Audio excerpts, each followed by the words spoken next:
Chapter 1. Jin Kouxin, is that correct? Yes, I am Jin Kouxin. On the train, a short-haired youth wearing glasses handed over his identification card. Alright, welcome to Mihua City. I hope you enjoy your stay. The train attendant briefly glanced at the document, finding no discrepancies, and returned the ID. Thank you. Jin Kouxin intended to mention that he was from the vicinity, but ultimately refrained, merely smiling and nodding. As he leaned against the window, gazing at the scenery outside, a mix of excitement and discomfort stirred within him. It had been so many years since he had left this place, and he was taken aback by the significant changes that had occurred, leaving him momentarily disoriented. In truth, he had not planned to return to Mihua City at all. His original intention was to avoid bustling cities as much as possible. However, after hiding his whereabouts for so many years, spending over a decade in sparsely populated areas, isolated from conversation, he began to doubt whether he could endure the solitude much longer. Moreover, he had escaped from the organization at the tender age of 7. Now, 11 years had passed since the organization had yet to locate him. He had grown up considerably, and his appearance had changed drastically, making it even less likely for anyone from the organization to recognize him. This was one of the reasons he felt justified in returning openly. After all, he could not hide indefinitely, confined to that small village, exchanging pleasantries with the elderly at the village entrance. What meaning would his survival hold in such a situation? Upon his arrival in Mihua, Jin Kouxin was initially quite cautious, meticulously concealing his presence, even donning a mask when venturing outside, fearful of being discovered by the organization. Yet, after about 10 days, he sensed that he might have truly been forgotten by the organization, as everything around him appeared quite normal. There was no surveillance or probing from the organization, nor the sudden threat of violence, allowing him to lead the life of a reclusive individual. Jin Kouxin felt a tangle of emotions. He was unsure whether to rejoice at having escaped with his life, free from future concerns for his safety, or to be infuriated with the organization for being so negligent that they did not even notice someone had defected. Regardless of his thoughts, this situation was beneficial for him, as it promised a more stable existence. During this time, he had refrained from dining out, opting for takeout to avoid detection, and had lived in constant apprehension. Now that he felt secure, he resolved to find a suitable residence, as he could no longer continue carrying his belongings everywhere. Although he had a plan in mind, he had yet to settle on a place to stay. Years of reclusive living had left their mark despite being in the prime of his youth. Jin Kouxin was not fond of noise or crowds. Thus, he did not intend to reside in bustling areas. Moreover, having grown accustomed to living in houses with gardens, he sought a quieter abode, preferring not to dwell in tall buildings crowded with people. Consequently, finding a suitable house proved challenging after all. Those who could afford standalone homes were not likely to sell them. Jin Kouxin found himself delayed, but fortunately, it was summer vacation, and he had ample time to search leisurely. Having gone a day without food, Jin Kouxin, with a trembling body from hunger, wandered into a nearby noodle shop. Upon seeing the aromatic noodles on a neighboring table, he felt his strength wane and, without glancing at the menu, ordered a bowl just like the one beside him. As he sat and awaited his meal, he casually observed his surroundings. It appeared that the establishment was quite popular despite it not being a mealtime. Several patrons were seated, and their enjoyment suggested the food was indeed delightful. Jin Kouxin found himself eagerly anticipating his meal, and with nothing else to divert his attention, he perused the menu and ordered a couple of appetizers along with a can of fruit beer. Listening to the raucous laughter behind him, he felt displeased it was far too loud. Fortunately, his noodles arrived promptly, and, as he eagerly picked up his chopsticks and took a bite, he was delighted by the taste. How wonderful it was to eat after being so hungry. Suddenly, a loud crash erupted from behind, the clattering of chairs and dishes indicating something had fallen to the floor. As he stuffed noodles into his mouth, Jin Kouxin turned to see a somewhat plump man collapsed on the ground, clutching his chest, while two women and a man surrounded him in panic. Feinyao! Feinyao, what happened? A square-faced man exclaimed in shock. Lang. The short-haired girl rushed over, anxiously examining the fallen man. Quick, help him! The woman with slightly longer hair stood frozen, covering her mouth in horror. Seeing the short-haired girl attempt to touch the man on the ground, Jin Kouxin shook his head inwardly. If she were the assailant, she would have already destroyed the evidence. If she were innocent, touching him would only complicate the search for the culprit. Jin Kouxin hesitated momentarily before hearing a boy shout, "Don't move. Don't disturb the scene." Turning to the source of the voice, he saw a boy in a school uniform rushing over, calling for help while maintaining order. A girl who sat at his table also stood up, worry etched on her face as she followed the boy. Seeing that someone was already taking charge, Jin Kouxin chose to remain silent and continued eating. It was impressive how composed and capable the young boy appeared, not only calling for an ambulance, but also maintaining order while assessing the situation of the collapsed man. From his seat, Jin Kouxin pieced together the relationships among those present. The man on the floor, unconscious, was Fei Lang, a team leader at a company. The three others were his lover, friends, and subordinates. The square-faced man was Duo Min Er Lang, a university friend of Fei Niao, who later became his subordinate after entering the workforce. The long-haired woman was Chai Tianli Jie, also a university classmate of Fei Niao's, who joined the same company later, becoming colleagues. The short-haired girl was Fei Niao's girlfriend, Zhu Diyang Zi. They were about to get married and shared a strong bond. The reason for their gathering today was twofold: the completion of a major project at work and the desire to catch up. We've known each other for quite some time. I met Fei Niao and Duo Min during university reunion, while Yang Zi and Fei Niao met a few years later, around this time. So, every year we make a point to gather, and we often go out every few months when we have the time, Chai Tianli Jie explained, supporting Zhu Diyangzi. Do you always come here? Kudo Shinichi pondered, stroking his chin. Not necessarily. We often explore various places, but due to our tastes, we tend to frequent similar dining spots. This noodle shop holds many memories for us, so we come here regularly when we have the chance, Duo Min Erlang replied, shaking his head. They typically did not plan their outings and went wherever they felt like eating. However, this noodle shop was indeed one they had visited numerous times. As Kudo Shinichi was about to ask another question, they heard the sound of sirens outside.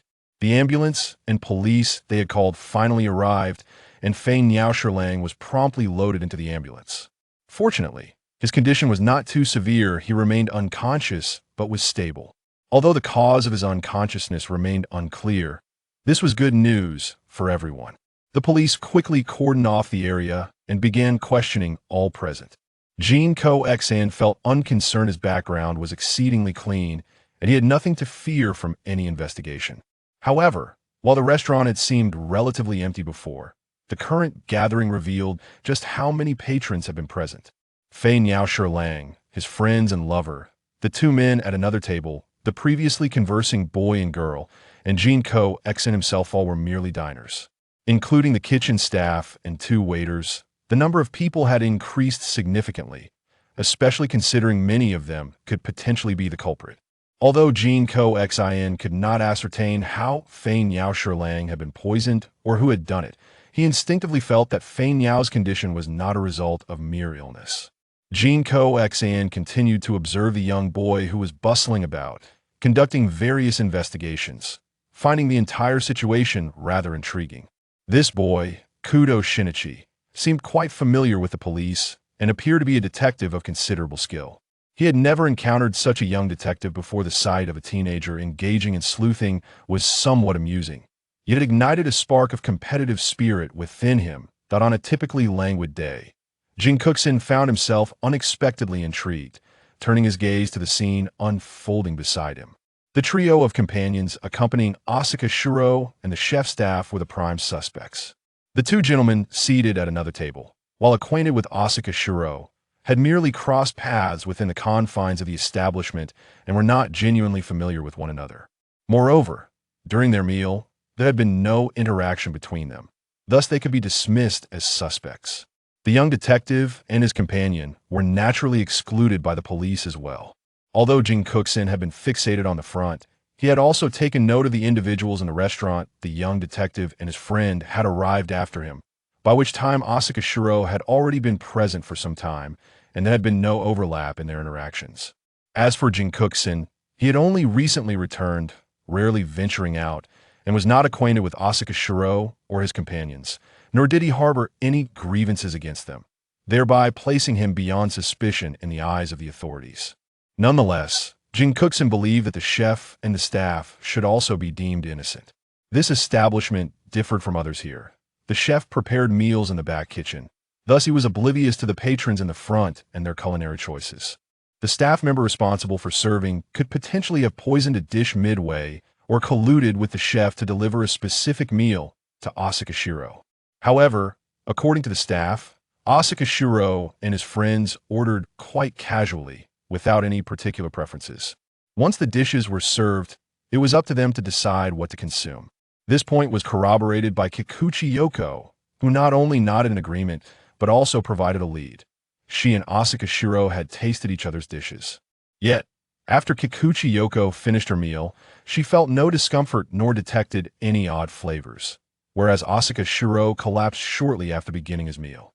From this, it seemed clear that the restaurant staff could be exonerated.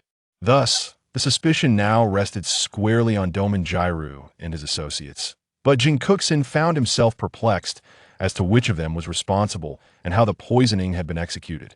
In stark contrast to Jin Kouxin's confusion, Kudo Shinichi exhibited a remarkable swiftness in his inquiries. "Mr. Doman, how did you come to know Mr. Asuka?" Domenjiru, taken aback by the question from such a young child, nonetheless responded. "We were university classmates and subsequently joined the same club, which gradually strengthened our relationship." "What club? Is it related to your current company?" After reflecting on the various university clubs, Kudo Shinichi shook his head internally, unable to make a guess. "The Game Development Club, which bears some relevance. We all majored in computer science, driven by our passion for gaming. As a result, we decided to explore game creation within the club, effectively applying our studies. After graduation, we established our company based on Asuka's previous ideas, which allowed us to earn our first significant profit thus. The origin of our venture," Domenjiru reminisced, a smile forming on his face at the memory of university days. "Impressive," Muri Ran exclaimed, genuinely impressed. Kudo Shinichi nodded in agreement. Recognizing Asuka Shiro's academic prowess, it was no small feat to have turned a university concept into a profitable business. "Indeed, quite remarkable," Domenjiru affirmed with a nod. "What are you discussing?" Shibata reapproached, pulling Kikuchi Yoko along with her. "We're talking about how Mr. Asuka is quite talented. He conceived a game idea during university and subsequently turned it into a profitable venture, leading to the establishment of the company," Muri Ran explained, noticing Kikuchi Yoko's slightly distressed expression and approached to offer her support. A flicker of disdain crossed Shibata Rai's features. Witnessing this exchange, Jin Kouxin's mind sparked with an insight. "What game are you referring to? May I try playing it?" Jin Kouxin suddenly interjected, directing his gaze towards Shibata Ri. Though somewhat surprised, Shibata Ri and her companions informed him where he could play. Jin Kouxin opened his phone, his fingers gliding across the screen as he immersed himself in the game. Kudo Shinichi, preoccupied with unraveling the truth, had little interest in gaming, merely casting a cursory glance at the screen. As Jin Kouxin engaged with the intricate levels and tense narrative of the game, he remained wholly absorbed. Kudo Shinichi, deep in contemplation, had already deduced how the victim had been poisoned.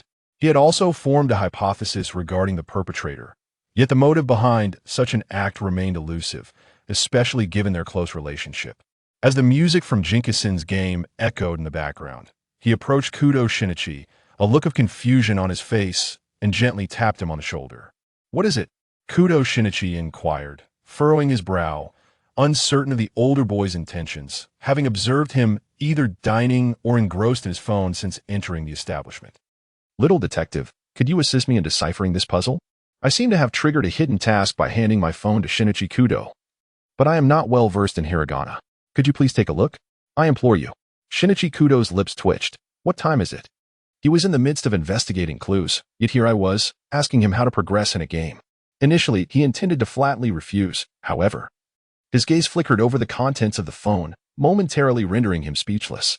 A spark of insight illuminated his mind as he snatched the device from my hand. Perusing its contents, the clue section contained several fragments of memories and items, prompting a correct name guess, with the hint being a name. He recalled the name Ryoko Takeuchi from his previous examination of other individuals' profiles. Kudo hurried to a nearby officer to request the documentation concerning Taro Asuka and his university years.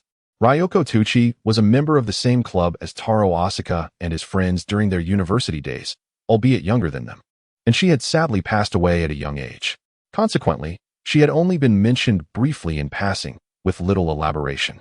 However, the records indicated that Ryoko was an exceptionally intelligent prodigy, having entered university at a tender age and consistently achieving excellent grades. Miss Shibata, do you recall Ryoko Takeuchi? Kudo inquired, his gaze fixed on Ri Shibata, observing her reaction intently. Ryoko Takeuchi? I believe she was a member of our previous club. Ri Shibata feigned calmness. Yet Kudo could distinctly perceive a momentary flicker of uncertainty in her eyes. Ryoko Takeuchi? That name seems somewhat familiar. Jiro Maduman felt as if he had heard of Ryoko Takeuchi before, yet he could not immediately recall anyone by that name. Yoko Kikuchi bowed her head, lost in thought. You were in the same club during your university days, younger than you, and passed away later. Does that ring a bell? Kudo prompted from the side.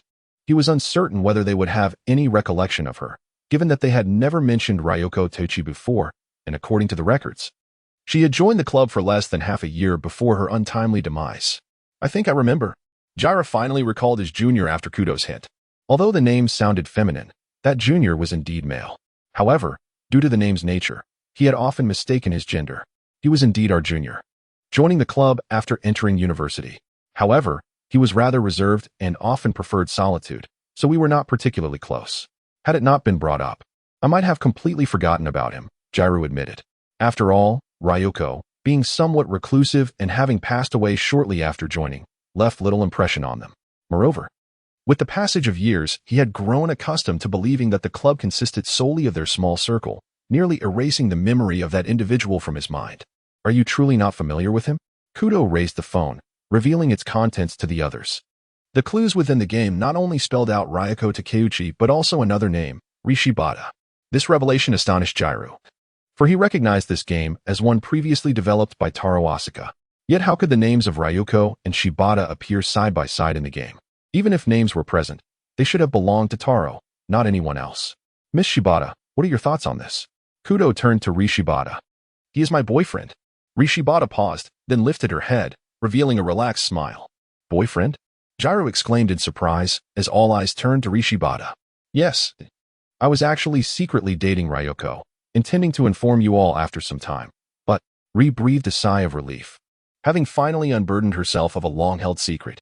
Initially, they were merely shy, waiting for the right moment to share the news, but circumstances had conspired against them, leaving her to withhold this truth for years. While regrettable, Jiro pondered how this connected to Asuka's death. Could it be that Ryoko Takeuchi, who had been deceased for 7 or 8 years, might still be the perpetrator?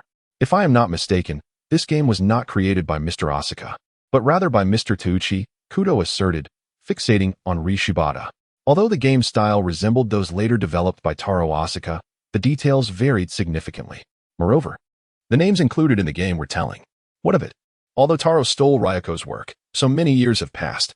Would I resort to murder over a game? Ri scoffed, indicating that if she had intended harm, she would not have waited until now. This game was something she had witnessed Ryoko create firsthand. Even if she initially lacked clarity, once the game was completed, it was impossible not to recognize it. Despite her anger, this game was merely one of Ryoko's many creations, and she had been too preoccupied with her life to confront Taro Asuka. As time passed, she gradually let the matter go, realizing she could not sacrifice her life in pursuit of evidence that might not exist. But what if Ryoko Takeuchi's death was not an accident, and someone was already aware of this fact? Upon hearing Kudo's words, some widened their eyes in shock, while others froze in place. Jin Kouxin gazed in astonishment, never anticipating that a simple meal would lead him to encounter such a case. What remarkable fortune he possessed. However, if the detective before him spoke the truth, then the relationships among the individuals present warranted careful contemplation. One was a senior who had forgotten Ryoko Takeuchi, another was Ryoko's girlfriend, and the last appeared to be an unrelated victim's partner. Indeed, he had deduced the connections, but what of it? There was no evidence to implicate Shiro Asuka. What could he possibly do? Although they were members of the same club and colleagues at the same company, their relationship was merely cordial. and he had not afforded Asuka the opportunity to poison him. During their meal, he had maintained the farthest distance from Asuka. Never once touching his food, Asuka's fate bore no relevance to him. Rihei Shibata averted her gaze in disgust. She had long harbored suspicions, yet devoid of evidence and capability. Her doubts had been rendered powerless. Even her disdain for Shiro Asuka offered no chance to administer poison. Shinichi Kudo was taken aback by her candid admission, surprised that Shibata would openly acknowledge her suspicions. Yet, as she had stated, she indeed lacked the opportunity. In terms of both distance and food, she had no means to act. The dishes they consumed were all self-served, and Shibata happened to sit directly across from Asuka. Should she have intended to do something? It would have been impossible to evade the notice of others. Nevertheless, Kudo sensed an underlying discord. His detective's intuition suggested that Shiro Asuka's poisoning was intricately tied to Ryoko Taguchi. In that moment, the entire noodle shop fell into a profound silence. Jin Kouxin, now satiated in content, attempts to deduce the matter following this lead. However, whether it is due to his lack of skill or the insufficiency of the clues, he simply cannot fathom the method of the crime. With no tasks at hand and unable to leave, I found myself observing the individuals around me, particularly the young detective. I soon noticed that the furrowed-browed detective, as if having received a clue from the police, broke into a confident smile. I was already aware of the unfolding events and knew the identity of the perpetrator. Kudo Shinichi smiled assuredly. Who is it? Since the incident occurred, we had been present for several hours. Despite the provisions available, the prolonged wait had begun to wear on us. The culprit is Miss Kikuchi Yoko. What? The crowd gasped in astonishment, particularly the woman who had been standing beside Shibata Ri, who appeared equally bewildered. Moreover, they were perplexed. Kikuchi Yoko and the victim were clearly in a romantic relationship, seemingly harmonious, with no apparent conflicts. How could she possibly be the culprit? However, Kikuchi Yoko herself seemed unfazed. She lifted her head and calmly stated, "This poisoning has nothing to do with me. I did not administer the poison. You may investigate as you wish." Miss Kikuchi was correct. The reason Mr. Asakura Shiro was poisoned was indeed not due to her actions. Kudo Shinichi nodded, then continued to gaze at Kikuchi Yoko, asserting that she was indeed involved, and that aside from this incident, she must have poisoned Mr. Asakura on numerous occasions. Mr. Asakura's body bore two types of toxins, sodium hypochlorite and benzoic acid. The former is typically used for disinfection and cleaning, which may leave residues on everyday utensils. However, some variants are permissible for food use and pose no harm, generally not leading to poisoning. The latter, however, is a harmful pesticide, while minor ingestion elicits negligible effects. Prolonged exposure can lead to heart disease. If not for the interaction of these two substances that accelerated the poisoning, Mr. Asakura would have gradually succumbed to heart disease, ultimately passing away without awareness. The only person who could have administered poison to him consistently was Kikuchi Yoko. How could this be? Why would Miss Kikuchi poison Mr. Asakura? Were they not on amicable terms? Asked Mondo Jiro. Because Takeuchi Ryoko was my brother, my only family, and he was killed by Mr. Asakura. Kikuchi Yoko's face was etched with hatred. Thus, I deliberately approached him to exact revenge for my brother, but I never anticipated that he would evade his fate. You must find joy again and not dwell on that scoundrel, Ryoko said. He spoke fondly of you, calling you his moon, wishing for your perpetual happiness. Kikuchi Yoko gazed tenderly at Shibata Ri. In truth, she had long been aware of this name, the girl who elicited smiles from Ryoko whenever mentioned, the one he wished to present to her. Wah!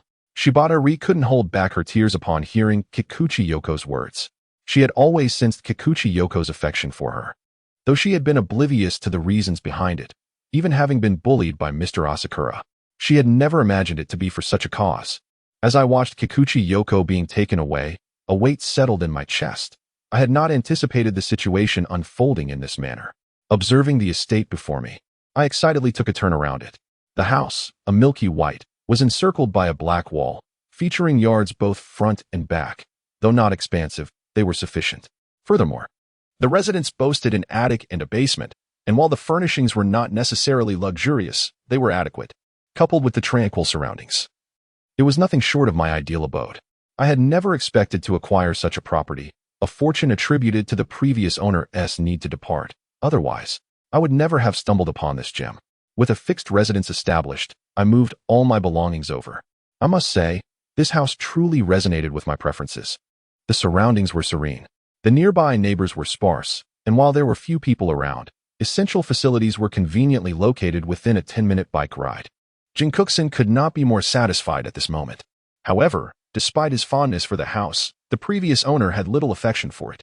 The location was rather remote, which led to their decision to purchase it without ever visiting. This circumstance, however, worked to Jin Kouxin's advantage, although the cleaning proved somewhat laborious. Yet, to him, these were mere trifles. A youth clad in a sweater stood before the grand entrance, ringing the doorbell. As the chimes echoed without a response, Jin Kouxin felt a twinge of curiosity.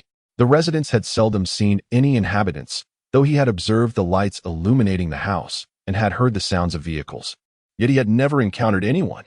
Eager to introduce himself to the neighbors, he had meticulously noted which homes appeared occupied, recognizing each in turn, save for this one, which had remained shrouded in mystery. Just earlier, he had distinctly heard the sound of a car, so it seemed implausible that no one would be home this time. Fortunately, just as Jin Kouxin was on the verge of losing his patience, the door before him creaked open. A man emerged, adorned in dark attire and possessing long flowing hair, exuding an exquisite beauty. Jin Kouxin was somewhat taken aback, shyly smiling as she extended the box in her hands. "Hello, I apologize for the interruption. I am your new neighbor and wanted to introduce myself. Here are some cookies I made for you." The man glanced at Jin Kouxin and then at the house across the street, raising an eyebrow. "You live across the street?" "Yes. I just purchased the house a few days ago." Jin Kouxin nodded, intending to say something further, but suddenly realized she did not know his name. Stealing a glance at the nameplate, she added, "Mr. Koizumi, it's a pleasure to meet you."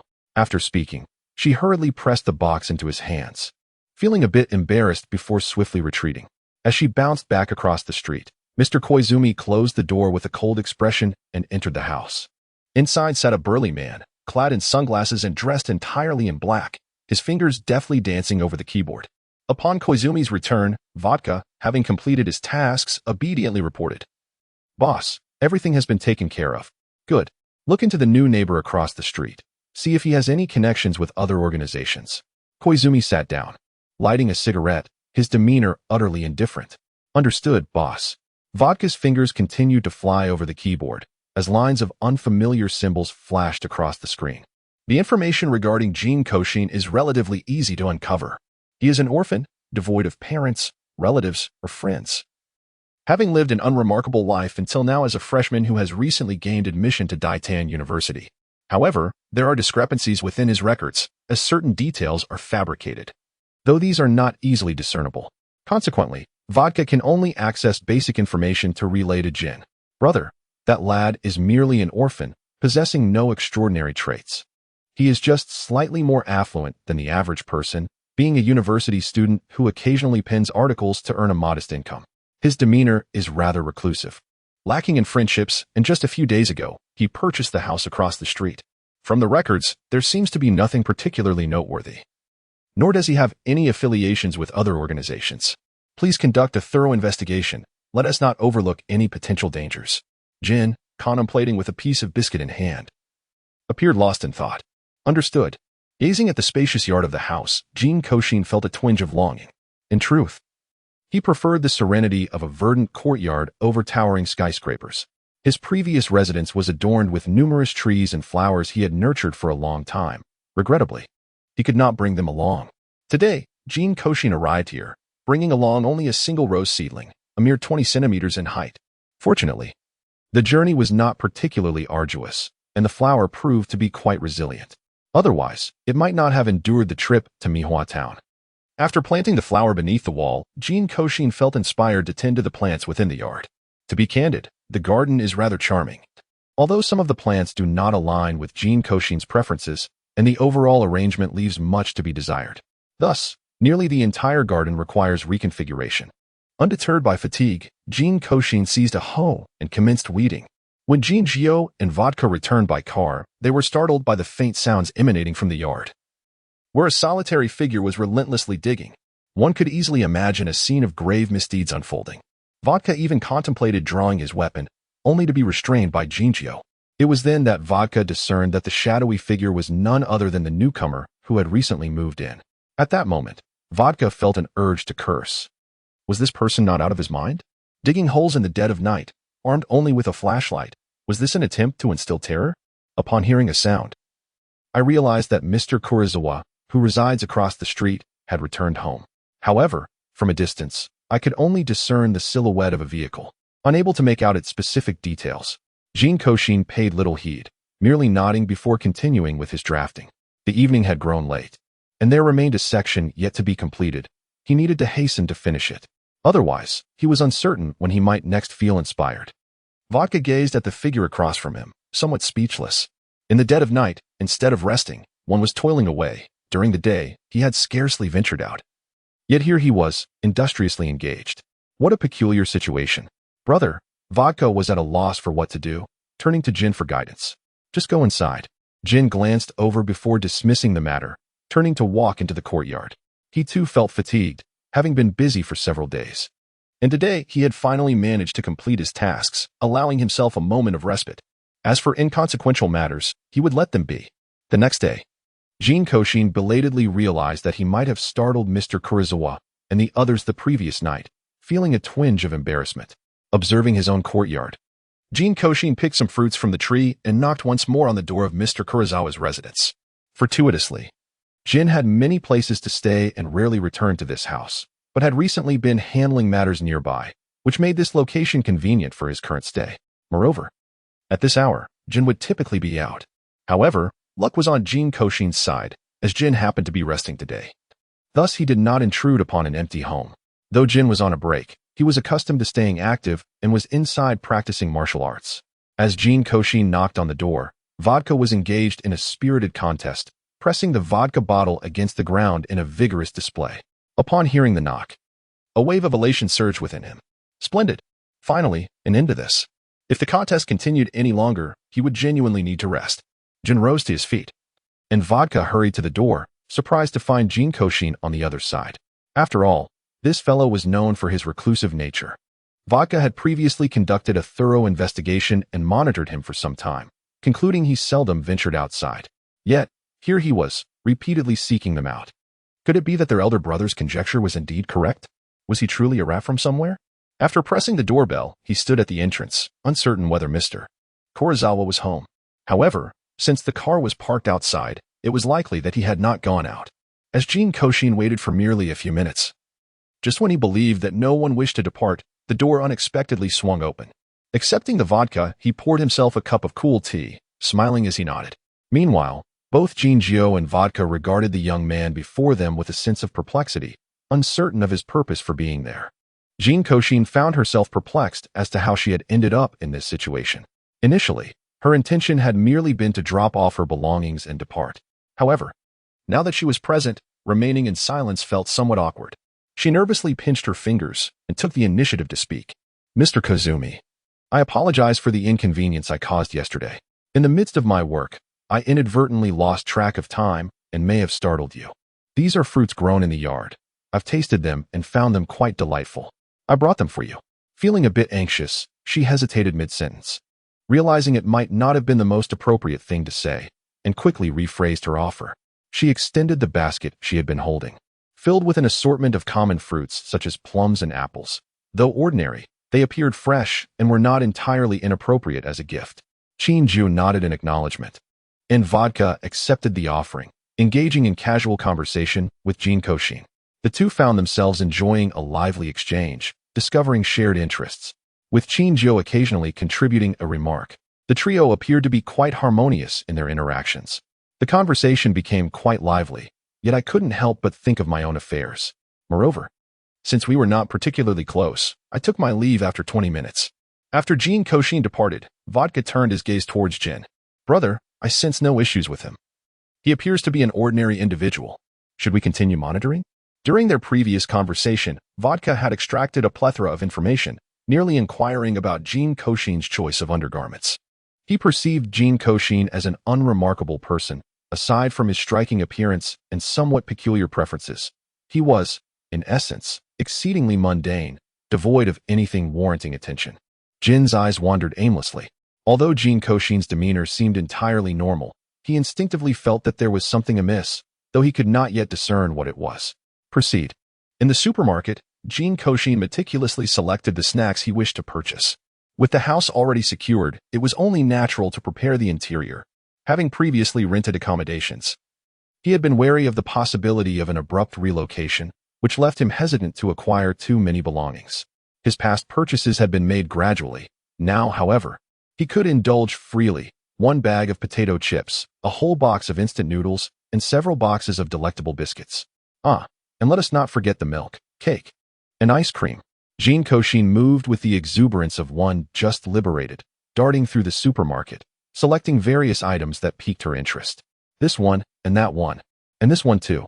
She noticed a pair of familiar children not far away, a boy and a girl engaged in their shopping. Yet she struggled to recall where she had encountered them before. After a considerable moment of reflection, it dawned on her that they were the little detective and his companion she had met previously at the noodle shop. To her surprise, they had already finished school. However, despite recognizing them, Jin Kouxin paid little heed. After all, they were merely strangers to her. Today, feeling disinclined to greet anyone, I simply turned in another direction to select a drink. Faced with an array of diverse beverages, I found myself momentarily overwhelmed. Although coffee possesses a certain bitterness, I find it quite enjoyable. Fruit juices and sodas are delightful as well. However, excessive consumption is detrimental to one's health. Herbal teas, on the other hand, are quite appealing. And there are so many varieties of alcohol available here. At this moment, holding one bottle in my left hand and another in my right, I find myself at a loss as to which to choose, ultimately deciding to take a small sip from each. As Jin Kouxin was engrossed in the selection process, a sudden uproar erupted from the supermarket. A multitude of people congregated, and although Jin Kouxin initially intended to disregard the commotion, the throng pushed her towards the scene. There, she beheld a strikingly beautiful woman sprawled on the ground, appearing to be in excruciating pain, with a myriad of colorful pills scattered around her. As I pondered the circumstances surrounding the woman, I suddenly noticed the 2 children re-emerging. The young detective approached her, speaking softly. "Big sister, what is wrong? Give me the medicine." The woman forcefully opened her eyes, desperately gesturing towards the scattered medication at her side, her face etched with agony and a hint of despair. Her medications lay strewn across the ground, intermingled, and among them were various types. Who could discern their differences? It seemed hopeless. Kudo Shinichi observed the disarray of pills and the empty containers, his brow furrowed in deep contemplation. Mori Ran looked on with concern, yet her eyes brimmed with unwavering faith in Kudo Shinichi. If the medicines before them were merely 2 types, he would have a solution. However, the reality was far more complex, as there were multiple medications, some of which were safe to ingest while others were not. Given the urgency of the situation, there was no time for trial and error. Kudo Shinichi found himself at a loss for a viable plan, his expression growing increasingly grave. In a moment of urgency, Jin Kouxin instinctively emerged, squatting on the ground to gather the scattered pills one by one. Kudo Shinichi and his companions had initially intended to intervene, yet they found themselves halted by his words. "Let me take a look," Jin Kouxin said, meticulously examining the tablets in his hand.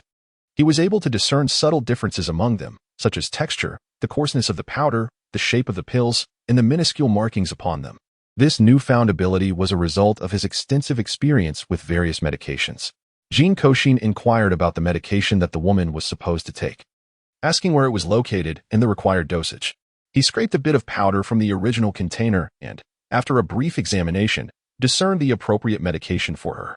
After administering the medicine to the ailing woman, her complexion gradually improved, alleviating the worries of Jin Kouxin and his companions. Eventually, the ambulance summoned by Morlin arrived. As the woman was taken away, Jin Kouxin felt a wave of relief wash over him, grateful that it was not too late. He intended to leave quietly, but was unexpectedly halted by Kudo Shinichi and his friends. "I remember you. You are that big brother from last time." "Indeed," Jin Kouxin acknowledged with a nod. Kudo Shinichi said nothing further but returned the gesture, establishing a tentative acquaintance between them. Despite his reluctance to move, Jin Kouxin had no choice but to attend school, as it was one of the primary reasons for his relocation to Mihua City. After tidying his belongings, he held a rice ball in hand, eating as he made his way to school, determined not to be late on the very first day. At Mihua University, a middle-aged man with a cherubic face held a ruler, gesturing on the blackboard. Suddenly, a knock interrupted him. The entire class turned to the door, where they spotted the director standing outside, accompanied by a young boy. "I apologize, Teacher Mikumi. This is a student from your class. Due to health reasons, he has completed the procedures for delayed enrollment and is attending class today." "Oh, You mentioned this before. It's Jin Kouxin, correct? Teacher Mikumi suddenly recalled and nodded, having initially thought that Jin Kouxin would not start for another 2 days.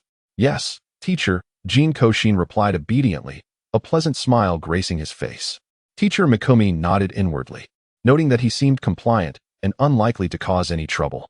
After the director departed, Teacher Mikumi signaled for the class to settle down and invited Jin Kouxin to stand beside him. Standing on the podium, Jin Kouxin gazed at the students below, feeling a twinge of nervousness. Fortunately, he had chosen to arrive on the first day. Otherwise, it would have been far more awkward to join once everyone had become familiar with one another. Dear students, today we welcome a new classmate, Jin Ko, announced Teacher Samu, clapping her hands to capture everyone's attention. Hello everyone, my name is Jin Kouxin. I enjoy reading and painting, and I have just transferred from near Kanazawa. I look forward to spending a long time with all of you and hope we can become friends. Jin Kouxin wrote his name on the blackboard.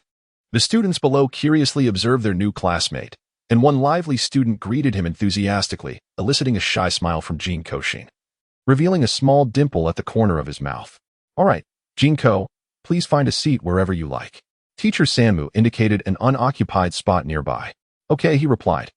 School life turned out to be more enjoyable than Jin Kouxin had anticipated. However, the myriad of tasks within the school was overwhelming.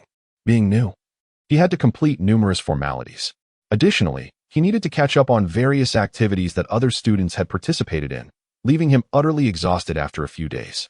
I have never been particularly adept at physical activities, and now I find myself utterly exhausted, reclining on the chaise lounge in the garden, devoid of any desire to move. Remarkably, I drifted off to sleep without even realizing it. Jin Kouxin was roused from slumber by the sounds of voices, vaguely aware that Mr. He eyes from across the way had returned, accompanied by indistinct chatter. However, overwhelmed by fatigue, he could not decipher the conversation.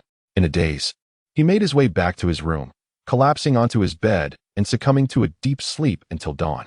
Upon awakening, the events of the previous day had faded from his memory, and he proceeded with his daily routine of cooking and tidying up as usual. Fortunately, it was Saturday, allowing Jin Kouxin a well-deserved respite. Otherwise, if he continued to push himself, he would surely be the first to succumb to exhaustion. Today, I am not in a hurry, although I want to solely indulge in rice balls anymore. Opening the refrigerator, I find only some leftover rice, a few vegetables, and some minced meat. I feel too lethargic to prepare anything elaborate, so I simply decide to make fried rice. I heat the pan, add a bit of oil, and saute the minced meat until it crumbles. Then, I incorporate the chopped vegetables and rice, stirring continuously until the flavors meld beautifully. Jin Kouxin added a touch of seasoning, turned off the heat, and served the fragrant rice. Gazing at the delectable dish before him, he retrieved a sprinkle of dried shrimp from the refrigerator and scattered it atop the rice, achieving perfect harmony at last. Today, Jin Kouxin, filled with impatience, scooped a spoonful of food into his mouth and exclaimed with delight at its exquisite taste. It was both fragrant and fresh, yet not overly rich. While Jin Kouxin relished the moment, however, Qingji was far from pleased. An unexpected turn of events had marred yesterday's mission. The intelligence previously gathered had proven erroneous, leading to an ambush set by the adversary. Vodka had also sustained injuries from stray bullets. Although his life was not in jeopardy, he would need to remain in the hospital for the foreseeable future, which posed considerable inconvenience for Qingji. Above all, his spirits were severely dampened. The intelligence provided had merely suggested a minor transaction, yet in reality, the opposition was well prepared. Had it not been for his prudence, they all might have perished in that encounter. He could not fathom the incompetence of those responsible for the intelligence. Every piece of information was flawed. Qingji felt an overwhelming urge to press a gun to their heads, but the events of the previous day had exacerbated an old wound, causing it to reopen. With no means to retaliate, he could only mentally tally his grievances. Nonetheless, the priority remained to ensure his injuries healed properly. While his wounds were not life-threatening, he had lost a significant amount of blood and should ideally be resting in his room. Yet, Qingji dismissed the severity of his injuries, feeling confined and restless indoors. He resolved to step outside for some fresh air. Upon exiting, he fortuitously spotted Jin Kouxin tidying up the courtyard. Upon hearing the sound of the door opening, Jin Kouxin looked up and was greeted by the sight of Mr. Korizawa standing at the entrance, which instantly brightened his day. Although tidying up was somewhat exhausting, the presence of an attractive individual undeniably lifted his spirits. Strangely, there was an inexplicable sense of familiarity whenever he encountered Mr. Korizawa, evoking a feeling of warmth and closeness, despite the fact that he couldn't quite recall having met him before. With a demeanor as distinctive as Mr. Kurosawa's and such striking good looks, it was rather unusual for him to lack any memory of the man. Though puzzled, Jin Kouxin still waved and greeted Mr. Kurosawa with a bright smile. In response to Jin Kouxin's radiant expression, Jin could not help but feel a sense of foolishness. Jin Kouxin either appeared to be an undercover agent sent by someone else or simply a fool who had somehow wandered in. Despite his considerable age, he resembled an elementary school student, leaving one to wonder how he had matured to this point. When he noticed Mr. Kurosawa glancing in his direction, Jin Kouxin smiled and nodded, feeling quite pleased with his neighbor. Mr. Kurosawa was not one to meddle in others' affairs, nor was he overly boisterous, and he possessed an aesthetically pleasing appearance, suggesting a refined character. Contemplating this, Jin Kouxin's smile grew brighter, but when he returned to his senses, he found that Mr. Kurosawa had already departed. Unfazed, he continued his work in the garden. There remained much to be done today. He still needed to water the yard and organize the items that had been delivered earlier, no small task indeed. If he did not hasten, he could find himself laboring into the late hours, a prospect he wished to avoid. The room was filled with an extensive collection of books. In addition to the towering shelves that lined all four walls, scattered across the floor were various stacks of literature. The assortment of volumes here was undeniably vast, with some texts being far older than Jin Kouxin himself, and a few even rare editions. Had it not been for the school's event today, he would not have had the opportunity to peruse these works. After all, these books were privately owned and rarely lent out.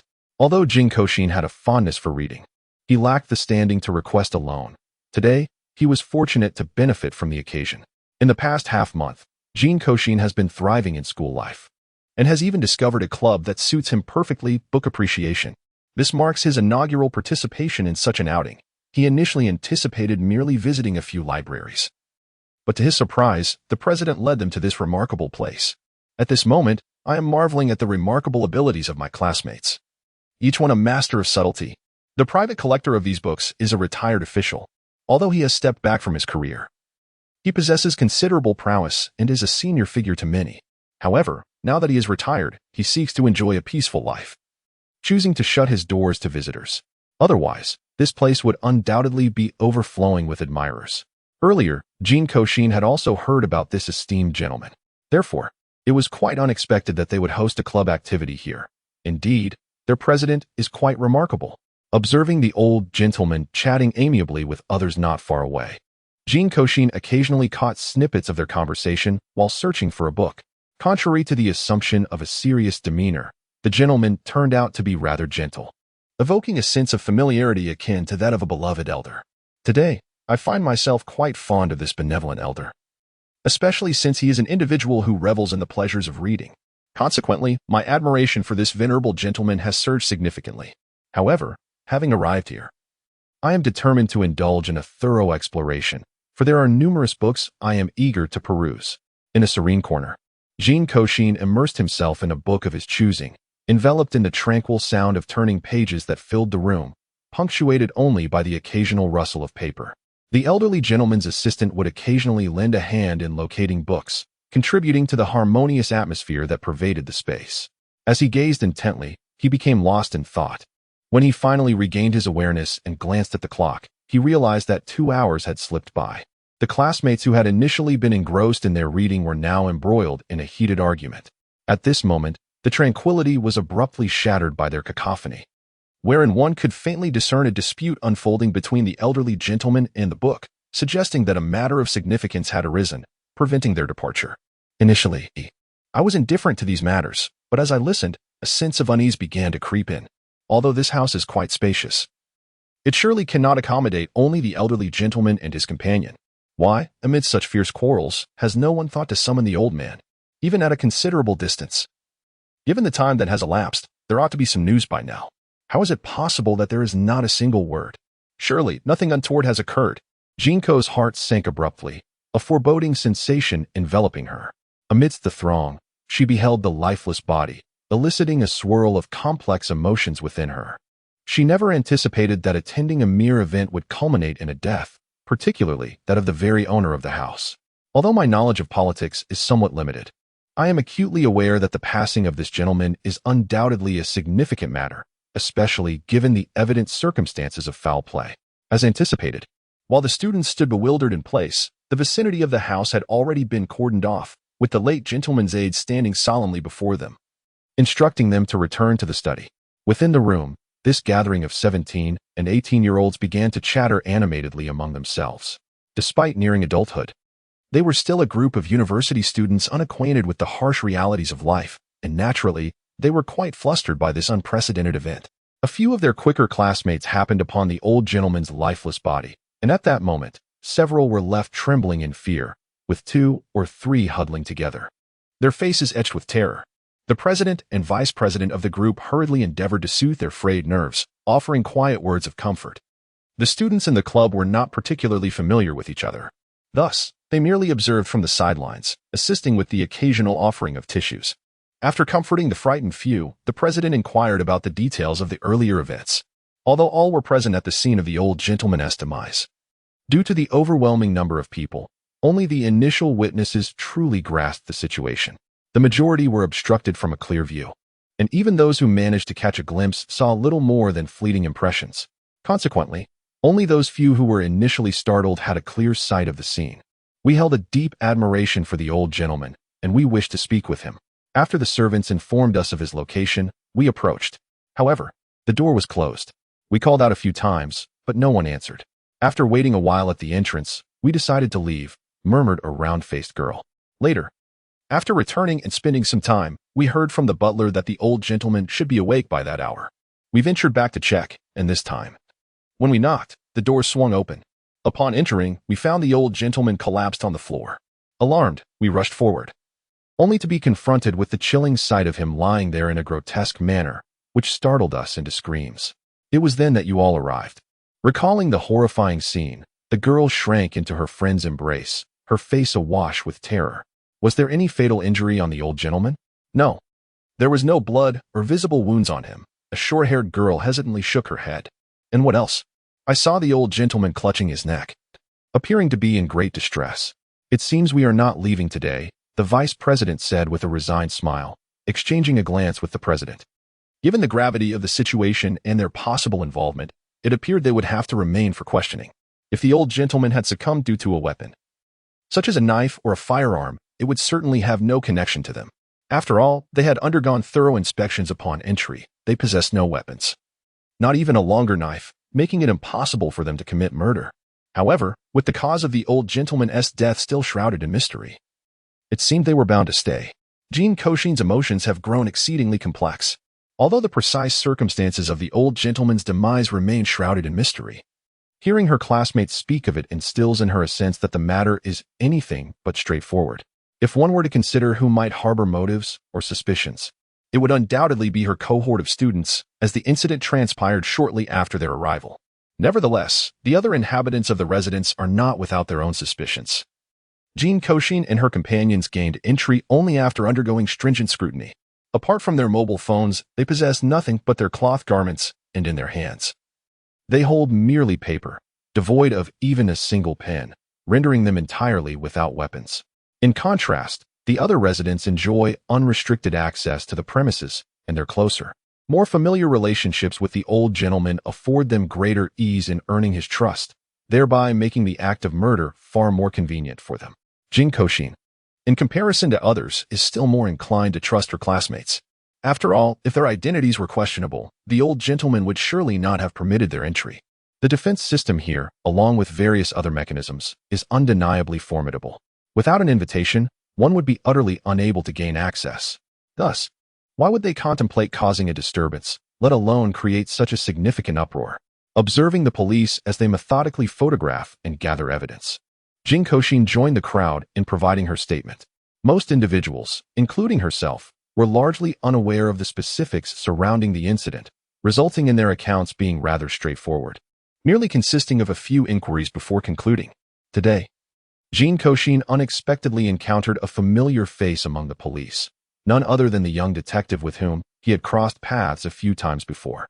It was curious how fate had brought him here as well, though a flicker of intrigue stirred within him at the serendipity of their meetings. His current mood was overshadowed by a sense of agitation, while he harbored no fear. He found it disconcerting that every outing seemed to coincide with the presence of a victim. Could it be that there was something amiss within himself? At present, I find myself grappling with a sense of existential doubt. Yet, others persist in their endeavors. The police swiftly ascertained the circumstances surrounding the incident. The deceased had succumbed to death approximately half an hour to an hour prior.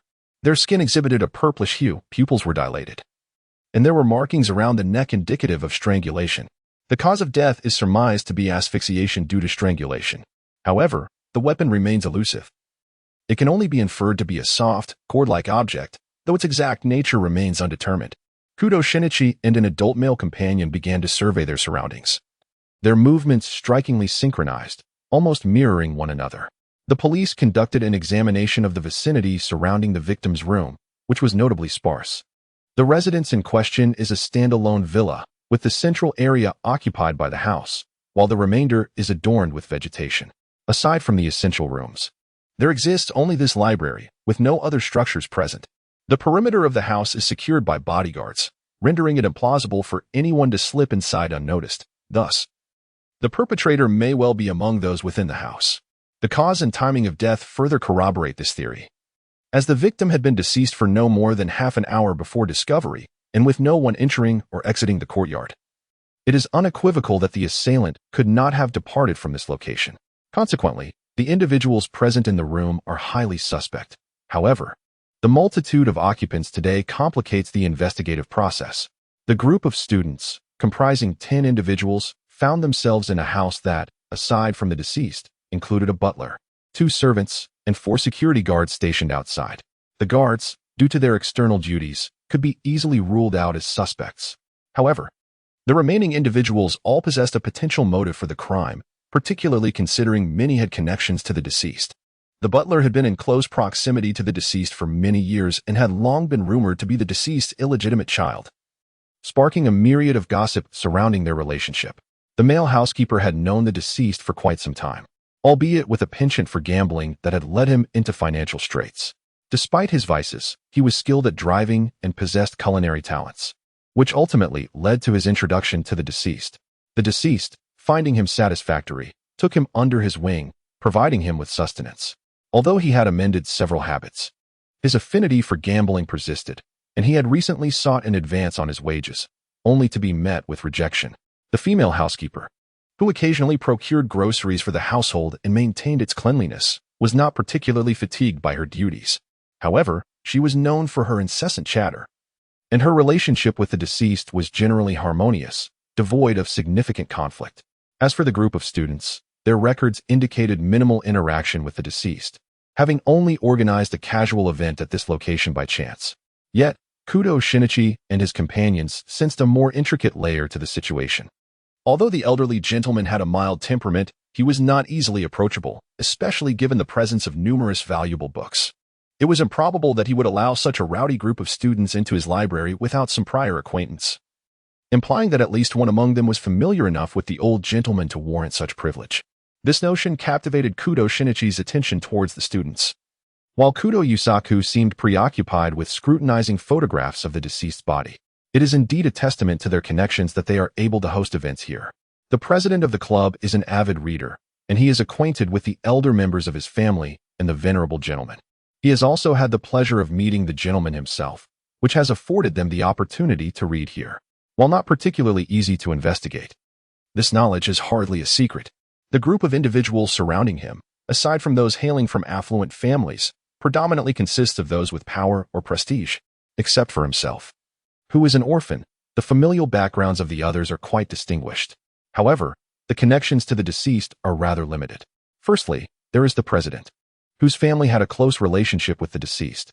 Secondly, the vice president, whose family was previously neighbors with the deceased, sharing a relatively close bond until the latter's relocation diminished their interactions. Thirdly, a member of the organization whose father was once a subordinate of the deceased, though that was a long time ago, leading to scant connections thereafter. The remaining students mostly only idolized the deceased from afar, having never truly met him. Meanwhile, Kudo Yusaku uncovered some intriguing details. The markings on the deceased's neck were unusually shallow and distinct from typical strangulation marks. Furthermore, there were minimal signs of friction surrounding the marks, indicating that the weapon was likely something exceedingly soft yet remarkably smooth. Crouching at the scene of the death, Kudo Yusaku retrieved an object from a crevice, a knowing smile illuminating his face. Jin Kouxin initially believed that the case would remain unresolved for some time, yet unexpectedly, they were soon summoned by the police once more. Observing the confident duo of detectives, one tall and the other petite, Jin Kouxin realized that they must have unraveled the entire situation, and could not help but admire their keen powers of observation. After all, while Jin Kouxin had his own speculations, they were mere coincidences and nothing more. The old gentleman's death had been meticulously planned. He had arranged to meet someone in his room for a discussion, unaware that the other party harbored murderous intentions. During their conversation, he was ambushed and strangled to death. Once the assailant confirmed the victim's demise, they discreetly exited. The reason the two classmates, who had come to speak with Mr. Wong, received no response the first time was that the deceased had already passed away. Their return was prompted by the fact that the murderer had vacated the premises, allowing the door to swing open, ultimately leading to the discovery of the body. Kudo Yusaku paused at this point, as he had long been puzzled about the means of the victim's strangulation, having searched extensively for an appropriate weapon in vain. It was not until he found a long strand of hair in the crevice surrounding the corpse that clarity dawned upon him. This hair was evidently not that of the deceased or any resident of the house. It was unmistakably feminine. Moreover, aside from today, no woman with long hair had visited this residence in over a month, rendering the origin of the hair highly suspect. Furthermore, hair could serve as an effective weapon. Wouldn't you agree, Miss Yamashita Tomoko? Kudo Yusaku gazed at the vice president, his eyes brimming with certainty and confidence. All eyes turned in astonishment toward the striking young woman with long hair, who had fashioned her raven locks into a large bun atop her head. Kudo Yusaku produced a bag containing a black hair strand. This was the hair I discovered at the scene. It can be compared against others, but it is unlikely that anyone else possesses such long, dark hair. At this juncture, Kudo Shinichi stepped forward, addressing Yamashita Tomoko. I had Officer Meg, your assistant, investigating your relationship with the deceased, and some revelations emerged. Miss Yamashita's mother and the deceased were romantically involved. Later, Yamashita's mother married into the Yamashita family, giving birth to a son, Yamashita Haruo, a year later. After becoming neighbors with the deceased, she bore Yamashita Tomoko.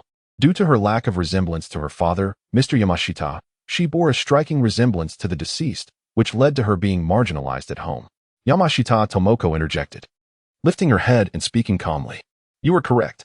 I am an illegitimate child, his daughter, and he has never acknowledged me. Thus, despite any kindness he may show, I remain resentful. At home, my father regards me as a disgrace, my mother holds no affection for me, and my brother ignores my existence.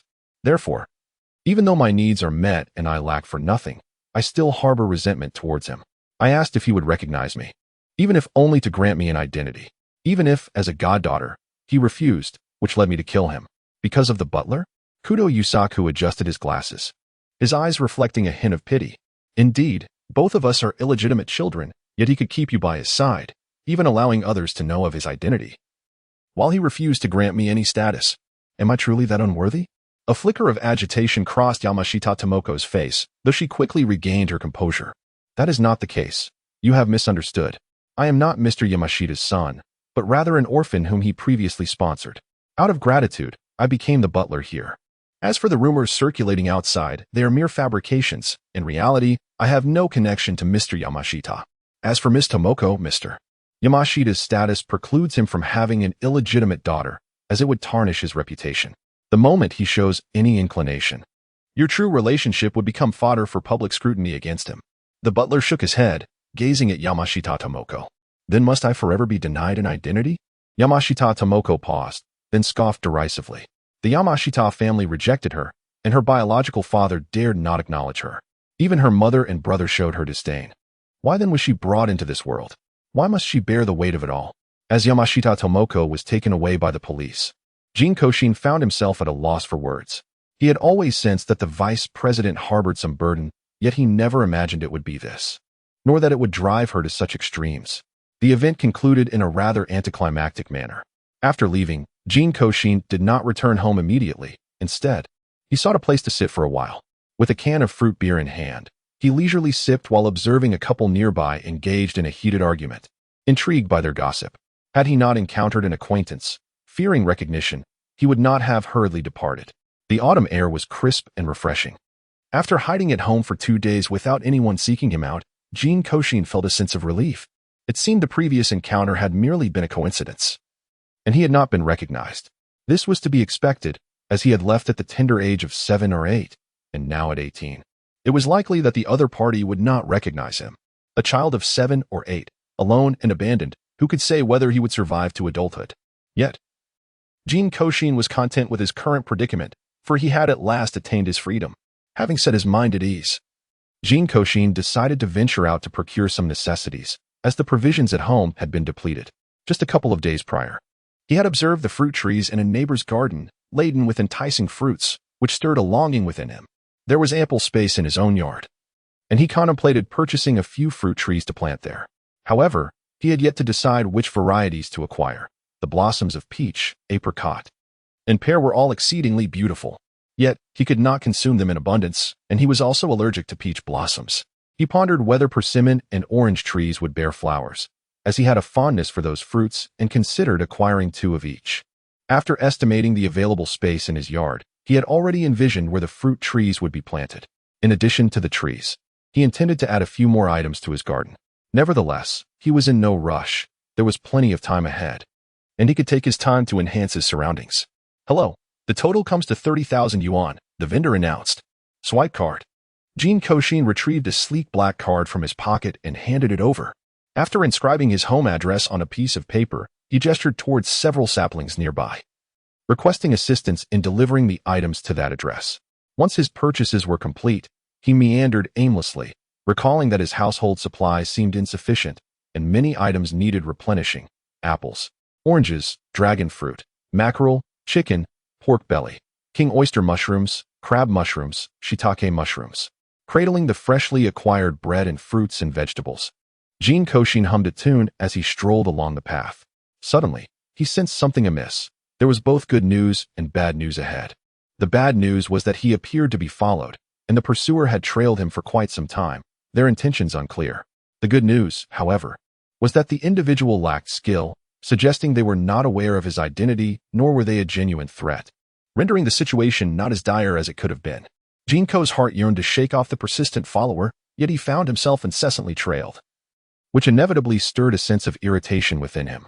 He was reluctant to disclose his home address, even less inclined to permit the intruder into his personal domain. However, if this continued, he would soon reach his residence. Resolutely, Jin Kou made a sudden turn into a nearby alley, determined to rid himself of the unwanted presence shadowing him. Holding tightly to the object in his embrace, he sprinted quietly, making every effort to stifle any sound.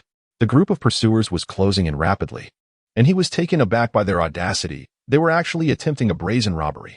Had he been more adept at physical pursuits, he would not have found himself in such a disheveled state as they chased him. Yet, it was truly absurd that 3 or 4 individuals believed they could successfully mug him. Although Jin Kouxin maintained a facade of tranquility, he was ultimately less familiar with the surrounding roads than his pursuers. It did not take long for him to realize he was on the verge of being cornered. At that moment, he set aside all other concerns and dashed towards an opening. Hearing the footsteps and shouts behind him, Jin Kouxin anxiously sought refuge, hoping to reach a place bustling with people where he could better conceal himself. However, the path was fraught with dead ends or winding routes that led him astray, turning the chase into a game of hide and seek with his pursuers. Jin Kouxin was not particularly athletic to begin with, and at this point, he had exhausted all his energy, relying solely on sheer willpower to keep moving forward. In this moment, Jin Kouxin has begun to question the purpose of his endeavors over the years. Had he foreseen such a disheartening outcome, he might have preferred to have perished back then, allowing him to reunite with his loved ones, rather than enduring the humiliation he faces today. As he gazes upon the impending dead end, despair has started to engulf him. Upon encountering Mr. Kurosawa, he comprehended the meaning of the phrase "heaven does not forsake those in despair." With no strength left to pursue any further actions, Jin Kouxin collapsed before Mr. Kurosawa, uttering a few words before succumbing to unconsciousness. As I slowly opened my eyes, still enveloped in a haze, I discovered myself reclining in a car seat, surrounded by an unsettling silence. A whirlwind of thoughts surged through my mind. Have I been captured? What has become of Mr. Kurosawa and the others? Is there some calamity that has befallen them?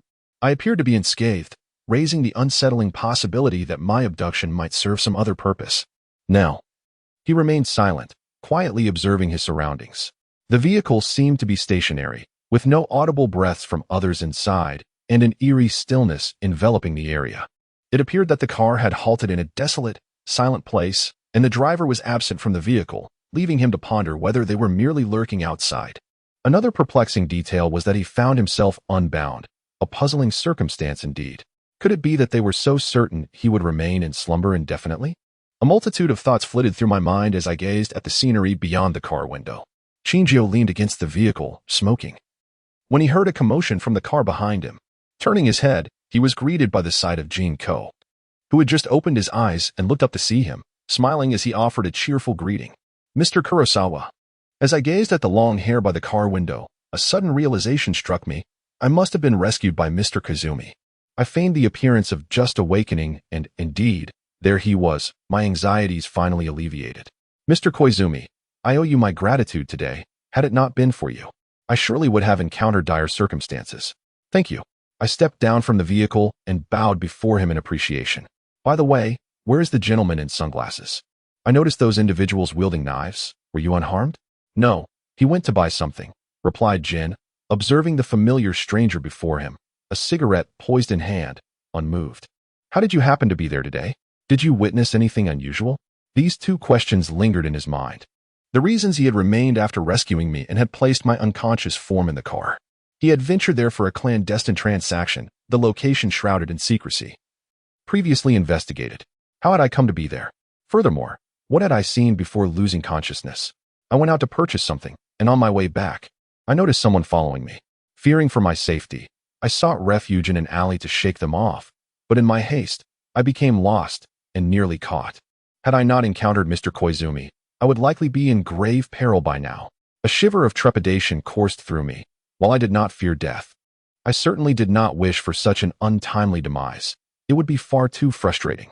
Jin, neither believing nor disbelieving my words, had already dispatched vodka to investigate during my unconsciousness. Results would soon surface. Truth be told, this complexity was unnecessary. However, our commotion had indeed stirred the attention of others. Although we had secured the items of the transaction without leaving a trace, the difference between silently dealing with a few individuals and being discovered while doing so was significant. Jin sought to avoid trouble and resolved to eliminate the pesky followers trailing me, handing the matter over to the police, while he himself would escort me away, questioning whether I had witnessed anything I ought not to have. At that moment, Jin Kouxin was unaware of these thoughts. He merely perceived that Mr. Kurosawa, although quite handsome, was rather taciturn, even more so than himself. Thus, he took the initiative to engage in conversation. "Mr. Kurosawa, what kind of car is this? It is quite comfortable to ride in." As Jin Kouxin gazed curiously at the black car beside him, he realized he had never encountered such a vehicle before. It appeared quite antiquated yet exceedingly comfortable to sit in. He wondered whether this car would induce motion sickness, as he often experienced discomfort in other vehicles. But this one emitted no trace of gasoline odor. It seemed to be a fine automobile, though he was uncertain about its cost or how it would perform. "Porsche 356A. Shinji remarked with a mocking glance at Jin Kouxin. "It's unattainable." Although this model still existed in the market, it was either held in private collections or displayed in museums, with each car valued at $1 million, making it inaccessible to the average person. Though the Porsche is expensive, it is not beyond my means. Jin Kouxin detected the mockery in Mr. Hei's tone, feeling a surge of indignation. Noticing that Mr. Hei's was ignoring him, Jin Kouxin felt insulted. He retrieved his phone from his pocket to check the price of the Porsche 356A and then quietly tucked the device away. Shinja stood nearby, observing the entire scene without intervening. In my heart, I am secretly astonished. This vehicle is indeed exorbitantly priced. It is costly in every sense, both in terms of its price and its stature. Remarkably, it is a car designed several decades ago, the very first model named after Porsche, conceived by Ferdinand himself. With only about 150 units produced, one could say each car is a true aristocrat among automobiles. This is a vehicle that is simply unattainable. Jin Kouxin subtly shook his head. If he truly had an affection for it, he could certainly muster the means to acquire a vehicle. However, if it were merely a matter of pique, spending a substantial portion of his wealth on a car would be utterly imprudent. Nevertheless, his understanding of Mr. Hei's affluence had once again been elevated, To witness such an expensive car traversing the roads daily was nothing short of astonishing, leaving Jin Kouxin with no choice but to concede defeat. This car was splendid, truly splendid. Jin Kouxin clapped his hands in admiration. Observing his demeanor, Jin Jiao took a bemused drag from his cigarette. Jin Kouxin felt a slight flush creeping to her cheeks and cleared her throat twice. Mr. Kurosawa, what has become of those individuals who were pursuing me?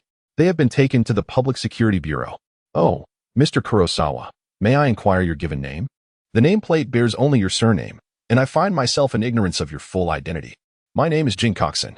Suddenly realizing her lack of knowledge regarding Mr. Kurosawa's name, she seized the opportunity to ask.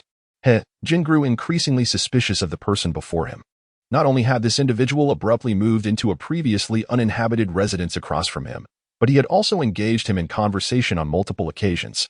Now, he was further investigating his identity. Jin even contemplated taking direct action, albeit with some annoyance at the inconvenience it would entail. Fortunately, before Jin could resort to such measures, Vodka returned, carrying a bundle. As Jin Kouxin observed the food and drink in Vodka's hands, he harbored no suspicions, merely assuming that the other had stepped out to procure refreshments. Upon seeing Vodka return, Jin Kouxin felt a growing desire to return home. Today had indeed been exhausting. Noticing Vodka's furtive actions, Jin, aware of Jin Kouxin's background, merely clicked his tongue and chose to disregard the youth before him, turning instead to re-enter the vehicle. With a faint smile, Jin Kouxin nodded at the Vodka and then followed behind the Jin back to the car. Jin Kouxin comfortably found himself in the car, almost drifting off to sleep under the company of the two individuals. After bidding farewell to Jin Kouxin, Qin Jiao reached out for the dossier concerning him. Brother, his past is rather mundane. I have dispatched personnel to investigate, and it is indeed true. Before this, he had never set foot in Tokyo, nor had he left his hometown. Vodka had already perused the documents, which could be described as exceedingly ordinary and straightforward. He was an orphan, having lived in a remote town since his schooling began. He had never departed from the town, nor had any suspicious individuals visited there. Throughout his life, he had maintained commendable academic performance, coupled with a rather reserved personality. He had a few friends, although their relationships were not particularly profound. His health was somewhat fragile. He occasionally fell ill and required hospitalization, yet nothing grave. He could be considered a perfectly normal youth, and Vodka could discern no anomalies. Qin Jiao scrutinized the documents in his hands, tapping them lightly. He entered elementary school at the age of 8. What about the records prior to that? Oh, Jin Kouxin's whereabouts before the age of 8 are shrouded in mystery. It appears he did not reside in an orphanage. It was not until he settled in the town at the age of 8, relying on the inheritance left to him by his family, that he officially commenced his education, which was somewhat later than usual. However, despite the inability to uncover details from before the age of 8, there were no issues following that point. Could it be, brother, that you suspect something about his childhood? Vodka hesitated, pondering the impossibility of an undercover spy at such a tender age. An 8-year-old orphan, devoid of any records, yet possessing a substantial inheritance? Qin was skeptical, believing the matter to be rather straightforward. If Jin Kouxin had been an orphan from a young age, where did his inheritance originate? With such a significant sum, how could he have remained a wanderer, only attending school at the age of 8? If he had suddenly become an orphan before the age of 8, how could there be absolutely no records? Was the organization's intelligence division merely idle? While Qin Jiao and Vodka remained sleepless over the matter concerning Jin Kouxin, the young man himself returned home and slept soundly. Today has been exceptionally busy, and just as I was about to return home, I found myself on the road for an extended period. At this moment, I am at a loss for words and too weary to contemplate anything.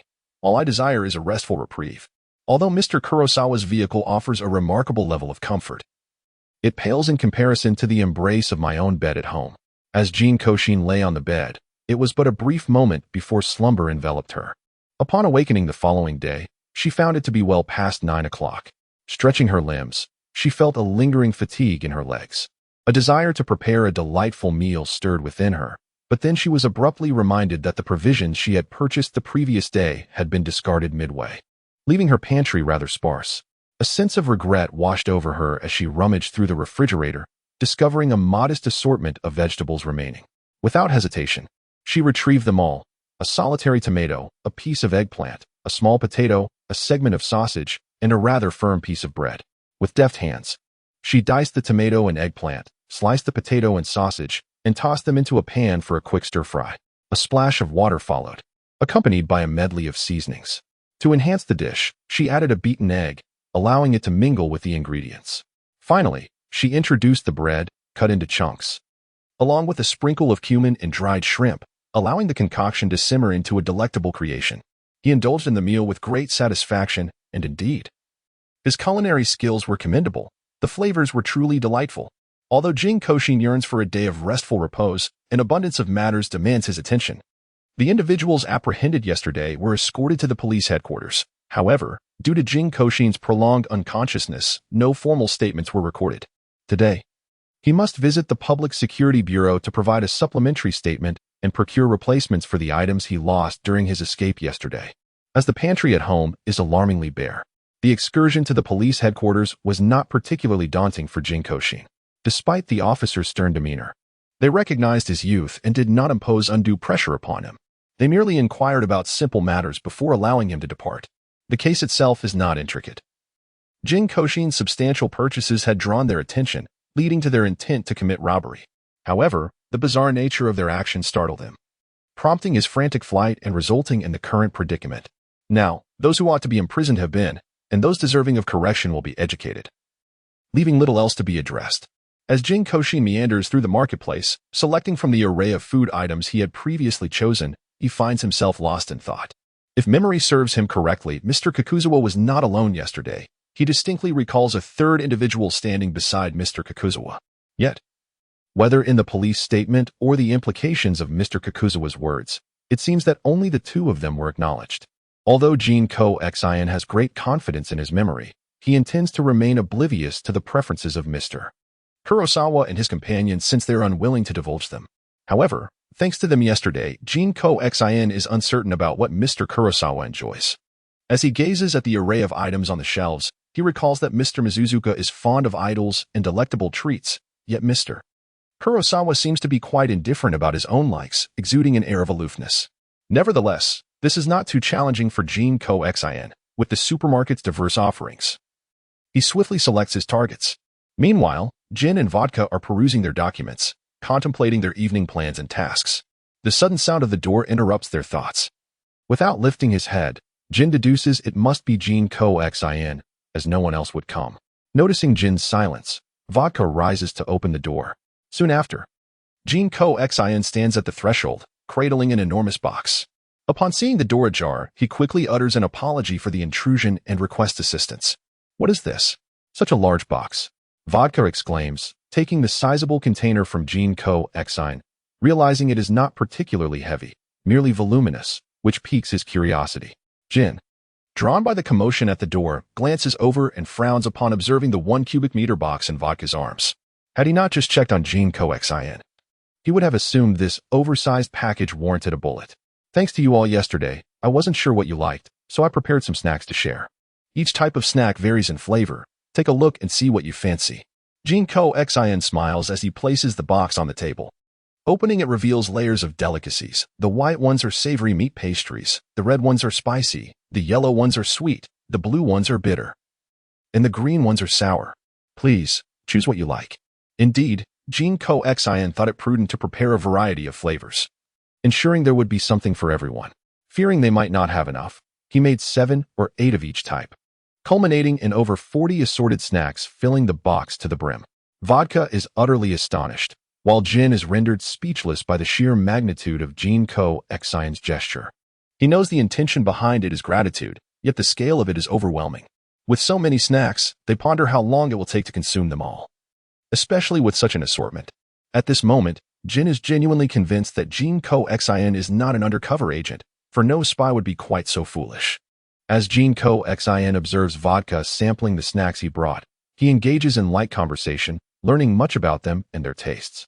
He had intended to linger longer, but noticing the exchanged glances between Mr. Kurosawa and Mr. Mizuzuka, he realizes it is time to take his leave, as they seem to have matters to discuss.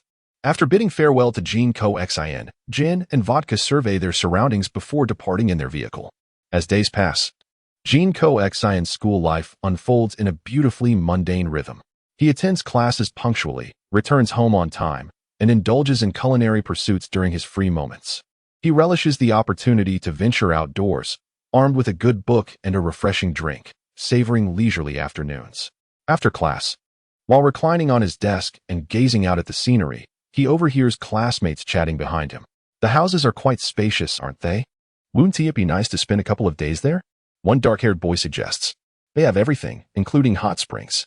Since there's nothing happening here, why not explore a bit? The boy recounts his experience at a newly opened inn. But who knows if it's comfortable, and it's south not exactly close. Counters a buzz-cut student.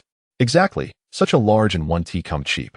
If we want to have fun, skiing might be a better option, adds a bespectacled boy, showing his preference for sports over lodging. It's quite pleasant, and prices are reasonable now, especially with coupons. It ends up being less than half the price, including meals and access to both indoor and outdoor baths.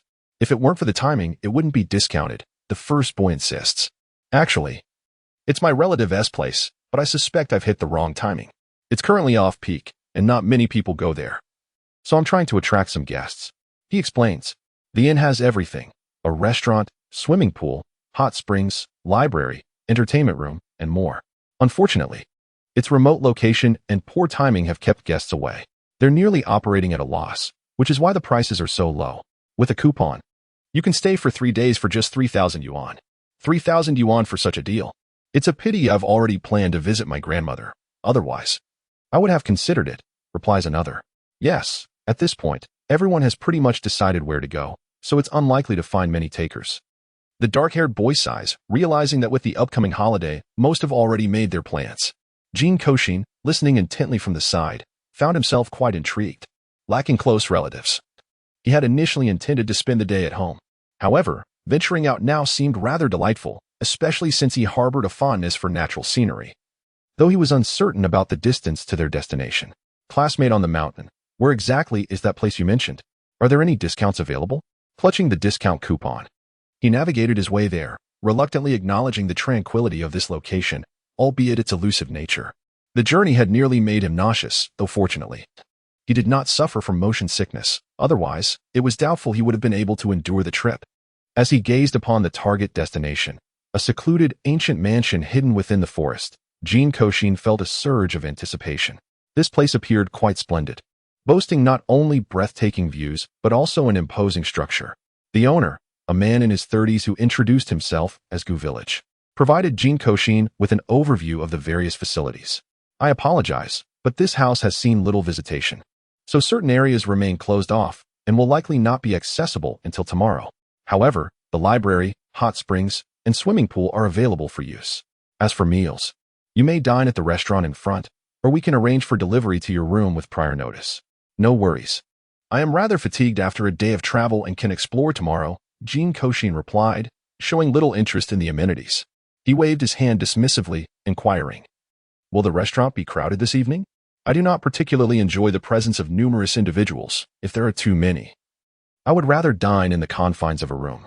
Including yourself, there are merely 4 people present, which certainly does not feel crowded. Takamura shook his head. All right. Although the location is somewhat remote, the interior of the house appears quite splendid, with the rooms impeccably tidy and all the furniture crafted from wood. Inside, there are tatami mats, a table, a wardrobe, and various household items, creating an ambience of utmost comfort. Jin Kouxin is not particularly discerning about such matters. As long as his daily needs are met, he is content. Thus, despite feeling somewhat out of place, he harbors no objections. However, soaking in the hot springs is undeniably pleasurable. Leaning back, he closes his eyes in bliss. Though he had heard about the hot springs beforehand, he was pleasantly surprised by their size. Having just finished tidying up, Jin Kouxin finds himself enjoying the springs alone, as the pool is devoid of other guests, allowing him to revel in the solitude. As he relaxes, he hears voices from outside and, not wishing to encounter anyone, he swims to the rocky outcrop at the edge of the spring to conceal himself. Perhaps he is truly inconspicuous, or perhaps he has hidden himself too well, for the newcomers fail to notice him. Upon entering, they see the pool unoccupied and begin to speak freely. Jin Kouxin quietly enjoys the warmth of the water, occasionally catching snippets of their conversation. Although he feels a twinge of guilt about eavesdropping, he is too shy to reveal himself and pretends not to hear. He finds himself wishing for some sunflower seeds, wanting to snack while listening in. The dynamics among these individuals are absurdly complicated, more akin to a soap opera than reality. Three men enter. The first is the fiancé of Misaki Mayuko, childhood sweethearts who have not seen each other in over a decade. Their engagement arranged by their families when they were young. The second is the older brother and neighbor of Misaki, with whom he shares a close bond. Also a childhood friend. They were each other's first loves, but parted ways due to certain circumstances. The third is Misaki's superior at work, who not only brought her into the company but also shares a flirtatious rapport with her, creating an unspoken tension that hovers just beneath the surface. While there was initially no issue, given that the first man had not been in her life for years, and the second had a history but no current connection, with the third lacking a defined relationship, complications arise when the second man suddenly expresses a desire to rekindle their romance. Misaki naturally harbors feelings for him, adding to the confusion. Just as they are in a state of indecision, the third man becomes assertive, declaring their relationship.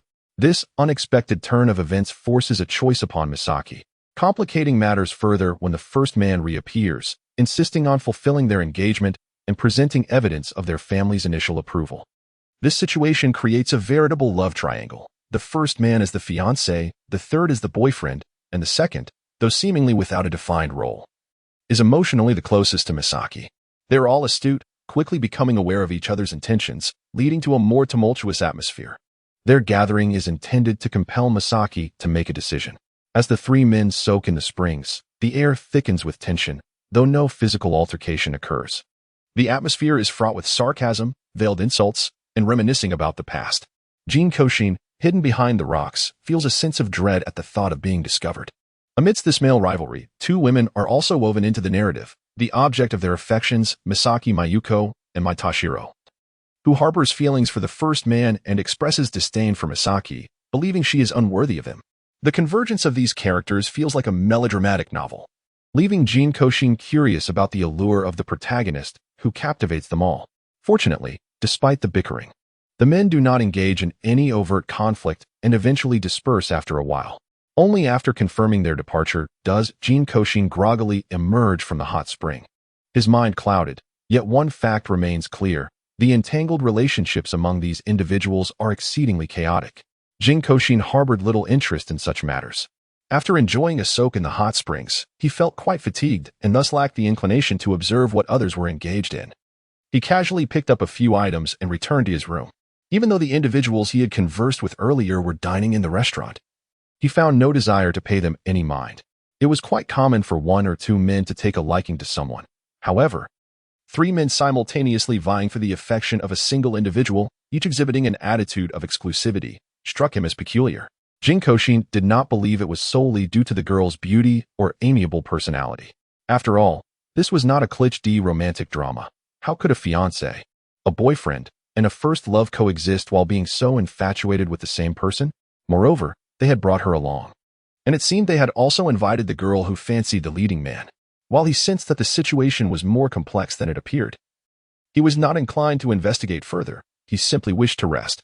With a swift plunge into the water, Jin Kouxin swam joyfully like a mermaid, completely submerged. He glided from one end of the pool to the other, feeling no discomfort, instead enjoying the sight of the barrier in the center. He intended to linger in the water a bit longer, but a sudden tightness in his chest forced him to resurface. His previously buoyant spirits were dampened as he leaned against the edge of the pool, feeling somewhat despondent. It was a pity. Despite his excellent swimming skills and ability to hold his breath for extended periods, he could not swim freely or dive deep. How frustrating. After spending over an hour in the water, Jin Kouxin began to feel hungry and decided it was time to head to the restaurant for a bite to eat. The cuisine at this inn was quite delectable, and he had heard from the proprietor that the restaurant offered a buffet around the clock. Regrettably, he had been too exhausted to partake the previous day. Today presents a perfect opportunity to explore the offerings within the restaurant, as after such a lengthy excursion, she yearns for a substantial meal. The proprietor of the inn is a wealthy gentleman, thus although this establishment may be somewhat secluded, it boasts exceptional provisions. The restaurant is situated on the ground floor, adorned with two lengthy rows of tables, each laden with an array of delectable dishes, while a chef busily prepares culinary delights nearby. In the space between the two rows of tables, there are approximately 10 tables and chairs, one of which is occupied by two individuals, their table overflowing with a variety of exquisite foods. Jin Kouxin nodded towards them, then found a table, gathered his belongings, and began selecting the culinary delights he wished to indulge in. He ordered a steak, a piece of fried chicken, a couple of sushi rolls, and a plate of dumplings. For dessert, he also opted for a chocolate cake, a matcha treat, and a glass of fruit beer. As he placed each dish on the table, he began to eat heartily. Meanwhile, at another table, the number of patrons gradually increased. Jin Kouxin initially paid no heed to them, but upon hearing their conversation, he was taken aback. Wasn't he that the voice he had heard the previous day? If memory serves, it seemed to belong to Okada, the male lead he had encountered yesterday, Ms. Misaki Mayuko's first love. To his astonishment, he found himself in their presence once more, this time able to discern their appearances. It must be said that despite the complexity of their relationships, they were undeniably attractive, each embodying a distinct type. They were all the epitome of class beauty, and the two ladies were equally remarkable. Frankly speaking, given their looks, it would come as no surprise if they were to star in a television drama. Yet, the reality of their entangled relationships was rather chaotic. Jin Kouxin chose to remain oblivious to their dynamics, focusing instead on his meal. He had thought that the melodrama he had overheard at the hot spring was quite enough. But upon seeing them today, he realized the truth of life resembling a theatrical performance. Ms. Misaki Mayuko appeared somewhat timid, merely engaging in a game of social maneuvering among the three men, though it was evident that she favored her boyfriend, Nanano Tetsu. The other woman, while disparaging Misaki Mayuko, seemed to be attempting to incite a rivalry, urging Narita and Yama to choose her instead. Yet, her words subtly conveyed a desire for Misaki Mayuko to recognize how much Narita and Yama cherished her, clearly aiming to foster a connection between them. This behavior was decidedly peculiar. As a rival, rather than attempting to undermine the other, she was actively trying to facilitate their union. As for Narita and Yama, despite appearing gentle and considerate, deeply infatuated with Misaki Mayuko and wishing to fulfill their engagement, they were rather ambiguous in their interactions beneath the table, exchanging flirtatious gestures. Had Jin Kouxin not overheard their earlier conversation, he might have mistaken them for a couple. In contrast, the two men, who should have been rivals, seemed to share an unspoken familiarity. Okada exuded an air of dominance, yet at that moment sat in silence, unusually reticent. Meanwhile, Nanano Tetsu, despite being the legitimate boyfriend, seemed devoid of any romantic tension with Ms. Misaki Mayuko. While he had his arm draped over her shoulder, the atmosphere felt oddly devoid of intimacy, lacking any semblance of romantic spark. It felt as though these five individuals were shrouded in complexity, and Jin Kouxin had no desire to entangle himself in their web of troubles. After finishing his meal, he lost interest in lingering within the inn. Grabbing an umbrella, he stepped outside and ventured up the mountain, eager to witness the scenic beauty it had to offer. Though not particularly renowned, this mountain boasted a history of several hundred years, classifying it as an ancient peak.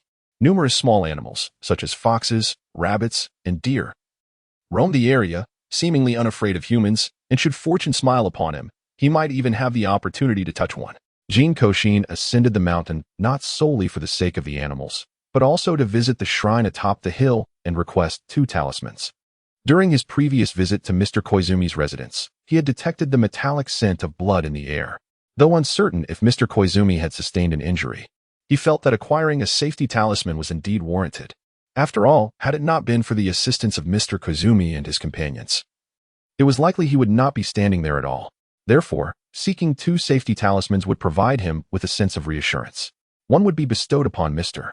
Koizumi, while the other would be a token of gratitude for Mr. Wozuka. Additionally, this journey would allow him to ascend the mountain and unwind. The events of recent times had far surpassed those of the past decade, and he too required a moment of respite. As he meandered along the narrow path, he was unaware of how long he had been walking. Gradually, the trail ahead widened, and Jin Kouxin navigated through the thickets until he arrived at a stone-paved path. To his astonishment, he had stumbled upon the correct route to the shrine quite by accident. Leisurely descending the mountain, Jin Kouxin reflected on the path he had traversed in his memory. Initially, the journey had progressed smoothly. However, in the blink of an eye, he realized he had strayed from his course. The path he had taken earlier was lined with various trees, devoid of any bamboo. Yet, he now found himself amidst a grove of bamboo, perplexed as to where he had gone astray. Although he ought to retrace his steps, he was captivated by the bamboo forest. He recalled that it had rained here just a couple of days prior and pondered whether autumn brought forth bamboo shoots. The thought of digging them up intrigued him. After wandering through the bamboo grove, he indeed discovered 2 bamboo shoots hidden beneath a blanket of leaves, along with a generous handful of mushrooms.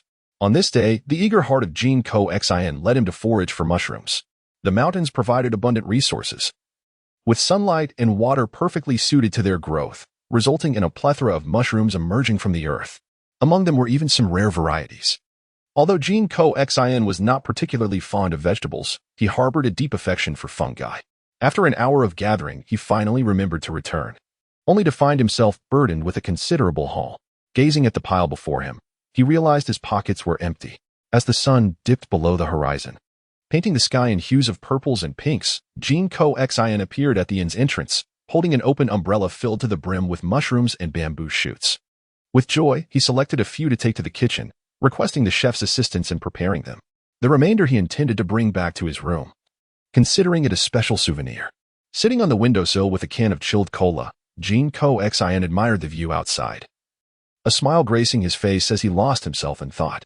When he finally regained his bearings, a knock at the door interrupted his reverie. The room had grown dim, prompting him to rise and turn on the lights before opening the door. A somewhat familiar chef stood there, holding a plate. "Mr. Jin Ko, here is your dinner. I hope it pleases you." "Thank you," he replied.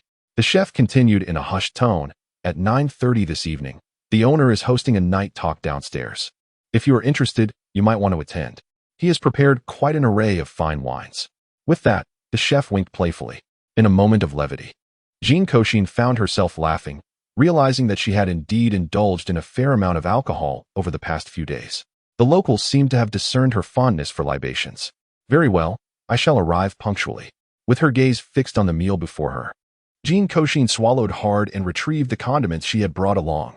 She placed the sautéed mushrooms and chicken, along with pickles, atop the rice, generously sprinkling her seasoning blend before commencing to mix them together. As she scooped a spoonful into her mouth, her eyes narrowed in delight. The flavor was exquisite. At 9:20, the hall on the first floor had undergone a transformation. The original signs and furniture had been removed, and in their stead lay a large blanket spread across the floor, adorned with an array of alcoholic beverages and an abundance of snacks. The arrival of Kinku Kokoro was neither too early nor too late. Apart from the owner, there was only one other person on the blanket. "Hello, Miss Misaki. Greetings. May I ask who you are?" Misaki Mayuko was somewhat taken aback, not expecting Kinku Kokoro to greet her, let alone recognize her. "I am Kinku Kokoro." He nodded at the owner, who sat not far away. "Hello, Mr. Kinku." After the introductions, a brief silence ensued, but soon others arrived. They gathered around the blanket, with the owner seated beside Kinku Kokoro, who clapped his hands, plunging the hall into darkness, save for a solitary light before them. "Good evening, everyone. I am the proprietor of this inn, as well as the doorman, receptionist, and cleaner.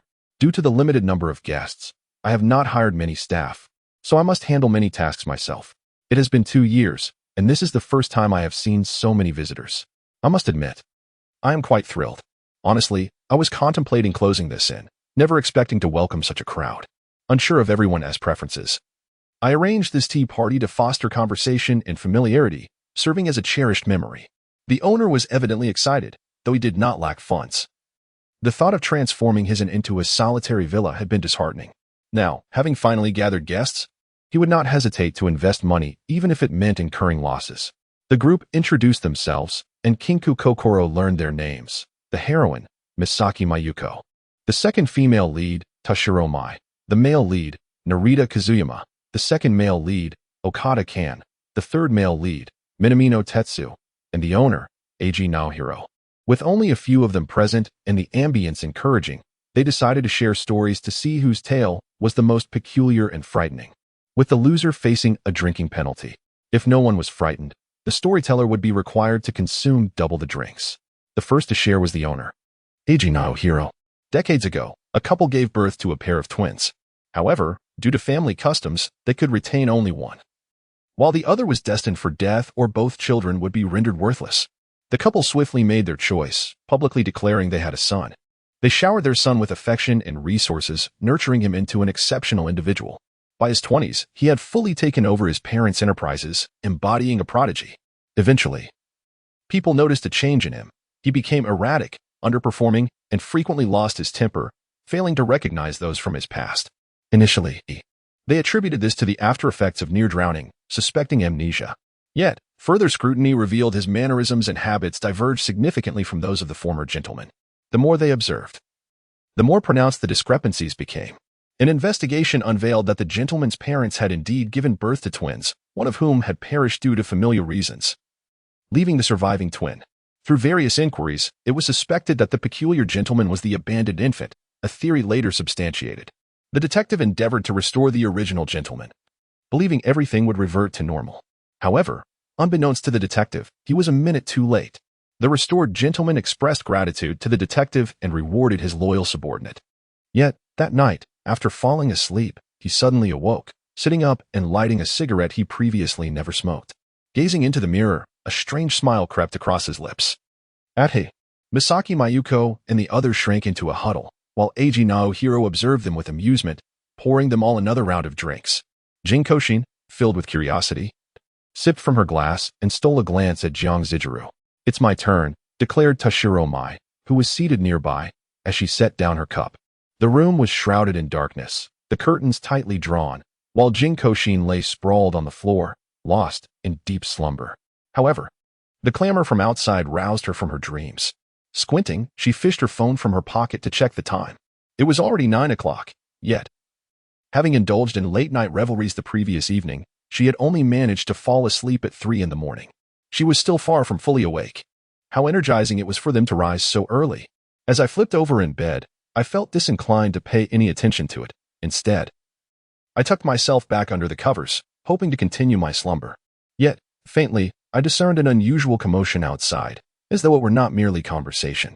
Dressing hastily, I descended the stairs and found Misaki, Mayuko, and the others in a state of great agitation, gathered around the boss, fervently discussing something. After listening for a while, Jin Kouxin discovered that Mr. Narita had gone missing. Everyone had stayed up late the previous night, so this morning, upon waking, they simply assumed he had not yet risen. However, they had made plans to explore the surroundings at 8:30 a.m., and when the time came, neither Narita nor Yamashita appeared. Their calls went unanswered, and upon searching his room, they found it vacant. This prompted their concern. My Tashiro remarked that Narita was someone who held a strong sense of time. Thus, he would never be late, nor would he leave without a word. Before Jin Kouxin awoke, they had scoured numerous locations, but found no trace of him. Now, they were beseeching the innkeeper for assistance in their search, as he was most familiar with the establishment. During their initial search, they had encountered several locked rooms, and only the innkeeper could grant them access. With no other recourse and recognizing that the inn held no secrets worth concealing, Jay Nakaka reluctantly agreed to help. Having witnessed their resolution, Jin Kouxin felt a wave of relief. He had already explored the vicinity of the inn yesterday and deemed it devoid of any peril. On the mountain, there were no ferocious beasts, not even a solitary wolf. Moreover, the desolation of the area meant that only a few individuals, including themselves, occupied the surrounding 10 miles. With no cliffs or steep precipices in sight, the likelihood of danger was minimal. After exchanging pleasantries with the proprietor, Jin Kouxin descended to the dining area. Now that he was awake, he had no intention of returning to slumber. Following breakfast, he leisurely sipped a bottle of milk while strolling. Having wandered extensively the previous day, he felt somewhat fatigued and intended to rest within the inn. It was fortuitous that he had yet to explore many of the facilities there, and today presented a perfect opportunity to do so. Requesting a map of the inn's room layout, he began to examine each area in turn. The swimming pool was a no-go, as he had already visited it. The KTV rooms were also dismissed. He preferred to listen to others sing rather than showcase his own mediocre vocal talents. The cinema was passed over as well, for there was nothing that piqued his interest. However, the study intrigued him. Not only were there books, but also tea and snacks, providing a perfect respite. Following the map's directions, Jin Kouxin arrived at the corner of the first floor. Just as he was about to open the door, he encountered the proprietor and his companions descending the stairs. Noticing their furrowed brows, Jin Kouxin was unaware that they had yet to locate Mr. Narita. Mr. Jiang, have you not yet found Mr. Narita? Jin Kouxin inquired, pursing his lips. Jiang Zijiro and his group had been searching from the 3rd floor downward, and having reached this point, they should have thoroughly scoured the entire inn. How could they have discovered no clues whatsoever? No, we have searched the upper floors entirely, but found no one. We are now hoping to search the 1st floor to see if he inadvertently fell asleep somewhere, Jiang Zijiro replied, his brow creased with concern. They could only hope that Mr. Narita and Yamashita had simply dozed off in a room, undiscovered. Otherwise, the situation could escalate dramatically. I just came from the dining area, and Mr. Narita was not there. You may want to check other locations, Jin Kouxin volunteered, helping them eliminate one possibility. Aside from the kitchen, which he had not entered, he had wandered through the rest of the area and found no one else. If there were any outsiders in the kitchen, the chefs would have certainly noticed by now. It was implausible for someone to remain hidden for so long. All right, thank you, Jiang Zijiro nodded, uncertain whether this was a piece of good news or bad. Nevertheless, it had alleviated some of their difficulties. Upon entering the study, Jin Ko's heart sank as he noticed their determination to continue searching. He shook his head and opened the door, his complexion suddenly paling, lips trembling, yet he found himself at a loss for words. Grabbing the clothing of Jiang Zhizilang, who was about to depart, he pulled him close. What is it, Mr. Jin Ko? Jiang Zhizilang inquired, his brow furrowed in confusion, unaware of why he had been so abruptly detained, as their acquaintance was rather limited. I have located Mr. Narita, but I now require you to contact the authorities. Jin Ko gasped, taking 2 deep breaths to steady himself. What? Jiang Zhizilang initially struggled to comprehend, while Toshiro Mai, standing nearby, seemed to grasp the gravity of the situation. She forcefully shoved the two apart and peered into the room. There, they beheld a bare-chested man sprawled on the floor, his chest drenched in blood, a pool of crimson spreading across half the room. It was evident that the man was none other than the missing Narita Kazuyama, brutally slain. Toshiro Mai collapsed onto the ground, covering her mouth in shock, and those behind her gasped collectively at the horrifying sight. It was unimaginable that in just one night, Narita had met such a grim fate. The group stood frozen, paralyzed by fear, unable to take any action. It was Jin Ko and the innkeeper who first regained their composure, restraining Toshiro Mai from rushing into the room and promptly alerting the police. Due to the remote location, the police could not arrive immediately, merely assuring them that assistance would be dispatched. With this grim revelation, the group lost all inclination for merriment. And as they noticed others congregating in the lobby, Jin Ko chose not to return to his room, instead seeking a place to sit. Though he did not perceive any immediate danger, he preferred not to be alone in this moment. The innkeeper, visibly unsettled, poured drinks for the guests. After surveying the surroundings, he eventually took a seat beside Jin Ko. Meanwhile, the other patrons had already been instructed by the innkeeper to remain in their rooms. Although they were somewhat startled, their panic was not severe, as they had witnessed nothing alarming. The true anxiety lay with the individuals before him.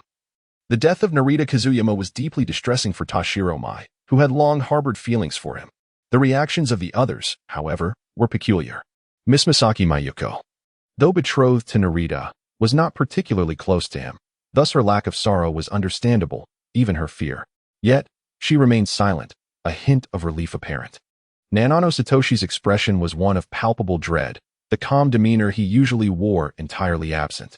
Only Okada Gando appeared relatively composed, though confusion clouded his face as he attempted to console Misaki Mayuko, receiving no response in return. Jin Kouxin found herself somewhat perplexed, unable to comprehend their true intentions.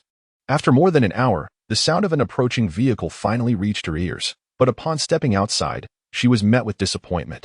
It was not a police car that had arrived, but rather a private black sedan. 2 men emerged from the vehicle, one of whom was a familiar figure to Jin Kouxin, the detective named Gong Tong, who also dabbled in writing novels, a rather formidable individual. The other man, somewhat portly, was indeed a police officer. They had been investigating an unrelated matter when they received an urgent call about a homicide at this location.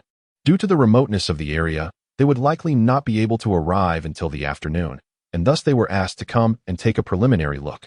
With only 2 of them present, they conducted a rather cursory investigation, simply inquiring about a few names, surveying the scene, and then asking about the sequence of events. Jin Kouxin, the first eyewitness, was certainly not overlooked. Moreover, Kudo Yusaku recognized the young man, whom he had met once before, and thus decided to begin his inquiries with him. In truth, I was not well acquainted with them. I was traveling alone and had only met Mr. Narita a few times, exchanging but a few words. Last night, due to a tea gathering, we had stayed up quite late, not concluding our festivities until after 2 in the morning. Following that, I returned to my room to wash up and retire for the night. This morning, I was roused from my slumber by the commotion downstairs, prompting me to descend and investigate. Upon overhearing their conversation, I learned that Mr. Narita was missing, and Miss Misaki and others had begun searching for him alongside the innkeeper. Later, when I attempted to read, I opened the door only to discover Mr. Narita's lifeless body. We then contacted the authorities and remained seated here, without departing. Jin Kouxin recounted the events meticulously before taking his seat once more. Did you notice anything unusual? Kudo Yusaku inquired, having grasped the situation to a considerable extent. He closed his notebook and continued to question, although Jin Kouxin did not harbor aspirations of becoming a detective. Nevertheless, Kudo Yusaku observed that Jin Kouxin had a knack for uncovering peculiar details, which could prove invaluable in solving the case. Unusual, you say? The relationships among those few are quite tangled. Would that count? This is the first time I have witnessed a Mary Sue scenario unfold in reality, and furthermore, there was an excessive amount of blood beside Mr. Narita's body. Jin Kouxin has encountered the deceased, and he has a rough estimation of how much blood a human body can lose. The human body contains approximately 7-8 of blood, and Mr. Narita, weighing just over 100 Jin, would possess no more than 5,000 to 6,000 milliliters of blood at most. However, the blood on the ground appears as though every drop from his body has been drained and poured out, presenting an abnormal excess. Kudo Yusaku nodded, acknowledging that this was indeed the peculiar aspect he had sensed. Typically, even a person who has suffered a wound would bleed only within a confined area, unless an artery had been severed. Yet, even in such a case, the blood would not spread over such a vast expanse, with a radius of 1 to 2 meters stained crimson. Moreover, having just observed, the victim had succumbed to a knife wound to the chest. Logically, such a wound should not result in such copious bleeding. What further intrigued him were the expressions of the individuals present. Jin Kouxin furrowed his brow, unsure of how to articulate his thoughts or whether he should even voice them, as all he had were mere conjectures. What expressions? Kudo Yusaku concentrated, his gaze fixed on Jin Kouxin. When you had not yet arrived, the reactions of those individuals seemed rather odd. Jin Kouxin recounted what he had witnessed, including the entangled grievances among several individuals. However, he added that these were merely his interpretations. Perhaps they meant something entirely different. Jin Kouxin was uncertain if he had misunderstood and could only supplement his observations. Thank you. This provides me with valuable leads, Kudo Yusaku replied, having gleaned a general direction for his investigation. It's no trouble. I am glad to assist you, Jin Kouxin responded, shaking his head, believing it best to resolve such troublesome matters swiftly, as he was also eager to discover the ultimate outcome. After Kudo Yusaku finished his inquiries with Jin Kouxin, another officer concluded questioning the others. They collectively examined the responses they had gathered and confirmed that no discrepancies were apparent, nodding in agreement. It appeared that this was the crux of the matter. Now they needed to investigate the connections between the individuals at the inn and the deceased, as well as the circumstances surrounding the victim's demise and the identity of the perpetrator. According to Jin Kouxin, the study had remained tightly shut prior to his arrival. Given that few patrons indulged in reading, the study was rarely locked, and aside from cleaning, it seldom saw visitors. After all, this was an inn, and even those who enjoyed reading preferred to take books to their rooms for a more comfortable experience. Additionally, the inn had been operating at a loss for an extended period, resulting in an even smaller audience for reading. According to Jiang Naoki, apart from the staff, no one had entered the study for over half a month. Being an inn, one would expect there to be surveillance, correct? Yes, but only in the lobby and hallways. There were no cameras near the study. Although the study housed many books, they were quite disorganized, and nothing particularly valuable resided there. Consequently, they had never contemplated the possibility of theft. Without surveillance, identifying who had entered the study becomes exceedingly challenging. The officer regarded Kudo Yusaku with a troubled expression, noting that aside from eyewitness Jin Kouxin, none of the other staff could ascertain who had visited the study or had seen the deceased enter. This would complicate the investigation significantly. Kudo Yusaku stepped into the room, lowered himself to touch the bloodstains on the floor, and glanced at the door of the study. It felt somewhat damp, indeed. Jin Kouxin sat on the nearby sofa, savoring a piece of bread while listening to Mr. Kudo and his associates inquiring about others. How did you know the deceased? What was your relationship? What was the deceased's temperament like? Where did you all go today? Kudo Yusaku posed these questions to Misaki and Mayuko. Meanwhile, another officer requested his colleagues to investigate their backgrounds. Jin Kouxin and the innkeeper were not acquainted with the deceased. Therefore, their suspicion was minimal.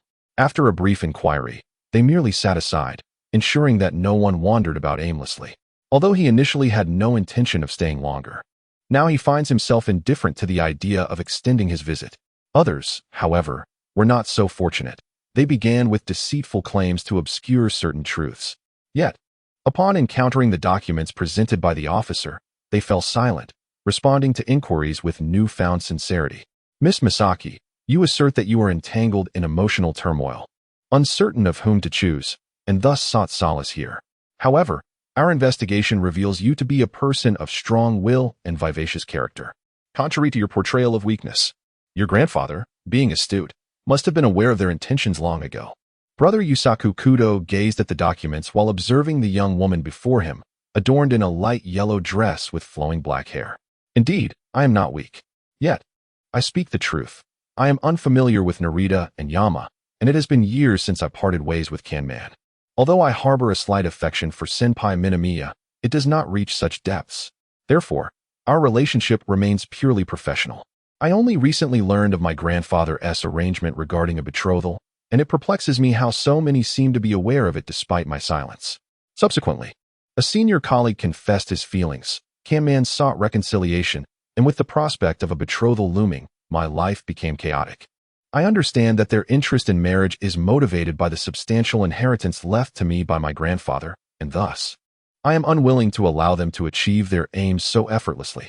Coincidentally, their mutual animosity has allowed me to withhold my stance, prolonging the situation. However, despite my pretense, I did not murder Narita or Yama. Miss Mai Toshiro, you profess your love for the deceased and your unwillingness to let go, which led you here. Yet, our investigation indicates that you and the deceased were, in fact, lovers with a strong bond, even discussing marriage. The officer scrutinized the woman before him. Having gathered evidence that revealed Narita and Yama's relationship was indeed profound, and they were aware of the betrothal, yet dismissed it with disdain. Yes, we were a couple. Our affections were genuine, and we had intentions of marriage. However, his business faced unforeseen troubles, and we braced ourselves for bankruptcy. Then, a letter arrived, stating that Misaki Mayuko was his betrothed, soon to inherit a substantial fortune. Yama, initially indifferent, recognized that their families were well acquainted and prosperous, although their wealth was not overwhelming. It was not enough to warrant a marriage for financial gain. We were already discussing marriage and preparing to meet our parents. Yet another letter arrived, claiming that Yama's business troubles stemmed from malicious competition by Misaki's family, nearly leading to bankruptcy. The letter further suggested that if Yama were willing to stage a performance, assistance with his business issues would be provided. Ultimately, Yama agreed, and while it seemed unrelated to me, my concern compelled me to follow him secretly, only to be discovered upon arrival. As she recounted her tale, Toshiro lowered her head, tears streaming down her face. Had she known this would be the outcome, they would never have come. If they had not come, Yamada would not have encountered his fate, and they would likely already be wed by now. After questioning several individuals, the officer sighed in exasperation. Despite appearing innocent, each of them harbored suspicions and had plausible alibis, complicating the task of discerning the true perpetrator. Yusaku Kudo reviewed the notes in his possession. Misaki Mayuko was fully aware of the circumstances yet chose to remain an observer. Her reluctance to reject their advances was perplexing, as she possessed the means and capability to do so. Toshiro and the deceased shared a romantic bond, which could potentially lead to violence. Yet no apparent conflict existed between them, for the deceased did not favor the facade of gentleness Misaki portrayed. Okada Kanman, seemingly uninvolved, stands as an option among the three men. If Misaki were to choose, he would undoubtedly be her selection. Although they had parted ways, their separation was forced, and he had never relinquished the hope of reconciliation. It is plausible that he could have developed a conflict with the deceased. Naminoya Tetsu, although Misaki's boyfriend, was not genuinely favored by her. Furthermore, records indicate that Naminoya had only this one girlfriend while being surrounded by numerous acquaintances, juniors, and friends, while others may be uncertain. It is clear that Naminoya pursued her for the sake of the inheritance, making him another potential source of conflict with the deceased. Jin Kouxin stood at the scene of the crime, surveying his surroundings. Though he lacked the skills to solve the case, he felt an inexplicable sense of having overlooked something crucial. Earlier, he had a fleeting insight, but it had slipped his mind in an instant. His gaze fell upon the spot where the body had once lain, surrounded by several scattered books, many of which were stained with blood. The study, filled with books, naturally bore some disarray, yet he wondered who had caused such chaos. As he walked, he inadvertently kicked one of the books, stumbling over it. Without hesitation, he bent down to retrieve it, noticing that it was half-soaked in blood. He intended to place the book on the table, reasoning that since no one had bothered to clean up, it likely held little significance. Jin Kouxin could not bear to see so many books carelessly strewn on the ground. So she resolved to place them on the table, having already taken photographs of them. Once on the table, it would be more convenient for any future inquiries. Suddenly, a shout from behind startled Jin Kouxin, causing the books she had been holding to tumble to the floor. Kongu's heart clutched at his chest as he turned to discover it was Detective Kudo and his companions. This was the crime scene. How could it be tampered with? Toshiro Mai glared at Kongu, her anger flaring as if she longed to pounce and strike him. I apologize, but the disarray here compelled me to tidy up a bit. However, everything has already been documented. I did not cause any damage, Kongu explained, noting her distress with a sense of remorse. Indeed, Miss Toshiro. There is no need for alarm, the officer standing nearby reassured her. Meanwhile, Kudo Yusaku surveyed the room, a spark of inspiration illuminating his features as he strode forward with purpose. At that moment, I mistakenly believed he intended to strike me and hastily covered my head, only to realize he was gazing at the book that had fallen to the ground. As I gazed in the direction of his eyes, an unexpected tremor coursed through my heart. I finally recalled what I had previously overlooked. Detective Kudo, I began. When I entered this room earlier, I sensed an unusual chill. At first, I attributed it to the infrequent occupancy of this space, which rendered it rather cool, or perhaps it was merely a reaction to the initial shock. However, upon observing the dampened sheets of white paper before me, I suddenly comprehended that the cold I had felt was, in fact, frigid. This room must have contained ice or water at some point. Otherwise, how could the blood-soaked pages possess a section devoid of any bloodstains, appearing instead as if they had been submerged in water? Kudo Yusaku retrieved the photographs taken in the room earlier, scrutinizing them closely until he discerned the entire truth. Everyone reconvened in the hall, and this time, Yusaku was prepared to recount the sequence of events. Following the conclusion of last night's tea party, someone had summoned Narita and Yamashita to the study. Their clandestine meeting went unnoticed by the others. Once there, the individual had induced Narita and Yamashita into a drunken stupor before commencing the setup of a deadly contraption. Initially, a block of ice containing a dagger was positioned directly above Narita and Yamashita's bodies. The rope binding the ice was threaded through the room, secured behind the door and weighed down by books, effectively freezing the rope in place. As the ice gradually melted, the rope would loosen, causing the dagger, along with the ice, to plummet. The force of the impact was precisely sufficient to kill Narita and Yamashita, and given the early hour and the absence of witnesses, no one would be there to render assistance. Thus, the victim succumbed to blood loss and ultimately perished. But ice? In the study, there exists only a singular round beam. How could it possibly support such a substantial block of ice? Iguchi Jiro was well acquainted with the structure of the inn. While he had no intention of scrutinizing his own establishment, the beams within the house were purely ornamental, and the building itself was not particularly tall, measuring just over 4 meters. It was implausible for a falling dagger to penetrate a body. Leveraging the principle of leverage, if one loop would not suffice, then 2 loops would do. Thus, merely a few books would be adequate to maintain the balance. Should any disturbance occur on the side of the books, the ice, along with the dagger, would descend. Yusaku illustrated this concept on paper. To accomplish such a feat, a substantial block of ice was required, one capable of encapsulating objects within it. Among you, only Mr. Nania possesses the capability to procure a large block of ice silently and construct this lethal mechanism. You alone have previously visited this place, familiarizing yourself with the room's structure, knowing where to locate the ice and which room could serve as the setting for the trap. Only you could have lured Narita and Yamashita out. Yusaku fixed his gaze upon the man before him, his expression grave, confidence radiating from his eyes. Why is it only Naniya Tetsu who could have summoned the victim? Queried a perplexed officer standing nearby. While I comprehend that Naniya possesses the means to commit murder, why could he alone have lured the deceased? Setting aside the 2 ladies, there was at least one Okada Kanno, also entangled in the emotional complexities. Why could it not have been him? The reason lies in the fact that Okada Kanno appeared to be the most disadvantaged among the trio. The other 2 held significant social standing, one, a betrothed fiancé, the other, a boyfriend. Consequently, Okada Kanno was the most easily overlooked. Regarding matters of the heart, the deceased did not genuinely harbor feelings for Miss Misaki or aspire to marry her, thus he would not concern himself with Okada Kanno. As for the 2 ladies, they lacked the motive to murder the victim, let alone to devise such a contraption. As I observed Kudo Yusaku speaking eloquently, I could not help but applaud internally. This detective is truly remarkable. His logic is impeccably clear. You claim I killed him, but what evidence do you possess? Furthermore, why would I have any motive to commit such an act? Namba Tetsu was clearly incensed, having had certain matters deduced about him, yet he remained composed. He had no reason to kill. His life was harmonious, his career thriving, and his demeanor charming, rendering it implausible for him to harbor any intention of murder. Miss Misaki, I believe, understands this all too well. Kudo Yusaku did not respond directly. Instead, he turned to Misaki Mayuko, who had been quietly seated beside him. When her name was called, a flicker of surprise crossed her face, quickly replaced by a look of understanding. Indeed, he initially had no reason to kill. But upon realizing he was threatened, he could not restrain himself. In truth, I have known Namba Tetsu for quite a long time. We were acquainted even before I graduated from university. At that time, I was still in a relationship with Arakida, interning at a company where I met Namba, my senior, from whom I learned greatly.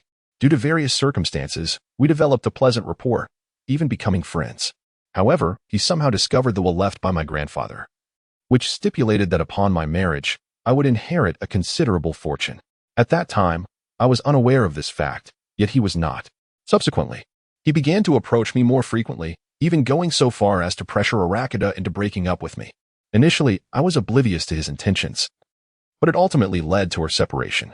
Afterward, he did not take any overt actions but allowed others to believe we had mutual feelings, attempting to coax me into a relationship with him, akin to boiling a frog slowly. Not long ago, upon learning of my engagement to Narita, he attempted to force me into a relationship with him, seeking to preempt Narita. However, I held no affection for him. In fact, due to his previous actions, I preferred conversing with Narita. In his desperation, he sought to eliminate Narita. Given this, why did you not report him? The police inquired, their brows furrowed. If her account were accurate, Namba Tetsu was clearly culpable. Although it might not warrant incarceration, it was evident that it could not be overlooked. Misaki Mayuko shook her head, clasping hands with Okada Arakida. It is not that we did not wish to report him. Rather, his actions were not illegal, leaving the police powerless to act. Initially, he created misunderstandings between us, but having grown up together, we knew each other too well for any misconceptions to linger. Subsequently, he employed various underhanded tactics to torment us. He would privately undermine Arakida, asserting he was unworthy of me. When aware of our dates, he would deliberately schedule work or gatherings to ensure we could not meet.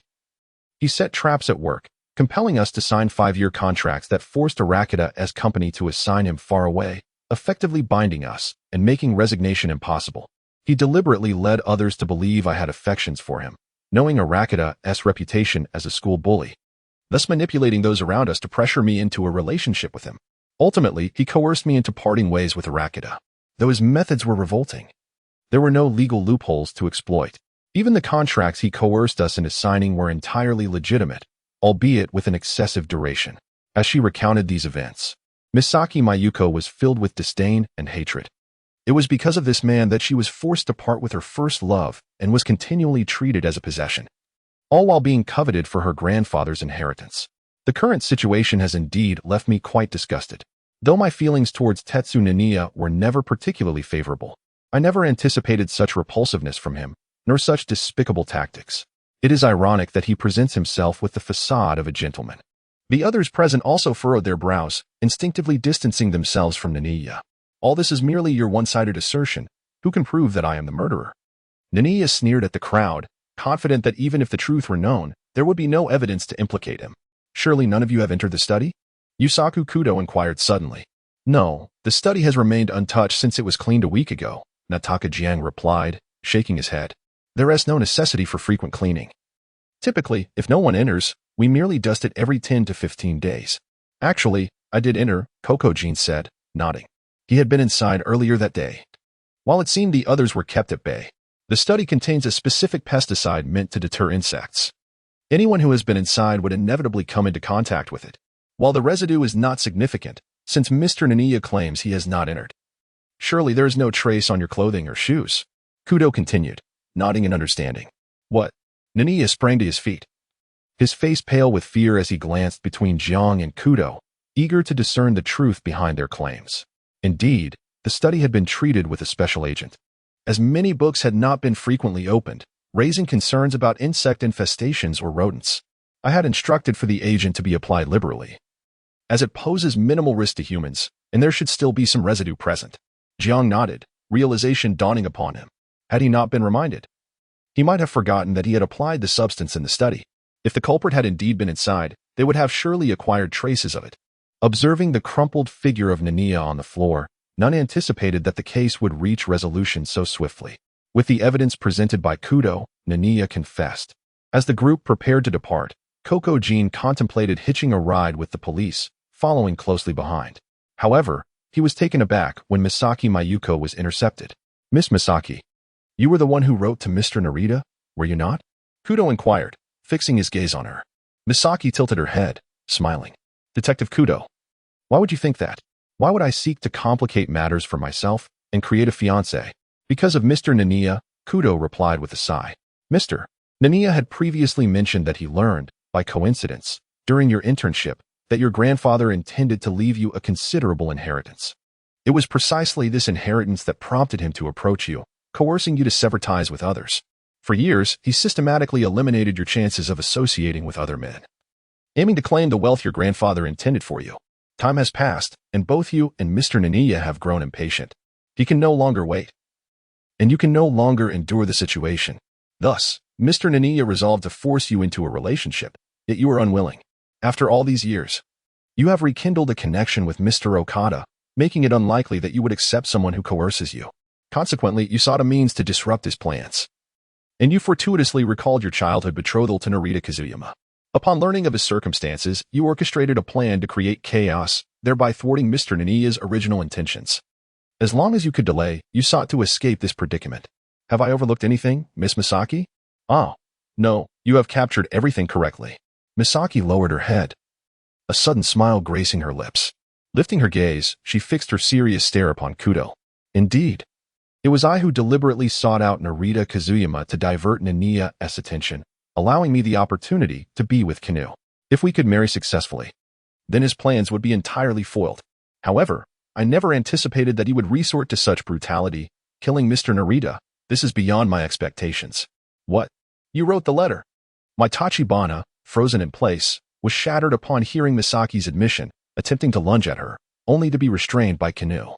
The letter was indeed penned by Mayuko, but the subsequent events bear no relation to her. Kanu interjected, shielding Misaki from Maya's assault. If not for her, none of this would have transpired. Mai seethed, glaring at Misaki. Had it not been for her, Kazuyama would never have come here. Had it not been for her, Kazuyama would not be dead. Had it not been for her, I should be preparing for my wedding with Kazuyama right now. But now, everything is lost. Kazuyama is gone. And the future I envisioned has evaporated. Even without Miss Misaki, these events would have unfolded with another lady. Nania's target was not solely her, due to his profession. He was aware of numerous inheritances and their heirs. He could select suitable targets, draw near, and manipulate them into claiming their inheritance. He had executed such schemes before. Though unethical, it was not illegal, thus evading detection. Observing the distraught Mai, the officer spoke with compassion. Nania had previously worked at a law firm, encountering numerous wills. Moreover, Misaki was not his first target. He had already deceived 2 individuals out of their inheritances. One was obtained unbeknownst to many, while the other was transferred to joint property after marrying the beneficiary, leading to a peaceful divorce. Thus, he acquired nearly 40 million in assets, explaining his affluence. Initially, he intended to continue his usual deception, but perhaps due to his newfound wealth, he had grown arrogant. This provided Misaki a chance, yet Mr. Narita's death was indeed tragic. We apologize for Mr. Narita's demise. If you cannot accept this, direct your anger at me. It is my incompetence that led Misaki to seek assistance from Mr. Narita. If you must resent someone, let it be me. However, I still wish for your happiness. Mr. Narita expressed that he cherished your bright smile, Ms. Tachibana, and hoped to see you forever joyful, Kanu said, regarding Mai with regret. Ah, Mai cried, covering her face with her hands, overwhelmed with sorrow. Today, I found myself in a somber mood as I rode home, unexpectedly confronted by an incident that altered the course of 2 seemingly happy couples. There were unspoken matters lingering in the air. Just the previous morning, while dining, I noticed a bottle of suspicious water at their table.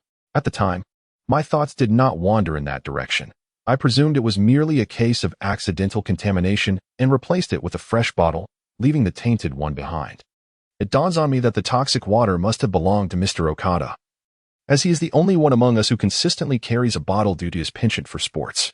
Had I not taken that bottle away, it is likely that Mr. Okada would have been the first victim. Perhaps, by a twist of fate, I inadvertently saved Mr. Okada while failing to protect Mr. Narita. As the days grow colder, I find myself walking home from school, the frigid air biting at my skin, prompting an involuntary sneeze. I had not anticipated such a swift drop in temperature. Just days ago, the weather was splendidly sunny. After bidding farewell to my classmates, I purchased some ingredients for dinner. Carrying them home, with the chill in the air, I pondered whether to prepare sukiyaki or curry rice tonight. The supplies for sukiyaki seemed insufficient, so I decided on curry rice instead. In this cold weather, a warm dish would surely provide comfort and solace. Opening the refrigerator to retrieve some curry, I stumbled upon the mushrooms I had foraged during my recent trip to the hot spring inn. Initially, I intended to bring them back as souvenirs for others, but with few neighbors around and Mr. Kurosawa frequently absent, sharing them with classmates was impractical due to their limited quantity. Thus, these mushrooms remained, dried and forgotten. I wonder if curry mushrooms will prove to be a delightful combination. Jin Kouxin gazed blankly at the dried mushrooms in her hand. The golden liquid in the pot bubbled vigorously, releasing a delightful aroma. Jin Kouxin stirred the ingredients with a spoon, diligently preventing them from sticking to the pan. Meanwhile, the enticing fragrance of rice wafted from the nearby rice cooker. Jin Kouxin took out a plate and filled it with rice, then ladled a spoonful of the prepared curry over it. He sat at the dining table, indulging in hearty bites. After satisfying his hunger, he sank into the sofa, feeling too lethargic to move. Beads of sweat dotted his forehead, and his breathing became somewhat labored. How exhausting! The physical exertion had been rather excessive, indeed. It was unwise to engage in both mountain climbing and crime-solving endeavors simultaneously. Next time, he should steer clear of such activities. Upon awakening from his slumber, he noticed the dawn breaking on the horizon. Checking his phone, he found it was already past 5 o'clock, quite early, yet he realized he could not fall asleep again. Thus, he decided to prepare himself for breakfast. Eating bread daily had become rather monotonous. Perhaps today he would have some noodles instead. He retrieved some noodles from the refrigerator, intending to cook himself a bowl of ramen. Fortunately, he had some additional ingredients on hand, including mushrooms and luncheon meat, which would surely enhance the flavor. As he cooked the noodles, he gazed out the window, catching a glimpse of Mr. Koizumi's house across the street. Today, I had anticipated encountering yet another pitch-black window. Yet to my astonishment, the curtains that had been drawn tight across the opposite side were suddenly drawn open. Although no figure was discernible, it seemed that Mr. Kurosawa had indeed returned. I wonder how long he shall stay this time. With a sense of curiosity, I gazed intently at the figure before me. I have always been intrigued by Mr. Kurosawa, wealthy, handsome, possessing an air of cold elegance. His profession shrouded in mystery, his name enigmatic, yet he emanates an undeniable charm. Jin Kouxin has always held a favorable impression of him, particularly after Mr. Koizumi came to her rescue. She genuinely yearns to befriend him. However, it seems that he is rather preoccupied. Jin Kouxin has resided here for nearly 2 months, yet he has only encountered his neighbor 5 or 6 times. For the remainder of the time, the house across the street has remained unoccupied. Were it not for Mr. Heezy's occasional returns, Jin Kouxin might have believed he was the sole inhabitant of this street. After gazing across for a while, he was suddenly struck by a desire for a sweet treat. He retrieved flour and sugar, meticulously preparing his concoction. After having breakfast, Jin Kouxin tidied up his room and settled into a chair for a moment of respite. Before long, the air was suffused with a delightful sweetness, evoking a profound sense of happiness. With a satiated belly, Jin Kouxin found herself tempted by the delightful aroma wafting through the air. Glancing at the clock, she realized the treat still required a bit more time in the oven, though she could turn off the heat. Her gaze fell upon the adorable bear-shaped cookies and the neatly arranged butter biscuits, and she could not resist poking one, nearly burning herself in the process, leaving an imprint on the delicate treat instead of lifting it. How soft they were. She placed the cookies on the windowsill to cool and hurried to change clothes, for school beckoned. After waking, Jin opened his door to find an object hanging outside. A simple white bag contained a package of butter cookies, adorned with a sticky note. "Hello, Mr. Koizumi. I'm Jin Kouxin from across the way. Here are the cookies I just baked for you to enjoy." Jin intended to discard them as usual, but before he could act, his phone rang. Another mission awaited from the organization. After reading the message, he casually stuffed the cookies into his pocket. Jin raced through the streets, his clothes soaked. The source of the moisture unclear. Was it sweat or blood? The surroundings were deserted, yet distant gunfire echoed, signaling pursuers on his trail. despite having shaken them off moments ago. The area was not vast, and they would inevitably find him. Vodka had split off earlier. If they were pursuing him, Vodka must be unencumbered by enemies. It would depend on him now. If he could contact the organization in time, all would be well. If not, he would have to face his fate, unwilling to fall into their clutches. However, if he survived this ordeal, he vowed to make them pay. The situation deviated significantly from the intelligence provided by the organization. What was supposed to be a simple assassination had turned into a well-prepared ambush, complete with an arsenal of weapons. It was evident that the informant within the organization needed to be unmasked, and it was time to pay a visit to the intelligence department to evade the relentless pursuit. Jin cast his eyes upon the slope ahead, a steely resolve flashing in his gaze. He leapt down decisively, concealing the evidence of his injuries. Within moments, his pursuers arrived, scanning the area but failing to find any trace of him, choosing instead to pursue a different direction. Jin rolled twice on the ground, landing in a pit that effectively obscured his presence. Yet, fortune and misfortune are intertwined. While he had eluded his pursuers, he found himself unable to escape his temporary refuge. Under normal circumstances, this pit would have posed no challenge, but now, with gunshot wounds to his arm and ankle, he was incapacitated, unable to muster strength despite the injuries being relatively minor. The pit, while concealing him, also rendered him immobile for the moment. Fortunately, its secluded location and natural cover provided some respite from the elements. Vodka, having dealt with the henchman on his tail, hurriedly dialed for organizational support. If only a few remained on his side, most would surely be with their leader. Should he delay in seeking assistance, he might be tasked with recovering the leader's body. He hoped his leader could hold on a little longer. After hastily bandaging his wounds, Jin settled in a corner of the pit to await rescue. Though his injuries were not life-threatening, he had lost considerable blood, compounded by his exhaustion. If his condition did not improve soon, he might not withstand the prolonged ordeal. However, should he heal swiftly, he could emerge. He wondered how many days that would take and when someone would discover him. He recalled that the area was not entirely desolate. It was a private recreational spot, yet he remained uncertain when assistance would arrive. As the day faded into night, Jin had spent the entire afternoon in the pit without a single sign of life. His heart grew colder with each passing moment. If no one had come during the day, it was unlikely they would search for him at night. The mountain was vast, and the organization would not comb through it for a minor anomaly. That would be madness.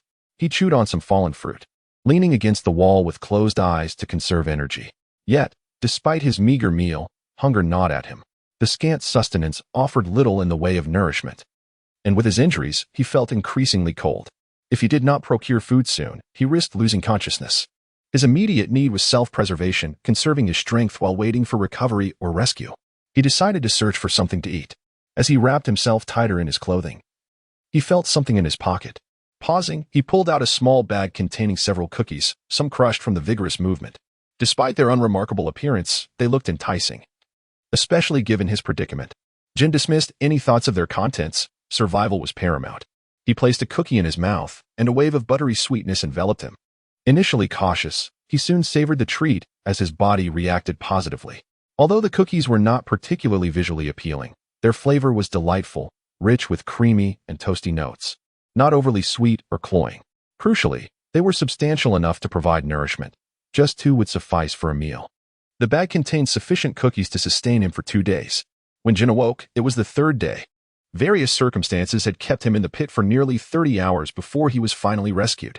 Upon seeing Vodka, he relinquished his gun, collapsing into unconsciousness.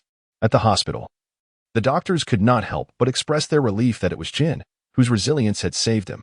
Had it been an ordinary person, prolonged exposure to such injuries would likely have resulted in severe complications or worse.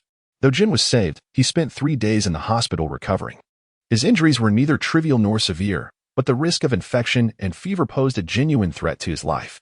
He was kept under observation for 2 days before being discharged. Due to this incident, he was granted a half-month reprieve, with instructions to rest and recuperate. As for the mission, he was given assurances that all personnel involved would be investigated. The intelligence failures within the organization were a serious concern. Without accurate intelligence, the members of the organization find themselves in a perilous predicament, one that is even more treacherous than the absence of intelligence itself. The other intelligence within the organization remains relatively intact, yet recent data has encountered some complications. According to the disciples investigating the intelligence, They conducted their inquiries as they had in the past. However, this time, they faced various issues, both trivial and significant, which hindered their ability to dedicate time and energy to their investigations. As time pressed on, they endeavored to replicate new records based on previous documentation.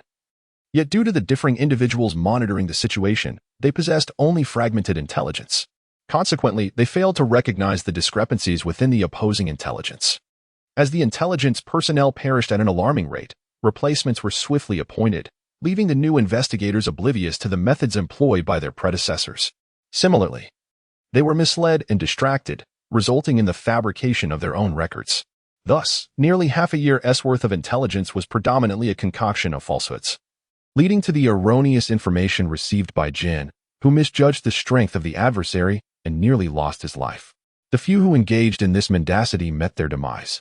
Yet, the underlying circumstances elicited a cruel smile from Jin. It appeared that someone deemed the organization too merciful and sought to instigate turmoil, and fortuitously, he had ample time ahead. Gazing at the documents in his hand, Jin's face was alight with excitement. Recently, Jin Kouxin has been quite occupied, and by the time he regained his senses, winter had already arrived, bringing with it a chill in the air. After tirelessly working for half a month, Jin Kouxin and his companions have finally completed their examinations and earned themselves a brief respite. The students today have made plans for various outings. Some are heading off to vacation, others are embarking on journeys, and some intend to visit relatives. "Where are you going today?" inquired a classmate sitting closely to him. "I don't know yet. I haven't decided where to go," came the uncertain reply. He genuinely had no inclination for an outing, and the thought of going out felt cumbersome, not to mention the exhaustion of traveling back and forth. "Would you like to join me for a trip to Osaka? It's quite lively there lately, and there's a concert featuring some celebrities." "No, I would prefer to go to Nagano," he responded, waving his hand dismissively. "Osaka, indeed, holds a treasure trove of memories.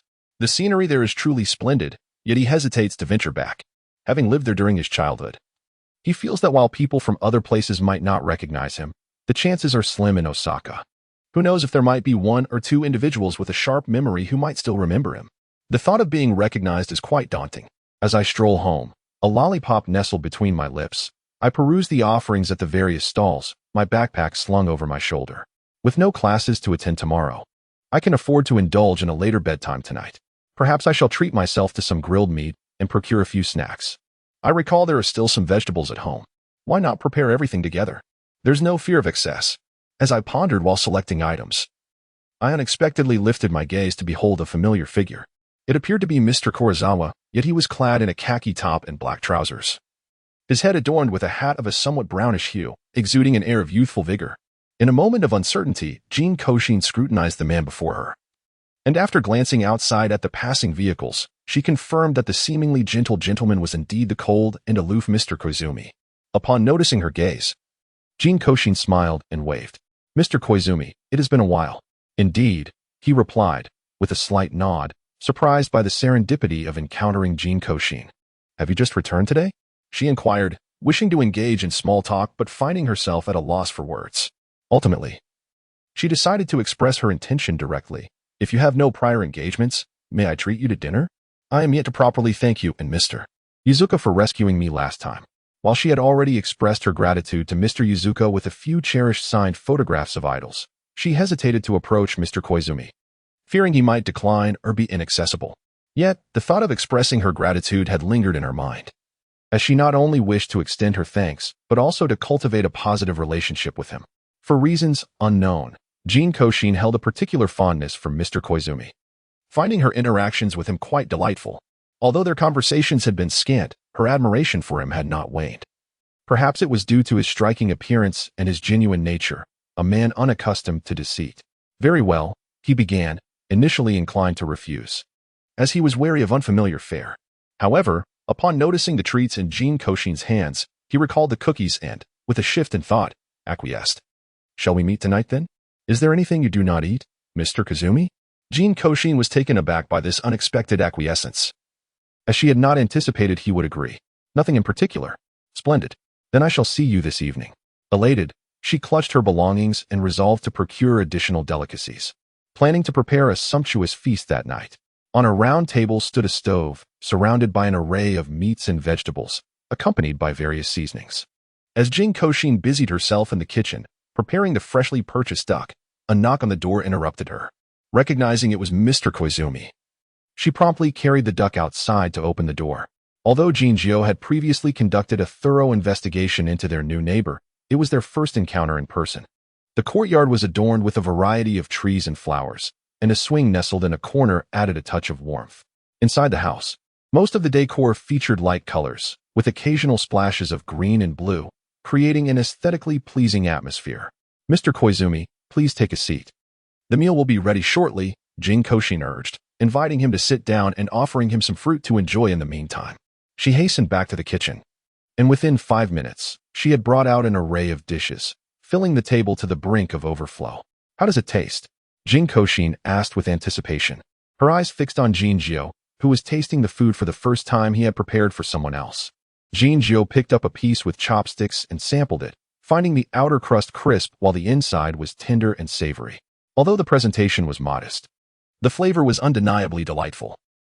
Quite good, he remarked, encouraging her to indulge further, as there was plenty more to enjoy. Seated across from him, Jin Kouxin began to eat as well. These mushrooms were foraged during my recent outing. They are exceptionally fresh. It's a shame they don't keep for long. I had to dry some, but they still taste quite good. She produced some dried mushrooms she had intended to gift to Mr. Koizumi, but their paths had not crossed until now. The flavor is indeed commendable. Were they gathered from the mountains? Jinjiu inquired casually as he continued to eat. Yes. During my visit to a hot spring in near the mountains, I gathered quite a few mushrooms and bamboo shoots. Unfortunately, the bamboo shoots are all gone now, but I still have some mushrooms left, Jin Kouxin shared, reminiscing about the scenic beauty of the Yearns mountains. The timing of her visit had been fortuitous. The weather was pleasantly cool for soaking in the hot springs, and the foliage had yet to fall, revealing autumn shoots and mushrooms. Regrettably, even if I wished to return, it seems unlikely. Since the incident, fewer people have visited the inn, and Mr. Jiang has closed it down. I wonder if it will ever reopen. I suspect it won't in the near future, especially since Mr. Jiang is quite capable but lacks business acumen, and likely would incur losses if it were to continue operating. Mr. Koizumi, would you care for a drink? Jin Kouxin suddenly realized her oversight in not offering beverages. Rising from the table, she approached the refrigerator and surveyed its contents. We have tea, cola, beer, wine, fruit beer, and spirits. Which would you prefer? Beer, please, he replied. Certainly, she said, retrieving several bottles of beer and placing them on the table. Are there any noteworthy places to explore nearby? Jin Kouxin inquired while sipping her drink. Mr. Koizumi had moved in a few months prior but was quite reclusive and not one to venture out much. With the holidays approaching, she intended to explore the area a bit. There are amusement parks, museums, zoos, and a food street, Jinjiu responded, well aware of the local attractions given his residency. He surmised that Jin Kouxin would likely be most interested in the food street. As anticipated, she perked up at the mention of it. How do I get to the food street? After living here for some time, I haven't seen any food stalls around. Eating was indeed one of Jin Kouxin's greatest passions. She had a knack for discovering delicious fare wherever she went. The mere thought that a food street existed nearby without her knowledge was astonishing. There is one, but technically it's located in the adjacent 2nd district. Jinjiu recalled from a prior assignment there, though the specifics were hazy. That's not far at all. We begin our holiday tomorrow. I plan to check it out in a couple of days. Would you like to join me? Jin Kouxin proposed, her eyes brightening at the thought. Despite her usual inclination to solitude, she believed that an outing with Mr. Koizumi could be enjoyable. Jinjiu glanced up at her invitation, surprised as he recognized his own demeanor was not particularly inviting. It was rare for anyone to suggest an outing with him, let alone an invitation to explore. Naturally, he was inclined to decline. Noticing his silence, Jin Kouxin felt a wave of nervousness wash over her, her lips pursing in disappointment. If you have prior commitments, I can go alone. Jinjiu remained silent. As she navigated the winding pathways indicated on her phone's map, Jin Kouxin soon found herself standing at the entrance of the food street, nestled between residential buildings not far from the main road. The atmosphere appeared somewhat subdued, with shops open but lacking the usual hustle and bustle. Nevertheless, the enticing aromas wafting from the establishments, freshly baked bread, delectable pastries, and hearty rice bowls, aroused her appetite, leaving her feeling that there was always room for just a little more. Although Jin Kouxin does not feel particularly hungry at the moment, he is nonetheless somewhat tempted. Yet, In comparison to this, he yearns for the delectable snacks. But alas, after perambulating the area, he finds there are no stalls selling such treats. He does, however, come across several food trucks, though they are all empty. It is still too early. The items you mentioned are only available in the evening. A chef frying tempura engages in casual conversation with Jin Kouxin while preparing the meal. Are those food trucks only available at night? The recollection of the food trucks he just saw dawns upon him.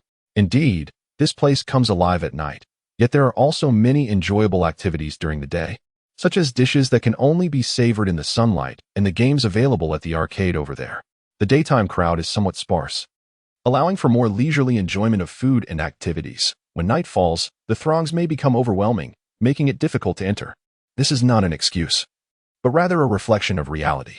While the street may not be bustling during the day, it maintains a normal level of activity, albeit less than the vibrant evenings. Nonetheless, the daylight offers ample opportunity to indulge in desired delicacies and engage in fun pursuits. In contrast, at night, one may find themselves either unable to enter due to crowds or waiting in line for prolonged periods. Thus, both day and night present their own advantages, and the commerce along this street has consistently thrived. After relishing the tempura, Jin Kouxin, ever receptive to advice, followed the path indicated by the proprietor and arrived at the arcade, eager to explore the array of amusements it offered. In his hands, he held a substantial stack of game tokens, all exchanged for a variety of trinkets, some won as toys, others as souvenirs, and even prizes obtained through trade.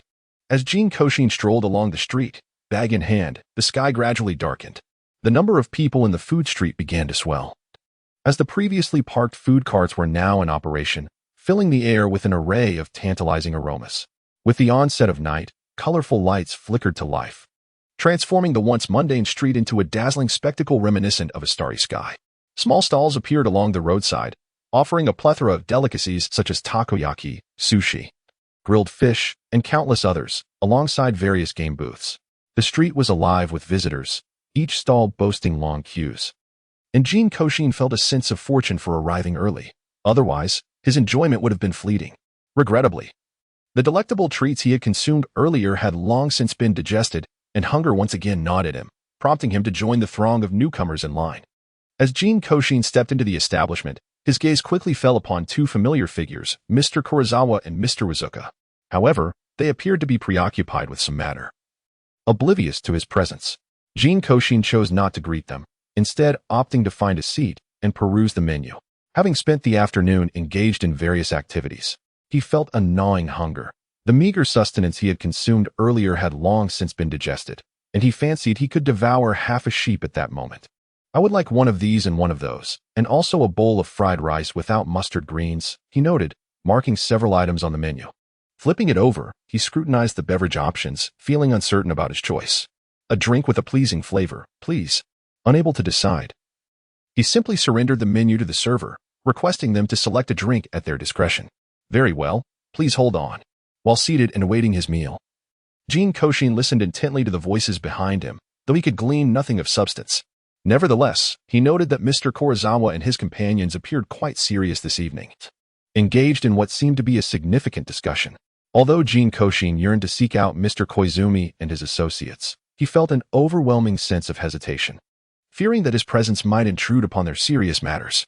This was, indeed, his inaugural encounter with Mr. Koizumi's professional environment, and he remained oblivious to the nature of their work. Nevertheless, it seemed to be a substantial enterprise, exuding an air of solemnity. Delicious, Jin Kouxin exclaimed as he lifted the golden liquid before him and took a sip. The drink carried a hint of sweetness amidst its alcoholic essence, rendering it quite refreshing. Although it was somewhat stronger than his usual fare, he found it agreeable. He scooped a spoonful of fried rice into his mouth, savoring the shrimp, corn, and a piquant sauce that melded together in a delightful symphony of flavors, both robust and sweet, creating an exquisite texture. With each bite of fried rice accompanied by a sip of cocktail, Jin Kouxin relished the moment. Once he had indulged to his heart's content and settled into his chair for a respite, he realized that Mr. Koizumi and his companions, who had previously occupied a corner, had vanished. He was taken aback by their swift departure, having anticipated the opportunity to exchange pleasantries. After a brief respite, Jin Kouxin continued to stroll through the bustling food street.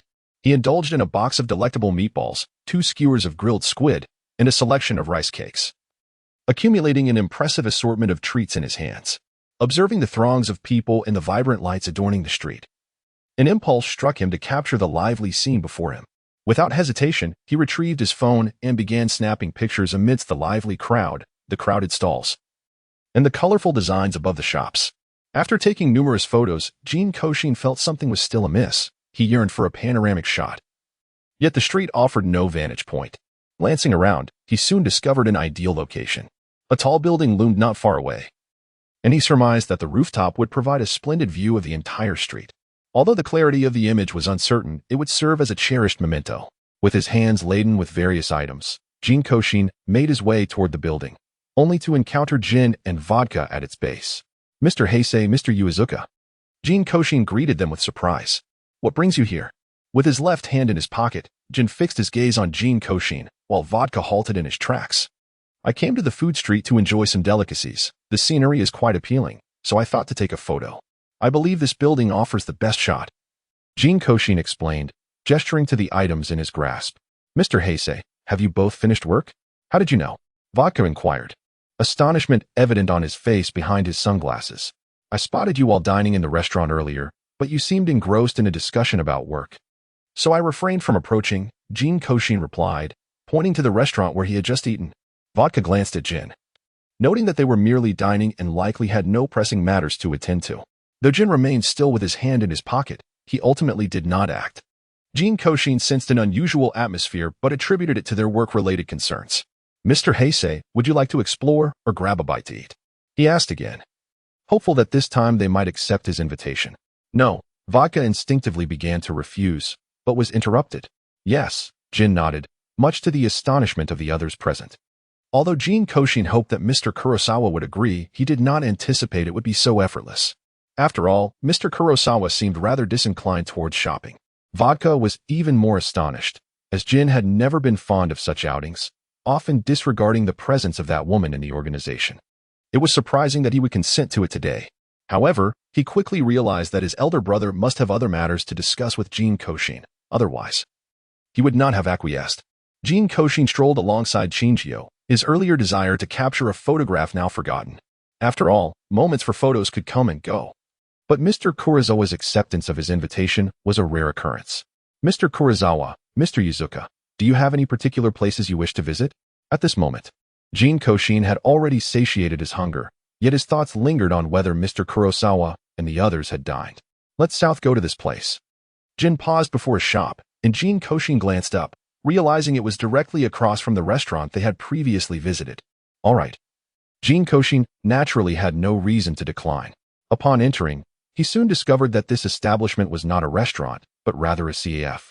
A notion he had not anticipated regarding Mr. Kurosawa's desire to share coffee with him. After a brief moment seated, 3 cups of coffee were promptly served.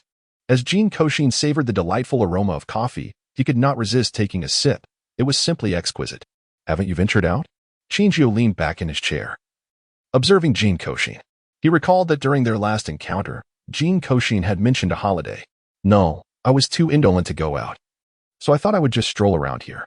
It wasn't that he truly lacked the desire to go out, even if he did, after having experienced so much previously. He found himself devoid of the energy to indulge in leisure activities. Shinjio cast a glance at Jin Kouxin, who suddenly experienced a moment of clarity, understanding Shinjio's unspoken thoughts. He had spent the past few days confined at home, only contemplating an outing today. Though he had initially wished to explore sooner, he had postponed his plans due to various matters, and it was only today that he finally felt invigorated. Venturing out is rather pleasant. One can observe the world beyond. By the way, what time did you dine? I didn't catch sight of you. Shinjio nodded in agreement, casually remarking that Jin Kouxin indeed spent too much time indoors. I didn't pay attention to the time, but it was probably around 6:30, Jin Kouxin replied, glancing at the time displayed on his phone, uncertain. I'm not entirely sure. I saw that you had guests, so I began my meal first. After finishing, you all had already departed.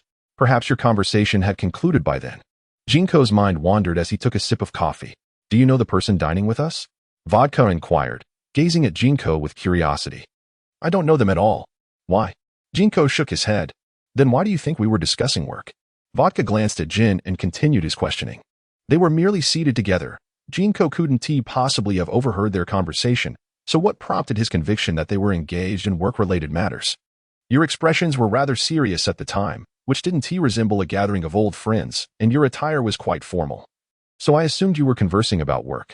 However, I could be mistaken, as I didn't even see the other person's face. It suddenly dawned on Jinko that he hadn't actually seen the individual speaking with Mr. Kurizawa. Perhaps they were sharing light-hearted banter.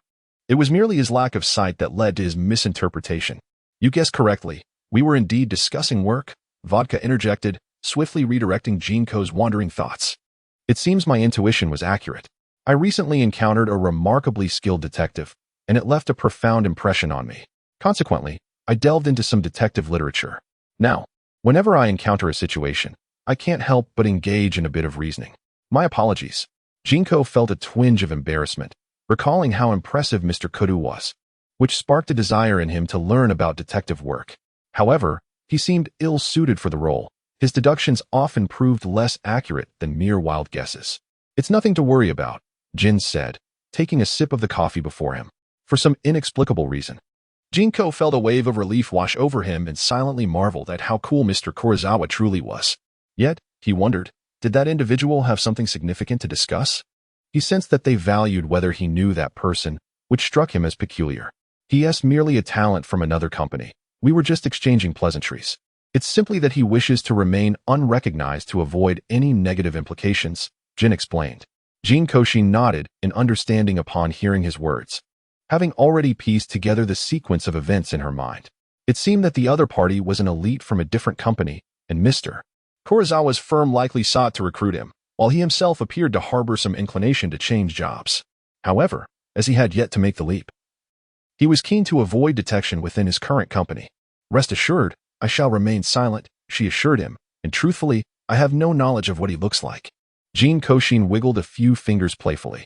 Jin Kouxin had truly not paid attention to what the person speaking with Mr. Kurosawa looked like. He could only surmise that he was a man of somewhat stout build, but beyond that, he knew nothing. Jinyu remained silent, merely regarding Jin Kouxin with an odd expression in his eyes. Jin Kouxin felt that it was commendation, but Chinjo merely regarded the young man before her as easily deceived, believing whatever was said. As the evening wore on, Jin Kouxin and Chinjo exchanged a few words before parting ways. After all, Chinjo's affairs for the night were far from over.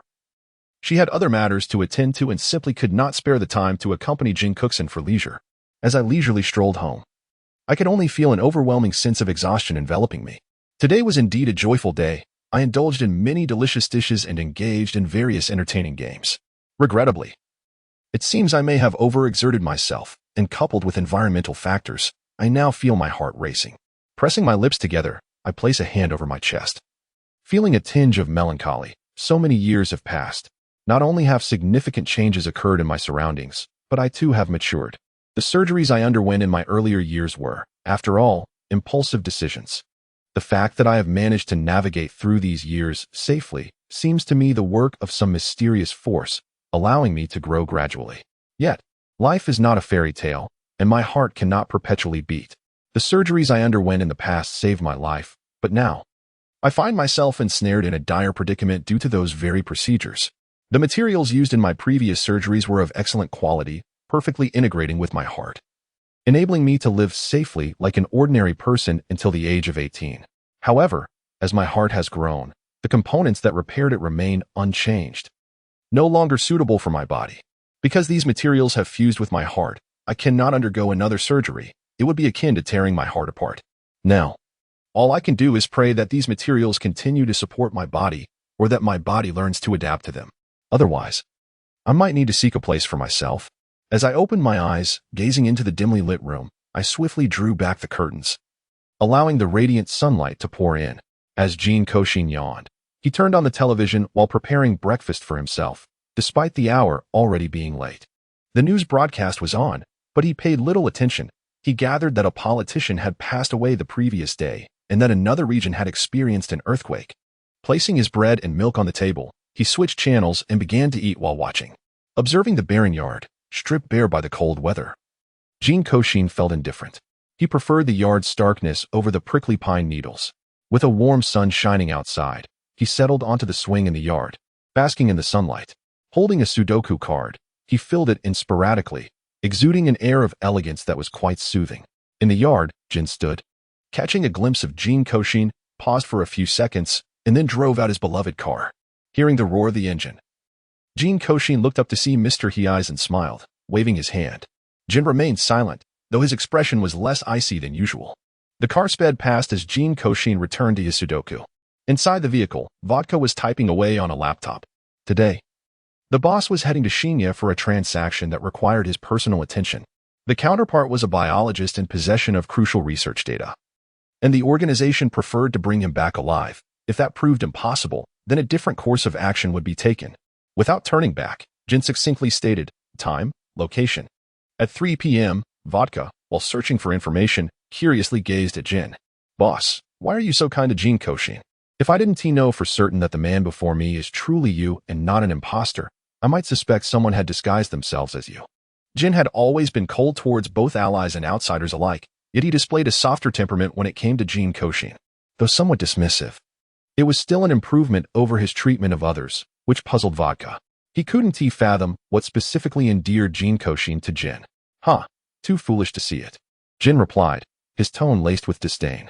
That boy is utterly naive. Despite being an adult, his behavior would not seem out of place in elementary school. And he is quite weak.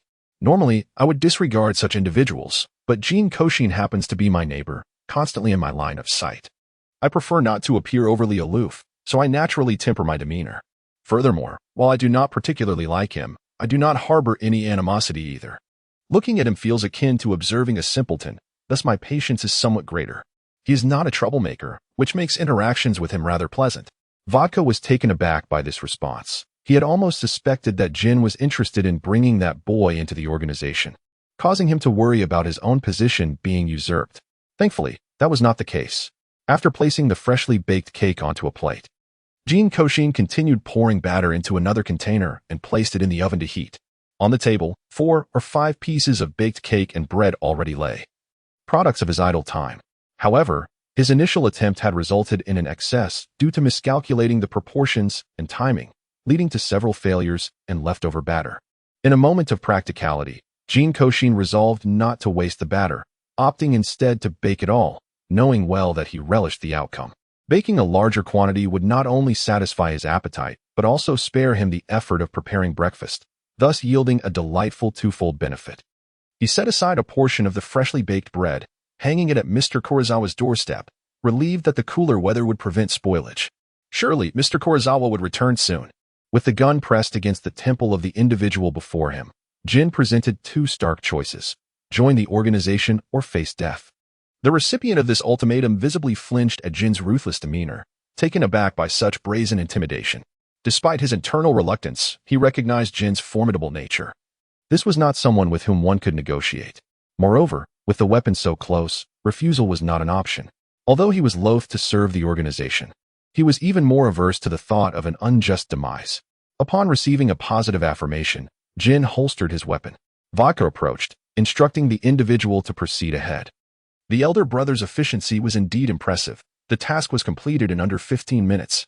Vodka imparted a few words of guidance before taking his seat in the driver's compartment. Within moments, Jin joined him, leisurely lighting a cigarette. Brother, are we returning to headquarters? Vodka inquired. No, take him to Lab 4, Jin replied. The individual was undoubtedly a genius, and there were no issues with his identity. However, he had yet to prove himself worthy of a position at headquarters. Nonetheless, serving as a team leader in Lab 4 would be more than sufficient, especially since the lab had recently suffered casualties and was in need of personnel.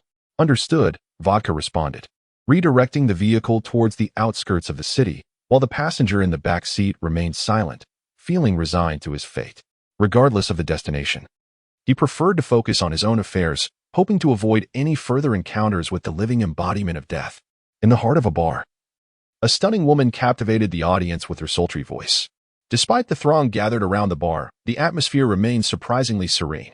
The bartender skillfully mixed various spirits and juices, his handsome visage and flamboyant movements drawing many admiring gazes. In a discreet corner, 2 men occupied an inconspicuous table, one robustly built, the other sporting long hair that hinted at a fierce demeanor. Leaning back in his chair, Jin listened to the singer, his gaze drifting as 2 golden cocktails rested on the table before him.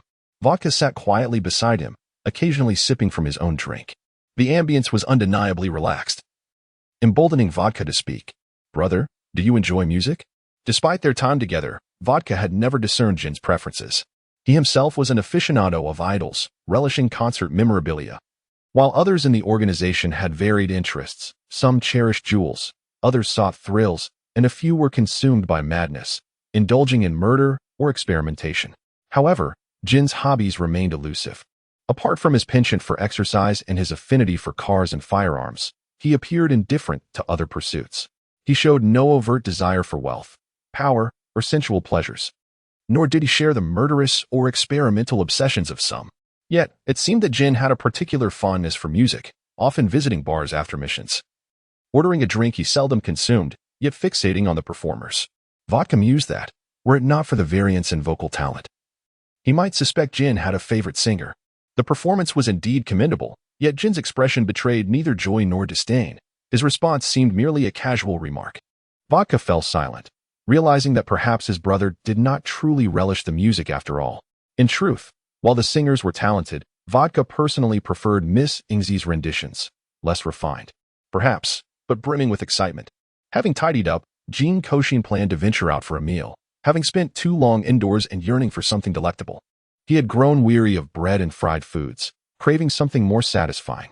Upon reaching the door, he instinctively glanced across the street, only to discover that the bread he had hung was gone, leaving him pleasantly surprised.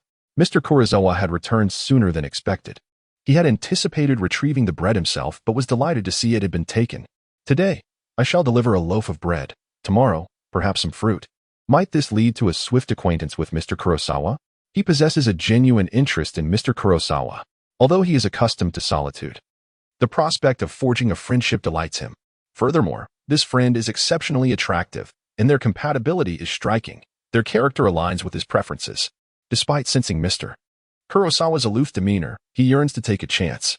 It seems there is a possibility of success. While he is elated, he refrains from disturbing Mr. Kurosawa and quietly departs instead. In the restaurant, he seeks a secluded corner and orders a bowl of noodles. Due to the early hour, the establishment has just opened, resulting in a sparse clientele. However, he recognizes two familiar figures, the young detective Kudo and his companion, seemingly here for breakfast as well. Jin Kouxin hastily tugged at his clothing to shield his face. To be candid, he bore no ill will towards the two young children. Yet he had no desire to encounter them. Even though they were quite adorable, his previous two meetings with them had resulted in two unfortunate incidents. A pattern mirrored in his encounters with Mr. Kudo. Today, Jin Kouxin earnestly wished to evade any further complications. After all, there were myriad tasks awaiting him at school, and he could ill afford to squander time here. It remained uncertain whether he was simply adept at concealing himself, or if Shinichi Kudo and the others had merely forgotten about him. Regardless, he managed to remain unnoticed, quietly finishing a bowl of noodles. Just as Jin Kouxin prepared to take his leave, a sudden cacophony erupted. A man, who had been dining moments before, rushed in from outside in a state of panic, colliding with various objects, his face awash with terror. "Someone has drowned outside," he exclaimed, in a moment of realization. He understood that he would once again be unable to leave today. However, there were matters to attend to within the school, which truly complicated the situation.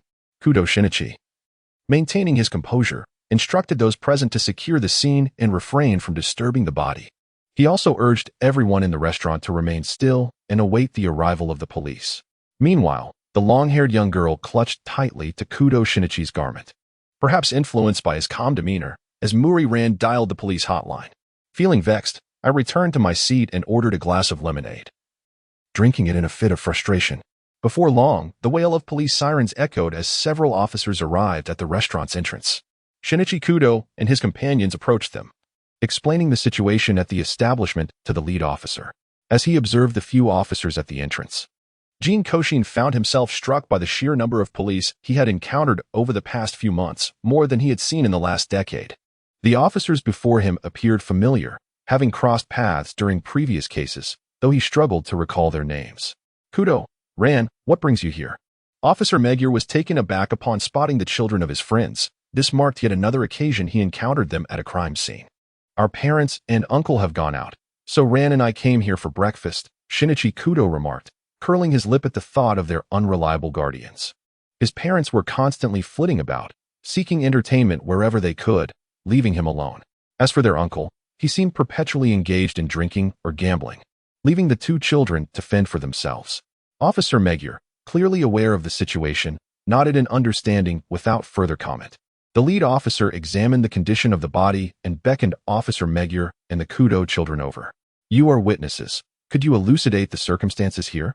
He held a greater belief in the words of these children compared to others, and Shinichi's articulation was likely to be clearer and more organized. "This is a private restaurant conveniently located on our way to school, hence we frequent it. It is not particularly large, so most patrons are regulars. We know over half of the guests here. Today, Ran and I came as usual, and everything seemed peaceful until someone discovered a corpse, though I cannot recall his name. The deceased was a familiar face, a regular who was usually present. Prior to the discovery of the body, there was no discord among the patrons, and those who paid their bill did not notice anything amiss. It appears the body appeared suddenly. As Shinichi recounted the events, a sense of peculiarity washed over him. Despite the restaurant's limited clientele, it was still bustling. Before the body was found, at least 2 or 3 individuals had departed without noticing anything unusual. The last patron had left merely 10 minutes prior. Could one truly murder in such silence within that brief span? Moreover, with so many eyes observing, how could no one have seen anything?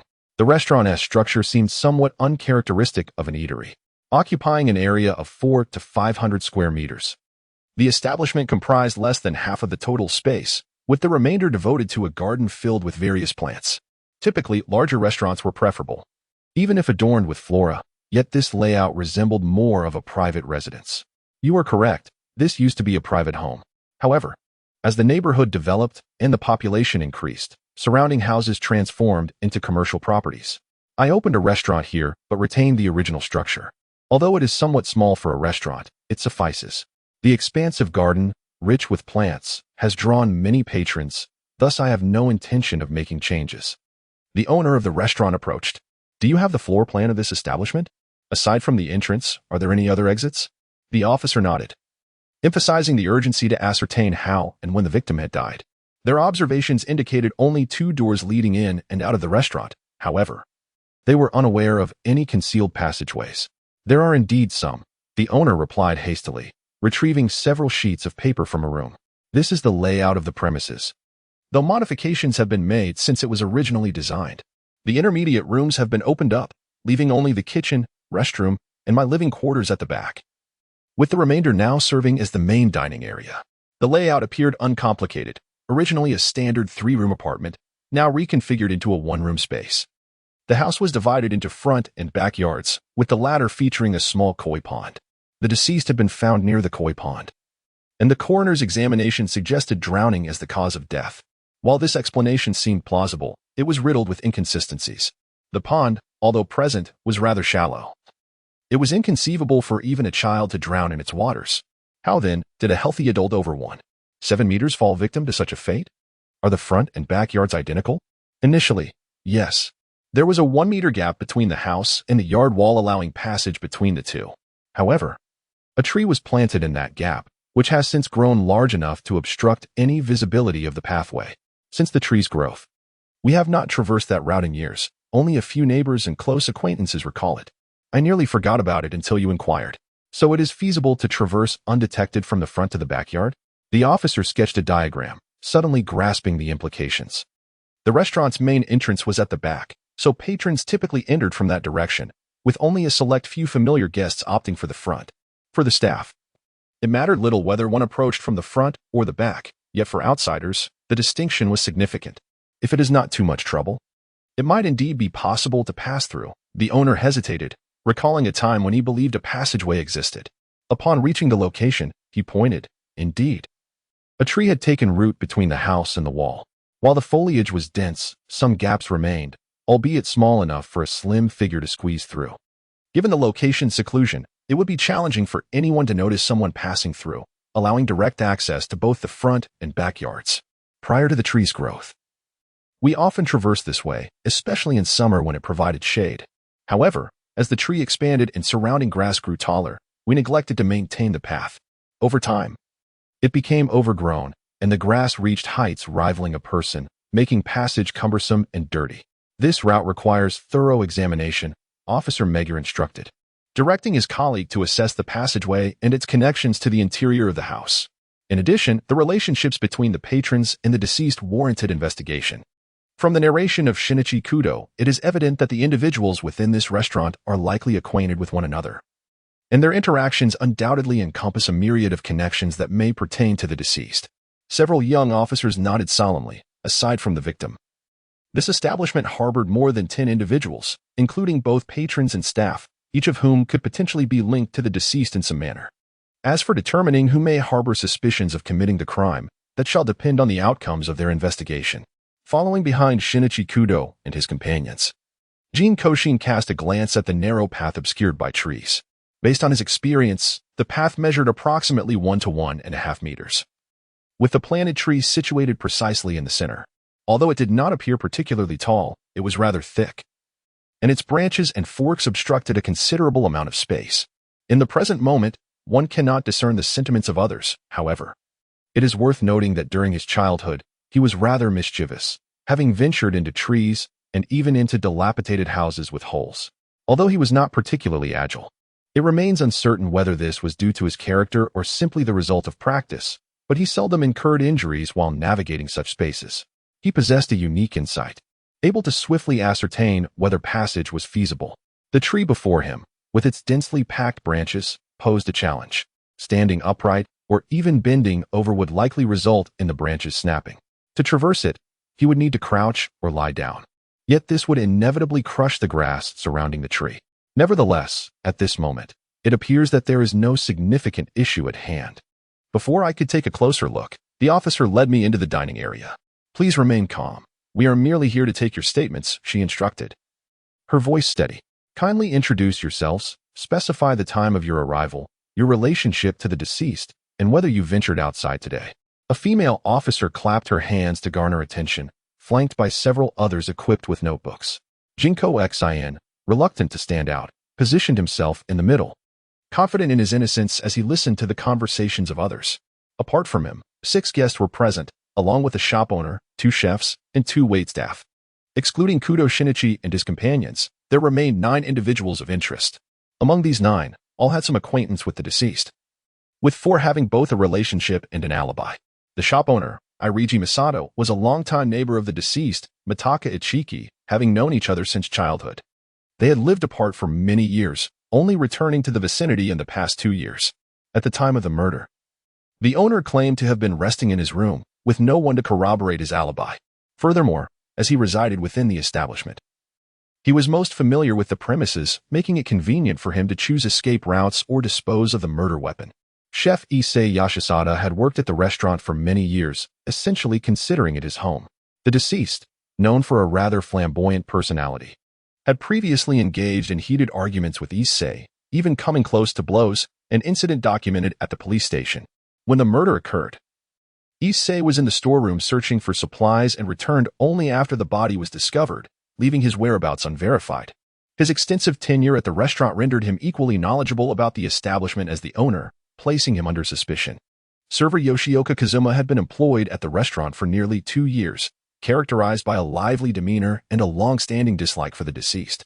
Their conflicting personalities led to a strained relationship. At the time of the incident, Yoshioka claimed to have been unwell and informed another server, Takahashi, before excusing himself to the restroom. He returned only shortly before the discovery of the body, giving him both motive and opportunity.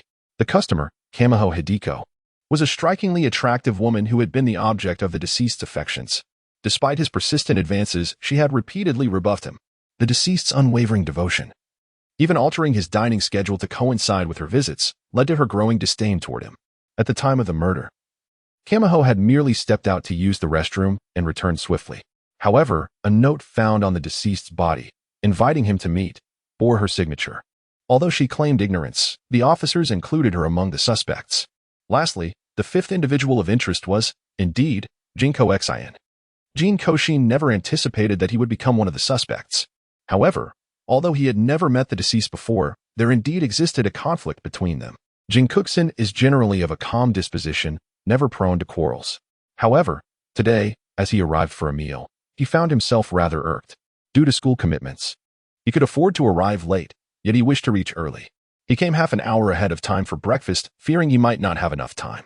Despite being the first to arrive and order, he was abruptly interrupted by Nishikata Kazuki, who declared he was in a hurry and would eat first.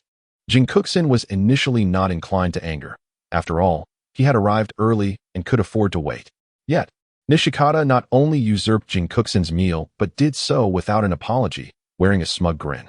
He professed to be in a rush, yet his pace was leisurely, devoid of any urgency. This behavior incensed Jin Kouxin, but fortunately, Chef Issei Yoshinori repeatedly apologized and promptly prepared another meal for him. Ironically, although Jin Kouxin had ordered later, he finished his meal before Nishikata, which further vexed him. Though he bore no ill will, a peculiar predicament arose. He had visited the restroom prior to the discovery of the body, placing him among the suspects. Kudo Shinichi and others recognized him, their expressions revealing surprise and a hint of suspicion. Jin Kouxin pondered his misfortune, lamenting that his current predicament stemmed from encountering Nishikata. Among the clues, the most suspicious figure appeared to be waiter Yoshioka Kazuma, who had recently quarreled with the deceased and had a considerable alibi, having been absent for an extended period. Yet, Yoshioka denied any involvement, instead pointing fingers at others' grievances with the deceased. The establishment, while ostensibly owned by manager Iri Masato, had deeper ties, initially.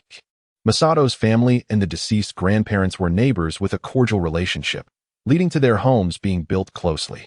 Eventually, the deceased's family moved away, selling their property to Masato for a pittance, akin to a gift. As years passed, the area became more populated, with houses transformed into shops, including Masato's, which was larger than most due to the two combined properties, attracting a greater clientele. However, the deceased, having learned of this history, harbored resentment, demanding either the return of his grandfather's house or a sum of money. Masato, initially accommodating, offered some financial compensation but grew weary of the deceased's incessant demands. After several failed confrontations, the deceased resorted to frequent visits to the establishment, seemingly intent on lingering indefinitely. Masato, while reluctant to engage, felt a deep-seated loathing for him and had uttered harsh words. Chef Issei Yoshinori and waitress Yutani Hideko shared a mutual disdain for the deceased. Issei, passionate about his culinary craft and the restaurant, found the deceased's presence intolerable, wishing he could ban him from entering. Yet, the deceased persisted in his visits, often causing disturbances, which only intensified Issei's desire for his disappearance. Yutani, too, bore a grudge against the deceased, believing him to possess a disagreeable demeanor, marked by jealousy and possessiveness, often trailing her and instilling fear. She longed to rid herself of him, expressing the wish that he would vanish. The gathered crowd fell silent, astonished by this revelation. The manager hastily dismissed the notion, clarifying that the deceased's grandparents' home was significantly smaller than Masato's, and the compensation offered was fair. Despite the deceased's claims, Masato felt no guilt, confident in his ownership and prior agreements. Issei, while disliking Nishikata, acknowledged that his presence had not significantly harmed the restaurant's business. Though their relationship was strained, it had not escalated to the point of murderous intent. Issei reiterated that his irritation was merely personal and not lethal. As the dialogue continued, the police nodded, and attention shifted to Yutani, who recounted the discomfort caused by Nishikata's persistent affections, which disrupted her life and work. Nevertheless, she maintained her innocence, insisting that despite his physical strength, she lacked the means to harm him. Her previous remarks had been mere expressions of frustration. Kudo, intrigued by Yutani's assertion about the deceased's strength, expressed surprise. Yutani confirmed, recounting how she had witnessed him overpower several assailants, showcasing remarkable fighting prowess, which only added to her apprehension towards him. Uchiyama Hideko nodded thoughtfully. Although she was uncertain of Futami Ichiki's skills, she was well aware of the formidable reputation of those he had defeated. The individuals he had bested were notorious thugs from the vicinity. Even disregarding the notion of 1 against 2, these were robust men. If Futami Ichiki could single-handedly take on 5 adversaries without sustaining any injuries, he must indeed possess exceptional prowess. Kudo Shinichi exchanged glances with the officers, prompting one of the policemen to step outside and hastily make a phone call.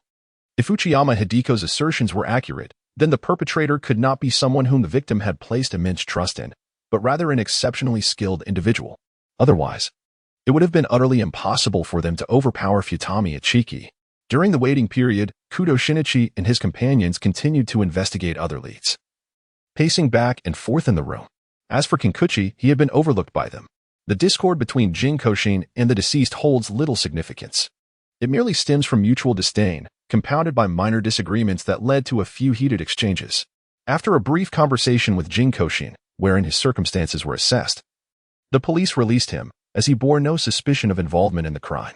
Through diligent investigation by Kudo Shinichi and the officers, it became apparent that there were only two viable paths to navigate from the dining area to the rear courtyard, avoiding the patrons. One route involved traversing the tree that stood between the front and backyards, which had already been thoroughly examined. Despite its dense branches, a shorter individual might manage to pass through. However, the inspection revealed signs of damage to the branches that were insufficient to facilitate the transport of a corpse, especially not with the assistance of two individuals. Wamura Hideko mentioned that the deceased was quite formidable, implying that anyone capable of subduing him would possess considerable skill, perhaps having undergone training or having administered a sedative.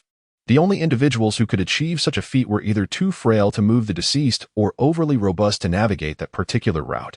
The alternative path involved circumventing the rear window of the restroom, proceeding from the warehouse to the exterior, thus allowing one to discreetly evade the gaze of onlookers. After dispatching the victim, a bold idea suddenly emerged in Jinko's mind. However, before he could voice it, he heard Kudo Shinichi speak up. The water that drowned Mr. Nomura indeed came from the fish pond. What? The others looked at Kudo in surprise, while Jinko silently nodded in agreement. The fish pond itself was lifeless. Yet the water within it was alive and could be transported. The murderer must have collected some water from the pond and then lured the victim away, overpowering him and making him drown in it. The vessel used to hold the water need not be deep. Even a basin would suffice. After drowning the victim, the perpetrator concealed the body in the grass beneath a tree, which went unnoticed due to the overgrown vegetation. At an opportune moment, the body could then be placed back into the pond. Kudo Shinichi confirmed this plan. However, this raised another issue. Wouldn't it make identifying the murderer impossible? The officer nodded, feeling a headache coming on. It was feasible to lure the victim out and overpower him, yet anyone who assisted in moving the body could be considered a suspect. The note inviting the victim out was from Weijo Hideko. Although she lacked the strength to move him, she could very well be an accomplice. The remaining three were all men, naturally possessing considerable strength. Even if they couldn't subdue the formidable Nomura Kazuki, they could resort to drugging him. All three had the opportunity and motive to commit the crime, which meant all four could potentially be the murderer or an accomplice. No, in truth, the murderer could only be one person, Mr. Issei Yoshinari. Kudo pointed to the chef standing aside. Issei froze momentarily, then expressed his astonishment, wanting to defend himself. Why me? Isn't everyone a potential suspect? The connection between that tree and the front and backyards was only known to you and the owner. While everyone had the opportunity to commit the crime, only you possessed the capability. The victim was quite strong. The others couldn't overpower him, but you could. Not only could you administer poison in the food, but after years of being a chef, you also have considerable strength to subdue the victim. Most importantly, you reek of grass sap. Perhaps because your clothing is black, you hadn't noticed. So it was like that. Issei exhaled heavily, realizing how quickly he had been discovered, and how many crimes he had committed. In truth, I didn't even know him. His identity mattered little to me. I was simply content to cook here in peace every day. But unexpectedly, one day he came to demand a share of the restaurant from the owner, who naturally refused. Not to mention, the renovations alone cost a fortune. How could I just give it away? During that time, I feared the restaurant might suddenly close. Yet it continued to operate without issue. He just often came to cause trouble and dine and dash. These were minor inconveniences. I was angry, but I didn't harbor any other thoughts. However, one day while dining out, I overheard Nomura Kazuki drinking with others. He claimed a portion of the property deed belonged to him. Not much, but still related to the restaurant. He intended to use that deed to mortgage his part of the establishment to open his own martial arts school, stating he had already found a location and only needed the mortgage. I was furious. Although this restaurant isn't famous, it has been around for 20 to 30 years. And I have been here since the beginning, considering it my home. How could I let that guy destroy it and ruin my lifelong dream? So, I printed a note supposedly from Ms. Weijo, instructing him to wait in the front yard. I added a bit of anesthetic to his meal, ensuring he would collapse in the courtyard. Then I feigned illness, sneaked to the front yard, and submerged his head in a basin of water to drown him, hiding his body beneath the tree. When the time was right, I planned to move his body to the water's edge, pretending he had drowned. After confessing, Issei allowed the police to cuff him. Among everyone present, the most astonished was the restaurant owner, who hadn't anticipated Mr. Issei would be so attached to the establishment. In truth, what he spoke of had already been known to Irigi Masato. He had merely been looking for a way to deal with it, never expecting Mr. Issei would be so resolute upon learning the truth. Had he known, his methods would have been more forceful, preventing the situation from escalating to this point. However, it was too late to say anything now. Checking the time, Jinko felt a twinge of anxiety. The event was set to commence at 9 o'clock. It was already past 9, and he wondered if he could still make it, although he had previously asked his classmates to help delay the start. He currently had no transportation, and running might mean the event had concluded. Glancing at his watch, Jinko anxiously scanned the area for any vehicles. Perhaps today was indeed a fortunate day for him, as he spotted a familiar car. The slightly rounded front of the vehicle resembled that of Mr. Koizumi's. Having been in Tokyo for quite some time, he had only seen one such car. It must be his. Jin Kouxin hurriedly approached, leaning against the window in an attempt to see if anyone was present, only to witness the window descend before him. Qingju raised his head, casting a cold gaze upon Jin Kouxin, while Vodka, seated nearby, also lifted his gaze towards him. Jinko's heart skipped a beat upon discovering that Mr.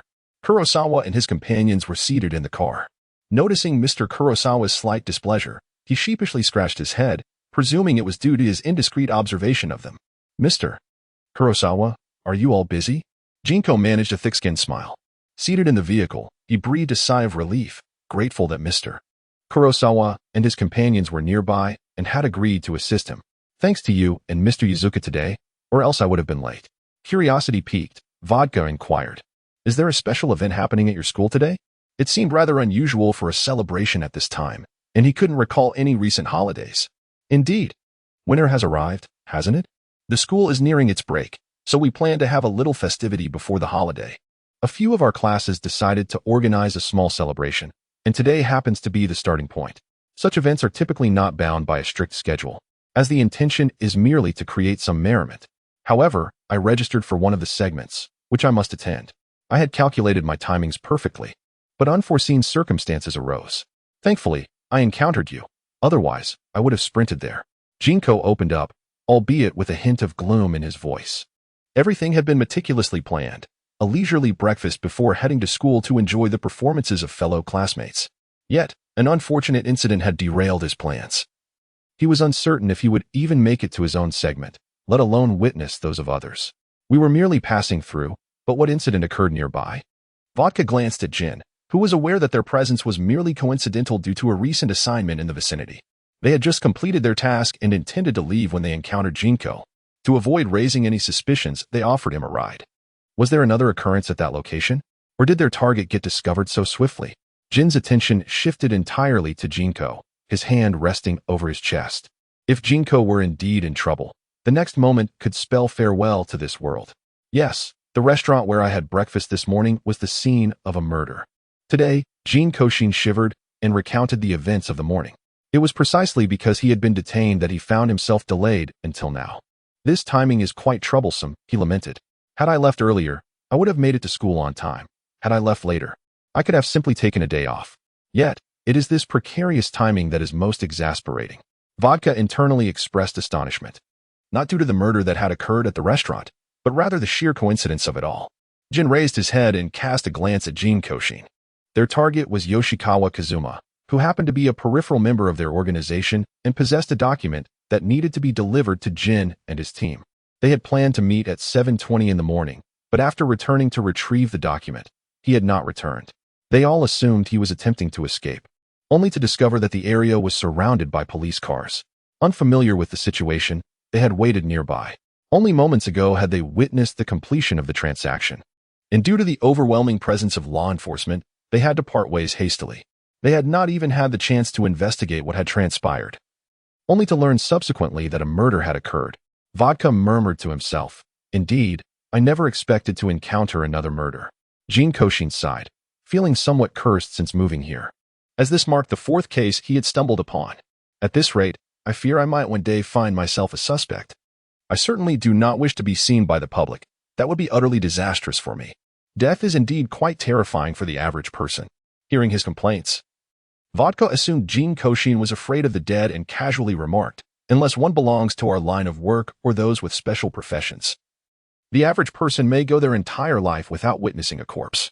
While I do not harbor a fondness for the deceased, it is not because of fear. I simply abhor chaos and disorder, Jin Kouxin replied, shaking his head. He did not fear death itself, but rather detested the circumstances surrounding it. If the deceased were to pass away peacefully, it would be acceptable. However, he had only encountered murder or passion killings, making each instance exceedingly troublesome. Jin Kouxin genuinely wished to distance himself from such matters. Jin Kouxin's response took both individuals by surprise. It was evident that he was not lying and genuinely held that belief.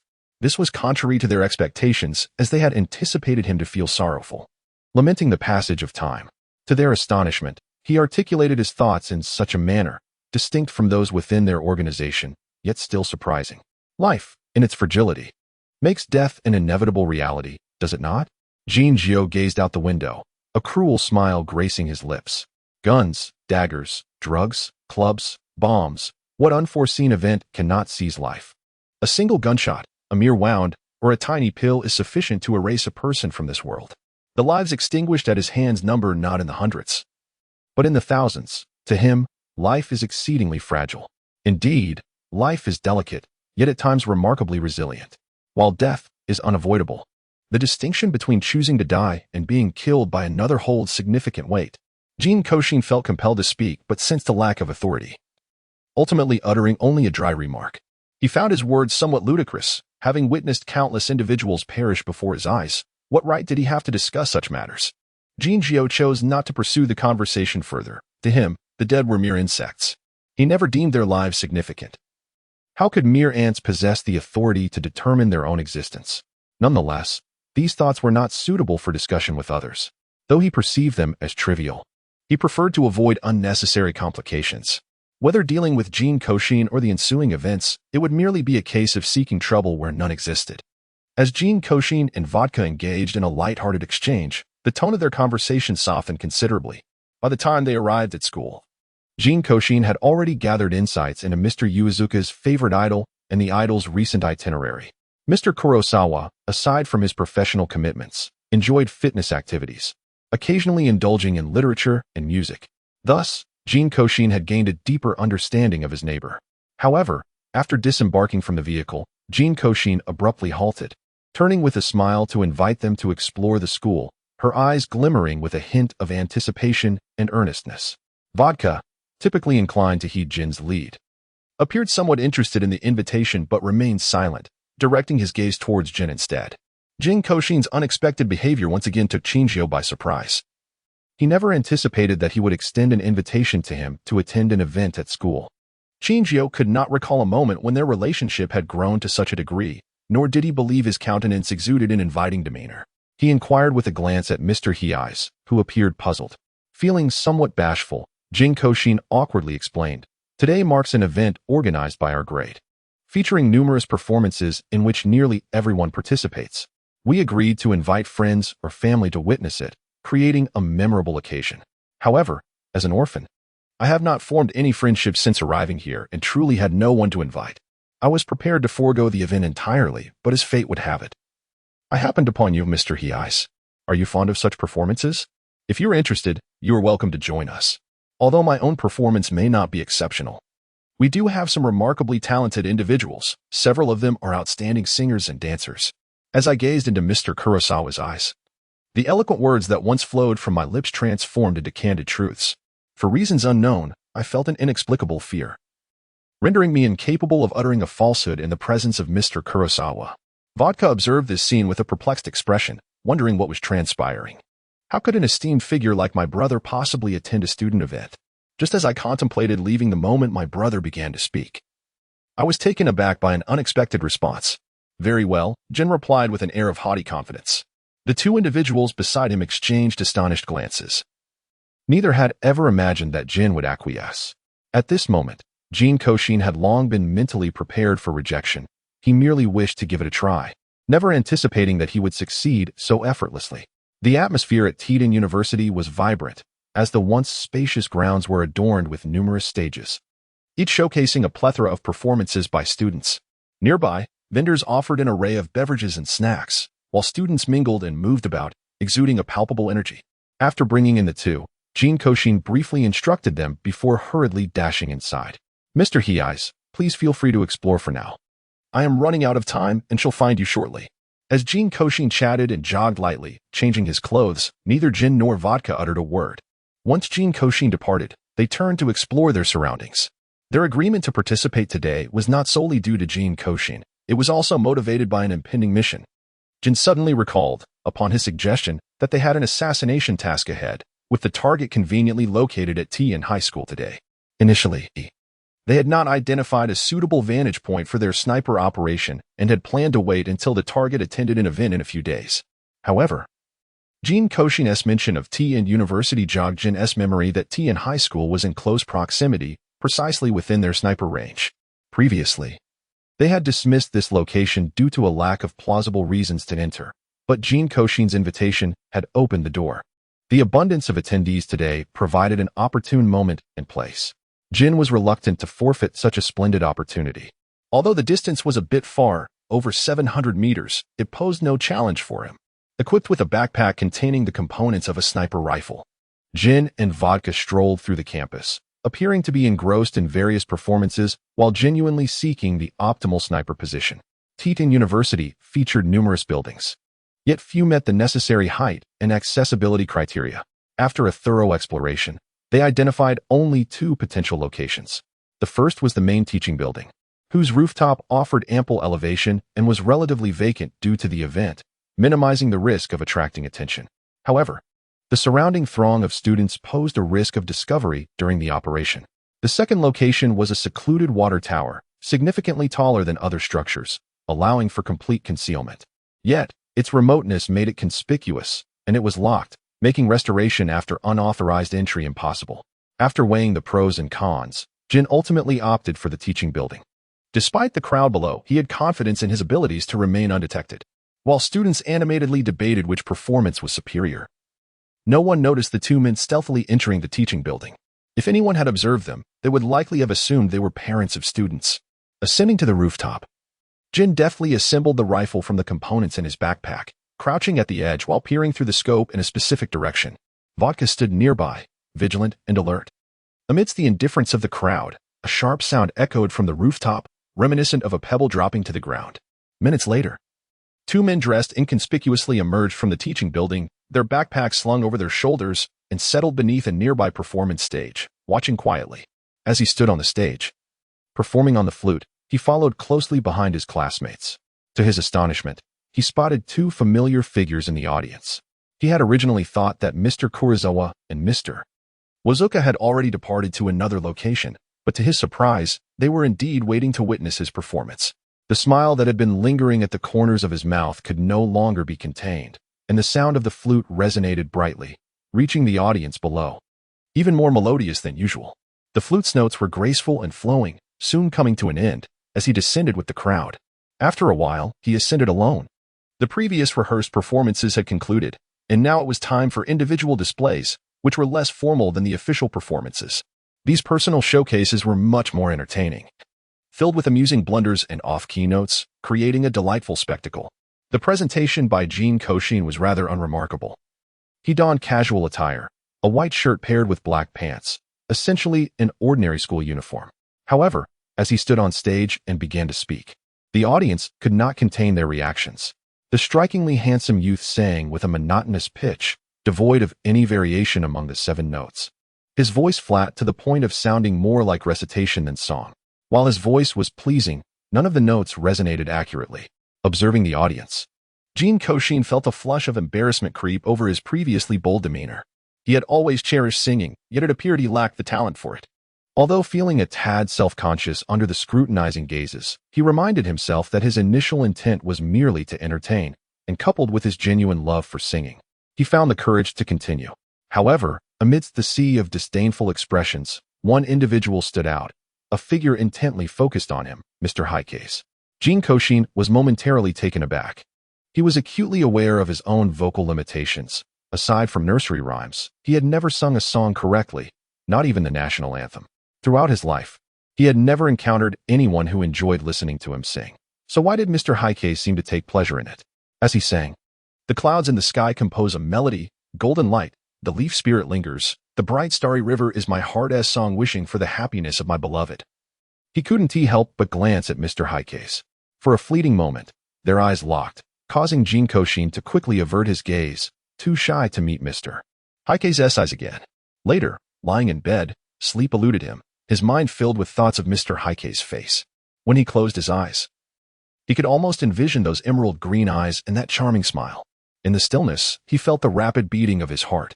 Covering his chest with his hand, he shielded his eyes. What a predicament! Unable to find rest, he rose, poured himself a glass of water, and seated himself by the window, where he could see the dark house across the way. Gazing at the pitch-black structure, he felt a twinge of insanity, prompting him to slap himself lightly. Was it merely because of his good looks? Was it his captivating demeanor that resonated with him? Was it simply that he found himself drawn to him? Was it just that smile? Was it really necessary to dwell upon it to the point of losing sleep? It dawned on him previously he had merely admired Mr. Heike's appearance and wished for friendship, but now he realized he longed for something more, a boyfriend, perhaps. He wondered if Mr. Heike's had an inclination towards men. Surely. He must be a decent catch. Though perhaps a bit delicate, he was undeniably attractive and possessed a wonderful character, which should be enough to pique interest. Today, Jin Kouxin gently touched his own face, lost in thought, unable to suppress a soft laugh. However, all of this was unbeknownst to Qinjiao, who simply observed that the young man across from him seemed particularly idle lately, consistently seeking his company. Today, I brought a small treat. Tomorrow, I shall extend an invitation for a meal, and I have also invited him to participate in a celebration occurring in half a month. Despite his brief stay at Miwa, he consistently manages to encounter Jin Kouxin. Were it not for my prior investigation into his identity, I would suspect that he is either surveilling me or is a spy dispatched by some organization. My irritation mounts as I repeatedly consider the implications of his relentless presence. If he were anyone else, his incessant following would have warranted a swift meeting with the devil. Yet, Jin Kouxin, while somewhat bothersome, possesses an uncanny ability to navigate the situation with finesse. Although he frequently seeks my company, he has never once impeded my affairs, and his demeanor remains exceptionally cordial, leaving me no opportunity to find fault. At times, I entertain the notion of eliminating him, yet the actions he takes are insufficient to warrant such drastic measures. Thus, I am left with no recourse but to disregard him. However, it soon becomes apparent to me that his intentions are far from trivial, even without his verbal admission. His affinity for these gestures is unmistakable. His eyes and actions betray his feelings. Observing the shyness and adoration etched upon his face, I find no particular astonishment. Rather, it aligns with my expectations.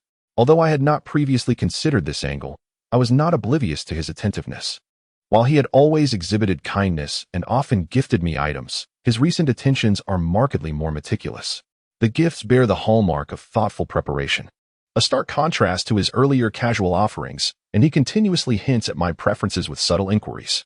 As I gaze at the delectable pastries I had once praised, I silently accept them, my emotions a tangled web. I have encountered numerous suitors, both male and female, yet I have never been particularly intrigued by such pursuits. My experiences with those who sought my affection or attempted to seduce me were plentiful, but this is my first encounter with such a naive approach to courtship. Offering delightful treats, inviting me to dine, shopping together, and gazing at me with the wide-eyed innocence of a child. This leaves me at a loss for words. Now, I am thoroughly convinced that this individual is not a mere pawn of any organization. Aside from his handsome visage, he seems no more remarkable than the average university student. Although Jin Kouxin perceives a hint of indifference in Qinjiao's demeanor, he attributes it to his inherently aloof nature. After all, before his pursuit, Mr. Heisei was not one to indulge in frivolous antics with them. He often regarded Jin Kouxin and Mr. Yuzuka with a gaze that suggested they were mere mortals, a sentiment Jin Kouxin had grown accustomed to. Moreover, he had discreetly inquired about Mr. Yuzuka and discovered that Mr. Heisei had neither girlfriend nor boyfriend. While he remained unaware of Mr. Heisei's preferences, this revelation indicated a glimmer of hope for Jin Kouxin. Recently, as he endeavored to win Mr. Heisei's affection, he noticed that despite the latter's somewhat frigid demeanor, he did not outright reject him. Jin Kouxin firmly believes that Mr. Heisei must have noticed his advances, as he had deliberately made his intentions evident. After all, if Mr. Heisei were oblivious, how could he discern his feelings toward men or whether he harbored any interest in Jin Kouxin himself? With a sense of pride swelling within, Jin Kouxin placed her hands on her hips, reveling in her cleverness. Thanks to Qin Zhou's indulgent demeanor towards her, she felt as though she was skillfully navigating a delicate dance, akin to a frog being slowly boiled in water. As long as Qin Zhou resided opposite her, she would frequently seek him out for casual conversations, inviting him to savor the delectable dishes she prepared. She had effectively unraveled the intricacies of his household, which, it should be noted, was merely Qin Zhou's personal residence, devoid of any substantial ties to the organization. Consequently, the atmosphere within the home was rather unguarded. The more Jin Kouxin interacted with Qin Zhou, the more her admiration for him deepened. Initially, her fondness for Mr. Kurosawa stemmed from his striking appearance, which was immensely appealing to her. Their exchanges were always pleasant and devoid of irritation, and he had previously saved her life, cementing his role as her savior. Underneath this layered affection, it was only natural for her thoughts to drift in another direction. However, as she spent more time with him, she discovered that Mr. Kurosawa was not only handsome but also remarkably capable. Jin Kouxin considered herself well-read, yet conversing with him opened her eyes to a wealth of knowledge, be it astronomy, geography, sports history, or cultural trends. His logical acumen was exceptional, rendering him a well-rounded individual. Jin Kouxin found herself utterly captivated, feeling as if she were the foolish one in comparison to someone merely a few years her senior. Jin Kouxin's pursuit of Jin has grown increasingly fervent. He has never before courted anyone. Thus, he has taken to following the customary route of presenting Jin with gifts, inviting him to dine, and engaging in leisurely outings. Fortunately, due to Jin Kouxin's ongoing academic commitments, their interactions have been harmonious. Jin does not find Jin Kouxin overly bothersome, as the culinary delights he prepares are indeed delectable and to his taste. Additionally, their outings provide Jin with opportunities to either take a respite or attend to other matters. Consequently, he readily accepts invitations that seem agreeable. Although the organization is rife with responsibilities, he is merely in his 20s and occasionally yearns for relaxation. As time swiftly passes, a month has elapsed and Jin Kouxin and his peers are on the brink of their holiday break, with classmates exuberantly sharing their vacation plans. Occasionally, one can observe the normally stern teachers relaxing a bit, merely urging the students to maintain a modicum of quiet so as not to disturb others.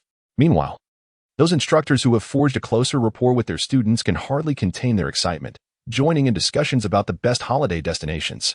Jin Kouxin sat leisurely on a chair, engaging in casual conversation with classmates, a radiant smile illuminating his face.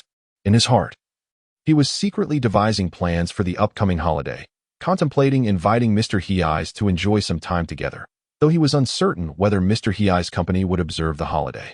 Jin Kouxin was in an exceptionally jubilant mood, yet Jin was engulfed in vexation. The organization had recently encountered significant troubles. A plethora of crucial data had been indiscreetly divulged, and several transactions were abruptly interrupted, nearly leading to their capture. It was evident that there was a traitor within the ranks, yet despite this knowledge, apprehending the rat proved to be a formidable challenge. It could be asserted that aside from a select few, all others were under suspicion, to the extent that Jin contemplated the drastic measure of eliminating them all. Nevertheless, regardless of his thoughts, the burden of resolving this predicament fell squarely upon him, as he was the only one deemed suitable for the task.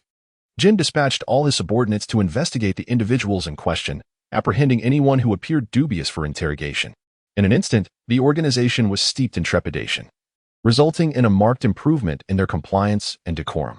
Jin and Vodka were tirelessly engaged, their days consumed by the organization's errands, scarcely finding time to eat, as they hurried to fulfill their obligations.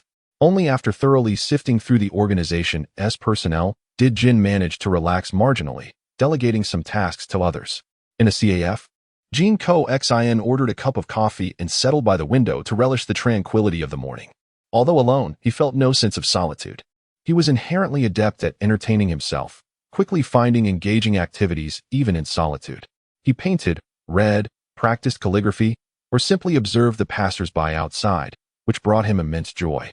Watching a group of children frolicking outside, his earlier gloom dissipated significantly. He took a sip of his coffee, savoring its exquisite flavor. Ever since he had first tasted coffee, he had developed a fondness for it. Its aroma was enchanting, its bitterness delightful, and the richness of its flavor surpassed that of milk. Regrettably, his health forbade him from indulging in such pleasures. Were it not for his insatiable craving and a somber mood, he would not have ventured to the CAF. During his school days, he could frequently meet Mr. Kurizawa, sometimes even sharing a meal together.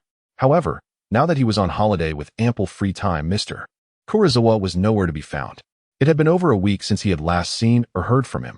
Could it be that their work was indeed that demanding?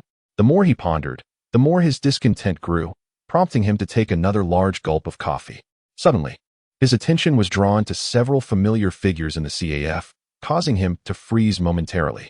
Suppressing the astonishment that surged within, I smoothly adjusted my posture, concealing myself behind the back of the chair as if admiring the scenery outside.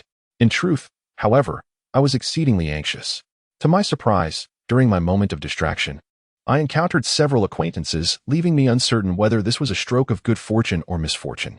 Breathe gently, allowing yourself to find tranquility. Do not succumb to anxiety. Above all, refrain from engaging in any extraordinary actions that might attract their attention. Jin Kouxin feigned ignorance upon encountering them, casually withdrawing his phone and gazing at it absent-mindedly. However, his ears remained alert, attuned to the sounds nearby. Unfortunately, the distance rendered the voices indistinct, leaving him unable to discern their conversation. Nevertheless, he felt a slight alleviation of anxiety. It appeared that Uncle Hagrid did not recognize him. This was to be expected, given that he had left as a mere child. And now he had grown considerably. Moreover, he had been considered missing, so they likely did not fathom that he was still alive and had returned. Despite this, Jin Kouxin maintained his vigilance, keeping his head bowed to conceal his face. It was only when he heard the sounds of Hagrid and the others departing from the CAF that he relaxed, sitting for a moment before following the crowd out. It was only after walking a considerable distance that he fully let his guard down. Clearly, he would need to exercise greater caution in the future. Otherwise, he might easily be discovered. The acquaintances he once knew, the uncles and sisters, were not particularly old now. Even with the high casualties in the organization, there should still be many familiar faces remaining. Jin Kouxin did not wish to find himself unexpectedly subdued while joyfully shopping, only to be taken back to the organization. Casting a glance around, Jin Kouxin turned and entered a shopping mall. He first browsed through the clothing section, selecting 2 suitable outfits to change into before heading towards the cosmetics area. Half an hour later, he emerged clad in a t-shirt and jeans. His sun-kissed complexion exuding the vitality of a spirited youth, a stark contrast to his previous delicate and obedient demeanor. As Jin Kouxin gazed at his reflection, a sense of satisfaction enveloped him.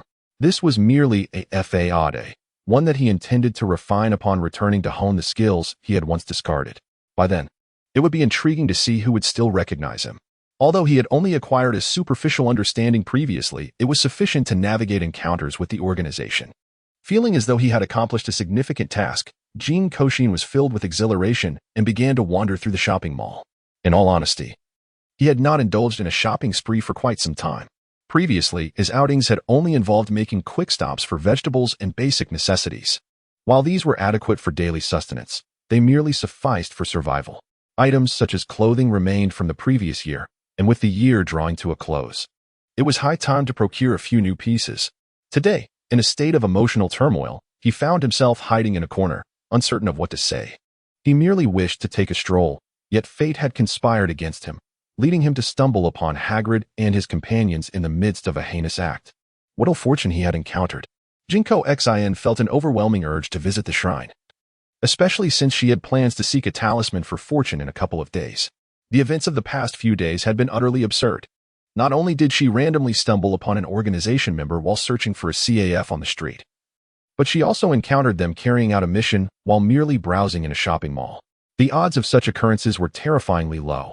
Typically, individuals within the organization conduct thorough checks of their surroundings prior to embarking on a mission. It is improbable for anyone to intrude, let alone a mere dog, to navigate so seamlessly. Were it not for her own identity, Jin Kouxin would have been tempted to confront Uncle Hage, inquiring how he could possibly commit such an oversight during a mission. Now, cornered and paralyzed by fear, she dared not move, advancing inward risked an encounter with Uncle Hage, while retreating could potentially alert others to her presence. After all, she had merely been wandering aimlessly and had not taken note of her surroundings, leaving her uncertain if she could find her way out unscathed. Jin Kouxin quietly crouched in place, scarcely daring to breathe, fortunate that his slender frame rendered him less conspicuous. The organization has never been unkind to you, Rose. You have never been wronged. Hand over the documents. Hage brandished a firearm, aimed at the woman sprawled on the ground. accompanied by a striking young man. Impossible. I will never surrender them to you. To be frank, I have already uploaded the data. Once the time is up, if the password remains unbroken, it will automatically be sent. At that moment, you will be finished. The woman with crimson hair laughed maniacally. With a dull thud, Rose collapsed. Blood pooling around her as a gaping wound appeared in her chest, her breath extinguished. Scotland, inspect the surroundings. She must have hidden the items nearby. Page calmly stated while cleaning his weapon. Understood. The handsome young man with black hair nodded, beginning to search the room with his gun in hand. The organization had kept a close watch on Rose for an extended period. Aside from this location, she had not ventured elsewhere. So the items she took should be concealed here. Scotland, naturally meticulous, examined every nook and cranny without overlooking a single detail. However, his presence startled Jin Kouxin, who was hiding beneath the computer desk in the center of the cabinet. Had Scotland searched even slightly in this direction, he would have discovered Jin Kouxin's concealed presence. Although Jin Kouxin harbored no fear of the organization or that gentleman, it did not imply a desire to be captured and taken back. Now, with a profound awareness of his own identity, he realized that once he returned, escape would be impossible, and he might even meet a tragic fate. Thus, he became increasingly cautious, wishing to meld into the wall itself, scarcely daring to breathe. As Scotland traversed past each cabinet, he suddenly halted. His gaze fixed upon the youth concealed beneath the table, a fleeting look of astonishment crossing his eyes. As Jin Kouxin gazed at the face before him, he opened his mouth to speak, only to see the other party nonchalantly walk away. Stunned, Jin Kouxin had not anticipated that the individual would let him off so easily. When he regained his composure, he noticed the person searching for something elsewhere. Due to the angle, Hagrid was oblivious to Jin Kouxin's presence and, upon seeing Scotland pause, thought little of it, assuming he was merely looking for an item. Meanwhile, Jin Kouxin relaxed, shedding his anxiety, and quietly remained in place, awaiting their departure. After locating the necessary materials, Hagrid took Scotland and left, knowing that others would handle the subsequent matters. After confirming that they had truly departed, Jin Kouxin hurriedly left as well. He had no desire to uncover how the organization concealed their murders. Did they really believe that the organization as personnel could kill freely without detection simply because the police were incompetent? It was merely a facade, masking the truth with accidents, suicides, disappearances, and the like. If he was not mistaken, a fire would soon occur here, erasing all evidence. He did not wish to linger and risk becoming a victim himself. Though fear gripped his heart, Jin Kouxin maintained an outward calm. With a rough sense of direction, he departed at a leisurely pace, ultimately finding himself on the third floor without realizing how he got there. Despite his composed demeanor, the weight of recent events left him feeling utterly exhausted, his heart pounding fiercely. He no longer felt an urgent need to return home, and quickly sought out a nearby establishment to rest. Leaning back on the couch, he endeavored to steady his breath and heartbeat, striving for tranquility. Time passed, and when he finally opened his eyes, he felt as though he had been pulled from water. In the dead of winter, he was drenched in sweat. Touching his chest, he furrowed his brow, sensing that his heart was struggling to support his body. It was no surprise, given his rapid development over the past few years, coupled with his youth and vitality that surged through him. His heart's growth seemed unable to keep pace with his physical form. Yet, he had anticipated this. His heart had always developed slowly. Previously, with his brother's help, he had managed to survive, allowing time for his heart to mature. However, this meant there were many activities he could not engage in. As a child, he was not particularly mischievous and had little inclination for sports, so as long as he avoided strenuous activities, he was fine. Even light running and jumping were acceptable, provided they were not excessive. Now that he was older, despite his quiet nature, he found himself drawn to thrilling pursuits, adventures, martial arts, and playing with other boys. While a few instances were manageable, repeated engagements sent warning signals from his body. Jin Kouxin understood that if he wished to avoid surgery, he must steer clear of overly stimulating activities and refrain from consuming anything harmful to his heart. He needed to return to a more sedentary lifestyle to navigate this perilous period safely. His brother had once told him that by the time he reached his 20s, his heart would be nearly fully developed, at which point his body would return to normalcy, freeing him from constant vigilance. Now, at 19, he simply needed to make it through these next few years in peace to attain his freedom. With this thought, a smile unconsciously graced Jin Kouxin's lips. He glanced at the waiter nearby, offering an embarrassed smile as he ordered some food. After rushing in earlier without requesting anything, he was grateful that the establishment had not disturbed his rest, Otherwise, he might not have recovered so swiftly. Once he had eaten his fill, Jin Kouxin retrieved his belongings and made his way home. As he approached Mr. Heisei's residence, it was indeed dark and devoid of life. He felt no anger. At that moment, he wished to concern himself with nothing but returning to his bed for a well-deserved rest. The next morning, Jin Kouxin awoke to the faint light of dawn, glancing at his phone in dismay. Why was he up at 6 already? He had hoped to sleep longer to regain his strength. Now, with the early hour, slumber eluded him. Another day wasted. Listless, he slumped on the couch, unwilling to move. His mind insisted he was awake and should not sleep, yet he found no solace even with his eyes closed, growing increasingly frustrated. After lingering on the sofa for a while, he finally rose to prepare something to eat. Peering into the refrigerator, he felt too lazy to cook. Opting instead for a steamed bun and a salted duck egg, he sliced the bun and fried it until crispy, while mixing some lotus root powder in a bowl to prepare a drink. Sitting on the couch, he switched on the television, watching the news while peeling the egg and occasionally savoring a spoonful of the lotus root concoction. Although his meal was simple, it was quite palatable. As he observed reports of a gas explosion at a commercial building, Jin Kouxin remained expressionless, taking a bite of his bun. As he had suspected, following a death the previous day, disaster struck again today. It was truly a case of death begetting more death. Fortunately, he had managed to escape swiftly. Otherwise, the casualty count would have risen from 1 to 2. Breathing in the fresh air outside, Jin Kouxin stretched, surveying the withered flowers in his garden. He fetched a pair of large shears from the tool shed, intending to prune the plants to help them survive the winter. Thus far, his garden contained only a rose bush, an orange tree, and a few flowers, plants he cherished. Unfortunately, there were only a handful, and the yard had ample space left unplanted. He contemplated visiting the flower and bird market when the weather warmed, hoping to select some new favorites. As he reclined on the couch, his mind wandered back to the events of the previous day. Although he had merely encountered Uncle Hage by chance, it indicated that the organization was still lurking nearby. He had initially thought he had eluded them entirely, but it now seemed perilous. Had it not been for the man named Whiskey sparing him, Jin Kouxin might very well have been a corpse. If he had been discovered by a familiar member of the organization, he might have been granted a reprieve and taken back. However, in situations involving strangers, he would have undoubtedly met a swift end. At this moment, he realized just how dangerous yesterday had been, a chill settling in his heart. Despite Whiskey's apparent leniency, he did not seem to belong to the organization, nor any of the various factions. Compared to the organization's members, he was too kind and naive. Had the person spared been anyone else, they would have rushed to the police, exposing the events of the previous day and causing trouble for the organization. In such a scenario, the organization might have remained unscathed. But both Hage and Jin Kouxin would surely meet a grim fate. Such a pure-hearted individual could not be affiliated with the organization. Nor could he be a double agent for other factions. He was likely involved with the police, though whether it was the local police or the FBI remained unclear. Holding his phone, Jin Kouxin hesitated. Ultimately, he set it down, refraining from sending the message. After having distanced himself for so long, why wade back into murky waters that might expose his identity? Moreover, the presence of infiltrators within the organization was not a new phenomenon.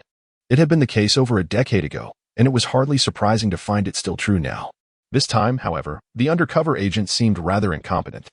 Even though many years had passed, Jin Kouxin remembered fragments from that time, though his youth made certain details hazy.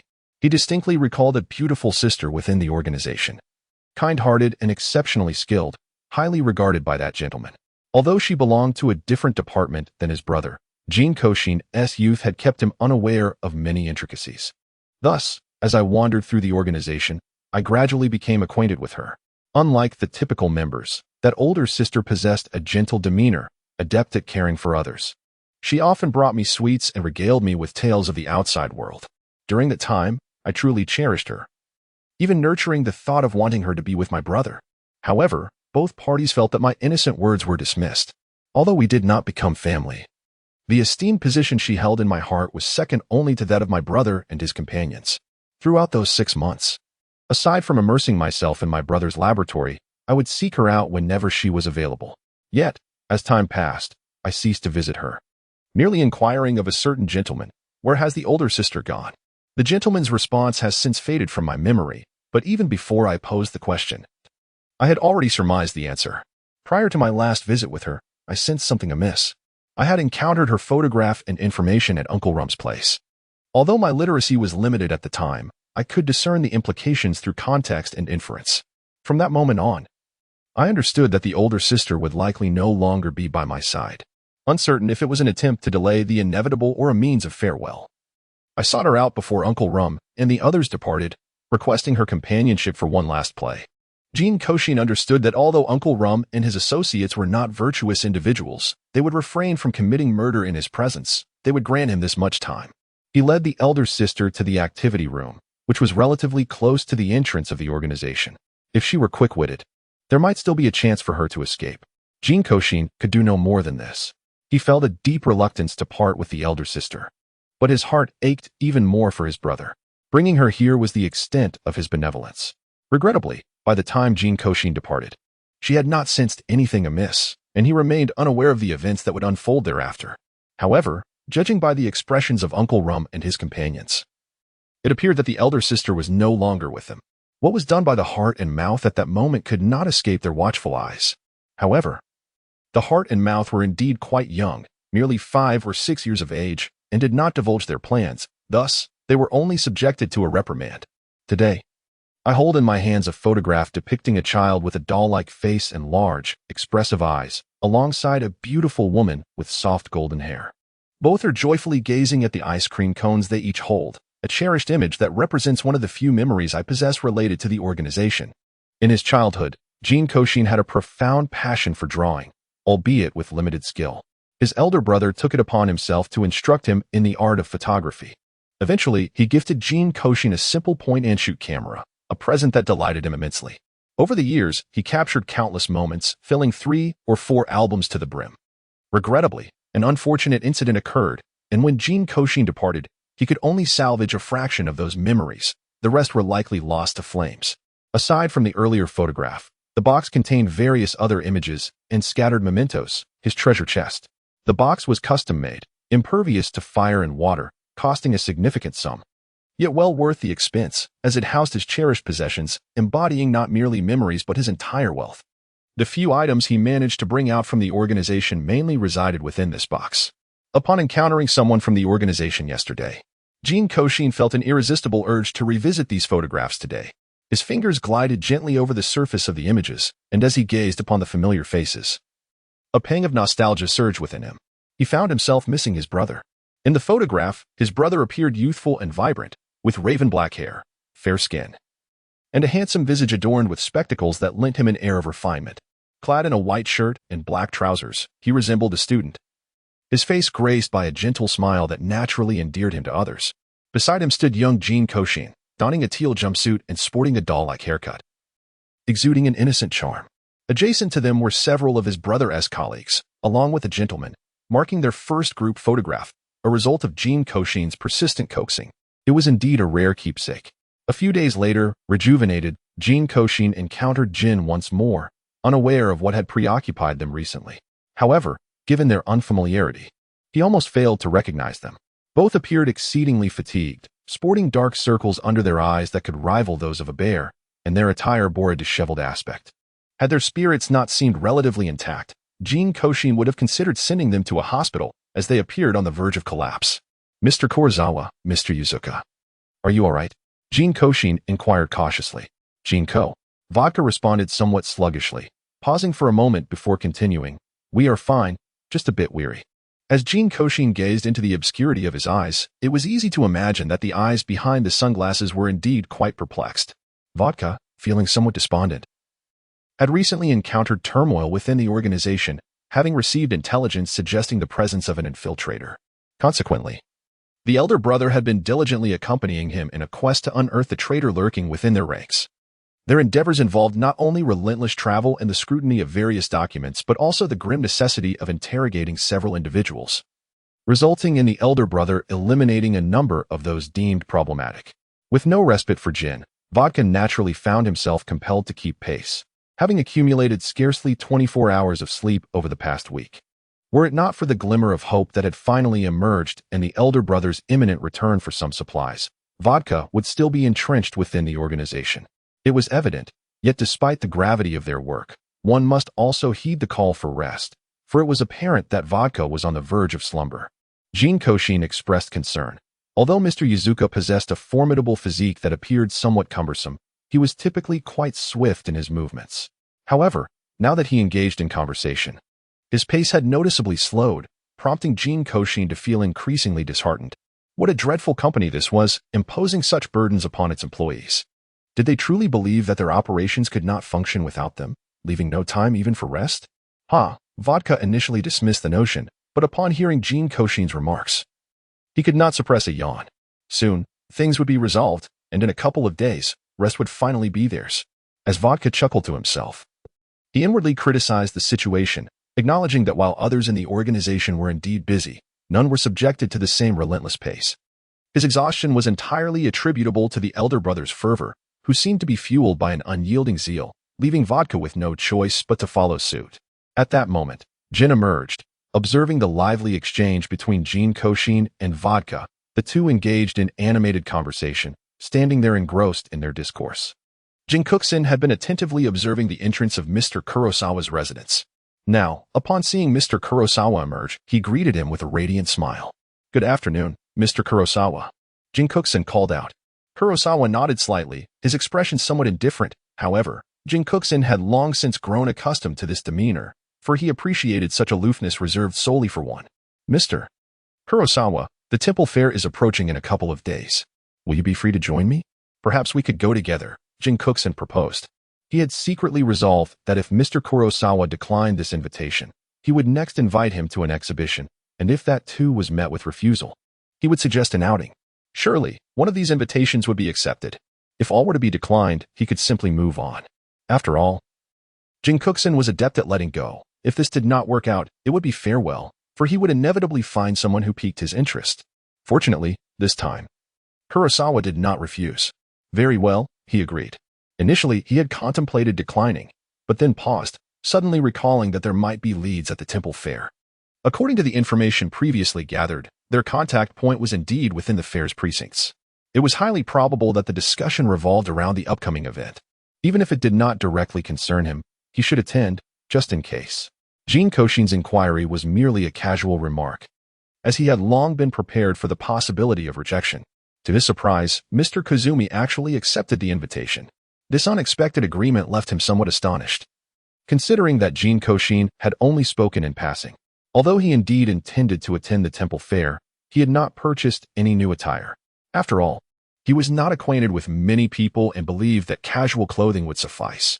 However, now that Mr. Kazumi had graciously accepted his invitation, it was imperative for him to find something more suitable than his old down jacket and jeans.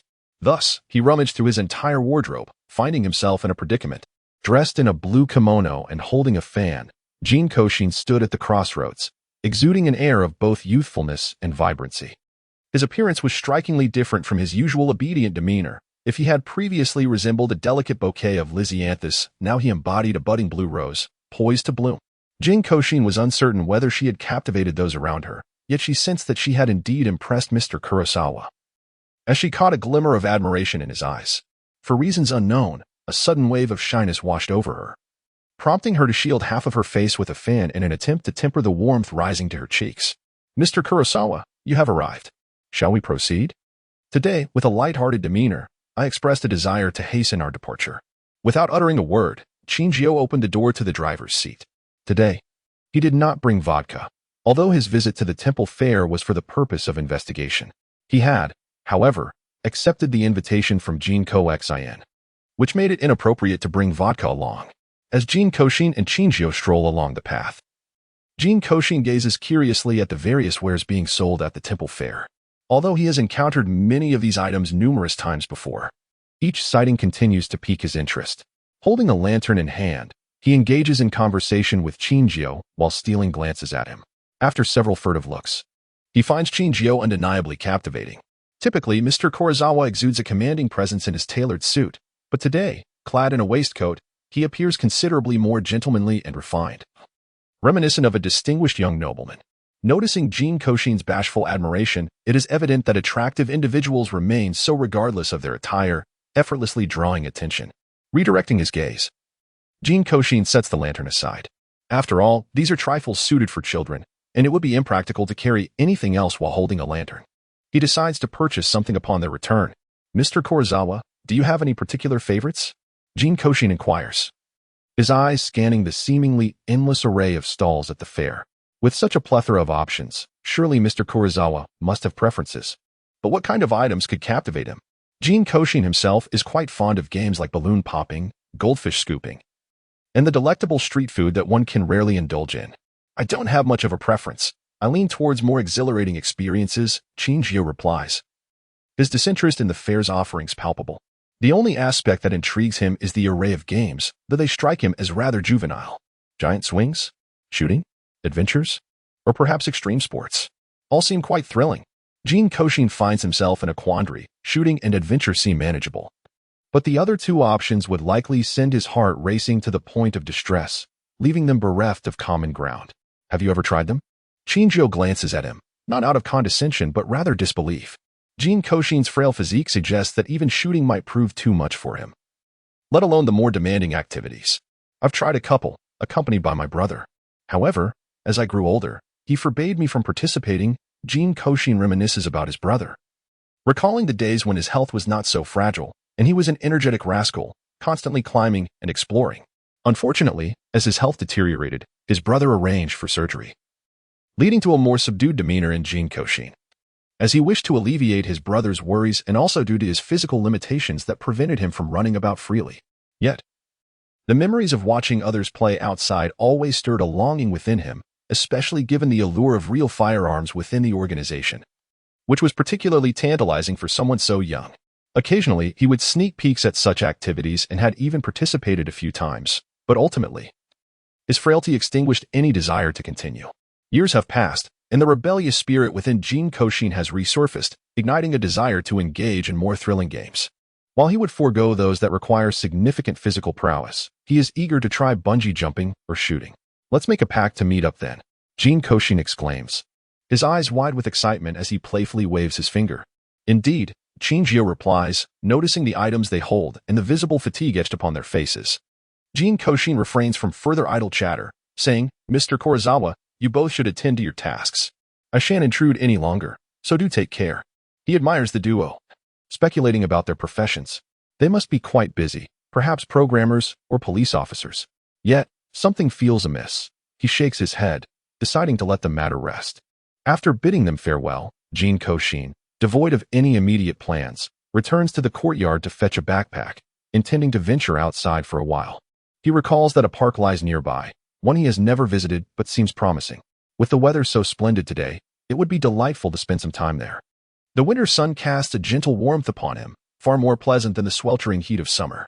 The park, once adorned with lush greenery, now resembles barren earth, and the once pristine surface of the lake bears patches of ice, creating a scene of profound solitude. Nowadays, I find it quite pleasant. In the past, this park was bustling with people, many of whom would linger here or engage in exercise. At present, he finds himself uncertain about how to engage with them. Thus, he has never ventured inside. With no one around, it is the perfect opportunity for him to thoroughly appreciate the park. He ambles through the grounds, pausing intermittently to admire the wintry scenery, his backpack slung over his shoulder. He has a penchant for greenery, for the lushness of plants and towering trees, relishing the vibrant essence of life they exude. Yet, he equally cherishes the vast, empty expanse of land. Finding a spot with an unobstructed view, he settles down in a clean, open area. He removes his backpack and retrieves a sketchpad along with some paper and pencils. Although he has not undergone formal training, he is capable of rendering simple images. Lacking paint, he finds that these modest tools suffice for his artistic expression. Jin Kouxin quietly began to draw on the paper, depicting not any extraordinary scenery, but rather a distant tree alongside a house in the background. The pen made a soft rustling sound against the paper as Jin Kouxin immersed himself in his art with great seriousness. It was only when he became aware of his own discomfort that he noticed the park had grown busier. At that moment, a slender and graceful woman stood not far behind him, gently pushing a baby carriage. Jin Kouxin momentarily froze, feeling a tinge of embarrassment. Deep down, he was acutely aware that his artistic endeavors could only be described as half-formed, both in shape and spirit. It could be said that they were merely mediocre. Now, under the gaze of such a lovely mother, even if he had never cared much before, he felt a flutter of shyness. Did I startle you?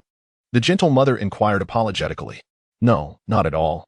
I was just deeply immersed in my drawing, Jin Kouxin replied, hastily gesturing to cover his artwork. I find your drawing quite evocative. Is it a depiction of the scenery over there? She asked, her warm gaze softening her previously irritable mood. Yes. I think it's rather nice. I just sketched it casually.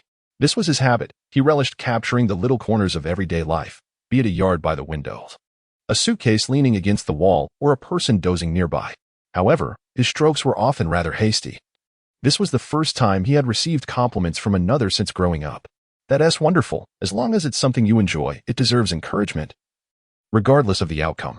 Thank you, Jin Kouxin exclaimed, visibly surprised. He then glanced at the baby carriage beside her and asked, "Is this your child?"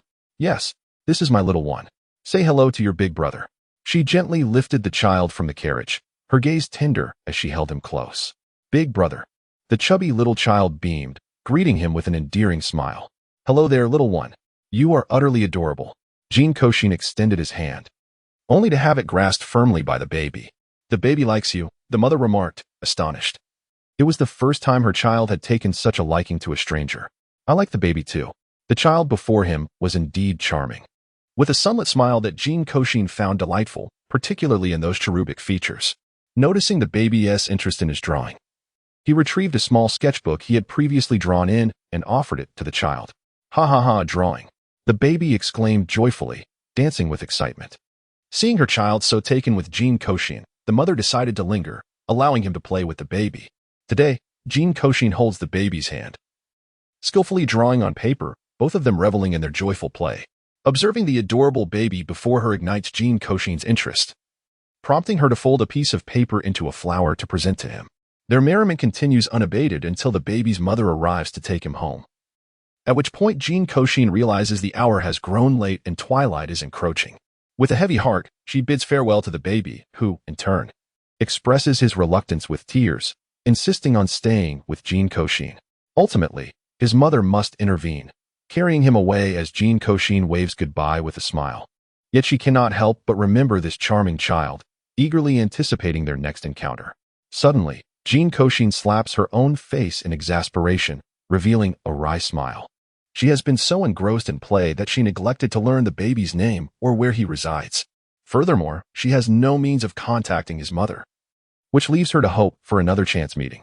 At the temple fair, a multitude of individuals dressed in vibrant attire joyfully engage in various games. Particularly near the goldfish stall, a circle of children enthusiastically attempts to catch goldfish. The fish in the pond are strikingly beautiful, with large eyes, vibrant colors, and plump foreheads, captivating many onlookers. Among the children, one boy, engrossed in his pursuit of goldfish, is momentarily irritated when a companion taps him on the shoulder. "Why did you tap me? I was just about to catch one," he exclaims. "Look over there, it's incredible." The girl who tapped him responds, her eyes glued to the nearby balloon dart game. In front of the stall, two men are engaged in the challenge. A young man in a blue kimono focuses intently as he takes aim, managing to burst only half of the balloons, merely an average performance. In contrast, a long-haired blonde man casually wields his dart gun, effortlessly popping all the balloons without even seeming to aim, exuding an effortless coolness. The children nearby are left in awe of this display, gathering around the two men. As the blonde man finishes, a wave of applause erupts from the crowd, and Jin Kouxin cannot help but join in, clapping her hands in admiration, her eyes sparkling with delight. Faced with such admiration, the blonde man feels a twinge of discomfort under their gaze. The reason for Jin Kouxin's current state is not solely attributed to Mr. Koizumi's exceptional marksmanship. He had previously encountered numerous sharpshooters within the organization, capable of hitting their targets with unwavering precision, whether at close range or during distant sniper challenges. However, the task of shooting balloons tests not only accuracy, but also computational skills. When Jin Kouxin first took up shooting, he quickly realized that the weapon he was using was somewhat inaccurate. Consequently, his shots veered off course. Otherwise, his performance would not have been so lacking, merely shooting balloons. He felt reluctant to calculate various factors and could not quite recall how to do so. In stark contrast, Mr. Koizumi demonstrated both remarkable accuracy and swift calculations, enabling him to hit his targets with such precision. Each of these skills is indeed commendable, and the combination of both elevates his prowess to a level that inspires awe. With such abilities, he would rank highly in any context. If Jin Kouxin's memory serves him correctly, few individuals within the organization could achieve such feats in the past. This once again piqued his curiosity about Mr. Koizumi's profession. he sensed that he was no ordinary person. Ordinary individuals likely do not possess his unique aura. Initially drawn to Mr. Koizumi's distinctive presence, Jin Kouxin found himself increasingly captivated. What began as mere attention gradually evolved into admiration and, ultimately, infatuation. His affection for Mr. Koizumi deepened. As he marveled at his multifaceted talents, "Mr. Koizumi, which prize do you desire?" Jin Kouxin inquired with a smile, glancing at the array of prizes behind them. Having hit only half of his targets, he was limited to selecting a smaller prize, while Mr. Koizumi, having hit all his targets, could choose freely from the bounty that lay before him. Yet, he pondered what Mr. Koizumi might select, considering that the prizes ranged from plush toys to trinkets, with the largest being an enormous Doraemon plushie. Although Jin Kouxin harbored a desire for Mr. Koizumi to choose this particular prize, envisioning the joy it would bring, he refrained from urging him, casting a wistful glance before turning his attention to Jin. Jin had noticed the fleeting look of longing in Jin Kouxin's eyes. His lips twitched slightly as he discerned his intentions, scanning the prizes with a knowing glance. A smile graced his face as he pointed to a hat set aside nearby. Jin Kouxin could not help but widen his eyes in astonishment, never expecting that Mr. Heezy would take a liking to this. Yet, in the next moment, the Doraemon hat was perched atop his head. Remarkably, the blue Doraemon complemented his outfit perfectly, prompting a satisfied nod from Jinchio. Jin Kouxin paused momentarily, brushing his hand against the cap atop his head. "Mr. Kurosawa, are you intending to gift me this hat?" He harbored no particular objection. In fact, he rather appreciated this present, reminiscing about how much he adored the animated series, Doraemon, in his youth. "Well, do take it with you." Noticing Jin Kouxin's lack of aversion, Jinchio chose to remain silent and simply turned away. Jin Kouxin smiled and hurried after him. "I am so hungry. Mr. Kurosawa, what would you like to eat?" The enticing aroma wafting through the air made Jin Kouxin, already fatigued, feel even more unable to continue walking. What a delightful fragrance! In Jin Kouxin's mind, a plethora of delectable dishes danced vividly: takoyaki, squid skewers, char siu noodles, and ice cream, each thought eliciting an involuntary drool. Although he didn't feel particularly fatigued, Jin also acknowledged a growing hunger. Their continuous companionship had afforded him little opportunity to investigate matters concerning the organization. Now, however, presented itself as a fortuitous occasion. Casting a discreet glance at the nearby shrine, Jin lowered his gaze towards the eagerly animated Jin Kouxin, standing beside him. "Ah, there are the stalls ahead. Let us take a look." Jin and Jin Kouxin strolled side by side into the bustling snack street, which was alive with an energy that surpassed their previous excursions. The area was brimming with an array of stalls, each surrounded by enthusiastic patrons. Jin Kouxin's eyes sparkled at the sight of the vibrant street, overwhelmed by the multitude of tempting treats. "Mr. Kurosawa, what would you like to eat?" Jin Kouxin inquired, glancing at the mixed noodles to his side, then at the grilled squid, and finally the fried fish in the distance, wishing he could indulge in everything at once, almost wishing for the ability to clone himself. "Seafood noodles and beer," Jin replied nonchalantly, surveying the surroundings. "All right, but it seems the drinks are on the other side. Let us purchase everything and gather to enjoy together," Jin Kouxin suggested, eyeing the map in his hand and noting that the items they craved were not located in the same vicinity and would require waiting in line. After a brief moment of contemplation, he resolved to split up for the purchases, ensuring they could later share their finds. Good. Jin Kouxin's proposal aligned perfectly with Jin's intentions. Nodding in agreement, Jin observed as Jin Kouxin joined the line to purchase their treats before quietly slipping away. As Jin Kouxin turned around, he found no trace of Qin Jiao and assumed he was merely queuing to purchase something. Thus, he paid it no mind. Meanwhile, Qin Jiao evaded the bustling crowd and made his way to a nearby shrine. Due to the festival, the shrine was teeming with people, illuminated by countless lanterns. It appeared that no clandestine dealings were taking place here. Yet, Qin Jiao understood that this was merely a facade. Despite the throngs of people and the bright lights, there were always shadowy corners devoid of life. It was in such obscure places that the individual he sought would likely be found. He caressed his beloved firearm, a sinister smile creeping upon his face. Had Jin Kouxin been present, he would have immediately grasped that Qin Jiao's line of work was far from what he imagined, perhaps even recalling some childhood memories. Alas, there was no one around to witness this. Navigating through the maze of buildings, Qin Jiao caught a whiff of a rat's scent, and his smile grew increasingly cruel as he leisurely approached the end of the alley. "What would you like to add?" the apron-clad vendor inquired warmly. "I want this and that, but no green vegetables," Jin Kouxin declared, pointing at various side dishes with utmost seriousness. Very well, the vendor responded promptly, skillfully assembling the requested items and handing them to Jin Kouxin. That will be 1,200 yuan. Be careful, it's hot. After Jin Kouxin handed the money to the boss, he began to scan the area with the bags in his hands, hoping to catch a glimpse of Mr. Heir's. Unfortunately, the crowd was overwhelming. Everywhere he looked, he only saw people, making it impossible to locate Mr. Heir's, which left him feeling somewhat anxious. He took out his phone to contact Mr. Heir's, only to realize that despite their long acquaintance, he had never learned his phone number. Momentarily, he found himself at a loss. Suddenly, he remembered that Mr. Heir's had mentioned wanting to eat noodles and drink alcohol. Jin Kouxin recalled that aside from the shops, only a few vending machines sold beer. If Mr. Heir's desired to procure some drinks, he would likely head that way. With his belongings in tow, he made his way towards the vending machines. Qinjiao stood in front of the vending machine, clutching the seafood noodles he had just purchased. After selecting a drink, he heard a voice behind him. Mr. Heir's. Jin Kouxin exclaimed in surprise, having indeed found Mr. Heir's, a smile brightening his face as he hurried over, noticing the various bags in Jin Kouxin's hands. Qinjiao nodded, reflecting internally. He realized that he had been rather slow today. The time spent going back and forth had been excessive.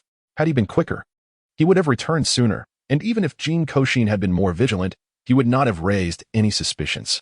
Qinjiao preferred not to find himself in a situation where, after finishing his tasks, he suddenly discovered someone conspicuously searching for him. Such circumstances would complicate matters, and he had little fondness for complications. After Qinjiao retrieved his beer, Jin Kouxin felt an unexpected thirst arise. Scanning the selection of drinks in the vending machine, he eventually opted for beer. Other alcoholic beverages had a higher alcohol content, many intended for cocktails, which might be manageable for others, but not for him, a lightweight. The two found a suitable spot to sit, the table laden with an array of delicacies that Jin Kouxin had purchased. I seem to have bought a bit too much. Mr. Heir's, please take a look and try whatever you fancy. Everything is delicious.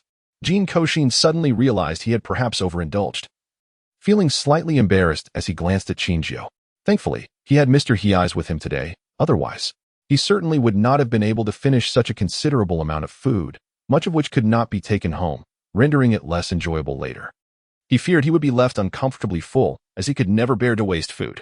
Qinjiao nodded, remaining silent, simply opening his beer and taking large gulps. Although he had investigated Jin Kouxin and found no issues, this did not equate to absolute trust. Naturally, he would not indulge in items of uncertain origin. This, however, led Jin Kouxin to misinterpret his silence as shyness, prompting him to eat while enthusiastically inviting Qinjiao to join him, even pushing a portion of food towards him. Mr. Heir's, you must try this. It's quite delicious. Jin Kouxin took a piece of egg tart, savoring it, and noticing Qinjiao's lack of response, he offered another piece directly to his mouth. Seeing Jin Kouxin so joyously absorbed in his meal, Qinjiao felt an unexpected pang of hunger. It was surprising, as such ravenous eating should have been off-putting, yet Jin Kouxin made the food appear utterly delectable, awakening his appetite. Tossing the egg tart into his mouth, Qinjiao chewed. And indeed, it was sweet and delightful. Thus, the two engaged in pleasant conversation while enjoying their meal, fostering a harmonious atmosphere between them. As Jin Kouxin and Qinjiao engaged in conversation, reminiscing about past experiences, Jin Kouxin became completely animated. This temple fair was far more vibrant than any he had previously witnessed, filled with a plethora of intriguing novelties. However, it lacked the raucousness of the festivities in the countryside. Perhaps it would be more accurately described as an atmosphere. The place where he once resided also hosted numerous temple fairs and festivals, albeit with less grandeur. There were fewer participants and not as many delightful amusements. Yet, the various rituals at the temple fair remained indispensable, with a strict adherence to timing and tradition, deeply revered by the villagers. In contrast, the village life was rich in customs and ambience. During such times, the hustle and bustle was palpable, with even the children, like them, assigned numerous tasks. As Jin Kouxin spoke, his eyes sparkled with enthusiasm, sharing the local customs with Qinjiao, before lamenting the complexities of those traditions. Was the place you lived in quite remote? Have you never heard of these customs? Qinjiao listened intently, narrowing his eyes at the peculiar traditions, which seemed ancient and likely far removed from Tokyo. Although he was not particularly familiar with Jin Kouxin, he discerned that Jin Kouxin was not the type driven by ambition to escape from a small town to a bustling metropolis. On the contrary, he appeared somewhat lethargic, with a disposition inclined towards contentment, preferring to remain nearby rather than venture into unfamiliar territories. Yes, it is a rather secluded village, with customs passed down through the ages. The villagers seldom engage with the outside world, thus maintaining their traditional ways.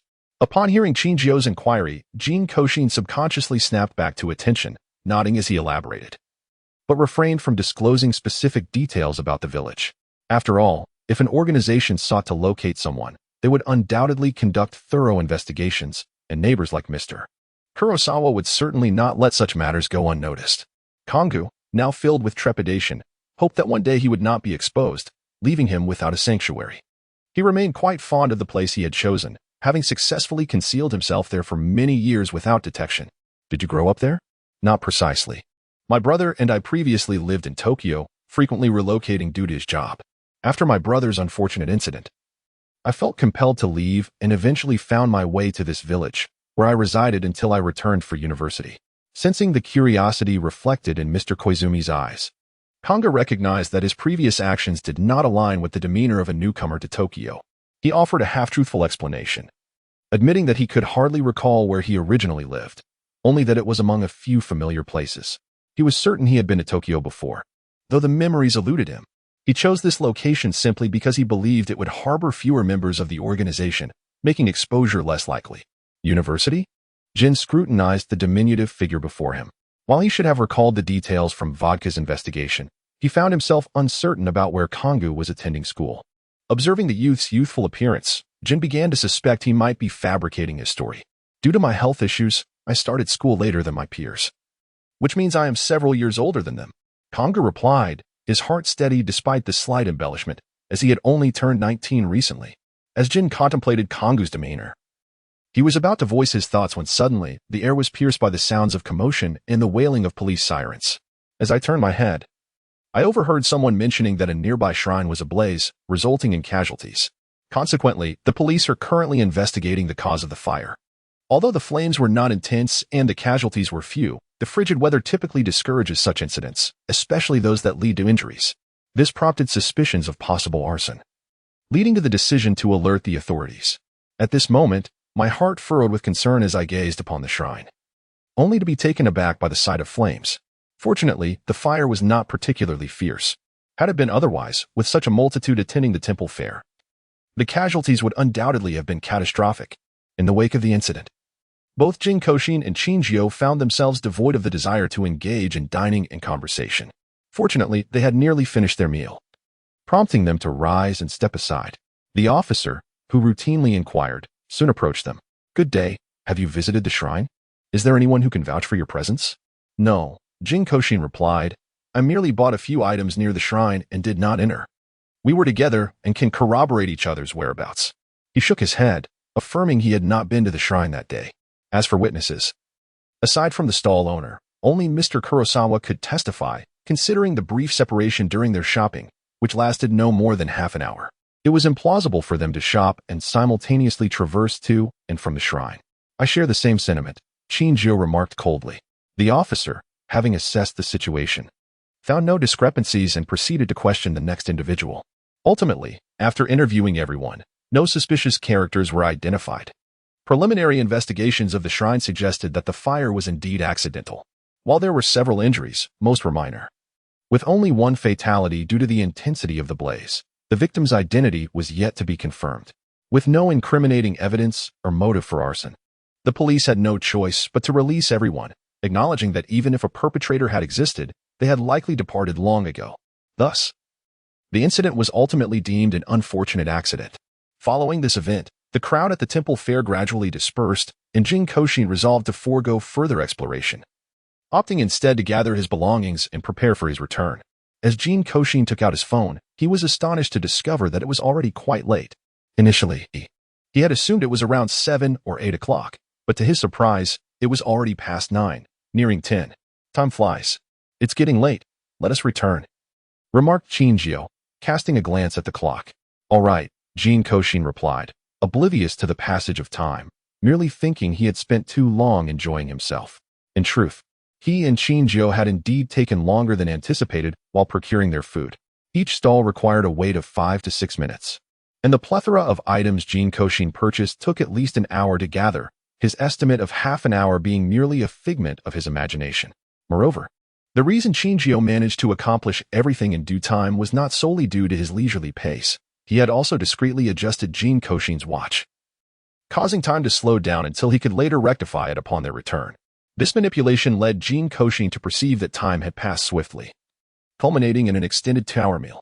Upon returning from the Grand Temple Fair, Jin Kouxin noticed that Mr. Kurosawa and the others seemed to be on holiday, their schedules having opened considerably.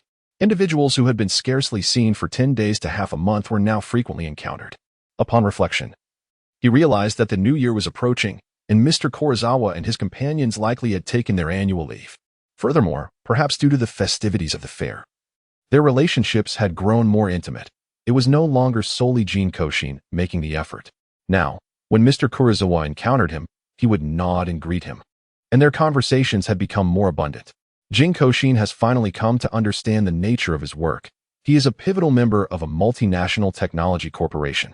According to Mr. Yuzuka, Mr. Kazumi holds a significant position, and Mr. Yuzuka is, in fact, his subordinate. The company values Mr. Koizumi highly, which accounts for his busy schedule. And consequently, Mr. Yuzuka has also been kept occupied. The recent lull in their workload is due to the company's reorganization, leading to a temporary halt in various business operations. This has afforded them the opportunity to take a break and relax here. Your company seems overwhelmingly busy. It feels like you hardly have any time to rest, Jin Kouxin remarked while savoring his ice cream. Having moved here 6 months ago, his interactions with Mr. Koizumi and his colleagues have been limited, primarily due to his proactive approach. Otherwise, he might still be oblivious to whether anyone resided across from him. However, this prompted an awkward realization. He still does not know Mr. Koizumi's first name. He only learned the surname Koizumi from the nameplate on the door, and at that moment, he was uncertain which of the two was named Koizumi. Stealing a glance at Mr. Koizumi and Mr. Yuzuka, Jin Kouxin felt a pang of frustration, pondering how he might discover their names without directly asking. Indeed, we are quite busy, yet there are moments for rest, though the location of such breaks is unpredictable, said Vodka, reflecting on the demands of his role beside his brother. They are not entirely devoid of downtime. However, their respite may occur in obscure towns or within the confines of organizational branches due to their extensive travels throughout Japan and occasionally abroad. Nonetheless, the general welfare of the organization's members is satisfactory, albeit he and his brother bear a heavier workload. Is that so? It appears your company is indeed substantial. Jin Kouxin expressed his astonishment.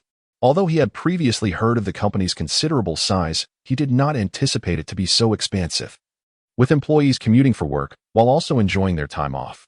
Yes, we can be considered a multinational enterprise, Vodka replied thoughtfully, nodding with an endearing simplicity. Jin Kouxin raised his thumb. Mr. Yuzuka, how do you usually address Mr. Koizumi? Jin Kouxin pretended to be nonchalant, perking up his ears. Oh, I usually call him Big Brother. For a brief moment, Vodka's body tensed, but he quickly realized that Jin Kouxin was likely unaware of the organization. Is that how you typically refer to each other? Generally, aren't names or surnames used? Jin Kouxin inquired, slightly disappointed. No, we all call each other by our code names, Vodka replied, shaking his head. Even among those who are well acquainted, names are seldom used. I see. Jin Kouxin took a large bite of his ice cream, feeling that such an arrangement was utterly inscrutable. How frustrating. Even knowing just a couple of characters would suffice. It wouldn't be too awkward to call someone that way. Big Brother, Vodka greeted as Jin descended the stairs. Mr. Koizumi. Jin Kouxin's eyes sparkled with admiration upon seeing Jin, dressed in a fitted black long-sleeve shirt and black pants, his hair cascading down. I brought some ice cream, with several flavors. Mr. Koizumi, what would you like? Jin glanced at the assortment of ice cream on the table and the two individuals holding cones, and he felt a sudden urge to smoke. However, he wondered why Jin Kouxin had thought to buy so much ice cream. The three sat around the table, and Vodka, noticing the abundance of ice cream, suddenly recalled that it was winter. It was peculiar for Jin Kouxin to crave ice cream at this time. These aren't store-bought. I made them myself. I mistakenly ordered too much milk recently, and they delivered an overwhelming quantity that I couldn't consume alone. To avoid waste, I turned it all into ice cream and desserts. Since you were home, I thought to bring some to you, as I remembered seeing you purchase some at the convenience store last time. Jin Kouxin swallowed the ice cream in his mouth before speaking. The convenience store? Jin looked at Jin Kouxin, as he couldn't recall encountering him there. If Vodka had seen him, he would have surely mentioned it. Yes, it was over a month ago. I happened to see you both at the checkout while I was shopping. However, you left quickly, so I didn't greet you. Jin Kouxin struggled to remember the exact timing, as it had merely been a chance encounter. Jin nodded in silence. Indeed, it appeared to be a mere coincidence. As Jin Kouxin indulged in his ice cream, he detected the lingering smell of smoke, which caused a slight irritation in his throat. Embarrassed to voice his discomfort, he sought solace in the cold treat to soothe the unease. Suddenly, a glass of water appeared before him, and upon looking up in surprise, he discovered it was Mr. Kurosawa, who had extinguished the cigarette he had been holding. Jin Kouxin could not help but smile. Mr. Kurosawa, do you have time tomorrow? I would like to invite you to my home for dinner. Jin Kouxin felt a flutter of anxiety within. Apart from his classmates, Mr. Kurosawa and his companion were the people he was most familiar with. They were indeed the closest individuals to him since his arrival here. He genuinely wished to invite them to celebrate the festival together, yet he was uncertain about their availability and willingness. Although they had already visited the New Year fair, it was still the Lunar New Year, and sharing a reunion meal would not be too late. Though he had no plans for tomorrow, Jin had no intention of acquiescing. While there was nothing wrong with Jin Kouxin's invitation, that did not imply they should partake in a reunion dinner together. Their excursion to the fair yesterday was sufficient. Though not averse to Jin Kouxin, it did not mean he desired to become friendly neighbors.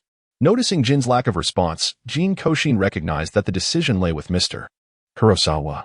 Thus, he leaned slightly towards Jin, grasped his arm, and shook it gently, gazing at him with wide, watery eyes. Jin felt a surge of frustration, wishing he could toss him out. How could a grown man resort to childlike antics? The most perplexing part was that Jin Kouxin possessed a pair of clear, innocent eyes, evoking both embarrassment and discomfort in Jin. No, Jin managed to utter, but the moment he spoke, the moisture in Jin Kouxin's eyes intensified, rendering his voice even more pitiable.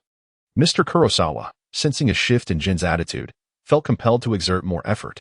He turned to Vodka and Mr. Yuzuka, saying, "Tomorrow, I plan to prepare a plethora of delectable dishes, and I also have a new CD from Miss Kinoshita at home, complete with her autograph." Vodka's interest was piqued, and he could not help but glance at Jin. Whether it was the sumptuous feast or the signed CD, he desired both. He was well aware of their schedule.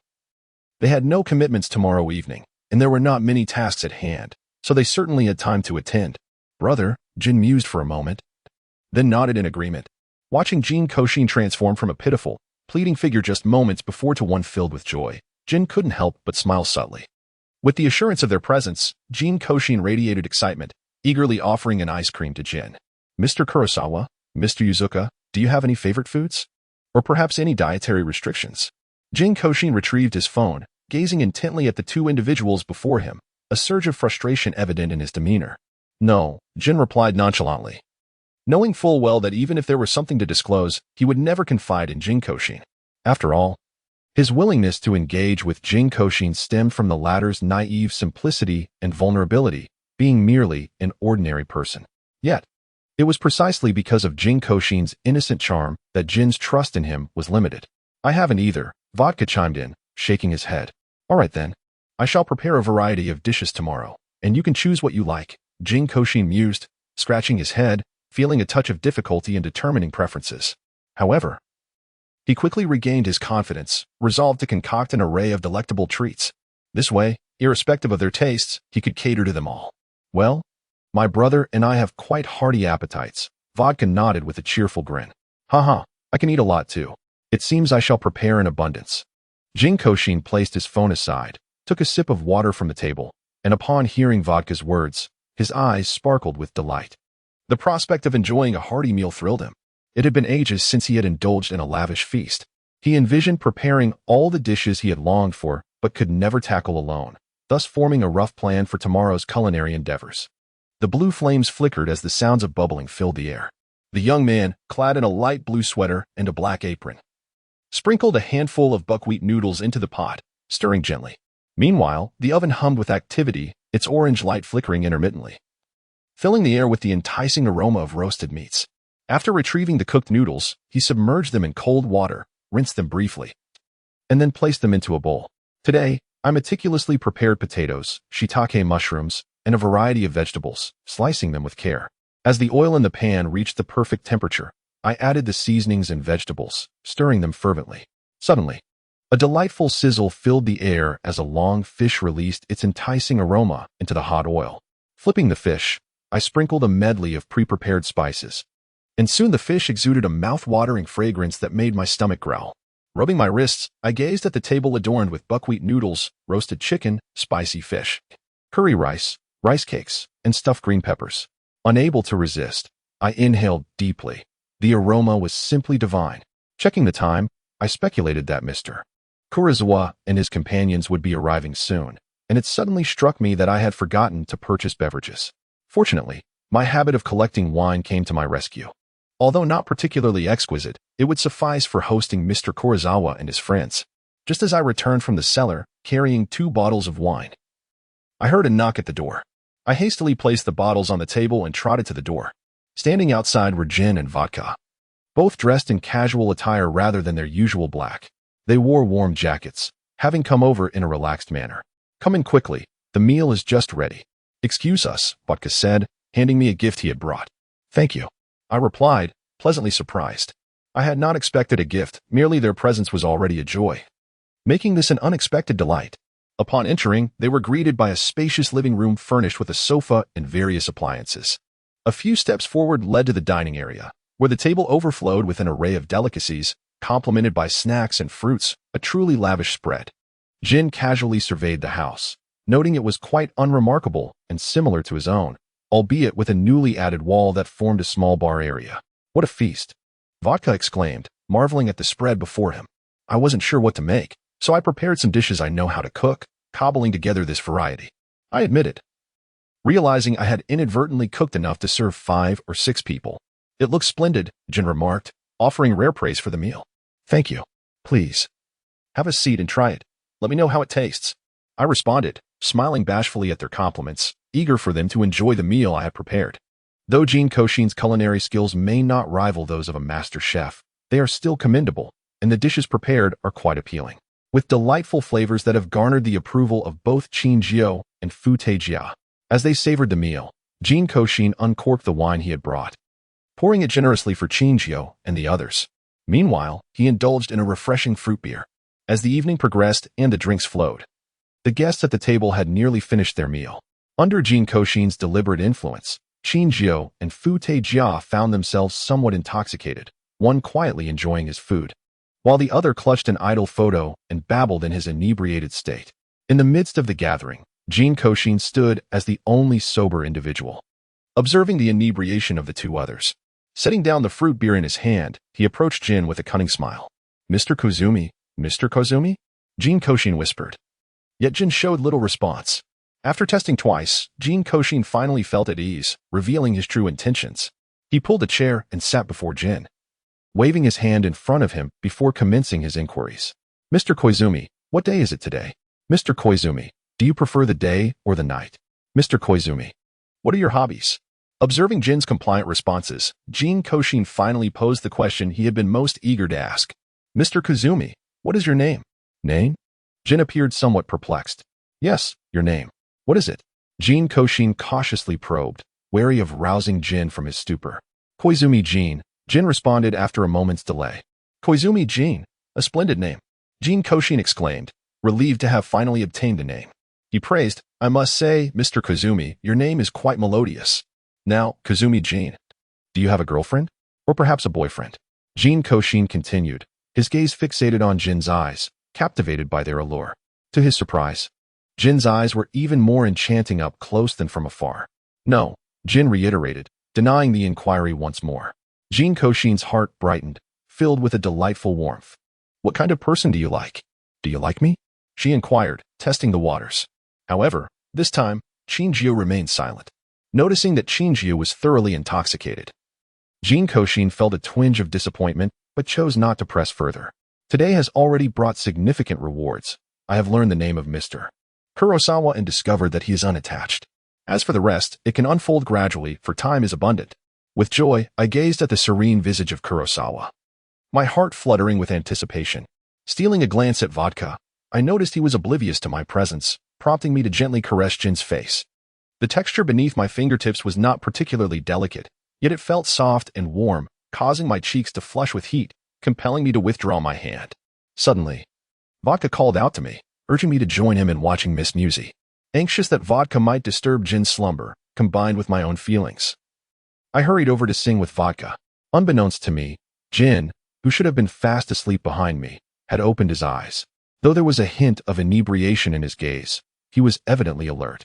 Someday, I vividly remember that airplane that passed just above us, for no apparent reason. I found it strangely memorable. On a night filled with tears of inadequacy, I simply wished to grow stronger. For that, the courage I needed was essential. Jin Kouxin and Vodka joyfully sang together, clearly caught up in the exuberance of the moment.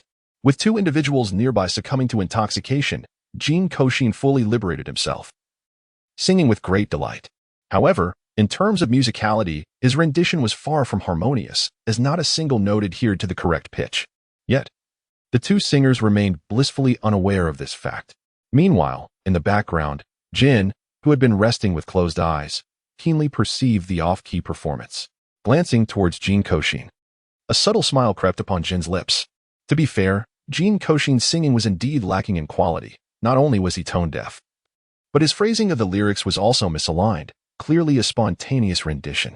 Had Jin not been familiar with the song, he might have mistaken it for an entirely new composition. For reasons unknown, however, Jin found himself quite fond of the performance, as it inexplicably lifted his spirits and made the singing seem less dreadful than it truly was. As the night wore on, Jin Kouxin and Vodka sang and frolicked until the clock struck midnight. Observing the inebriated Heizijin and the disoriented Mr. Yuzuka, Jin Kouxin realized that neither of them would be leaving tonight. Fortunately, his home boasted ample rooms, and the warmth of the heating system ensured that even sleeping in the living room would pose no issue. He assisted the still mobile Vodka to a nearby spot, while perspiration beaded on his forehead as he lifted the dazed Jin to the sofa, gently draping a blanket over him.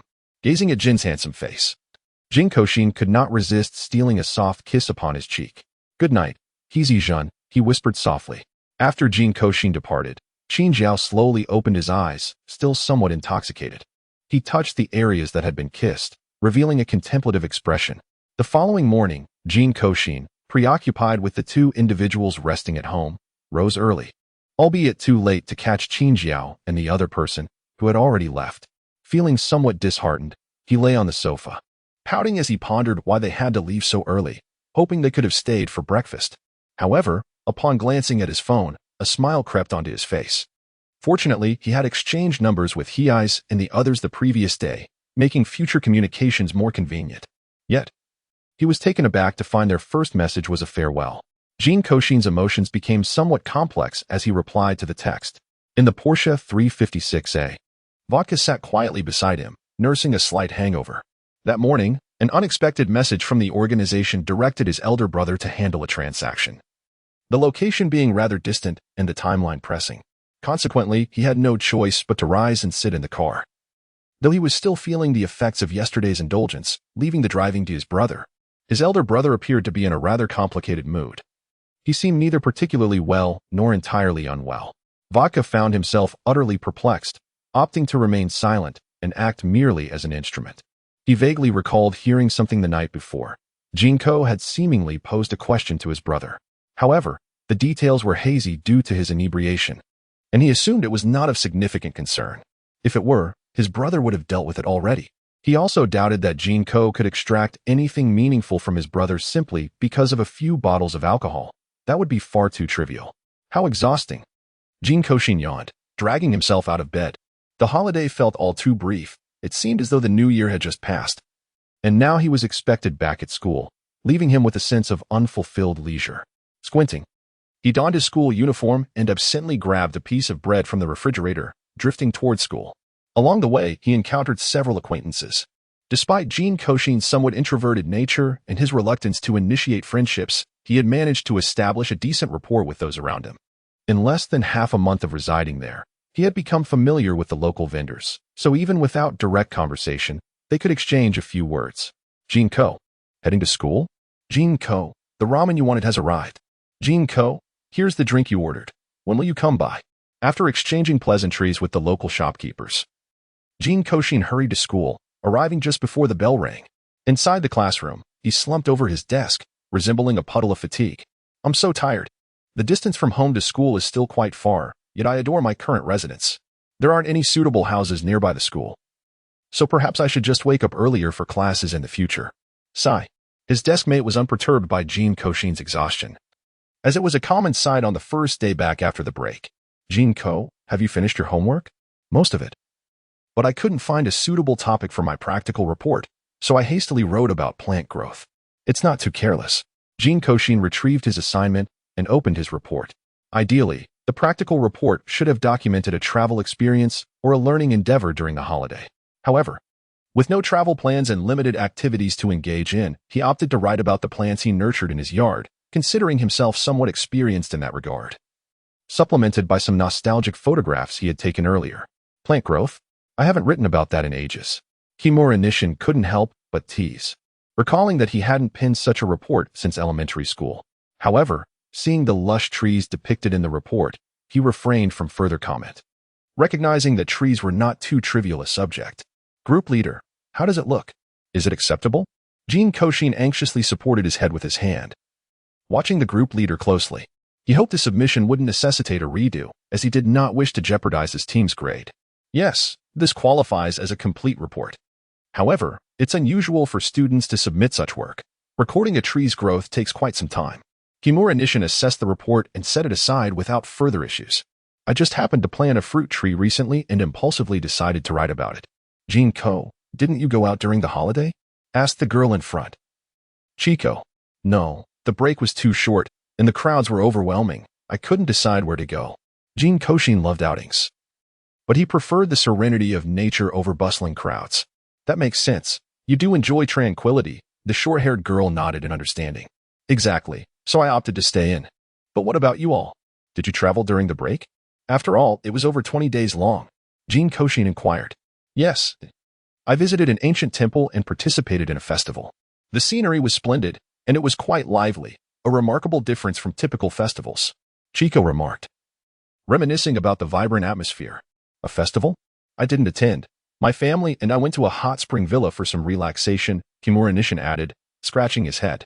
Although he wished to venture out, he had spent all his pocket money and could only accompany his parents to the hot springs. My friends and I attended a concert, and there were so many talented singers. We even got signed photos. They were incredibly kind and gentle. The short-haired girl exclaimed, her hands clasped excitedly. Your holidays sound so lively. Jin Kouxin nodded, though he felt little interest. Compared to those experiences, he preferred conversing with Mr. Hei's.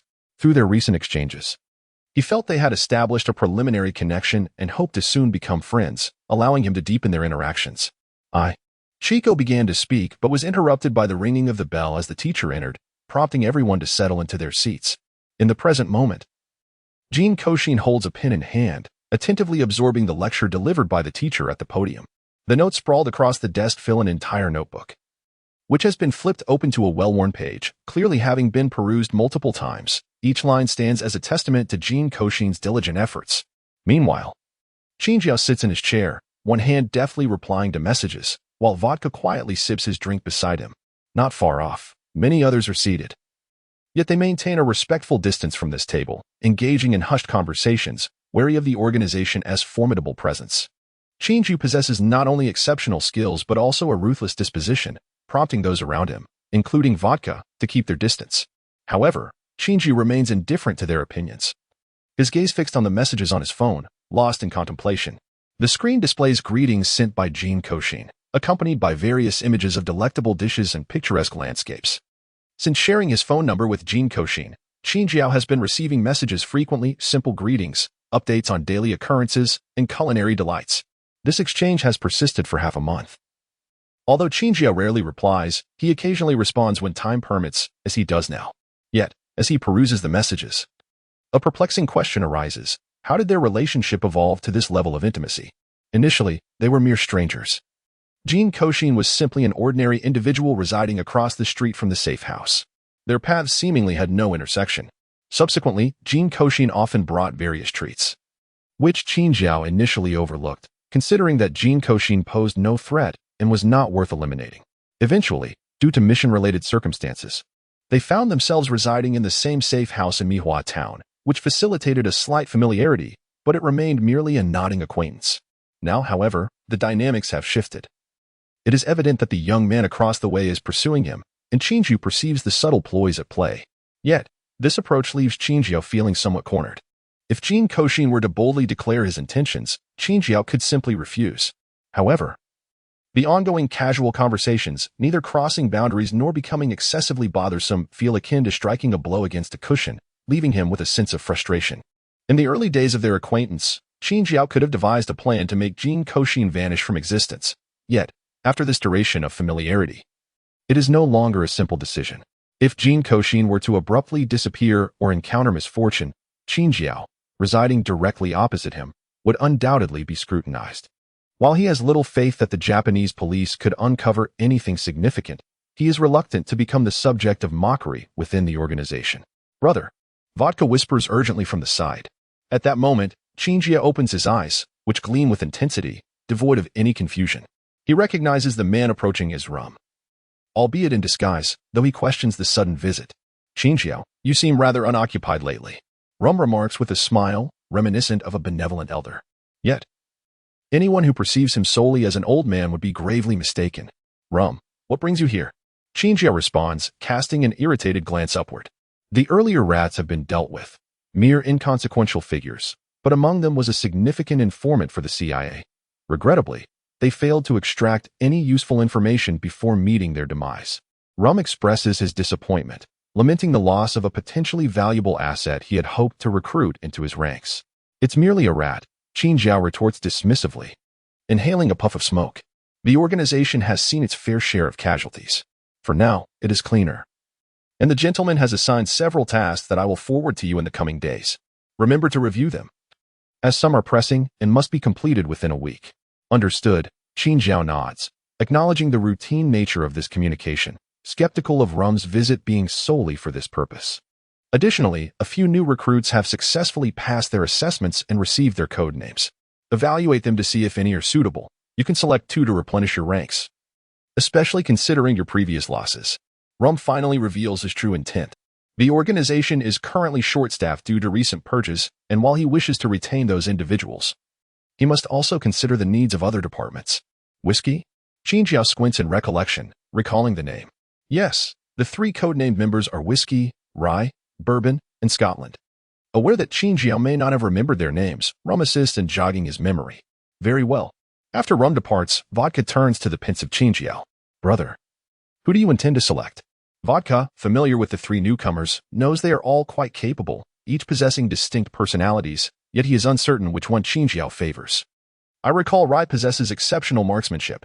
His overall abilities are commendable, and he is currently in a relationship with the Mayano family member.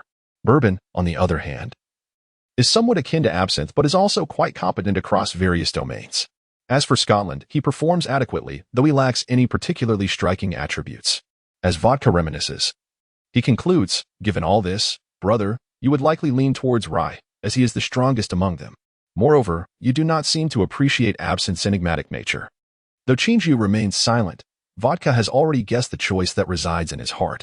Jin Kouxin, clad in a white t-shirt, nestled comfortably in a chair, wore a radiant smile as he gazed at his phone, which displayed messages from Heike's Jin. Ever since their meal together, Heike's Jin and Mr. Yuzuka had become quite occupied, rendering it difficult for Jin Kouxin to catch a glimpse of them for 10 days or even half a month. Fortunately, he had reached out to Mr. Heike's early on. During this period, the volume of messages exchanged surpassed that of the past decade. The once somewhat introverted Jin Kouxin had transformed into a more cheerful individual, often sharing amusing anecdotes or discussing his preferences and habits each day. Before now, I had assumed that Jin Kouxin and Kurosawa would possess significantly different interests. However, to my surprise, they share numerous common hobbies. For instance, both are avid readers. Kurosawa has delved into a wide array of books, many of which align with Jin Kouxin's preferences, such as detective stories, various narratives, obscure knowledge, and topics related to forensic science. Jin Kouxin has often marveled at the vast reservoir of knowledge possessed by Heijin. An avid reader from a young age, he has devoted himself to books, almost every day finding himself unable to part with them. However, even with such dedication, he feels his own knowledge pales in comparison to that of Mr. Heijin, who can articulate information with remarkable speed, recalling details that often elude Jin Kouxin. He cannot help but silently marvel at Mr. Heijin's intellectual prowess, deeming it almost supernatural. Nevertheless, while Jin Kouxin's knowledge may not quite match that of Heizhin, he is still well-versed enough to engage in meaningful conversations, allowing their exchanges to flourish harmoniously. Over time, their relationship has grown closer, with their dialogues becoming less formal and occasionally peppered with humor, broadening the spectrum of their discussions. Upon glancing at his phone and reading Mr. Hei's message that he would return the next day, Jin Kouxin couldn't contain his excitement. Rolling on his chair and enveloping himself in his cushions, the prospect of seeing him tomorrow filled him with joy, suddenly recalling the gift he had prepared. Jin Kouxin sprang from his chair and hurriedly retrieved the present intended for Heizhin. In the preceding days, he had been preoccupied with numerous matters and was uncertain about when Mr. Hei's would return, which led to a haphazard effort in preparing the gift, resulting in a delay until now. As he glanced at the calendar, Jin Kouxin felt a pang of indecision. What to do?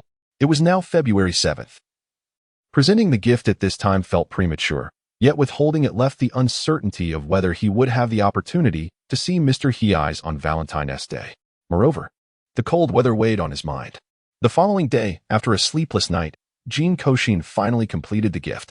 He settled into a chair by the window, reading while keeping a watchful eye outside. Fortunately, he did not have to wait long. 2 hours later, the sound of a car echoed from outside. Jin Kouxin hastily set aside the book and dashed outside with a handful of items. As Qingjiu parked the car, he caught sight of Jin Kouxin emerging from the courtyard. Waving enthusiastically, Jin Kouxin trotted to the front of the car, his face radiant with a smile. The moment I heard your voice, I knew it was you. How did you recognize me? Qingjiu scrutinized Jin Kouxin, recalling how he always seemed to know it was him whenever he returned in his car. Qingjiu had assumed that Jin Kouxin was simply well acquainted with automobiles, discerning the unique sound of his Porsche 356A. However, it became evident that this was not the case today, as his vehicle had experienced some issues, and he was not driving the Porsche 356A. Nonetheless, Jin Kouxin still recognized him. Could it be that he was monitoring him? In truth, there were barely 2 families on their street. The others lived some distance away. I heard a car approaching and figured it must be you. Jin Kouxin beamed with pride. Although there were many houses in the vicinity, most stood vacant. Out of dozens, no more than a handful of families resided there, with only he and Mr. Hei's nearby. Only Mr. Hei's would drive back. Otherwise, a car might not pass through this area for an entire year. Qingjiu paused in contemplation, quickly grasping the reality. He had initially thought Jin Kouxin was simply familiar with cars, but it turned out he had deduced it. Nevertheless, regarding the sound of the vehicle, Qingjiu glanced at Jin Kouxin but chose to remain silent. In the present moment, Jin Kouxin is unaware of what Qingjiu is contemplating, as she hands over a bag from behind her to Heizhin. This is a gift I prepared for you. I had intended to give it to you later, but since I am uncertain about your return, I thought it best to present it now. A gift? The bag, not particularly large, merely the size of a standard shoebox, piques Qingjiu's curiosity as she accepts it, wondering what Jin Kouxin wishes to bestow upon her. Indeed, given the chilly weather, I thought you might appreciate this scarf I knitted. I felt it would look lovely on you.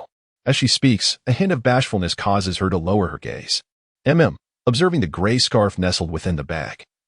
Qingjiu expresses surprise yet nods in appreciation. Seated in the vehicle, she opens the bag and discovers a soft, thick scarf that appears to be handcrafted. Upon examining it, she recognizes the telltale signs of hand-woven craftsmanship, noting the loose threads where the yarn changes color. Although the scarf is undeniably cozy, its simplicity renders it rather unremarkable, lacking intricate patterns or striking designs. Its only merit lies in its warmth and comfort. Setting the scarf aside, Qingjiu retrieves a small box hidden at the bottom of the bag. The box, only half the size of her palm, boasts an appealing design adorned with a 4-leaf clover against a gray-white checkered background.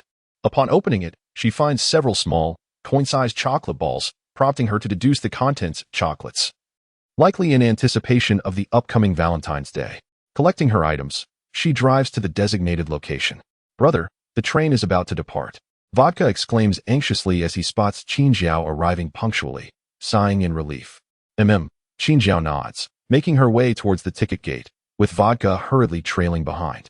Just as they are poised to journey to Nagano, her brother had suddenly mentioned a matter requiring his attention, informing Vodka to proceed without him for the time being.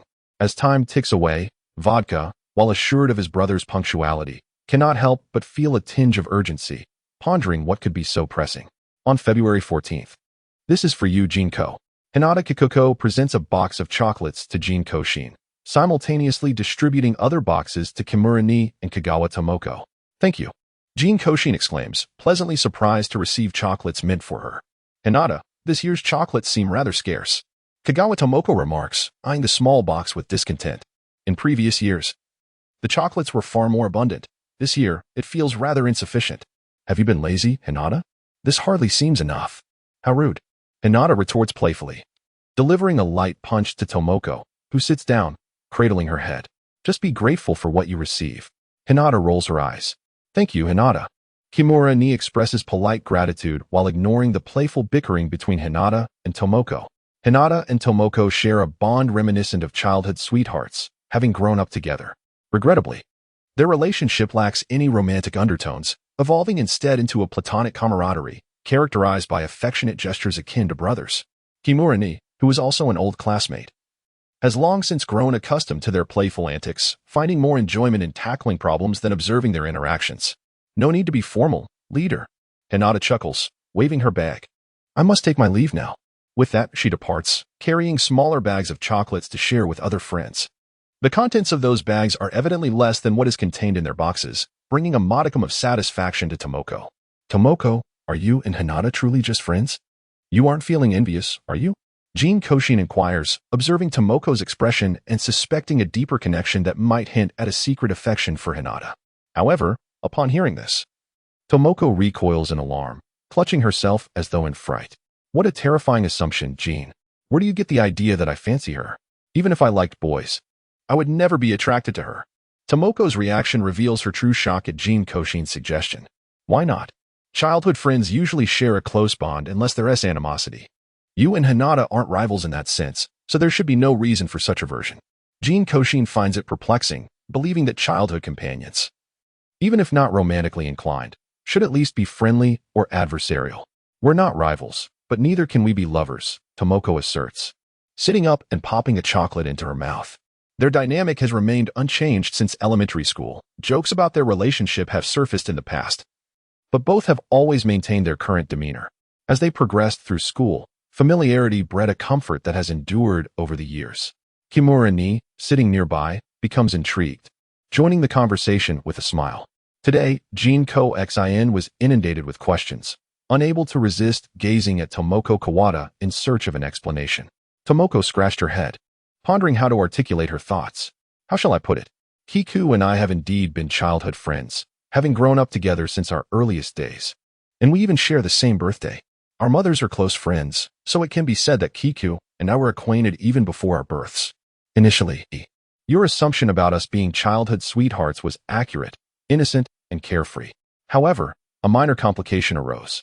Tomoko gestured with her hands. Do you know why I am called Tomoko? When I first heard the name, I mistakenly thought it belonged to a girl. It's rather uncommon for boys to have KO as part of their names. To be candid, Tomoko is one of the few names I know that includes KO for a boy. At first, I believed it was a joke from classmates who were teasing me by giving me a nickname. It wasn't until I saw my name written down that I realized my true name is indeed Tomoko Kawada, although I hadn't paid much attention to it at the time. Correctly, my name should have been Tomo Kawada. However, due to my frail health during childhood, my mother raised me as if I were a girl for several years, and during that time, I was referred to as Tomoko, a name that sounded more feminine. As Kiku and I grew up together, she naturally came to see me as a girl.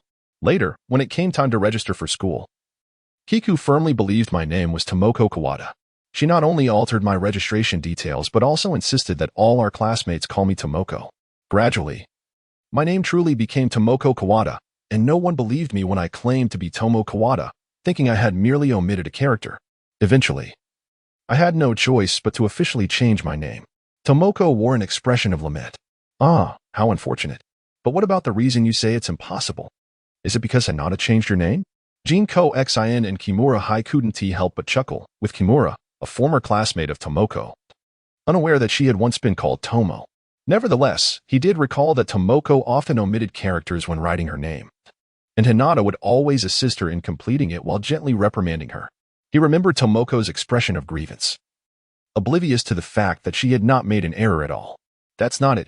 Tomoko leaned back in her chair, her gaze distant, as she revealed. It's because she possesses numerous childhood photographs of me and knows many of my embarrassing stories. Ha ha ha. Jin Kouxin and Kimura Hai trembled with laughter, finally unable to contain themselves after hearing her story. Initially, Jin Kouxin had envied the bond of childhood sweethearts. But now it seemed that perhaps not having such a connection could also be a stroke of luck, considering Jin Kouxin's own childhood was far from idyllic. Perhaps due to the approach of Valentine's Day, the school was enveloped in a rosy atmosphere, with every student receiving a modicum of chocolate. As school concluded today, Jin Kouxin's backpack contained 4 or 5 delightful boxes of chocolate, one gifted by the teacher to the entire class, while the others were bestowed upon him by familiar female classmates. Although his haul was modest compared to the other boys, Jin Kouxin felt an overwhelming sense of contentment. He eagerly opened a box of chocolate, savoring the rich flavor with each step, finding it to be of exceptional quality, pleasantly aromatic with a hint of bitterness that was far from disagreeable. Initially intent on heading straight home, Jin Kouxin was captivated by the festive atmosphere of the shops lining the street. Reflecting on the week that had passed since he last heard from Heir, he decided to pause and explore a nearby bookstore, hoping to discover some new reads. The bookstore was serene, and as he navigated through the aisles, he stumbled upon amusing scenes, a pair of supposed adversaries browsing together, an anonymous couple clandestinely meeting in a corner, and 2 acquaintances from school holding hands, their interaction laden with unspoken tension. Navigating past these familiar faces with a cheerful demeanor, Jin Kouxin approached the checkout counter, placing his selected books atop the counter. Feeling quite satisfied and as if he had indulged himself to the point of no return regarding dinner. Upon returning home, he found that there was no car parked outside Heir's residence, confirming that they had not yet returned. Although a tinge of disappointment washed over him, it was not unexpected. After all, Heir and his companions were genuinely busy. He laid out the chocolates he had received today alongside his other purchases, filling the table to the brim. Though he spent Valentine's Day alone, it still felt festive, and unlike previous years, he now had someone special in mind. Thus, Jin Kouxin resolved not to let the day pass in mundane fashion. He intended to prepare a grand meal as a delightful treat for himself. Despite having sampled some of the chocolates from his classmates, he had a considerable amount left. Rather than consuming them all directly, he thought it wiser to transform them into delectable creations, perhaps a chocolate cake, chocolate milk, chocolate ice cream, or chocolate sauce. After setting aside a few chocolates, he melted the remainder in a bowl over heat, watching as the solid chocolate gradually transformed into a luscious liquid, filling the air with its sweet yet bitter aroma. With the melted chocolate set aside, Jin Kouxin retrieved various ingredients he had previously purchased and commenced his culinary endeavor. He combined milk, sugar, and egg whites, adding in some chocolate, and after mixing and freezing, he produced a large container of chocolate-flavored ice cream. He then incorporated chocolate sauce into the cake batter, blending it well before baking it into a sumptuous chocolate cake. As the ingredients on the table dwindled, the kitchen filled with an enticing fragrance. Wearing gloves, he arranged the desserts on the dining table and snapped a photo to send to Chinchio, staring at his phone for a while, yet no reply came. Disappointed, he set down the device and inhaled deeply, then seized a slice of the perfectly baked cake, devouring it eagerly. If Heir would not appreciate this delicious cake, he would relish it all by himself, leaving nothing for anyone else. After consuming half of the cake and some ice cream, Jin Kouxin felt entirely satisfied and reclined on the sofa. His spirits lifted considerably as he noticed some yarn and knitting needles beneath the table. Previously, he had been focused on gifting a scarf to Heir, selecting this particular color of yarn. However, uncertain of the appropriate length, he had taken more than enough, 1.5 times the necessary amount. Initially, he believed he might either use it all or create 2 scarves, but was surprised to find he still had a ball and a half remaining. This remaining yarn was insufficient for the scarf intended for Heir, which had consumed 2.5 balls, and even that he felt was not long enough. Now, with this scant amount left, Jin Kouxin still cherished the color, finding the yarn delightfully soft. Even before the project was completed, he had already taken a liking to it. With nothing pressing to occupy his time, he began to knit. Though the weather would soon warm, it was still quite chilly outside, prompting him to craft something for himself as a defense against the cold. Of course, he harbored his own little thoughts, reluctant to voice them. The atmosphere fell into a tranquil silence, the only sound being the gentle clinking of the needles as Jin Kouxin deftly knitted. Though his speed was moderate, it was evident he possessed skill. Time slipped away, and as darkness enveloped the outside world, the room dimmed as well. Rubbing his swollen eyes, he stifled a yawn and, realizing he had been knitting for over an hour, stretched lazily, feeling a delightful ache in his muscles. Setting down his work, he noted that it had begun to take shape, resembling a hand-width item. Though its purpose remained unclear, a distant echo of the scarf he had crafted for gifting. Seated on the swing in the yard, he gazed up at the starry sky, a wave of loneliness washing over him. It struck him that he had always been alone, although he had grown accustomed to this solitude. Moments of yearning for family and friends occasionally pierced through, lamenting that he had seemingly failed to hold on to any of them. As the moon ascended higher, the chill of early February sent a shiver through him, compelling Jin Kouxin to leave the swing and return indoors. There, he noticed an unread message on his phone, a Valentine's Day greeting from heir, replying to the message he had sent that morning. This morning, Jin Kouxin sent him a message, but received no reply, leading her to believe that heir was rejecting her. To her surprise, he eventually responded, albeit a bit late. Yet it was better than never. The heaviness in her heart suddenly lifted, blooming like delicate flowers. Heir, are you off work? Jin Kouxin typed on her phone, her eyes sparkling with anticipation. Yes, I have finished all my tasks.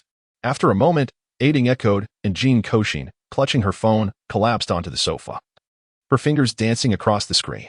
Have you eaten? Working so late? She inquired. I had a little something earlier, but I'm planning to grab a bite now. Qingjing leaned against the car, typing swiftly with one hand on his phone.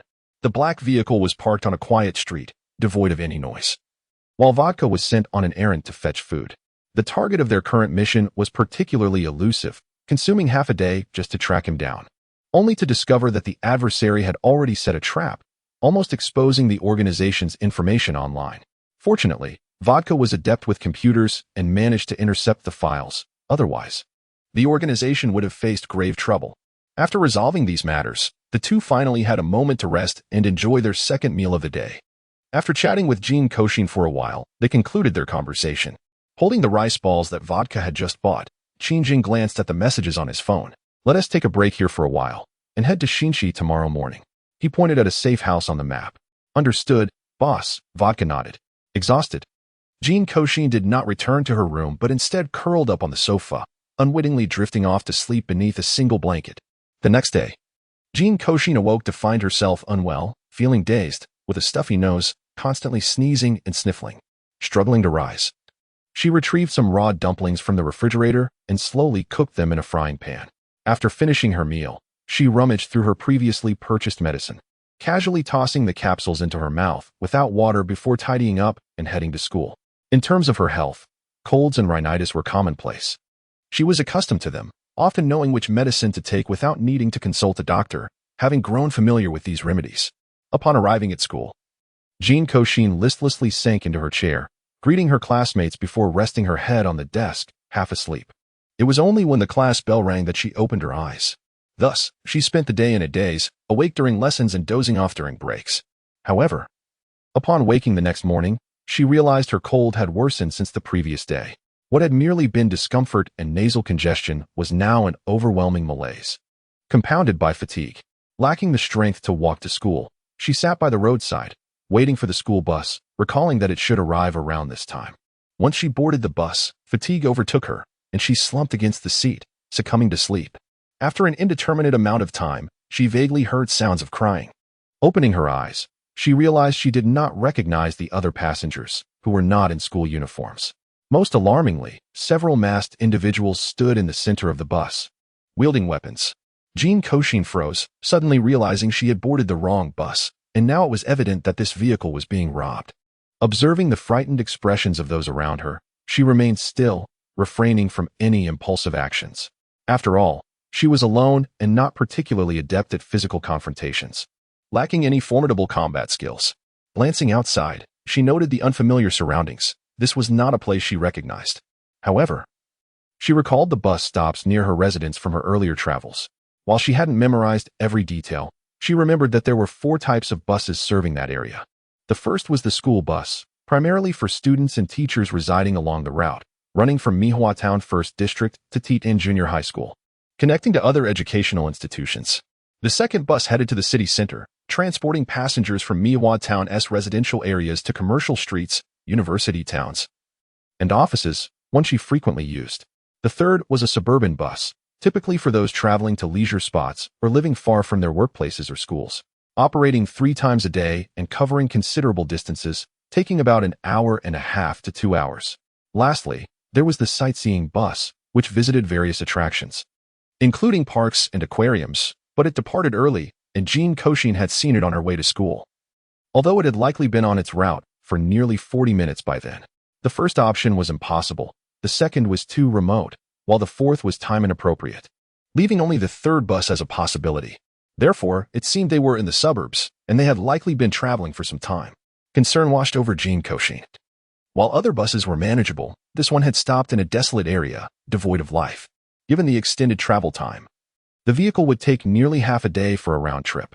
Thus, even if something were to happen, it would take a while for anyone to notice. The thought darkened Jin Kouxin's expression. If it were merely a robbery, that would be one thing, but if they had ulterior motives, then they would be in grave danger. After the robbers had subdued everyone, a heavy silence fell, as if they were waiting for something. Jin Kouxin discreetly touched the phone concealed on her person, confirming its presence before feigning fear and curling up. In reality, she stealthily slid her hand beneath her clothing, activating the device. Drawing upon her previous memories and tactile familiarity, she dialed a number. Her lowered head and evasive posture went unnoticed by those around her. Fortunately, Jin Kouxin had the foresight to set her phone's keypad sounds and volume to the lowest setting, ensuring no audible disturbances. She only felt the brief vibration of the phone, indicating a successful connection. However, she remained uncertain as to whom she had reached. Her last known contact was Heizhin, yet perhaps fate had intervened unexpectedly. Now, I can only rely on my instincts to make a feeble call. I sincerely hope that the person on the other end remains vigilant and refrains from disconnecting the call, ideally alerting the authorities without delay. The robbers took nearly 20 minutes before they rudely produced a bag, demanding that we place our watches, phones, and all the cash we had on our persons into it. Jin Kouxin sat at the back with the others, surrendering all his belongings. However, he had cleverly concealed his phone, slipping it into the lining of his clothing through a small tear, fearing that they would discover his possession. He chose to hide the device in this manner, although this meant he could no longer use his phone. It also made it exceedingly difficult for the robbers to ascertain that he had one. "Where is your phone?" one of the robbers demanded, stepping in front of Jin Kouxin. Noticing his reluctance to comply, the robber resorted to intimidation, brandishing a knife as he menaced Jin Kouxin. Jin Kouxin feigned fear, claiming to still be a student without a mobile phone. It was uncertain whether the robbers believed her, but upon inspection, they discovered she indeed had no phone on her person. Moreover, Jin Kouxin appeared quite well behaved, resembling a diligent student clad in her school uniform. Consequently, the robbers ceased their search and spared her. Once the robbers departed, Jin Kouxin lowered her head, unable to suppress her heavy breaths. Fortuitously, she had managed to deceive them, and her thick clothing concealed the phone nestled within.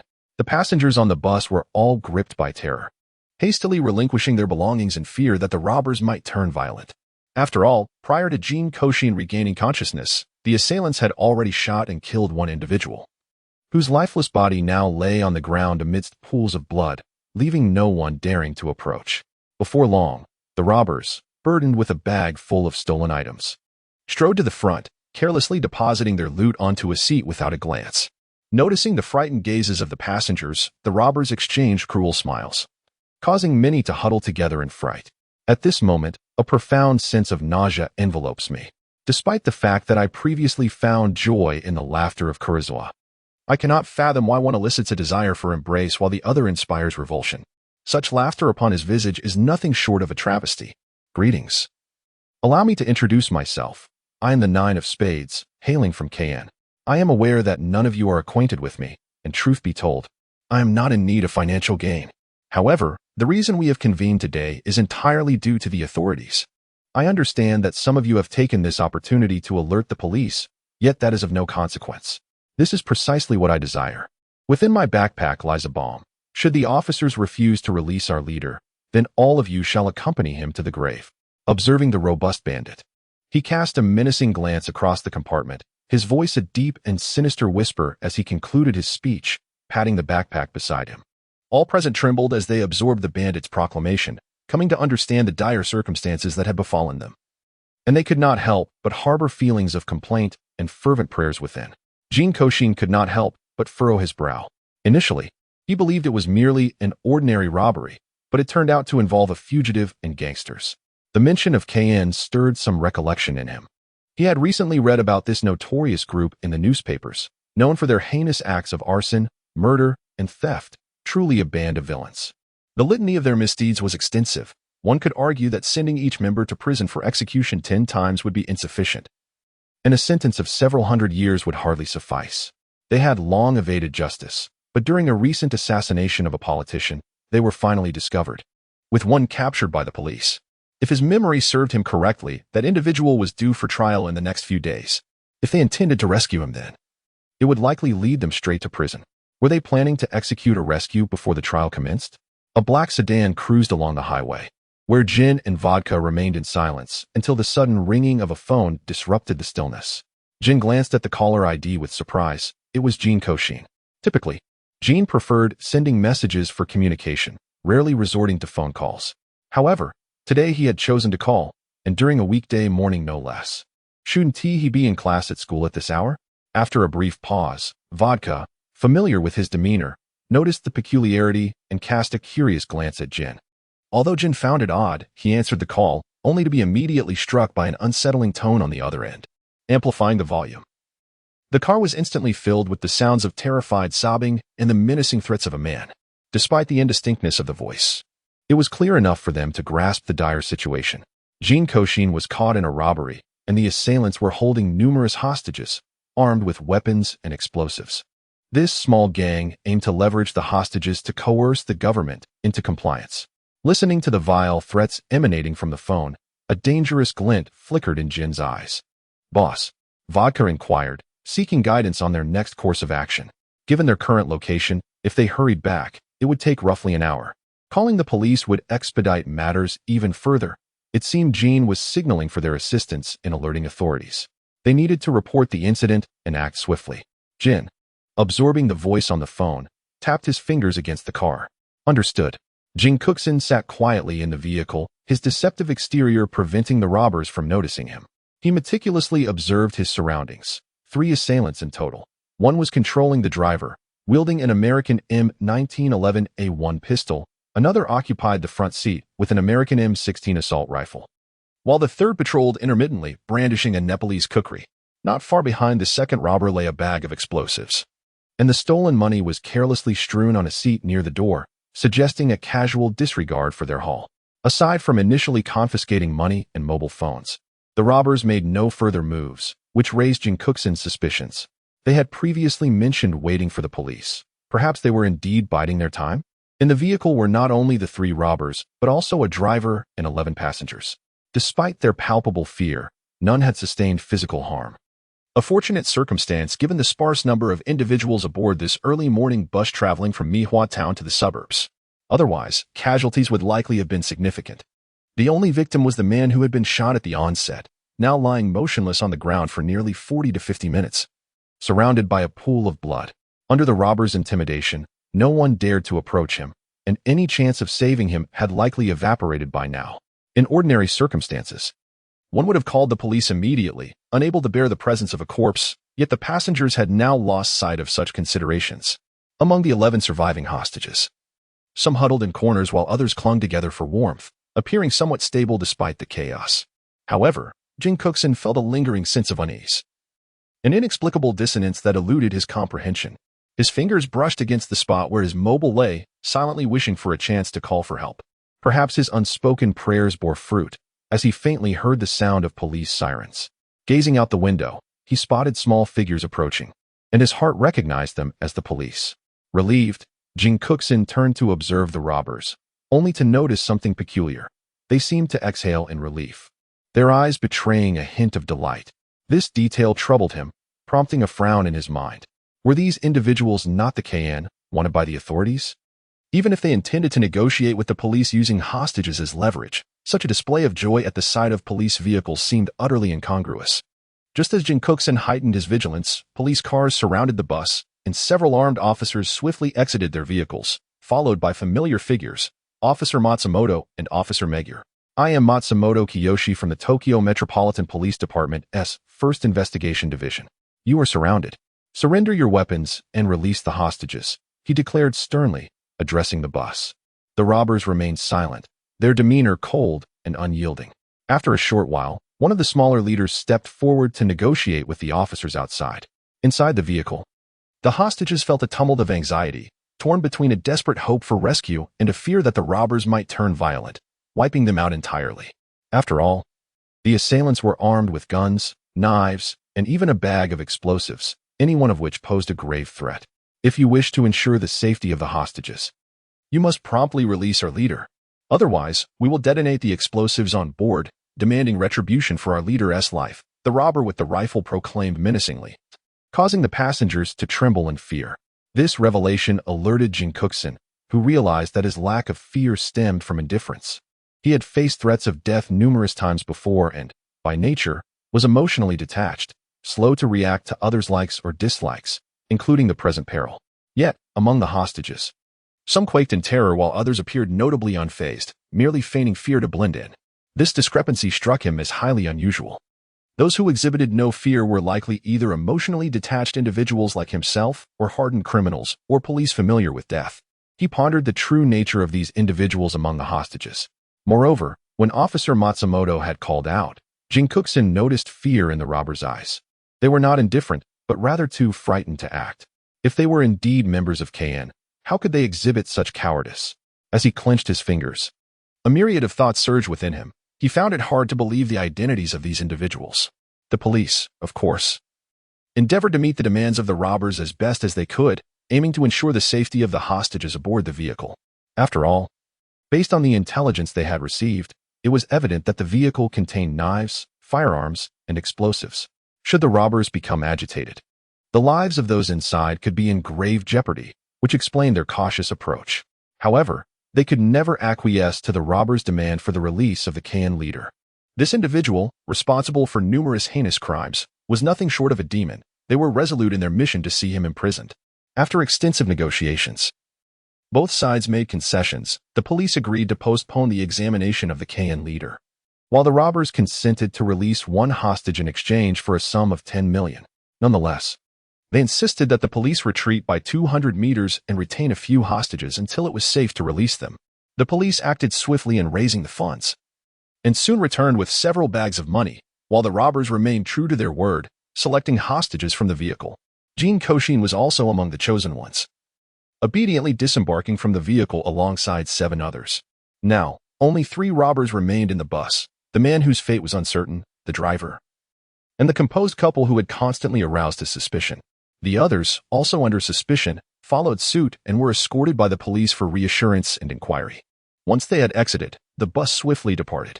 Touching his chest, Jin Kouxin surveyed the surrounding officers, seeking a trustworthy figure. After all, if events unfolded as he suspected, this incident was likely to be far from simple.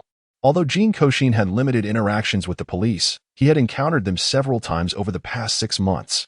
While he wouldn't claim to be overly familiar with them, he had at least 1 or 2 acquaintances among their ranks. He quickly identified his target, a strikingly attractive, short-haired policewoman. He recalled having seen this beautiful officer at the crime scene, where she had taken his statement. She exuded a strong sense of justice and remained remarkably composed. Navigating through the crowd, Jin Kouxin approached the female officer with a sense of ease, requesting her assistance in taking his statement. Initially, Sato Mawako had no intention of accommodating the young man before her, as she had other pressing matters to attend to. However, upon recognizing him as the student she had encountered at the earlier crime scene, she sensed that he had something significant to communicate. Consequently, she acquiesced to his request. What? Are you suggesting that the robbers are not affiliated with KN and that there are accomplices in the vehicle? Upon hearing Jin Kouxin's words, Sato Mawako was taken aback, gripping the young man's shoulders in astonishment. I cannot ascertain their true identities, but there are indeed several individuals among the hostages who seem out of place. Some of them have already exited the vehicle, leaving 2 remaining inside. They appeared unervingly calm in the face of the robbers, even feigning fear upon hearing the gunfire outside. Yet, they exhibited certain distinctions from the other passengers. If there weren't any of your associates in the vehicle, then the identities of those individuals must be quite extraordinary. Jin Kouxin leaned towards the notion that these individuals were indeed accomplices of the robbers, as they bore no resemblance to law enforcement officers. Sato Mawako pondered deeply, realizing that if what this young man asserted was true, then the bus hijacking was likely far more complex than it appeared. Before long, Makuru Jusen was brought over. Jin Kouxin regarded the serious-faced officer and reiterated the information he had just shared with Sato Mawako, embellishing it with numerous details he had observed. Officer Makura furrowed his brow, stroking his chin as he contemplated the clues Jin Kouxin had provided. Although the observations made by Coco are seemingly minute details, they nonetheless indicate that several individuals are problematic. Officer Muro holds a degree of belief in Coco's words. Their rapid arrival today and their conviction that the suspects are members of KN stem from the fact that today marks the inspection day for the KN leader, Black Spade K. Should they successfully complete the inspection today, the suspects would then be transported to prison. Once incarcerated, rescuing them would prove exceedingly arduous. Thus, if they indeed wish to effect a rescue, today presents their sole opportunity. They had long since prepared for various contingencies. However, they were taken aback by the sudden report of KN taking hostages in the area. Consequently, upon their arrival, they did not further verify the robbers' identities, hastily concluding that they were members of KN and proceeding to negotiate. But what if they were not? Officer Muro's countenance darkened as he reflected on this. He suddenly realized that the KN members seemed rather too easy to handle this time. Despite their continued ferocity, they appeared significantly more subdued compared to their previous encounter. And their armaments were notably scant, consisting of merely 2 firearms and a knife, in stark contrast to the heavy weaponry they wielded before. Officer Muro swiftly called to inform the traffic police to initiate an interception, urging the officers who had been tracking the situation to expedite their examination and relay the current circumstances to his superior, Matsumoto.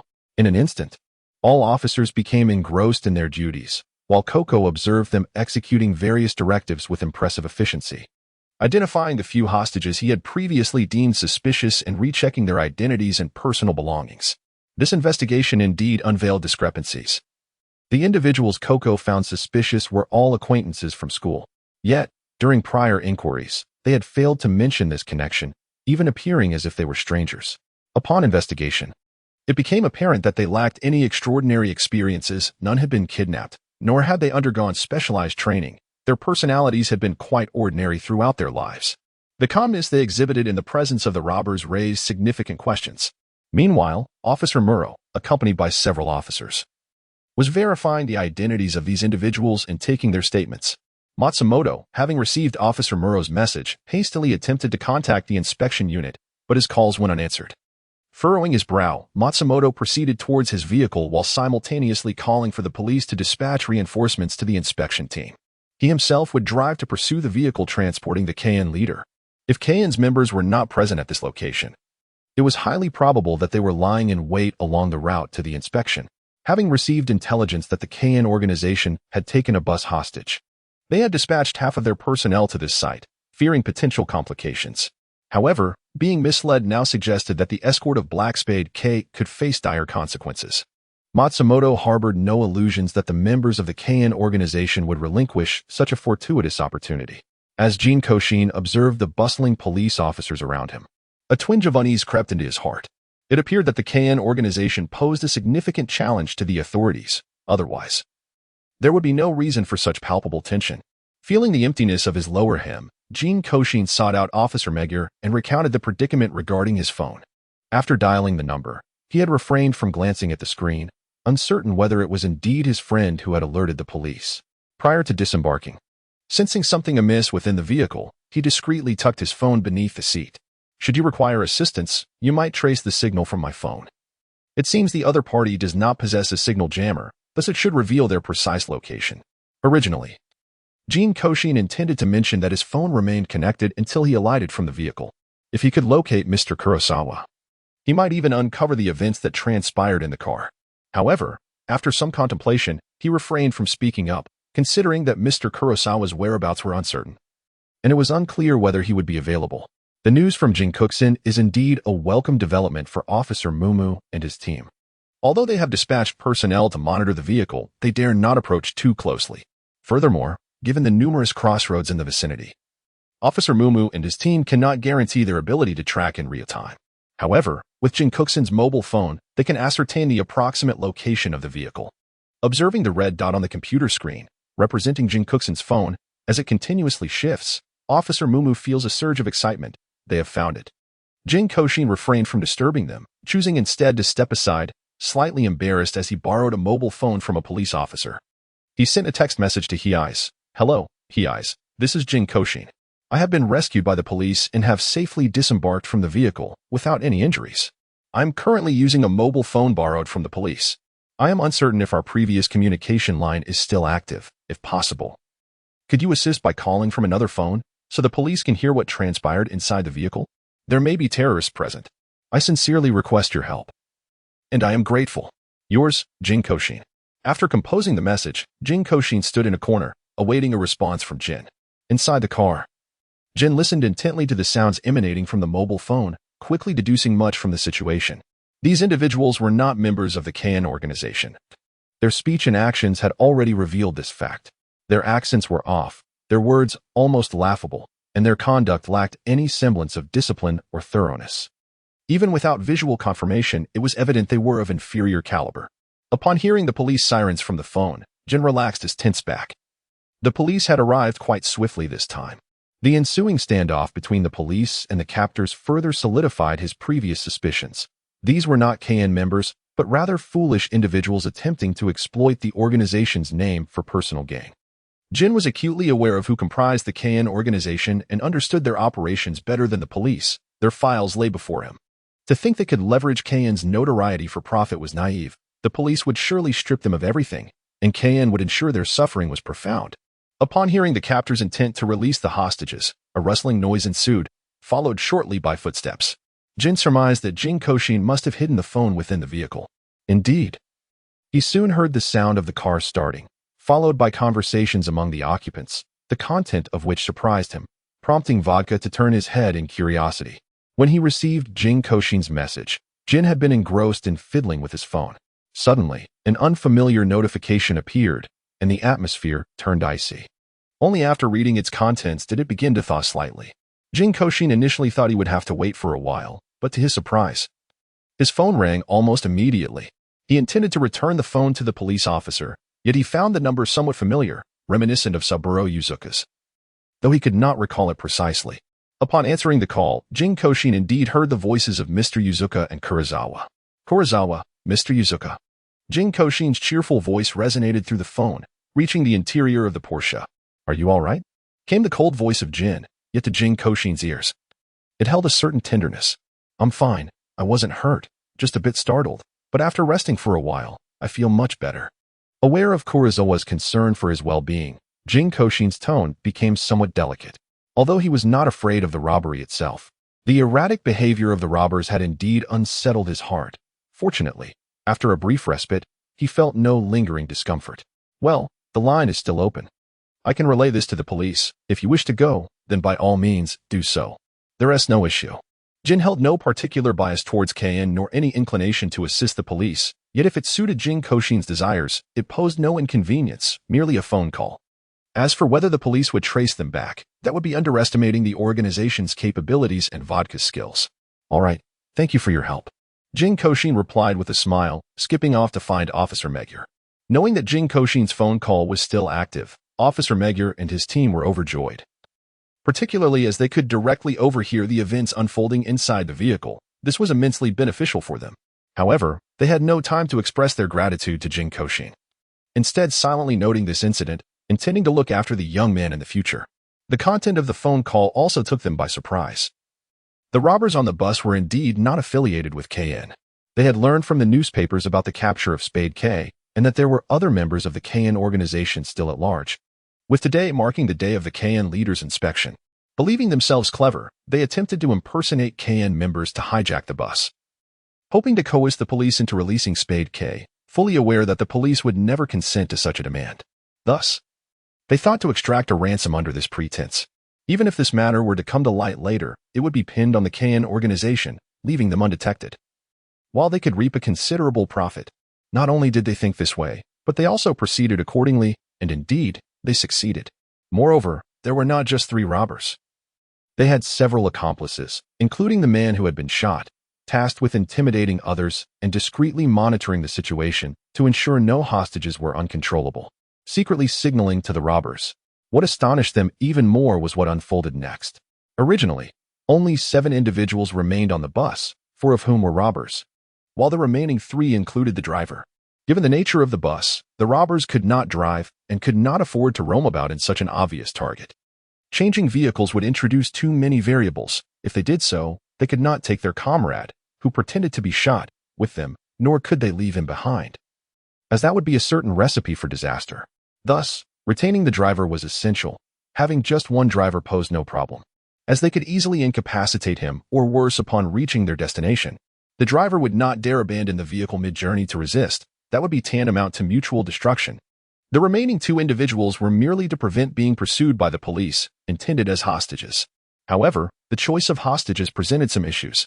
As the officers listened, they increasingly felt that the voices of those 2 individuals sounded eerily familiar, until the unmistakable sound of a gun being cocked resonated through the phone. "Don't move, or I will send you down right now," came a voice tinged with a slight rasp, evoking a chilling indifference. "You have quite a bit of nerve."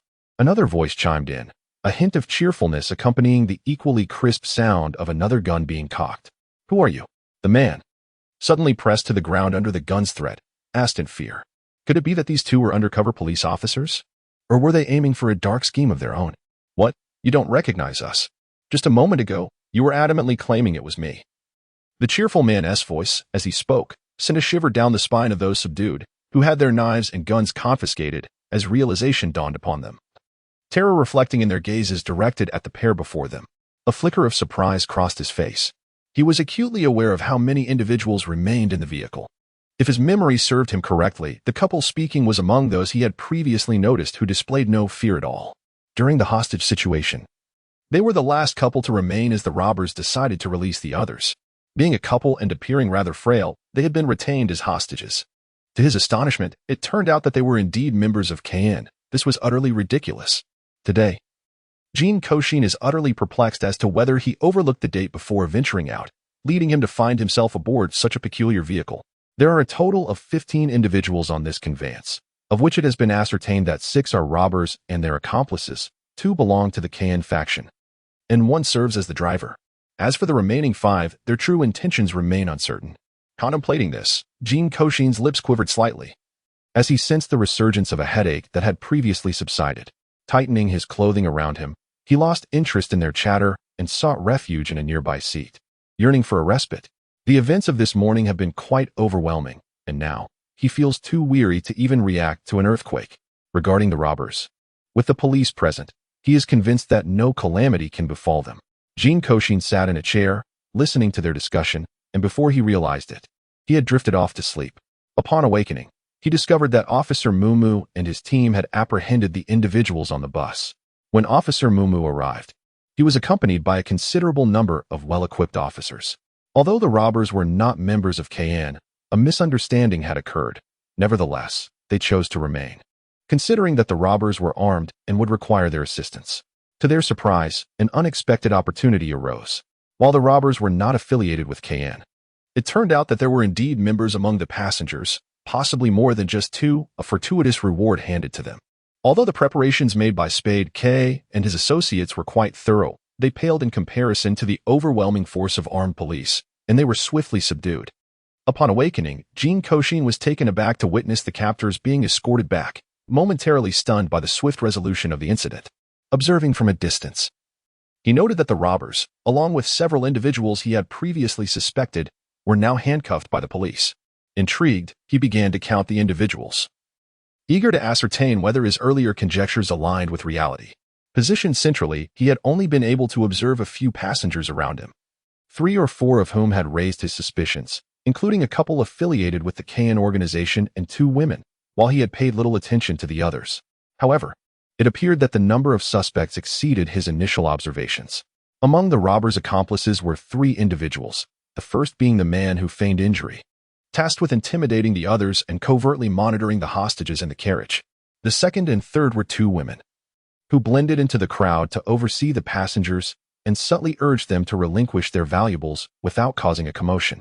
These robbers were friends from the same school and club, all sharing a penchant for adventure and investigation.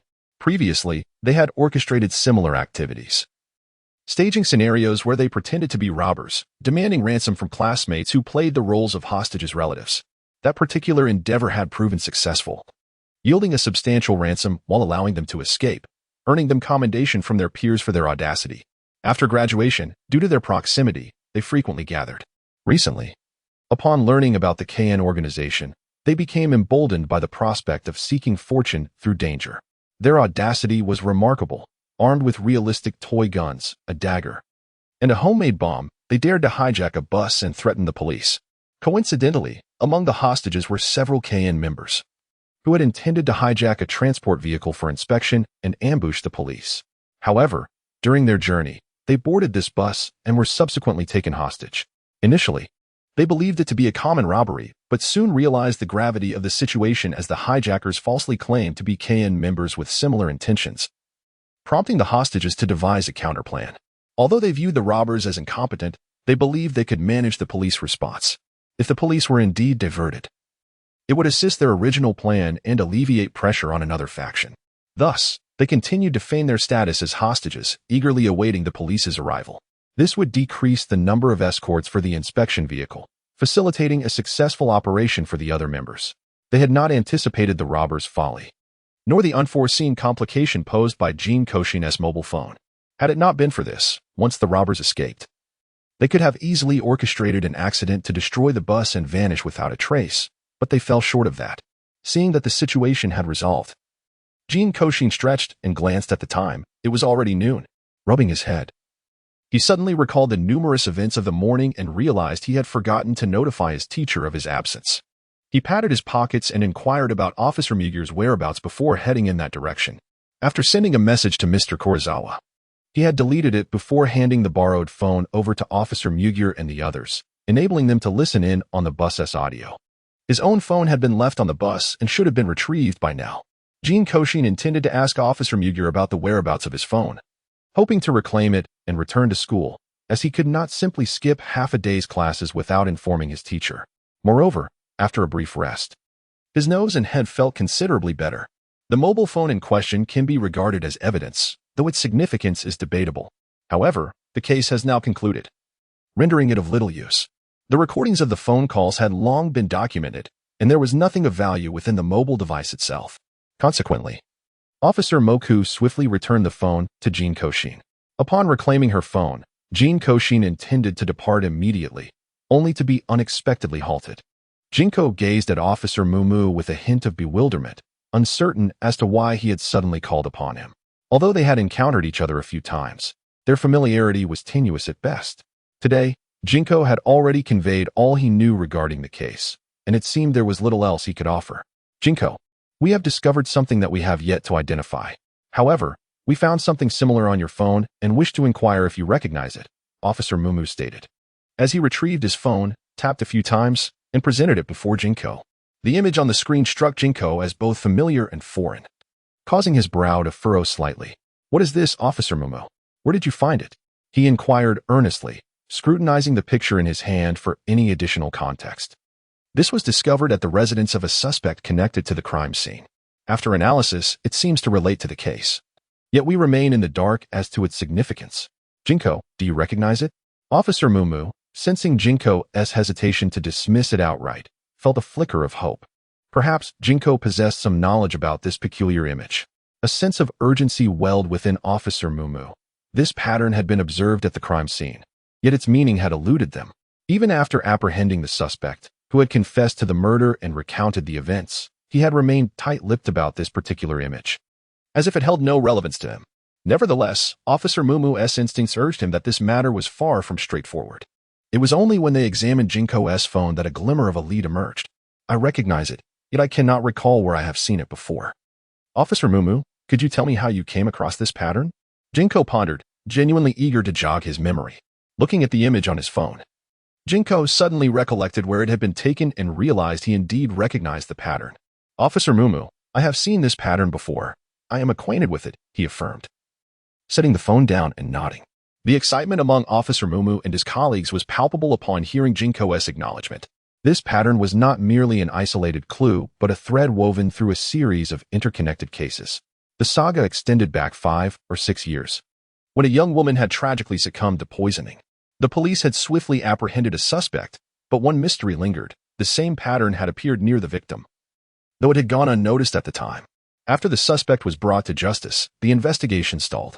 Yet, several years later, a similar case emerged involving a male victim who had been poisoned yet remained alive, albeit in a comatose state. The suspect was swiftly captured, but again, the enigmatic pattern surfaced, with the perpetrator remaining oblivious to its significance.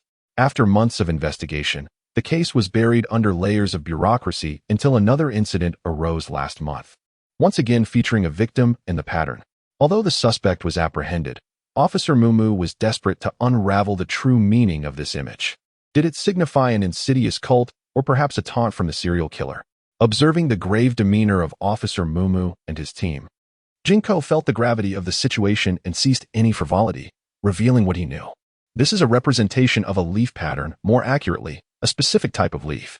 The leaves are strikingly beautiful, with intricate textures and a fragrant aroma, often collected for ornamental purposes.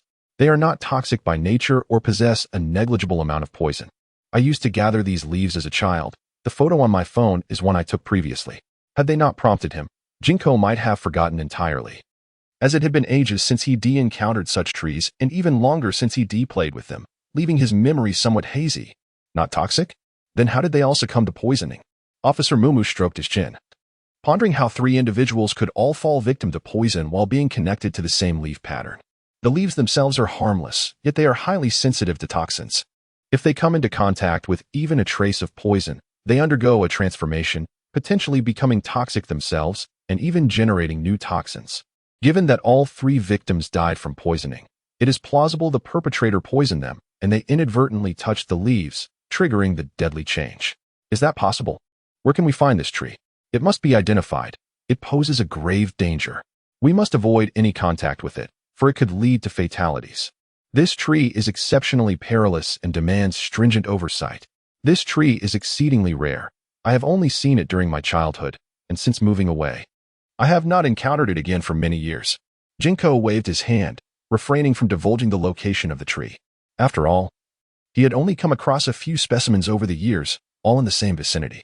As for the tree's growing location, he could not disclose it, as he had only seen it near the research institute where he had previously been involved, an area under the organization as control. Although he could not ascertain whether the organization had relocated over the years, he dared not gamble on the possibility of leading the police directly to their doorstep.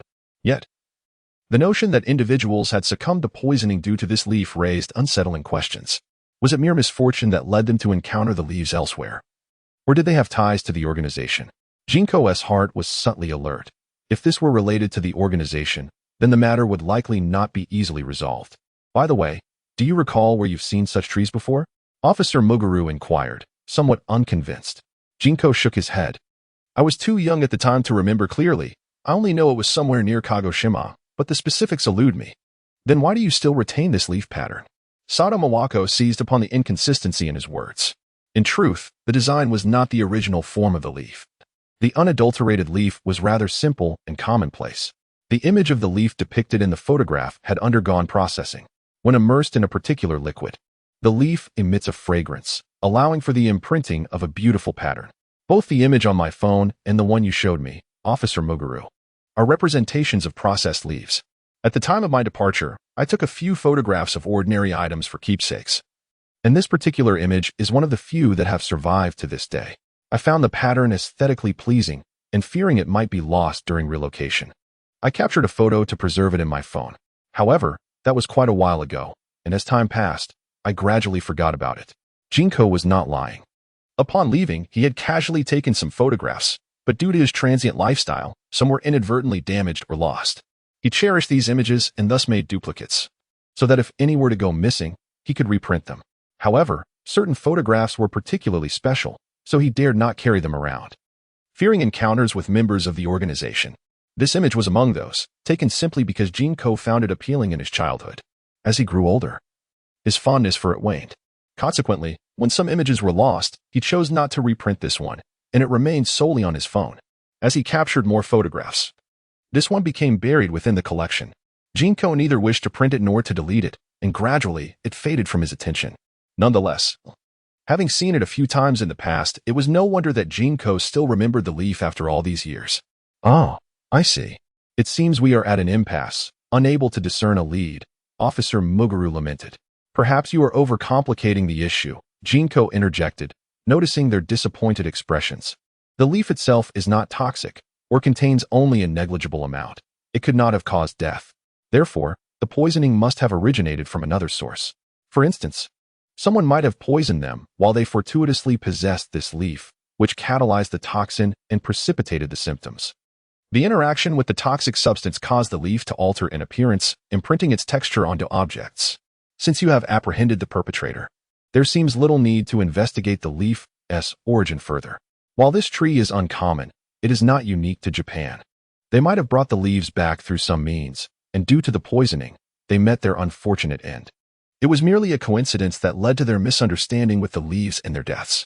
In truth, the leaves had little to do with it. Without them, the effects would have simply manifested a tad later. However, the rapid onset of symptoms may have prevented the culprit from fabricating an alibi or escaping, leading to their capture by the police. It is uncertain which party bears the greater misfortune. Upon hearing Jinko's words, Officer Muguru pondered deeply for a moment, finding merit in his reasoning. After all, they had examined the leaves, which, while containing toxins, were not lethal. The series of patterns, combined with the victims' deaths by poisoning, had aroused their suspicions. Now that all uncertainties had been addressed, they could finally alleviate their concerns. Jin Kouxin chose not to have Officer Mu and the others escort him back, opting instead to remain in place for a while. He had just received a message from Heisei, indicating that his task had been completed and inquiring about Jin Kouxin's whereabouts, expressing a desire to meet. This news was nothing short of delightful for Jin Kouxin. Thus, he graciously declined the goodwill of Officer Mu and stood still, awaiting Heisei's arrival. Both Jin and Vodka drove at a brisk pace, and after merely 10 minutes, Jin Kouxin spotted a familiar black sedan. "Heisei, Yuazuka, I'm over here," he waved, his spirits soaring with joy. As the car came to a halt, Jin Kouxin happily opened the rear door and climbed inside, where he found none other than Jin seated within. To Jin Kouxin's surprise, Kurosawa was seated at the back today, which only heightened his delight. Sitting alongside Jin Kouxin engaged in casual conversation with them. "Kurosawa, after this round of work, will you be taking a few days off?" Jin Kouxin recalled that typically, after an extensive period of labor, they would indulge in a brief respite. Having worked several days this time, he wondered if they would follow the same pattern. "Yes, a 2-day break," Jin replied, nodding, while perusing a few sheets of paper in his hands, exuding an air of refined sophistication. Jin Kouxin was unaware of what he was observing, yet he sensed that the current black-haired formation was exceptionally captivating, possessing an added air of elegance that rendered him unable to look away. "That's quite commendable. You have been working for over a week now. If you don't take a break, your boss must be rather ruthless," Jin Kouxin couldn't help but comment. Despite his ignorance regarding the work schedule of Heisei and his team, just the thought of being away for 10 days to a fortnight, returning often worn and haggard, exuding an aura of exhaustion, made it clear that their labor was undoubtedly arduous. On more than one occasion, Jin Kouxin has felt that Heisei and Yuzuka are working excessively hard, to the point where he feels a twinge of embarrassment in their presence. What could possibly be the matter today? Jin glanced up at Jin Kouxin, fully aware of the outcome of the bus hijacking incident, yet still eager to hear Jin Kouxin's account. "Oh dear, it was simply a misunderstanding. A couple of days ago, I accidentally caught a chill while sleeping. Consequently, I've been feeling somewhat under the weather and lacking in energy. This morning, I intended to go to school but, unfortunately, overslept. I thought to take the bus instead. However, due to my fatigue, I inadvertently boarded the wrong bus. I fell asleep as soon as I got on, completely oblivious until I heard the sound of gunfire." Jin Kouxin felt a bit embarrassed, at his age, to have made such a blunder because of a cold, leading to such a significant incident, was indeed rather shameful. "No wonder your voice sounds a bit unusual today, Jin Kouxin." It was so peculiar that it almost led him to believe someone else was impersonating him, but thankfully, his elder brother recognized him. Vodka observed Jin Kouxin, whose face was slightly flushed, his voice hoarse, and nasal passages congested, and inwardly critiqued him. Upon answering the call, he truly could not discern Jin Kouxin's voice. It was only due to his brother's recognition that the call wasn't mistaken for a nuisance call. "Whenever I catch a cold, my nose tends to feel uncomfortable and inflamed, so my nasal voice can be quite pronounced. Fortunately, my health has improved over the past 2 years, and this is my first cold in a while. Otherwise, you might have become accustomed to my nasal tone." Jin Kouxin harbors a fondness for Tokyo, yet he finds himself more attuned to a quieter environment. The cacophony here is overwhelming, and the exhaust fumes and dust take a toll on his sensitivity. If you have a cold, I have some medication that works quite well. I'll bring you some when I return, Jin remarked casually. Vodka glanced at the rearview mirror in surprise, taken aback that his elder brother would actually provide Jin Kouxin with medication developed by their organization, something he had never witnessed before. Jin Kouxin was taken aback by these words and hastily waved his hand, although he wished to draw closer to Mr. Heis. He still felt somewhat embarrassed about taking the other's medicine. Moreover, he was well aware of his own body. He had consumed numerous medications, and their effectiveness was not guaranteed to surpass that of the ones he was accustomed to. It's all right. I have some medicine, Jin Kouxin intended to say, but was silenced by a single glance from Qingjing, which left him speechless. As Jin Kouxin lightly traced his finger across his lips, signaling his intent to remain silent, Qinjiao finally diverted his gaze. The medication, developed by the organization, was a potent remedy with commendable efficacy, although the organization had yet to produce the desired substance. The researchers had not been idling. They had successfully developed numerous other pharmaceuticals. Among these were cold remedies, trauma ointments, hemostatic agents, and even potions reminiscent of the blue and red elixirs found in video games. Such medicines were undoubtedly worth considering. Taking them sooner rather than later could be beneficial, for the current atmosphere was rather disconcerting. After consuming the medication provided by Qinjiao, Jin Kouxin felt an overwhelming wave of drowsiness wash over him. He made a valiant effort to keep his eyes open, but his eyelids grew heavier, and the surrounding air became increasingly tranquil, enveloping him in a comforting embrace. Despite his desire to stay awake and converse with Heisei Jin, he could not recall when he had succumbed to slumber. Resting quietly against the back of the chair, he appeared remarkably docile. Observing the sleeping Jin Kouxin, Qinjiao merely instructed Vodka to drive more steadily before casually perusing the documents at hand. Unbeknownst to him, this unintended slumber may have been prompted by his earlier conversation with Officer Magyar, as Jin Kouxin found himself dreaming of his childhood. In those early years, he had not been the gentle soul he was now. Rather, he was a rather indifferent child, disinclined to smile or engage with others, preferring solitary pursuits.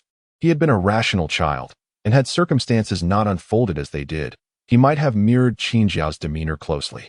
After being rescued, the members of the organization initially regarded him with disdain, viewing him as a burden, questioning the utility of his brother's decision to take him in.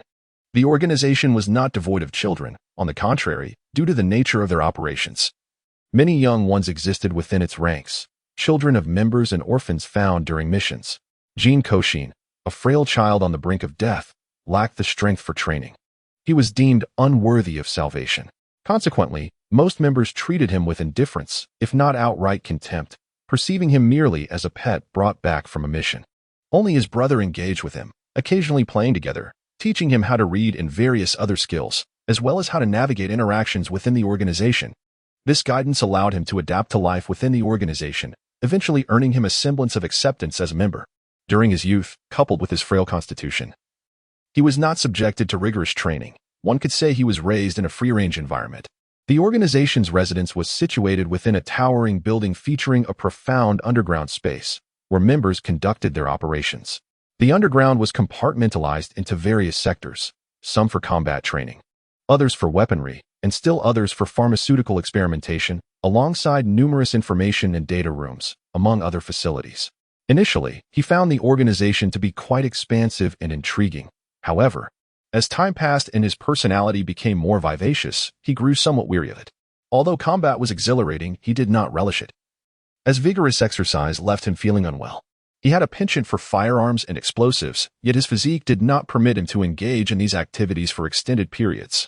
Despite his rapid learning at the outset, he struggled with tasks of greater complexity.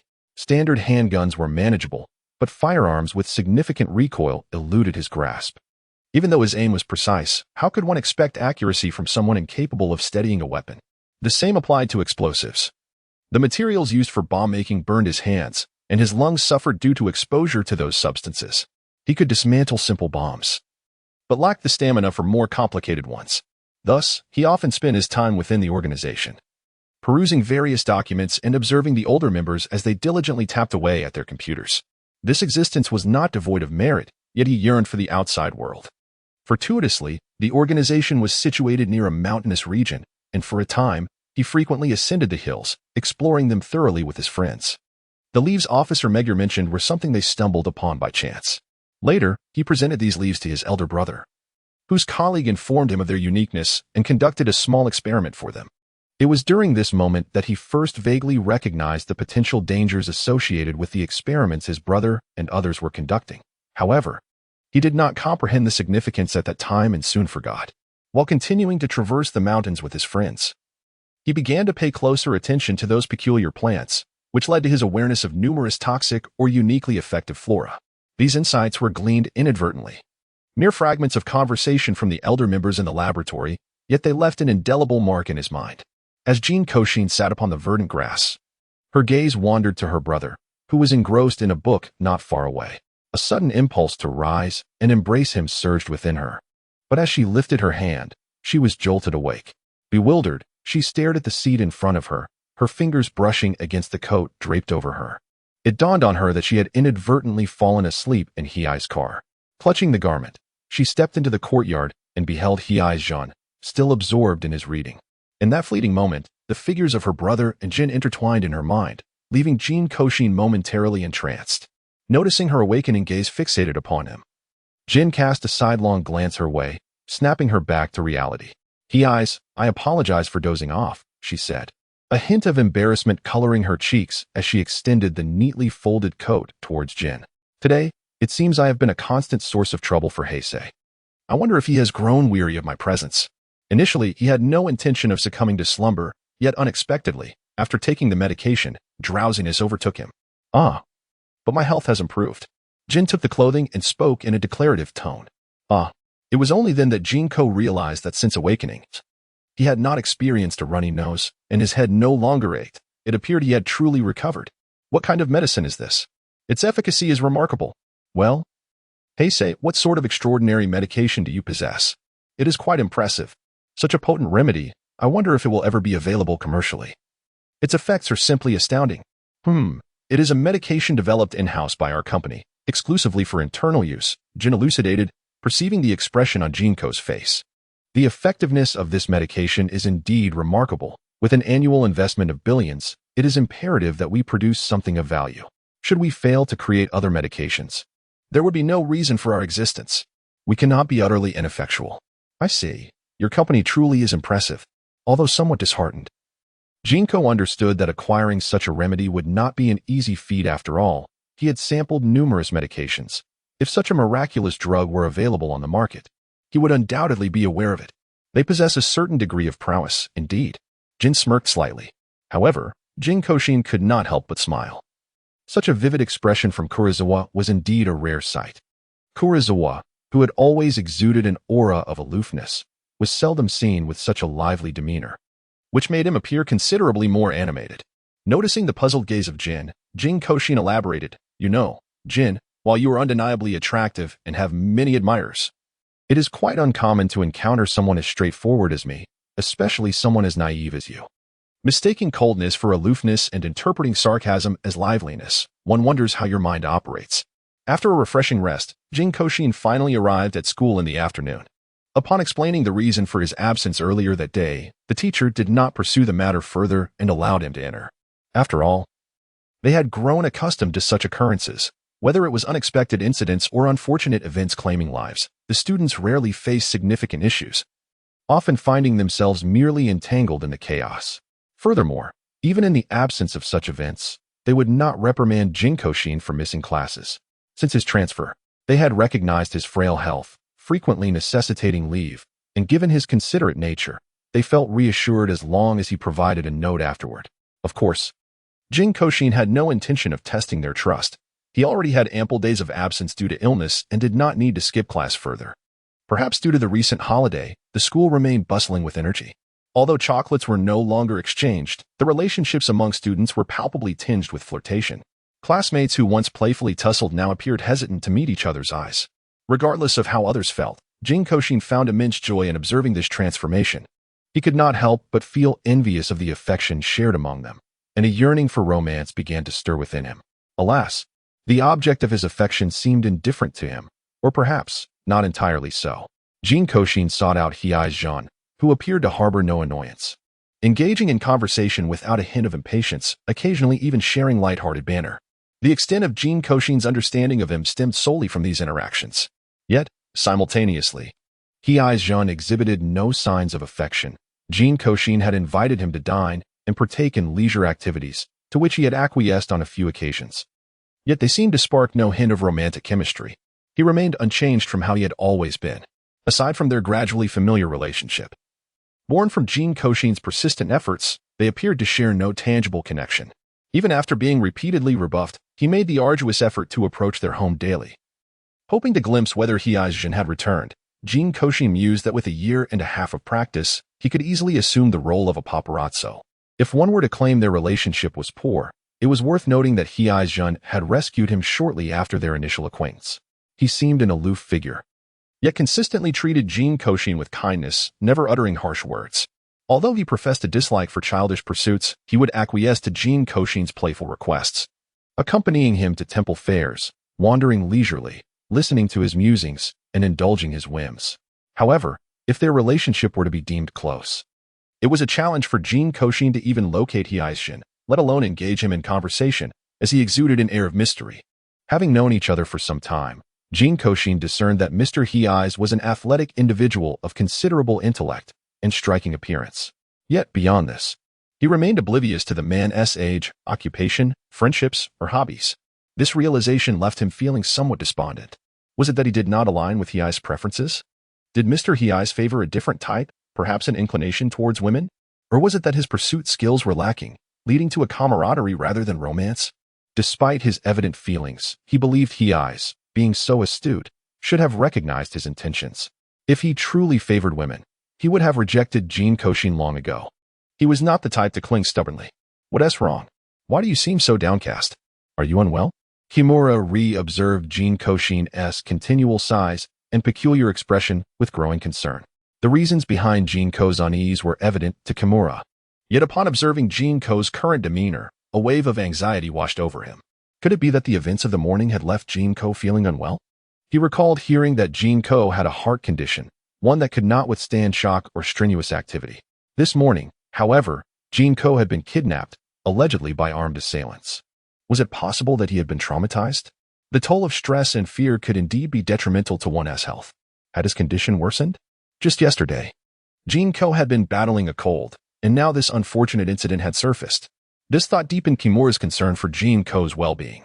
No, I have recovered from my illness. I merely feel a bit down seeing everyone paired up. Jin Kou hastily waved his hands, sensing that if he remained silent, Kimura would surely call for assistance. Oh, so you wish to pursue romance? Kawada, with an expression imbued with playful intrigue, regarded Jin Kou. If that was the case, he should seize the opportunity. Jin Kou, you're quite handsome and possess a delightful personality. Many girls are fond of your type. In Kawada's view, this dilemma was easily resolvable.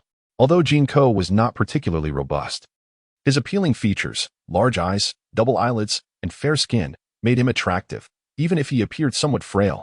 He recalled that the girls in their class were quite enamored with Jin Kou's charming persona, often describing him as adorable. Moreover, many boys of their age tended to exhibit a certain arrogance.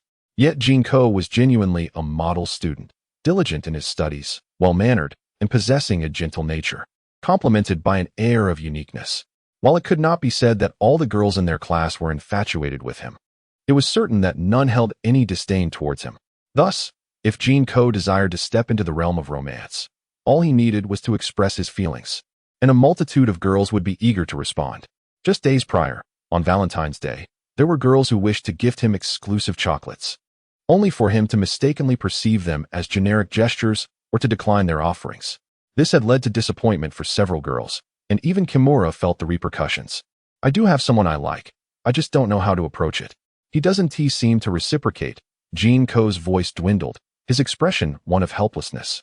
This revelation astonished both Kimura and Kawada, who exchanged surprised glances as they scrutinized Jin Kou, unable to fathom how he had suddenly gained this awareness of his feelings, especially for someone he had admired for a long time. Kawada had previously joked that Jin Kou and Kimura were two oblivious individuals, yet here was Jin Kou, grappling with the intricacies of romantic pursuit. The pace of change in their world was astonishing. Kawada's eyes brightened. This was precisely the type of situation he relished. If you like him, just say so. You must take a chance, otherwise, it would be a great pity. He urged. If you keep your feelings bottled up, you might miss out on something wonderful. Perhaps he has feelings for you as well. However, it is essential to ascertain his sentiments first. He might not be interested in a relationship, or he could prefer a different type. Kimura interjected calmly, adjusting his glasses. I truly like him, but I've never made my feelings known. I'm unsure if he has noticed my intentions, Jin Kouxin confessed, torn yet resolute. I'll give it another try and inquire about his preferences. Although uncertain of what type Kazusa preferred, Jin Kouxin sensed that he might just fit the bill. What steps have you taken? When pursuing someone, it's vital to be somewhat overt. Otherwise, they may not realize your affections, Kimura advised. Though he had never actively pursued anyone himself, he had experienced being pursued. To ensure your feelings are recognized, you must be more evident. Otherwise, you risk being overlooked. Particularly if the other party does not harbor feelings for you. After all, he often struggled to manage the love letters he received. Let alone pay attention to someone who was secretly enamored with him. Just continue to spend time with him and invite him out. Jin Kouxin recounted his previous interactions with Kazusa, though they had not spent extensive time together due to Kazusa's busy schedule. Jin Kouxin often seized opportunities to bring him food or invite him out for entertainment, which had fostered a good rapport between them. That sounds promising. Your thoughtfulness and consideration have surely brought you closer. Kawada praised, giving Jin Kouxin a thumbs up. He believed their relationship had indeed deepened. And Kazusa must have a fondness for Jin Kouxin. Otherwise, he would not have continued to spend time with him. This is already a friendship. The leap to romance is but a small step away. I think you should adopt a slightly more assertive approach. Previously, you were perhaps too gentle. While that may have increased his fondness for you, he might not fully comprehend your intentions, Kimura suggested.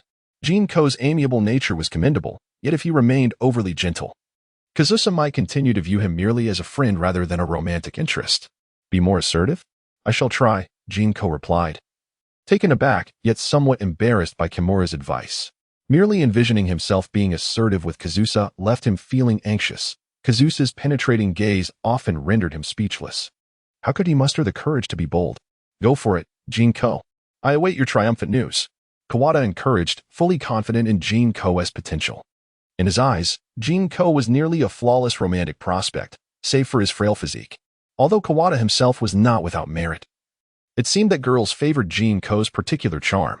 Even though Jin Kouxin was older than most, the girls in their class displayed an abundance of maternal affection towards him. As Jin Kouxin walked home after school, hunger gnawed at him, prompting him to enter a nearby CAF. At around 4 in the afternoon, students were bustling homeward, their spirits high. The CAF was open but not overly crowded at this hour, allowing Jin Kouxin to easily secure a window seat. Hello. I would like a slice of lemon cake, a cup of hot milk, and a sandwich, he noted on the menu before handing it to the attendant. Certainly. Please hold on a moment. It will be ready shortly.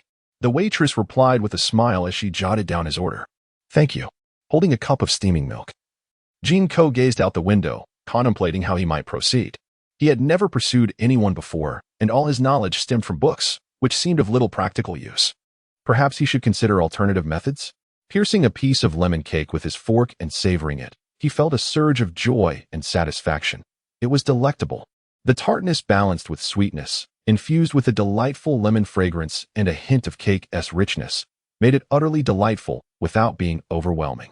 As I relished a moment of joy, my gaze was suddenly drawn to the window, where I spotted several familiar figures outside. It was the young boy named Kudo and his friend, Xiaolan, accompanied by an unfamiliar girl who appeared to be their classmate. Noticing that they were all clad in school uniforms, I felt a wave of confusion wash over me as I glanced at my phone. It was already past 5 o'clock. How could they still be outside? I recall that elementary school typically dismissed around 4, so why had they not yet returned home? When the young boy caught sight of me, I smiled in his direction. To my surprise, Kudo waved back at me with remarkable enthusiasm. My mouth fell slightly agape in astonishment. I had not anticipated that he would notice me. Such keen observational skills. Despite the distance of over 10 to 20 meters and the bustling crowd, he managed to spot me, truly a testament to his future as a detective.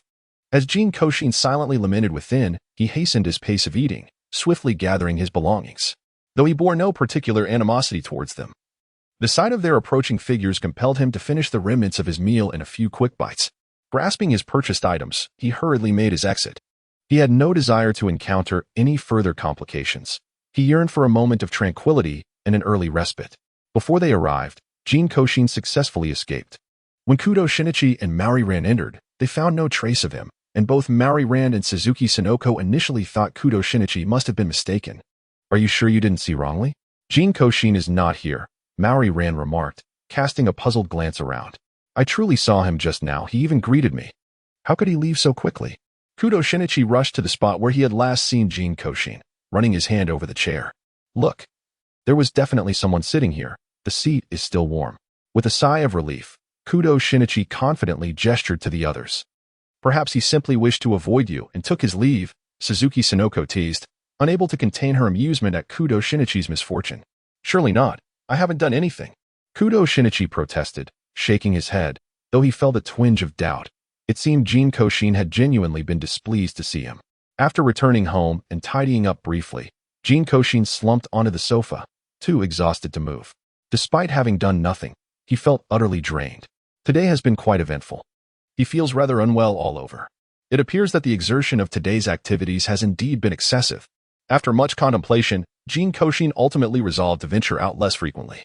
Otherwise, one would either encounter murderers or robbers. Today, he even came across faux terrorists, which was utterly absurd. It seems that since relocating, he has experienced a plethora of such incidents. Fortunately, none have proven excessively troublesome. Otherwise, he would truly be unable to endure it. After a brief respite, he glanced at the time on his phone and realized it was still early. He picked up the items he had packed from the CAF and made his way across the street. He recalled that Korizawa and the others had mentioned they would be resting at home these days. Their vehicle was parked outside, indicating he likely remained indoors. Such an occurrence was rare, and Jin Kouxin was keen not to miss it. Moreover, given that he had troubled Mr. Yuzuka today, requesting assistance with a phone call and listening to the voice on the line, then having him escort him back, he felt it was only proper to express his gratitude. Perhaps the purpose of his visit today had him feeling somewhat anxious, so he focused on the surroundings to ease his mind.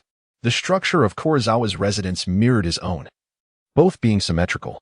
The original buildings were quite conventional, featuring elongated yards and spacious two-story designs. Jin Kouxin has developed an aversion to the originally cold and rigid appearance of his surroundings. Consequently, when purchasing his home, he deliberately adorned it with various decorations and cultivated a plethora of plants in the garden. In contrast, Heizijin's residence adheres more closely to its original style. Exhibiting an even harsher demeanor, the trees that once graced the yard have been felled, leaving only a patch of lowly grass. However, the yard is not devoid of activity, as it houses an assortment of sporting equipment, such as rails and targets, alongside a substantial garage. This observation led Jin Kouxin to surmise that Heizijin harbors a passion for sports. Yet, he has never witnessed Heizijin practicing archery. Nor has he ever laid eyes on a bow or arrow, leaving him in the dark about the whereabouts of such equipment. Jin Kouxin harbors a notable interest in archery. Initially, he intended to inquire about where Heizijin procured his bow, aspiring to acquire one for himself or perhaps borrow it for amusement. However, he has yet to see it and has continuously forgotten to ask. Meanwhile, Chinjio sits before the computer, his fingers deftly dancing across the keyboard, engrossed in some unknown pursuit. Vodka, on the other hand, busies himself with tidying up the kitchen, as their residence is rather secluded. Although the presence of the familiar Jin Kouxin adds some comfort, Chinjio remains cautious and would never permit a stranger to enter his private abode for cleaning. Despite the absence of organizational documents, it is, after all, his personal dwelling. No matter how meticulous he is, he cannot afford to be complacent. He cannot guarantee that no issues will arise here. Even the mere intrusion of a mouse could pose a threat by introducing elements that could compromise the organization. After all, he occasionally discusses target assignments with Vodka. While such matters are not entirely confidential within the organization, should a mouse infiltrate, it could exploit this information, leading to potential harm to personnel or data leakage. Therefore, the upkeep of this residence has always been the responsibility of both him and Vodka. Fortunately, maintaining the cleanliness of the home is not overly burdensome, and they manage to complete the task efficiently whenever Vodka is present. As Jin Kouxin gently knocked on the door of the Jin household, it was Mr. Yuzuka who answered. Upon entering, Jin Kouxin immediately spotted Jin seated on the sofa, engrossed in his computer. Jinko, Vodka remarked, observing Jin Kouxin standing at the threshold, not at all surprised. After all, this abode was devoid of any other visitors. It was unlikely anyone from the organization would come here, as only a handful were even aware of its existence. Yuzuka, I have discovered a delightful lemon cake and brought it for you to taste, Jin Kouxin announced, lifting the cake in his hand. Momentarily taken aback by the sight of the cake, Vodka found himself at a loss for words and silently moved aside to allow him entry. Jin Kouxin placed the cake on the table, while the typically typing Vodka paused, gazing at the 10-inch cake brought by Jin Kouxin, not in the least surprised. After all, apart from their initial meeting when Jin Kouxin presented a small box, every subsequent gift had been of considerable magnitude. Do have a taste, it is quite delectable. Vodka, intrigued by Jin Kouxin's recommendation, recalled that in her past experiences, anything Jin Kouxin deemed delicious had never disappointed. Observing her elder brother nearby, Vodka retrieved a knife from the kitchen, sliced a few pieces, and offered one to Jin Kouxin, before indulging in a piece herself.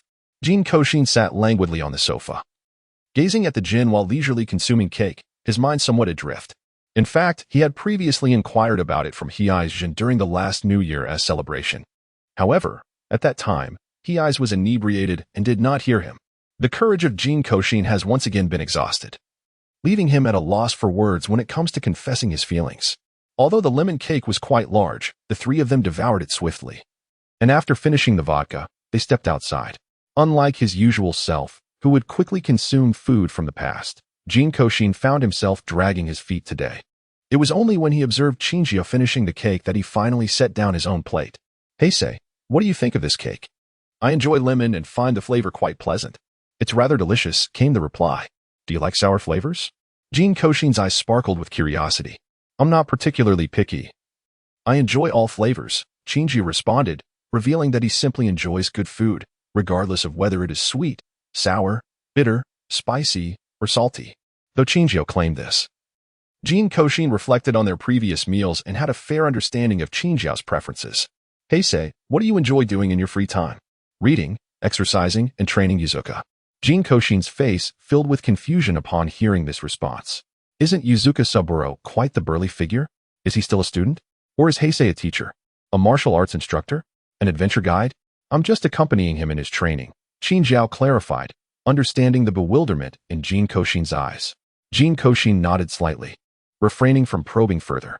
His speculations regarding Heir's Jun's occupation had always been mere conjectures, even considering the possibility of ties to the underworld. Mr. Yuzuka's incessant calls of brother Heir's coupled with their imposing demeanor led Jin Kouxin to feel that they were either bodyguards or part of a gang. Of course, he harbored numerous similar theories, yet Heir's Jin had never indicated a willingness to discuss them, seemingly disinterested in such conversations, thus Jin Kouxin had never pressed the matter. Do you have a partner, Heir's? You both seem quite formidable. I imagine you have no shortage of admirers. Initially timid, Jin Kouxin gradually found his confidence as he spoke. No, very few. Jin cast a sidelong glance at him, surprised that Jin Kouxin had chosen to inquire about this today. Not having a partner is normal. Perhaps it's a matter of past relationships or simply not finding the right one. But very few admirers? That doesn't seem right. Heir's, you are handsome and intelligent, with remarkable skills.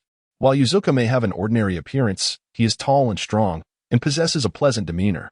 How could you have so few admirers? Jin Kouxin suppressed a smile and turned to Jin. Logically speaking, both of them were quite exceptional. In terms of physique, looks, and character, each possessed outstanding attributes. Although Jin Kouxin lacked extensive knowledge about cars, he could discern that the vehicle Heir's drove was quite luxurious, and their current residence was undoubtedly expensive. Thus, they should be regarded as extraordinarily capable individuals, wealthy, fit, one handsome and the other amiable. Surely they would attract several admirers. Jin remained silent, merely casting a calm glance in his direction. Jin Kouxin suppressed his inner schadenfreude, cleared his throat twice, and finally articulated his genuine inquiry. What do you prefer, men or women? Appearance, character? I don't know, Qingjiao admitted, having never truly pondered this question before, nor had he contemplated the pursuit of such a preference. Attractive, kind-hearted, intelligent, and gentle individuals? Jin Kouxin gazed at Qingjiao, probing each category. Which type resonates with you most, Heisei? Naturally, all are appealing. No one favors the undesirable, Qingjiao scoffed, casting a derisive glance at Jin Kouxin. Jin Kouxin nodded slightly, only to quickly realize that although Heir's Jin had spoken, his words were utterly devoid of substance. A mere facade of concern. Unable to suppress her displeasure, she pouted in response. Jin Kouxin yearned to inquire about the other's opinion of her. yet found herself unable to voice the question, feeling a twinge of frustration that led her to take a hearty bite of the cake. Meanwhile, Jin Kouxin sipped his water with a sense of contentment. As the sky outside gradually darkened, Jin Kouxin decided not to linger any longer. She simply bid farewell and prepared to head home. With vodka still absent, Jin Kouxin stepped outside to accompany her to the door. Although the distance was short, it was a gesture of goodwill nonetheless. In the stillness of the yard, Jin Kouxin and Jin Kouxin strolled together, enveloped by an almost palpable silence. Jin Kouxin lifted her gaze towards the silhouette beside her, unperturbed by the possibility of being noticed. The night had fully descended, with the moon resembling a slender crescent, casting an ethereal glow that rendered the surroundings nearly indistinguishable, shrouded in darkness. Jin Kouxin, undeterred by the possibility of being discovered by Heir, boldly gazed at him, feeling a mix of excitement and reluctance within. Of course, Jin Kouxin was aware of the gaze beside him, yet he paid it no mind. He had long been cognizant of Jin Kouxin's feelings, though he had chosen not to dwell on them. As they approached the doorway, Jin Kouxin suddenly seized Jin Kouxin's arm with one hand while placing the other on his shoulder, drawing him down. Without hesitation, he kissed him. The darkness enveloped them, rendering Jin Kouxin unable to discern Jin Kouxin's features, and he was wary of inadvertently causing injury. Thus, he aimed for Jin Kouxin's cheek, approaching with caution. However, to his surprise, Jin Kouxin recoiled, and Jin Kouxin inadvertently kissed the corner of his mouth instead. Undeterred, Jin Kouxin pushed Jin Kouxin against the wall and gradually transitioned from the corner of his mouth to his lips. Moments later, just as Jin Kouxin intended to withdraw, he was enveloped in Jin Kouxin's embrace, who would not allow him to move. Jin Kouxin was startled, frozen in place. Jin Kouxin let out a mocking laugh. Did he intend to kiss and then flee? Observing the audacity of Jin Kouxin, which even caught him off guard, Jin Kouxin initially felt no anger, only a hint of amusement. After exerting considerable effort to lean against the wall, Jin Kouxin dared only to brush his lips against his before attempting to escape, having thought he was braver than this. He declared, "Heisei, I like you. What do you think of me?" Faced with such a development, Jin Kouxin decided to embrace the moment. He took a deep breath and gazed earnestly at Heisei, then rose on his tiptoes to plant a gentle kiss on Heisei's lips. Too timid, Jin Kouxin mused, unsure whether to label this young one as courageous or cowardly for daring to approach him. "I'm not timid. I'm 19, Jin Kouxin retorted, suddenly aware that Heisei might have meant something different, his cheeks puffing in indignation. "Though I may be somewhat lazy and lack grand ambitions, I consider myself quite attractive, have a pleasant disposition, and am rather intelligent. You should give me a chance," he said, looking at Jin Kouxin with a mixture of anxiety and hope. "Very well," Jin Kouxin replied, lifting Jin Kouxin's chin to examine him before leaning in for a kiss. Jin Kouxin was momentarily stunned by the kiss, and after a few seconds of contemplation, he realized that Jin Kouxin had already released him. This is how one should kiss, little one. Watching Jin Kouxin's figure fade away as he turned to leave, it took a long while for Jin Kouxin to process the moment. Upon waking from his slumber, it dawned on him that he might have a boyfriend now, yet he remained uncertain, questioning whether the events of the previous day had merely been a figment of his imagination. Tentatively, he took out his phone and sent a message. "Good morning, boyfriend." After a short while, his phone chimed in response. MHM. Though it was but a single word, Jin Kouxin joyfully rolled about on his bed. Following Valentine's Day, the weather gradually warmed, with even the earliest of plants beginning to sprout. Today, Jin Kouxin arrived at the park, laden with a bag, and sought a tranquil spot to sit down. He proceeded to extract a bundle of materials and textbooks from his bag. With examinations looming on the horizon and an abundance of recent assignments, coupled with his recent illness that caused him to miss several classes, he found himself with an even greater volume of material to review. The first subject on his agenda was biology, a discipline that evoked both love and frustration within him. Of the content, he could effortlessly grasp 50% through logical deduction, and 20% was comprehensible with mere reading. However, the remaining 30% left him utterly bewildered. Regrettably, the examination would predominantly focus on that troublesome 20 to 30%, placing him precariously on the verge of failure in biology. Finding the textbook incomprehensible, he resolved to conduct some experiments. His first undertaking involved various types of cells, human cells, plant cells, and the microorganisms of fungi and bacteria. Armed with a notebook, Jin Kouxin approached his task with fervor, collecting plants and capturing microorganisms from the water, immersing himself in the endeavor with great enthusiasm. However, amid his industriousness, He found himself distracted, plucking leaves and playing with water instead. Just as he was reveling in his playful pursuits, he was suddenly startled by laughter emanating from behind him. Turning his head, Jin Kouxin was surprised to find a familiar face, the mother he had previously seen, accompanied by her baby. "Hello. What a pleasant surprise to see you again." The gentle mother smiled and nodded. Jin Kouxin never anticipated encountering this young boy again while visiting the park. "Greetings. And a warm hello to you, little one." He shyly greeted, then smiled as he playfully engaged with the baby, who seemed to have lost a bit of weight. The baby, unsure if he recognized him, nonetheless appeared delighted, reaching out for a hug. Today, a gentle voice engaged the little one, holding his tiny hand. "Hello there. Little baby, how old are you this year? What is your name?" With a joyful giggle, the little one named Yuan proudly displayed 4 fingers. His mother, standing beside him, chuckled and clarified. "He is actually 2 years old this year. He should show 2 fingers." As she assisted Yuan in adjusting his hand. He beamed and echoed, "I am 2 years old." Jin Kouxin gazed upon Yuan with a beaming smile. Yuan was truly adorable. Gently, Jin Kouxin patted his head and, as if conjuring a magical trick, produced a piece of chocolate candy. Could he eat this? Just as he was about to hand it to Yuan, a sudden thought struck him, prompting Jin Kouxin to shyly inquire with Yuan's mother. He harbored a fondness for Yuan, yet it seemed rather inappropriate to offer him something without the consent of his parents. Jin Kouxin was uncertain if there were any edibles Yuan should avoid, so he looked apologetically towards Yuan's mother. "It's fine," she replied, after a brief inspection. Noting that the chocolate contained neither alcohol nor allergens, Yuan's mother returned the chocolate to Jin Kouxin. Internally, he nodded in approval, as his fondness for her increased once more. Yuan, would you like to have some chocolate? It's very sweet," Jin Kouxin enticed as he unwrapped the chocolate. "I want to eat it." Yuan's eyes sparkled with delight. He recognized this treat, having tasted it before and found it delectable. "Ah, open your mouth." Jin Kouxin gently placed the chocolate into Yuan's mouth, choosing not to engage in anything else for the moment. He continued to feed Yuan while conversing with Yuan's mother. Reflecting on his past, Jin Kouxin had always cherished children. In his youth, he aspired to become a teacher, envisioning playtime with children as a delightful pursuit. This had been a dream he harbored for many years. As he adored the innocent and charming nature of little ones, willingly offering companionship and care. Regrettably, as time passed, his once fervent affection for children waned, and he no longer desired to teach the young.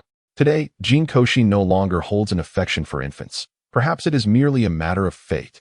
Yuan, with his adorable and plump demeanor, stands in stark contrast to the children Jin Kouxin previously found unappealing, rekindling a flicker of fondness within him.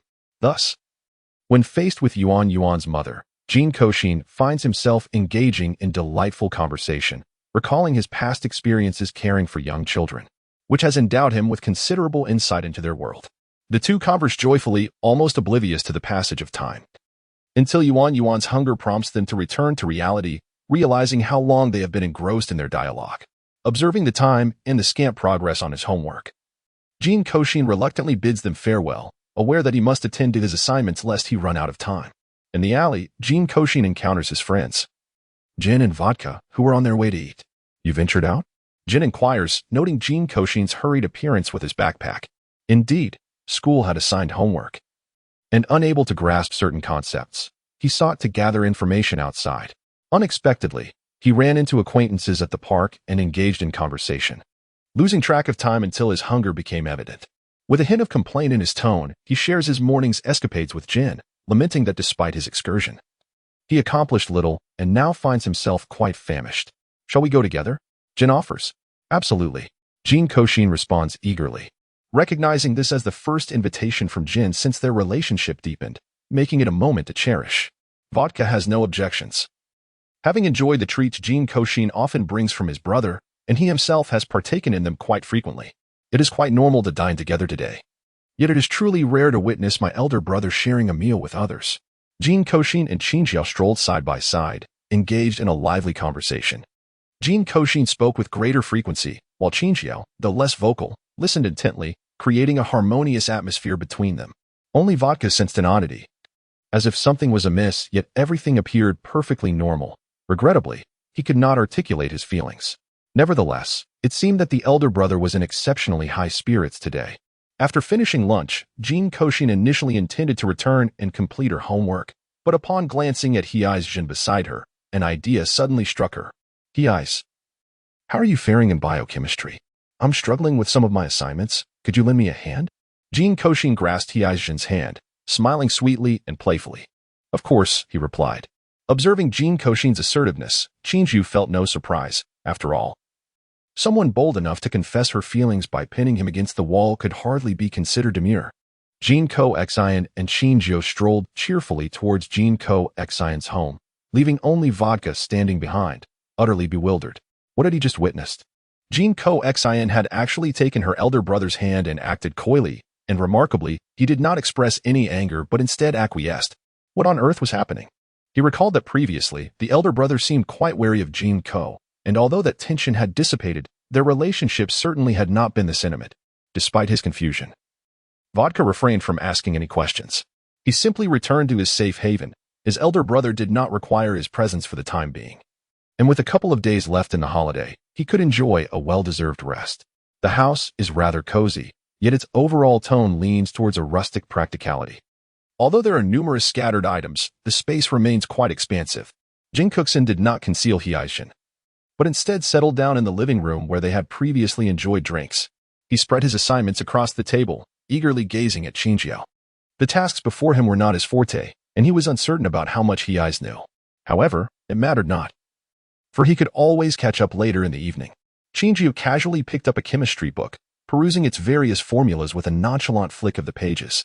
Although he belonged to the action group, the nature of the organization had endowed him with a modicum of understanding regarding the subjects of study pursued by others.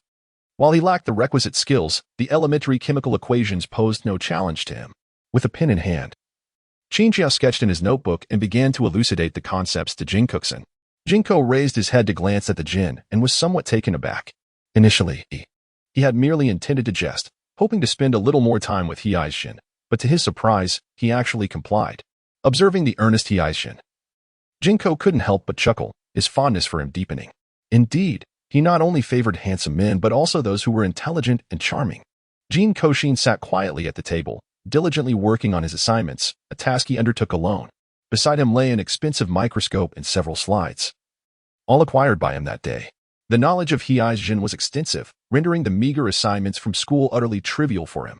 Although Jin Kouxin was uncertain of the correct answers, it was evident that he should have answered all questions correctly.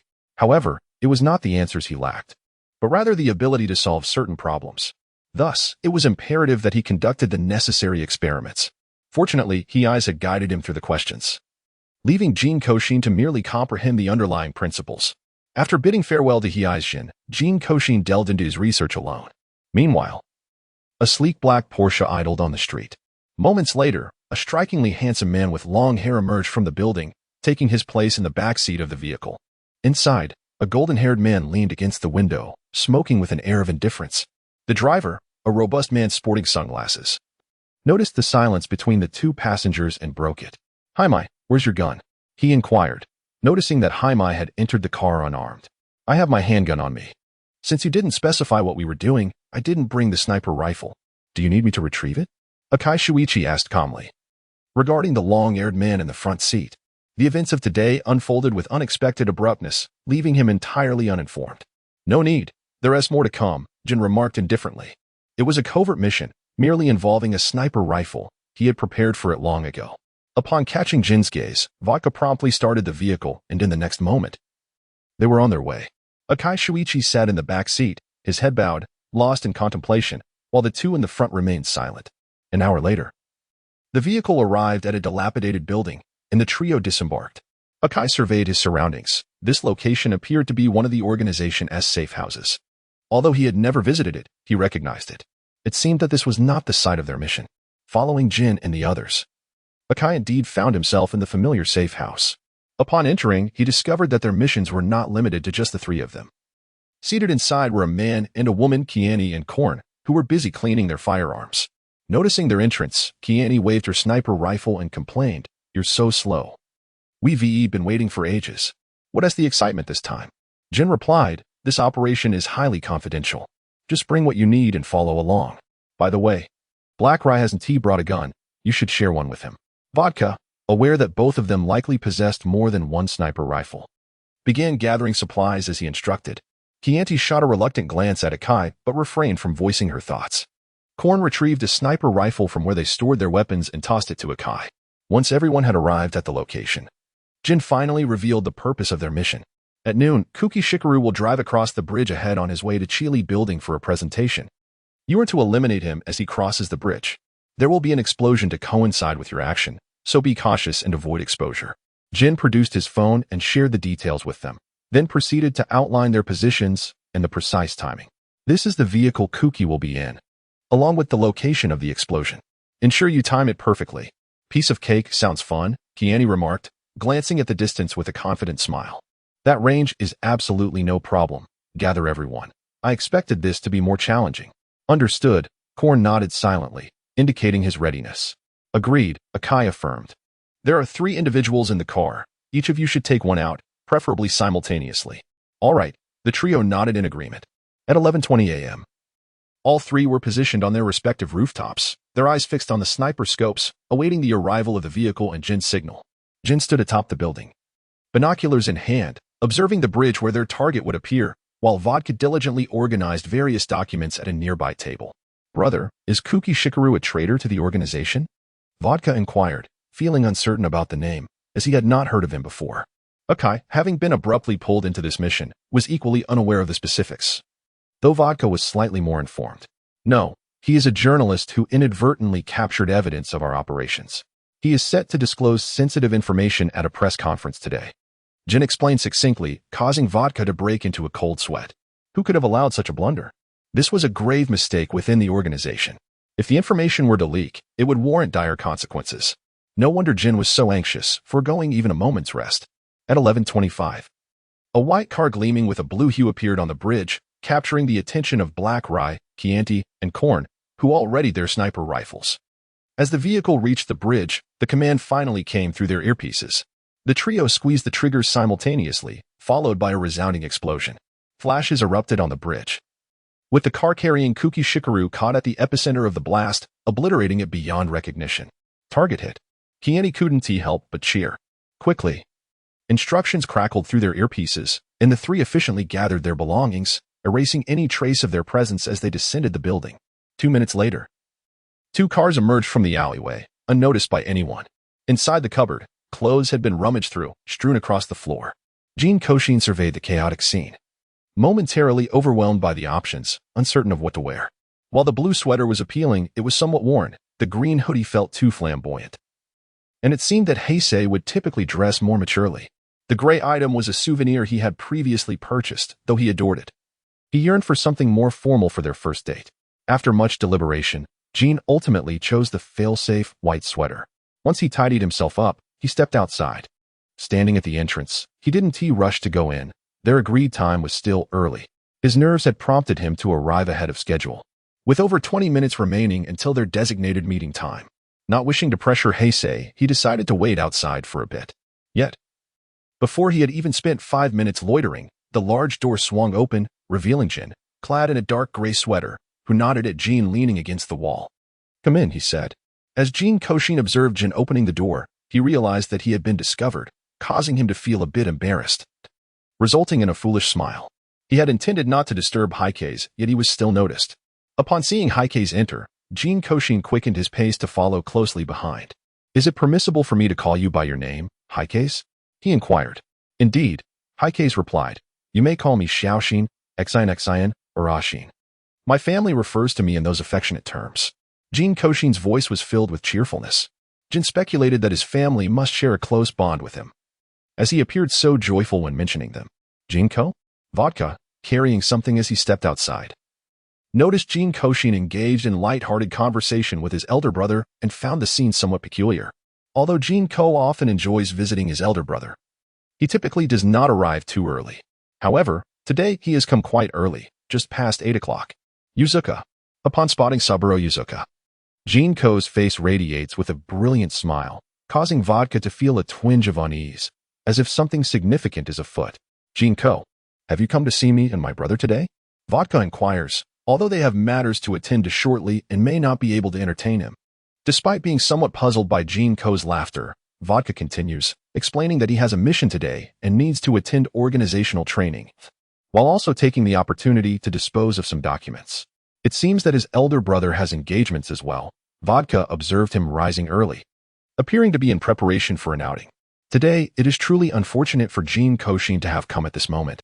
Under normal circumstances, I could engage in delightful conversations with him and indulge in our shared admiration for celebrities, but today, I simply do not have the time. No matter, as I am about to go out with Jin shortly. A hint of bashfulness mingled with joy graced Jin Kouxin's smile. Oh, so you both. Vodka momentarily left him speechless. The crux of the matter is that while he knew the elder brother's name, no one in the organization actually addressed him as such, leading to his momentary bewilderment. Once he comprehended the situation, he appeared somewhat dazed. Was Jin indeed calling out to the elder brother? For a brief moment, he gazed at Jin Kouxin with admiration. Previously, he had always referred to the elder brother by his surname and was even neighbors with him, which had already instilled a sense of respect in him for Jin Kouxin. Little did he expect that now, Jin Kouxin would dare to directly utter the elder brother's name. And what was more, the elder brother had even shared his name with him. Neither Jin Kouxin nor Qingjio paid any heed to the vodka, who remained in a daze. Upon entering the house, Qingjio resumed his breakfast, while Jin Kouxin settled onto the sofa, patiently waiting without any sense of awkwardness. After all, he had frequented this place numerous times, albeit only ever indulging in light snacks in the living room, which hardly impeded his familiarity with the surroundings. Were it not for a sense of propriety, he might have brewed himself a pot of tea and fetched a few tidbits from the refrigerator. Sitting in the Porsche 356A, Jin Kouxin excitedly gazed at the scenery outside. On their first date, the two had not established any particular destination, opting instead to meander about at their leisure. Yesterday, I indeed discovered numerous delightful places on my phone. However, due to the constraints of time, I did not formulate any concrete plans, primarily focusing on the convenience of accessing locations associated with Kurosawa, ensuring that I could make the most of the available time. Today's rendezvous can be regarded as a precious moment snatched from the busy schedule of Akira Kurosawa. After all, finding a day when both individuals are free is no simple task, as the school day only allows for outings on weekends and holidays. And with Kurosawa's work being exceedingly demanding operating year-round without fixed hours, he felt quite elated to carve out even a single day for leisure.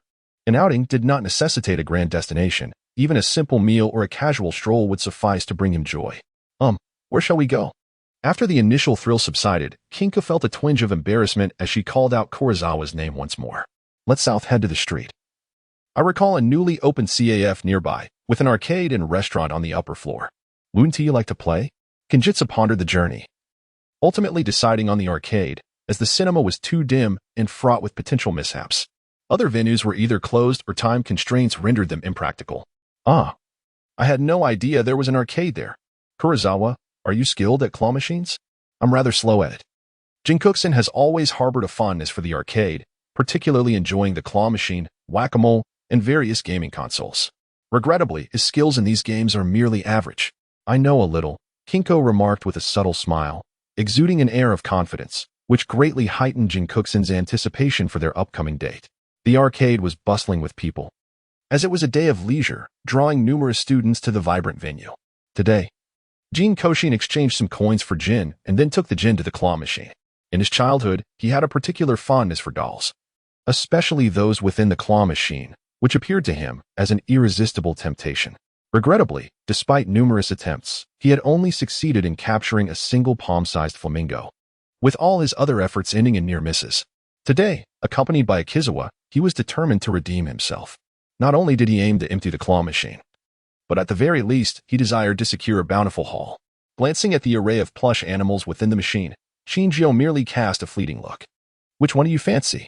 I wish for that wolf, he replied, his eyes sparkling with excitement as he pointed to the plump, black wolf inside the machine.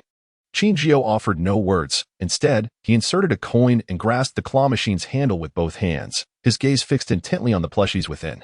After a few deft maneuvers, the claw firmly seized the black wolf, extracting it triumphantly. Witnessing Qingjio's immediate success, Akizawa's heart swelled with genuine exhilaration. He had not anticipated such prowess from him. Initially, he merely sought to offer encouragement, hoping for a few captures at most. To his astonishment, success was achieved on the very first attempt. Akizawa, you are incredible! Jin Kouxin, brimming with excitement, clung to Akaza's arm and began to shake it animatedly. This was a simple affair. A proud smile graced Jin's face. For him, it was indeed effortless, not merely in grabbing dolls, but also in mastering various arcade games like whack-a-mole, which he had practiced extensively. Part of his motivation stemmed from his desire to connect with his target, while another part was rooted in his prior role as an undercover operative. His skills could be considered quite esteemed within the arcade realm. However, that all felt like a distant memory, as he would have long forgotten it had Jin Kouxin not unexpectedly suggested a date. After successfully conquering the claw machine, Jin and Jin Kouxin seemed to dominate the entire arcade, with Jin wreaking havoc while Jin Kouxin merely cheered him on, often hindering his efforts. For every prize Jin secured, he lost an equivalent number of coins, ultimately amassing 2 overflowing bags of plush toys, while Jin Kouxin was left with only a toy gun, a mere trinket meant for children. Witnessing such an outcome, even with his expectations set, Jin Kouxin couldn't help but feel a twinge of disappointment. Jin handed the 2 bags of toys to Jin Kouxin, who hesitated to accept them, assuming that Akaza merely wanted him to carry them. "These are for you," Jin stated. "All for me?" Jin Kouxin gazed at Akaza in confusion, unable to comprehend why Akaza would give away all the prizes he had worked so hard to win. Was this a gesture of comfort from his boyfriend because he hadn't won anything himself? He found no use for such items. Jin, perceiving Jin Kouxin's sentiments, offered a brief explanation. Yet, it was the truth. Jin had no need for these plush toys as they held no appeal to him. Nor did he have anyone to gift them to, as no one in his organization shared such a fondness. As Jin Kouxin's thoughts crystallized, he was suddenly reminded of the rather austere and rigid decor of Heisei's home. It was devoid of playful figurines or even cushions. With this in mind, he decided to put everything away. After all, these items were not particularly costly, and he could easily return them. What mattered most was the doll that Heisei had caught for him. He felt he could not possibly refuse that. After a playful session, both of them began to feel a bit fatigued. However, the hour was still early, well before dinner time. Thus, they made their way to the CAF downstairs, intending to take a brief respite. The CAF was relatively quiet, with only 3 or 4 patrons scattered about. They settled into a suitable spot. Jin Kouxin leaning back in his chair, relishing the soothing strains of the piano. He had a profound fondness for this CAF, where the air was infused with aromatic fragrances, accompanied by melodious music, and an atmosphere that was both pristine and peaceful. Shinjio ordered an iced coffee, while Jin Kouxin opted for a white coffee. Since neither of them felt hungry, they refrained from ordering any food and engaged in gentle conversation. "Jin, how did you hone your skills?" "I can never manage to catch a doll," Jin Kouxin inquired curiously, having researched various techniques, but unable to master them. "I took an interest in it as a child and practiced a bit. It's mainly about familiarity. There is no secret method," Shinjio replied. Catching dolls relies primarily on hand feel. Training with firearms in the organization was far more challenging than catching dolls. Once my shooting improved, I gradually developed a sense of touch. "You don't strike me as someone who would enjoy arcade games. You seem more like a proud, top-tier student," Jin Kouxin remarked, observing Heisei's cold and aloof demeanor, which exuded an air of nobility, reminiscent of a medieval knight or the scion of a mysterious family. Otherwise, he wouldn't be so infatuated. Feeling an irresistible urge to draw closer and befriend him. Typically, Jin Kouxin was not this enthusiastic or extroverted. While he maintained politeness, he lacked fervor. "It's rather normal for men to enjoy these things," Shinjio chuckled. "To some extent, I am indeed an exemplary student, albeit one of the organization." "What did you enjoy doing at 17 or 18? 17 or 18. I was busy learning various skills and working to earn some living expenses," Shinjio reflected, his gaze drifting to the right. "I entered the organization at a young age and can hardly recall the reasons. Perhaps it was because I was an orphan, taken in by the organization. As I grew older, I became an outer member, learning various tasks and assisting with minor matters. Gradually, my responsibilities increased and my abilities strengthened, leading to my promotion as a codename member. Eventually, I reached my current position, becoming a core member of the organization, gaining a semblance of status. I didn't attend high school. I essentially self-studied and skipped ahead. By the age of 17 or 18, I had completed my high school curriculum and made a name for myself within the organization. Reflecting on it now, that feels like a lifetime ago. Impressive, unlike me, who seems to lack any particular talent," Jin Kouxin said, feigning surprise, yet concealing it. While it was common for Japanese students to work part-time, those from affluent families often did not. In their school, few ventured out to earn money, and Jin Kouxin had assumed that Heisei was similar. given his refined demeanor and luxurious car, which suggested he had no need to worry about living expenses. Regardless of whether he worked voluntarily for self-discipline or out of necessity to earn a living, it was undeniably impressive. The former displayed his self-discipline, while the latter demonstrated his capabilities. Truly admirable, to the point of envy. Cooking and reading are both your strong suits, Jin Kouxin remarked.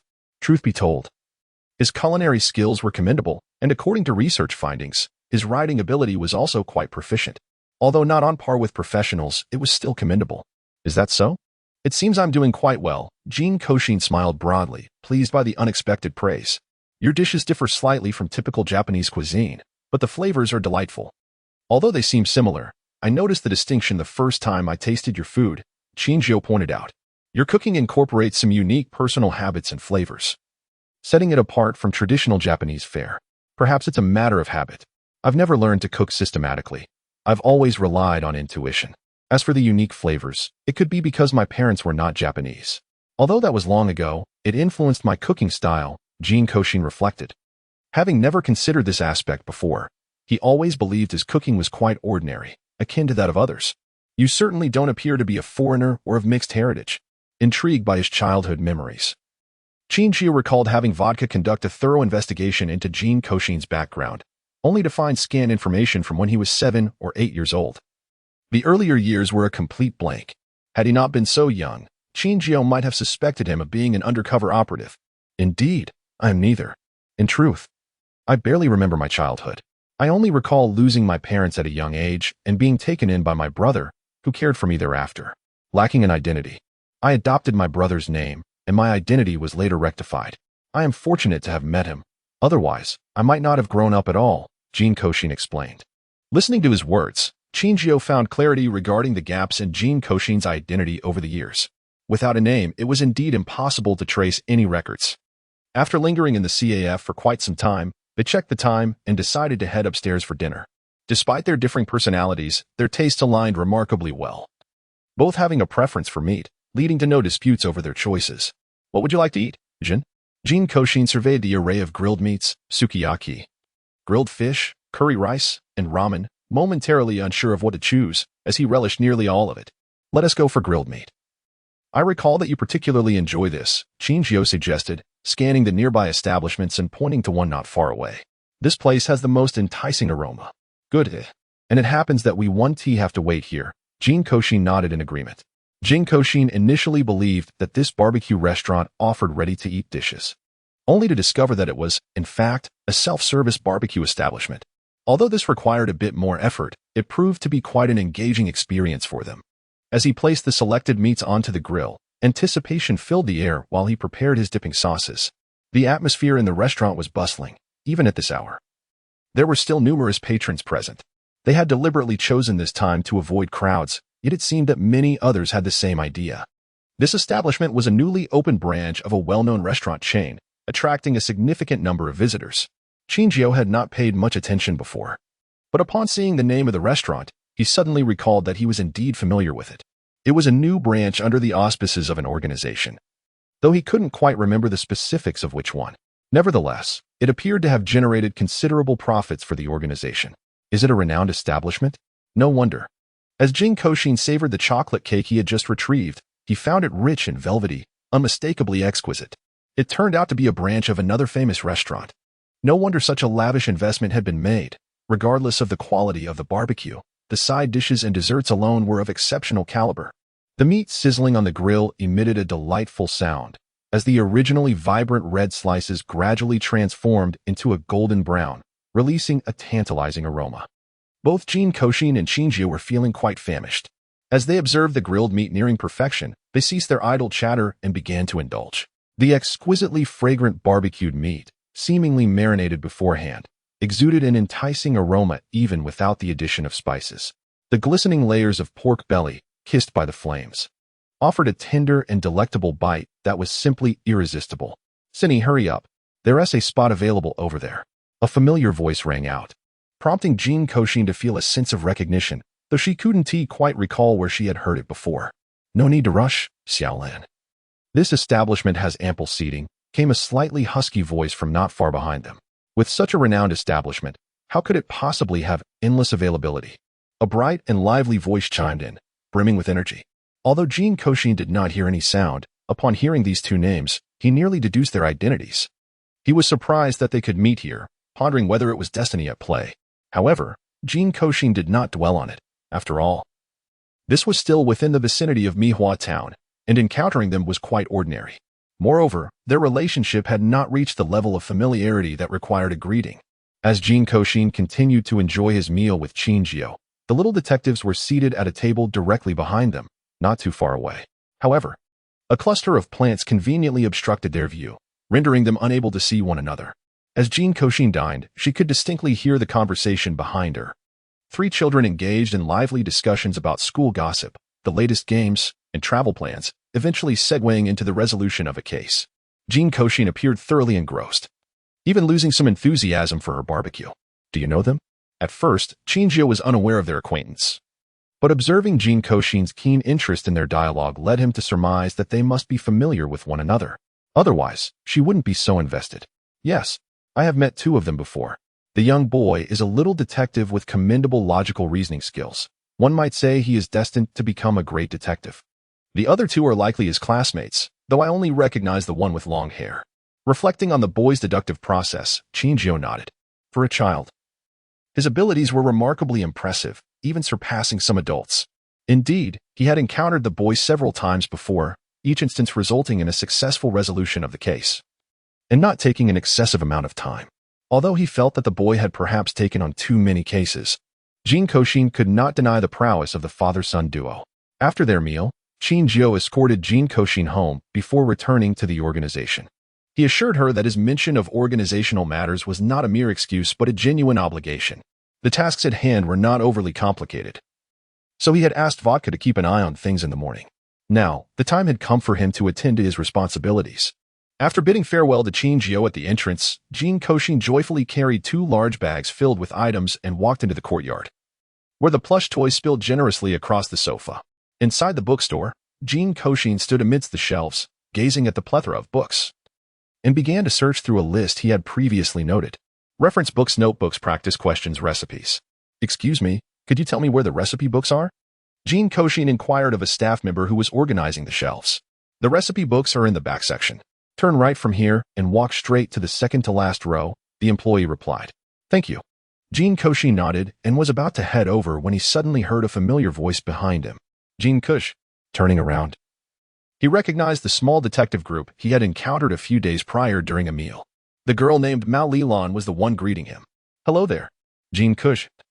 Are you here to buy books? So many, Mao Lilan exclaimed, surprised by the stack of books Jin Kouxin was holding. What made you think of buying supplementary books at this hour? Kudo Shinichi was not surprised, as most of the books Jin Kouxin carried were indeed reference and supplementary materials for various subjects, which they would require as they grew older. However, it was curious why he had come to buy them now, given that school had been in session for quite some time and they had already covered much of the content. Indeed, these books should have been purchased earlier. However, at that time, I didn't find them necessary, and the bookstore had limited stock, so I refrained from buying them.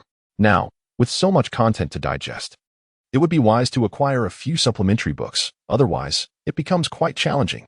Jin Kouxin feigned a headache, which amused Mao Lilan. Kudo Shinichi, meanwhile, felt a bit helpless, realizing that Jin Kouxin was in a rush to buy supplementary books due to the overwhelming amount of knowledge. What about you two? What books are you looking for? Jin Kouxin asked the younger students. I plan to buy a cookbook, while Shinichi wishes to purchase some detective novels. A cookbook? Lilan, are you learning to cook? Jin Kouxin suddenly realized that since Lilan was in middle school, she must be around 12 or 13, making her desire to learn cooking quite reasonable. Yes, I have recently started learning to cook, but there's no one at home to teach me. So, I thought I would buy a cookbook to learn on my own. Mao Lilan sighed, as since her parents' divorce, she had taken on the responsibility of cooking. Muri Kagoro was not adept in the kitchen, and neither was Eri Kisaki. She had no one to learn from and had to figure it out herself. Impressive, Lilan. What dishes are you hoping to learn? Jin Kouxin gently ruffled Mao Lilan's hair, suppressing a sigh but refraining from probing further. I can manage ordinary Japanese dishes, so I want to explore other cuisines. Despite her young age, Mao Lilan had been cooking for several years, making culinary tasks relatively easy for her. What a coincidence. I also wish to look at cookbooks. Why don't we go together? Jin Kouxin had recently been at a loss for what to eat, and encountering Lilan was a perfect opportunity to see what they had been preparing lately. Sure, I'll go check out the recipe books with Jin Kouxin, and then I'll find you later, Mao Lilan said, glancing at Kudo Shinichi, who was still perusing detective novels. All right, the detective novels are still in their usual spot. Although Jin Kouxin had previously visited this establishment, he had never purchased any cookbooks, thus the path remained unfamiliar to him. Initially intending to follow the directions provided by the staff at a leisurely pace, his encounter with Mao Lilan proved to be quite fortuitous, as she offered to guide him, significantly easing his search. After meandering through the store a couple of times, he finally spotted the cookbook he had long sought but had been unable to locate. Today, Jin Kouxin casually picked up a cookbook and began to peruse its contents. This particular volume focused on the culinary techniques for preparing fish and seafood, which Jin Kouxin had a fondness for. However, due to having indulged excessively in the past, he now seldom indulged in such delicacies. The primary reasons for this were the complexities involved. Fish often contained bones, seafood required peeling, and the pronounced odors were something he, being sensitive to scents, preferred to avoid. Meanwhile, Mao Lilan had chosen a book on Western cuisine, seemingly eager to learn the art of preparing Western dishes. As Jin Kouxin's gaze wandered across several cookbooks, he found himself uncertain about which to select. While Western cuisine was relatively straightforward and palatable, he felt no inclination to pursue it further.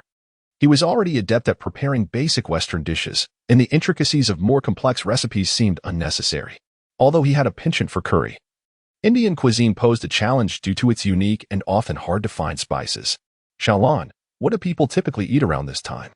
I find myself at a loss for what to choose, he inquired, seeking Mao Lilan's input. At this hour? In my household, we often prepare chicken or duck. Perhaps some fried chicken. There aren't many vegetables available right now, and fresh fish is scarce, so we tend to rely more on meat, she replied, expressing her own frustration with the limited options. Indeed, it seems there's little variety to be had lately, Jin Kouxin mused. Jin Kouxin, if you're interested, you might explore the realm of snacks. This is an excellent time to prepare a variety of them for our upcoming outing, Mao Lilan suggested, handing him a cookbook filled with snack recipes. Snacks? I have some knowledge in that area, though I am not particularly skilled, he admitted. Jin Kouxin enjoyed snacks, yet his sensitive constitution often precluded him from indulging too freely. It was only after moving to this place and meeting Heir Jin and others that his enthusiasm for making snacks was rekindled, occasionally preparing or purchasing them for his friends. Although he seldom partook himself, the joy of seeing others relish his creations brought him great satisfaction. Xiaolan, what should we prepare for the outing? I'm rather curious about the snacks in this cookbook, he said, eyeing the delectable recipes. For our outing, we should pack some delightful treats and enjoy the scenery. The flowers will be in full bloom, creating a picturesque backdrop, Mao Lilan replied excitedly, eager to impart her knowledge to Jin Kouxin, who listened attentively. As they lost track of time, Mao Lilan eventually paused, realizing she had been speaking for quite a while. I fear I have been rather chatty. Not at all. I have taken note of everything you said. I shall select this book on pastries and diligently refine my culinary skills in hopes of impressing everyone, Jin Kouxin expressed, already anticipating their outing. Xiao Kouxin, have you made your selection? Kudo Shinichi, who had already chosen his book, approached them, unable to contain his curiosity as he noticed their animated conversation. Yes, we have.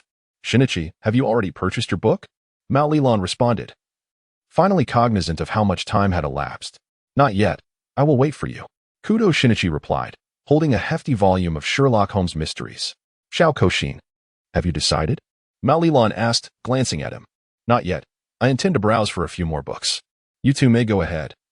I will catch up in a moment, he replied, shaking his head. All right, then we shall depart, they said as they left. Once they were gone, Jin Kouxin resumed his exploration of the shop, now free to seek out any additional books he desired. Jin Kouxin had already perused the books at home several times and yearned for some new additions. As he navigated through the rows of bookshelves, he gazed at the myriad of volumes on the shelves and began to select them with care. He decided to purchase 2 copies of a story magazine. Having previously found it quite intriguing, he opted for 2 detective novels and 2 horror stories. The book on the world's 10 greatest unsolved mysteries also seemed captivating. An encyclopedia? That should prove to be quite useful. He resolved to acquire one. Jin Kouxin selected a hefty bag brimming with books, nearly struggling to lift it as she staggered towards the counter to complete her purchase. Hello, that will be a total of 5,978 yuan, but after the discount, it amounts to 5,082 yuan. We look forward to your next visit. The clerk tapped away at the keyboard with fervor before handing the receipt to Jin Kouxin. Very well. Could you please assist in packing the books for me? Thank you. As Jin Kouxin gazed at the 2 hefty bags filled with books, he could already feel the ache in his shoulders.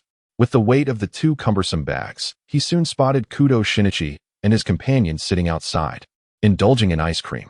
Jin Kouxin, Mao Lilan greeted joyfully. Haven't you 2 left yet? My father has some matters to attend to and will pick us up later. She replied. So we plan to stay here for a while. Jin Kouxin, would you like some ice cream? Noticing the heavy bags in Jin Kouxin's hands, Mao Lilan extended her invitation. Sure, I shall stay for a while too.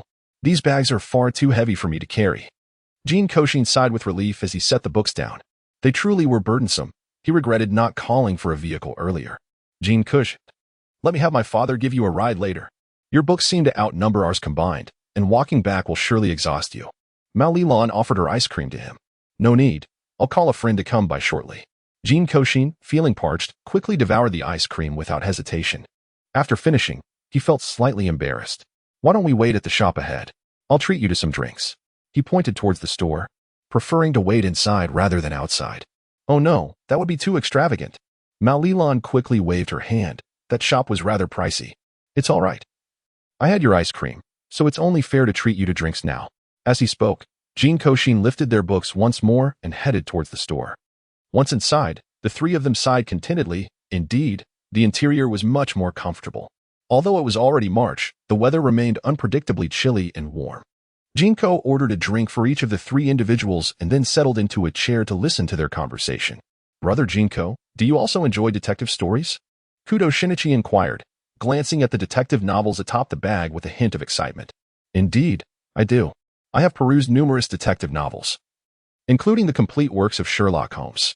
However, I have only read the initial volumes. I have yet to explore the later ones that follow Holmes's disappearance.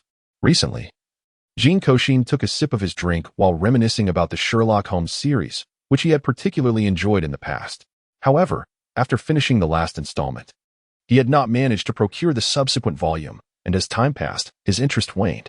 Even when he heard about the release of the next part, he never sought it out. The Adventures of Sherlock Holmes. The return was quite captivating, containing 13 intriguing cases. If time permits, one should certainly indulge in it. It stands strong alongside its predecessors. Kudo Shinichi, with eyes sparkling like stars, expressed his admiration for Holmes. Sounds delightful. I shall search for it next time, Jin Kouxin replied, intrigued by Kudo Shinichi's enthusiasm for the unfolding narrative. To be honest, he could not recall the earlier plot details distinctly, though the general outline of the cases lingered in his memory. Jin Kouxin, your reading choices are quite eclectic, Mao Lilan observed, eyeing the various books peeking from Jin Kouxin's bag, marveling at the vast range of titles. I simply purchase whichever book piques my interest, once home. I can delve into them all, Jin Kouxin explained. Revealing that he had no particular preference for genre, he relished a multitude of categories as long as they resonated with him. War, romance, conflict, horror, mystery, humor, and science. He could savor even cookbooks or fairy tales if they captured his curiosity. But carrying all these books is such a burden. Are you certain you do not want my father to help you home? Mao Lilan inquired, her concern evident, though she was unaware of his residence. It was clear that he could not manage such a load alone. I'll call a friend. He should be free, Jin Kouxin remarked, as he preferred to avoid interactions with strangers, hence reluctant to accept Mao Lilan's father's assistance. Yet, noticing her insistence, he felt compelled to inquire. Unsure if his friend had time to pick him up, he decided that if not, he would take a taxi. When no one answered the call, he felt a twinge of disappointment, though not overly so. His friend likely had other pressing matters to attend to. Just as he contemplated ending the call, it connected. Hello? Came a slightly hoarse voice. Jin, how's work? Are you done? Jin Kouxin felt warmth in his ears. Not yet. What's up? Jin, glancing forward with one hand on the phone and the other in his pocket, replied. I just bought an abundance of books and find it a bit cumbersome to carry them home alone. If you have time, could you come pick me up? If you're busy, I can take a taxi later, Jin Kouxin spoke, his face radiating joy, his voice imbued with delight. Where are you? I'm at Suite CAF on Miwa Street, number 3, he replied, a smile gracing his lips. 1 hour, Jin confirmed, rising to leave. Inside the room, Several injured individuals lay sprawled on the ground, surrounded by fighting equipment, with only Jin remaining standing. Clearly, the others had been defeated. All right, Jin Kouxin acknowledged. After hanging up, Jin's expression turned icy. Vodka, also injured, limped over. Useless fools. Everyone must train an additional 2 hours. If this occurs again, you shall all return to retrain. Yes, brother. Vodka nodded, his voice tinged with a hint of guilt, recognizing himself as one of the useless ones. He had indeed become lax recently, which explained his quick downfall. Jin Kouxin, was that your friend just now? You two seem very close. Mao Lilan remarked. Indeed, how did you know? Jin Kouxin asked, intrigued. Because you were so cheerful while chatting, you must be good friends. Haha, you guessed correctly, he replied, revealing a charming smile with dimples. Shortly after bidding farewell to Kudashinichi and the others, Jin arrived driving a car. I bought so many books. Jin Kouxin, clutching 2 bags of books, rushed before Qinxiu, poised to speak, when her gaze fell upon his injuries. What happened to you? How did you get hurt? She inquired, her fingers delicately brushing over the scars on his hand, hesitant to make contact. It's nothing, just a little mishap while practicing combat, Qinxiu replied, lifting his hand, only then noticing the several wounds that had appeared on the back and inner side of his hand, seemingly unnoticed until now. The absence of pain had rendered him oblivious to the dried blood on the injuries. You should apply some medicine and put on a bandage. Observing that Qinxiu had no intention of tending to the wounds, Jin Kouxin grasped his sleeve, unwilling to relent. Qinxiu genuinely believed such minor injuries were inconsequential and hesitated to waste time on them. However, Jin Kouxin's resolute demeanor left him with no choice but to acquiesce. Wishing to avoid drawing attention from others, with utmost care, she began to disinfect the wounds on Qinxiu's hand, fearful that her touch might inflict pain. While Qinxiu dismissed the severity of his injuries, the truth was that they were quite considerable, some measuring around 1 centimeter, and several others merely abrasions, amounting to 4 or 5 wounds that indeed appeared quite serious. As I gazed upon the wound on the hand of the person before me, my mind conjured numerous grave consequences stemming from such an injury. A seemingly insignificant cut could render a hand useless. What appeared to be a trivial matter might indeed conceal shattered bones, or a minor abrasion could lead to festering infection, ultimately culminating in sepsis. Jin Kouxin delicately tended to the wounds with one hand while inspecting Jin's hands with the other, anxious that there might be something amiss. Despite having distanced himself from the organization for many years, his skills had not dulled, although he could not guarantee absolute thoroughness. He had managed to assess the situation fairly well. To his relief, he found no significant injuries on Akazawa's hands. Just minor abrasions and soft tissue bruising that would heal with a few days of rest. This realization allowed him to exhale in relief as he applied adhesive bandages to several of the wounds. Akazawa, do you have any other injuries? Jin Kouxin inquired, holding the medication with concern, fearing that Jin might conceal something that could delay healing. The injury on his hand was evidently a result of a scuffle. If that were the case, it was unlikely that he had only hurt his hands. Jin was uncertain about the severity of any other injuries he might possess. I have no injuries. It was merely a sparring match, and besides, they were no match for me, though the members of the organization were not weak. Few could contend with Jin. His prowess rendered their efforts trivial. The wounds on his hands were simply due to a lack of attention, and he had sustained no further injuries. That's a relief, Jin Kouxin remarked, noting that Jin was truthful. He then tidied up and returned the medical kit to its original place. On the sofa, Jin picked up a book that Jin had carelessly put down and began to read. Akazawa, do you enjoy horror novels, or do you have an interest in forensic dissection? Jin Kouxin asked with curiosity, observing the content Jin was engrossed in. He had purchased this book partly because he was fond of the horror genre and partly out of a burgeoning interest in forensic science. I find the cases within quite fascinating. They are remarkably intriguing. The various methods of death described, along with the autopsy details, closely mirror reality. Although Jin was not fond of gratuitous violence, he had visited the interrogation room during his time in the organization and had even been a part of it when he was younger. The book portrayed its subject matter with striking realism. It seems the author must have invested considerable effort, as it appears they have conducted extensive research rather than being a professional. Jin Kouxin leaned in closer to observe the text, nodding in agreement. Although he was not well versed in dissection, the book contained ample detail, replete with numerous technical terms he did not recognize. Jin remained silent. The book's content could not simply have been penned through research alone. It was not narrated from the perspective of law enforcement or an outside observer, but rather from the viewpoint of the perpetrator, saturated with the cold-bloodedness of the criminal and a disregard for human life. The processes by which each victim was harmed were described in meticulous detail. Alongside the psychological turmoil of the murderer, their exhilaration in killing, all captured with exquisite precision. It could even serve as a manual on criminal methods. Such a book, if not derived from genuine experience, could not possibly be articulated with such intricacy. However, Jin did not dwell on it. Crime was far too commonplace for individuals like them. He was not driven by a sense of justice. As long as no one crossed him, he deemed it unnecessary to intervene. As I followed the rhythm of reading alongside Qingjiao, I inadvertently twirled a strand of her hair around my fingers. The two of us remained in this tranquil state until the daylight gradually dimmed, prompting us to finally cease our activities. Today, Jin Kouxin stretched lazily, feeling as if his entire body had stiffened. "Jin, is there anything you fancy to eat? It seems there aren't many ingredients left at home, just some eggs, meat, and drinks." He glanced into the somewhat empty refrigerator, feeling a bit troubled about what to have for dinner that evening. "Shall we dine out?" Looking at the time on his phone, he realized that if they cooked, it would be too late to eat. "All right, shall we drive?" Jin Kouxin donned his coat and looked at Qingjiao. The last time they dined out, the rice bowl they had was quite delectable, and the portions were generous. He was uncertain if it was open today, as it tended to attract quite a crowd. There was also a ramen shop nearby known for its exceptionally fresh seafood noodles and fragrant char siu noodles, though it often had limited seating, making it challenging to find a spot. "It seems a new place has opened around here," Jin Kouxin said, while inquiring about Qingjiao's preferences. Qingjiao's appetite was piqued by Jin Kouxin's words. Despite residing there for quite some time, he had not paid much attention to the local dining options. He rarely ate out, usually relying on vodka for takeout or cooking for himself, as he was not particularly invested in food. "So what do you wish to eat?" Jin Kouxin felt increasingly hungry, his stomach beginning to ache. "Anything is fine. Which one is quicker? Rice bowl or ramen?" "Let's choose ramen then." "All right."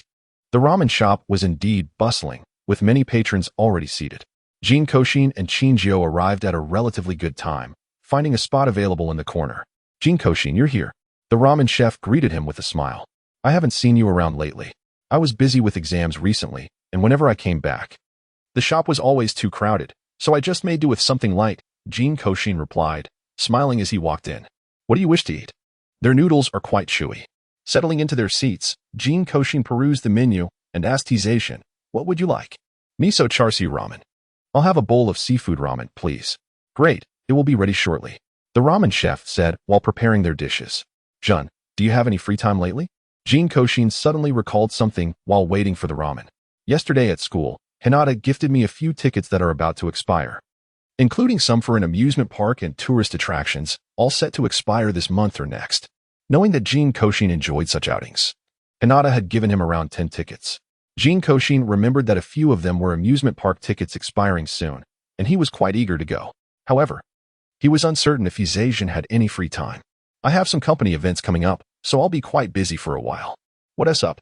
Qingjiao recalled his upcoming tasks, realizing there was much left to do. "I have a few amusement park tickets that a classmate gave me, and I thought if you had some time, we could go together. That amusement park has a lot to offer, and I feel you would enjoy it." "Today, I feel a sense of regret. The amusement park is not particularly close, and one must make a reservation to visit. Having missed this opportunity, it is uncertain when I might have the chance to go again." "What a pity," I remarked. "What do you enjoy?" I inquired further. "I have a penchant for thrilling adventures, music, and artistic pursuits such as museums," he replied. In addition to engaging in organized physical activities, he often indulges in reading, listening to music, and exploring museums in his leisure time. He does not aspire to be merely brave without wisdom, thus his reservoir of knowledge is quite extensive. "I also have a fondness for the arts, although I am often unaware of when concerts are held, and every time I visit a museum, it seems to be closed." His eyes lit up, discovering how many of our interests aligned. "I can inform you when there are concerts. As for the museum, those nearby typically close around 4 p.m. and are open only on Wednesdays and Saturdays." Upon hearing this, he realized which museum I was referring to. The museum in question is a private establishment, thus it has limited opening hours and closes quite early. If one is not particularly acquainted with someone there, gaining entry is largely a matter of luck. "Only 2 days a week, and they close so early?" I exclaimed, astonished. Does this museum truly generate any profit? It is privately owned, with its collections displayed for personal enjoyment rather than for profit. In fact, they prefer fewer visitors to avoid damage to the exhibits. That is quite impressive. I chuckled, somewhat helplessly. Just then, our meal was ready, and we began to eat. The flavors of the noodles recommended by Jin Kouxin are indeed exquisite. The two diners savored every bite in silence, clutching 3 amusement park tickets. Jin Kouxin was reluctant to let them go to waste. Inquiring among his classmates, he discovered that Chico and the others had already visited, and the remaining students also possessed tickets. These tickets had been gifted to him by Hinata Kikuko, and he had no desire to sell them. So he sought anyone nearby who might be interested. Unfortunately, his circle of friends was rather limited. After asking around, only the little detective and his companions expressed interest, prompting Jin Kouxin to generously offer them 2 tickets. Retaining one for himself sufficed, and noting that the expiration date was a week away, he tidied up his belongings, circled the date on his calendar, and began his preparations. Conveniently, March 13th and 14th fell on a Sunday, and with no school obligations. Jin Kouxin planned to indulge in 2 days of unrestrained enjoyment. Having previously crafted a strategy, he acknowledged that the amusement park was extensive, and it would be unlikely to experience everything in a single day. Furthermore, the park featured enchanting fireworks in the evening, with certain attractions available only at night, rendering one day decidedly insufficient. As Jin Kouxin alighted from the vehicle, he was immediately captivated by the towering Ferris wheel in the distance, accompanied by the exhilarating sounds of amusement rides, stirring a sense of anticipation within him. Upon disembarking, he was greeted by the grand entrance of the amusement park and the melodic laughter that filled the air, which further lifted his spirits. After presenting his ticket for inspection, he ventured through the gates, clutching a sign. This amusement park had undergone a transformation from its former self, sprawling over a vast expanse of land, featuring an array of exhilarating attractions such as the swinging pendulum, roller coasters, and pirate ships. Within the park, there were also delightful food stalls, accommodations for rest, and charming souvenir shops, offering a plethora of experiences. Without a map, one might easily lose their way amidst the myriad paths.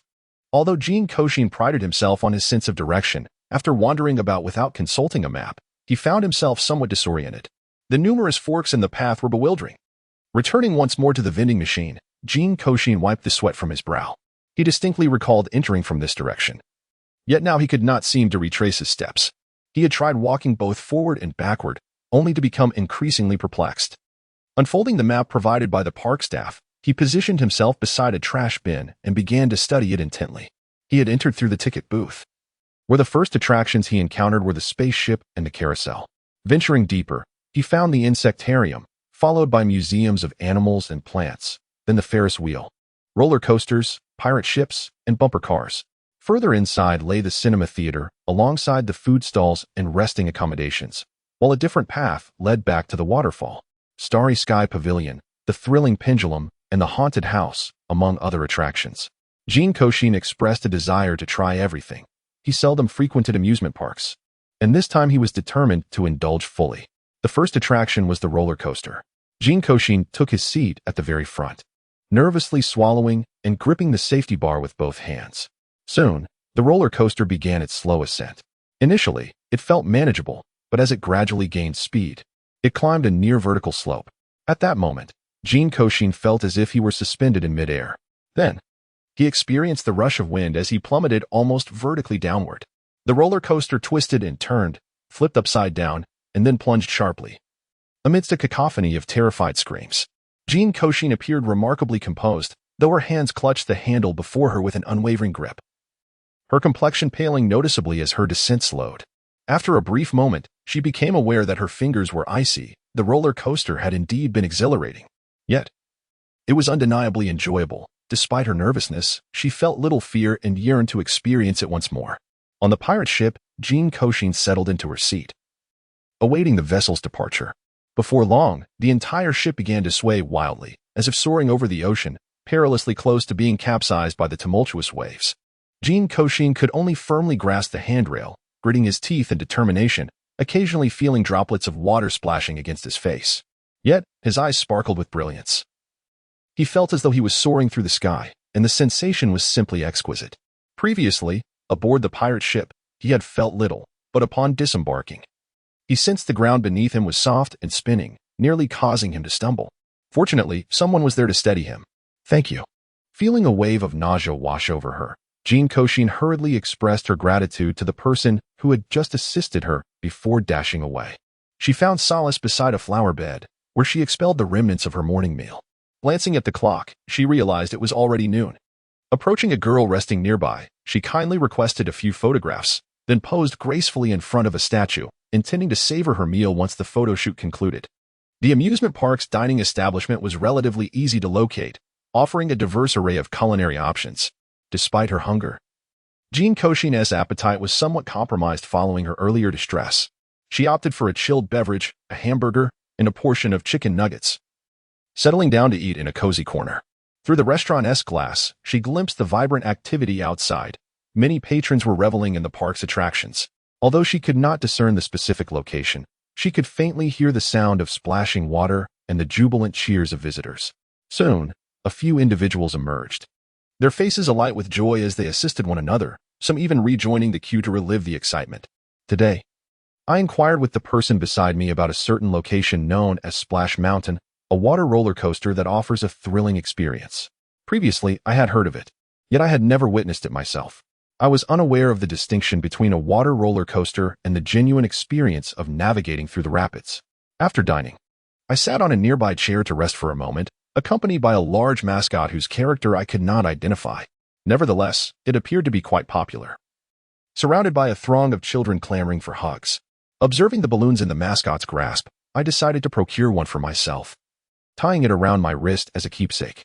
Noticing the bustling crowd in the various souvenir shops, I made my way toward the entrance of the rapids attraction, eager to experience the sensation of a water roller coaster, albeit uncertain if it would drench my attire. As I gazed upon the towering waves ahead, I felt an overwhelming sense of relaxation, the air turning refreshingly cool. However, perhaps due to the chilly weather, it had an undertone of briskness. The souvenir shop predominantly featured merchandise related to fairy tale characters, including dolls, clothing, hats, jewelry, cups, and more. Today, memories from my childhood have resurfaced, particularly the characters who once played significant roles in my early years. It is surprising to realize how much I have grown, and how some of these figures have transformed, now appearing far more refined than I remember. I selected a few favorite sites and began to wander through the amusement park. I meandered from the insect museum to the films prepared by the park, spending the entire day exploring until darkness enveloped the sky. The originally dim sky, at the appointed hour, ignited a cascade of colorful lights, rendering the amusement park utterly enchanting. In fact, it was even more dazzling and vibrant than during the day. Especially the tall buildings shaped like a house, which had now transformed into a castle constructed from a myriad of colorful blocks. As Jin Kouxin followed the throngs of people to the center of the square, he found himself surrounded, all eagerly awaiting the moment when the fountain would spring to life. Conversations floated through the air, with many extolling the fountain's beauty, claiming that the water itself was a kaleidoscope of colors, resembling a rainbow. However, as time slipped by and the clock on his phone surpassed the promised hour of 7, he began to feel a sense of unease. The fountain remained eerily still. Although he had never witnessed the fountain's display before, the consensus among the crowd that it would indeed commence at 7 seemed infallible. Surely, if the event had been cancelled, someone would have conveyed the news, for it was inconceivable that so many would remain oblivious to any such announcement. Just as disappointment began to settle in, and he contemplated departing, a sudden sound emanated from behind him. Jin Kouxin, along with the others, instinctively believed the fountain was finally about to perform. To their horror, however, what erupted from the fountain was a crimson liquid, splattering the individuals in front. A gasp of terror escaped their lips as they recoiled. While a small amount might have gone unnoticed, the sheer volume of this red liquid was unmistakable. Even to the untrained eye, it was evidently blood. Not just a drop or two, but a copious amount, suggesting that this fountain was unleashing the remnants of many lives. In the midst of the crowd, Jin Kouxin stood with a sense of unease.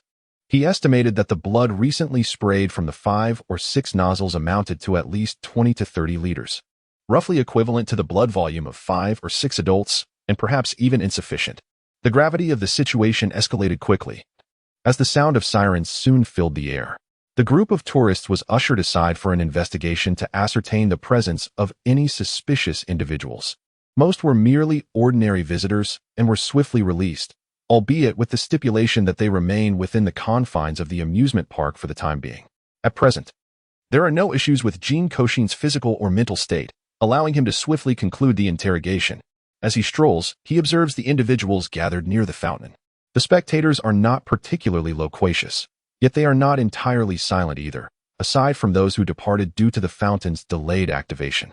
Among the remaining crowd, when excluding the parents with children, the number dwindles to merely a dozen or so.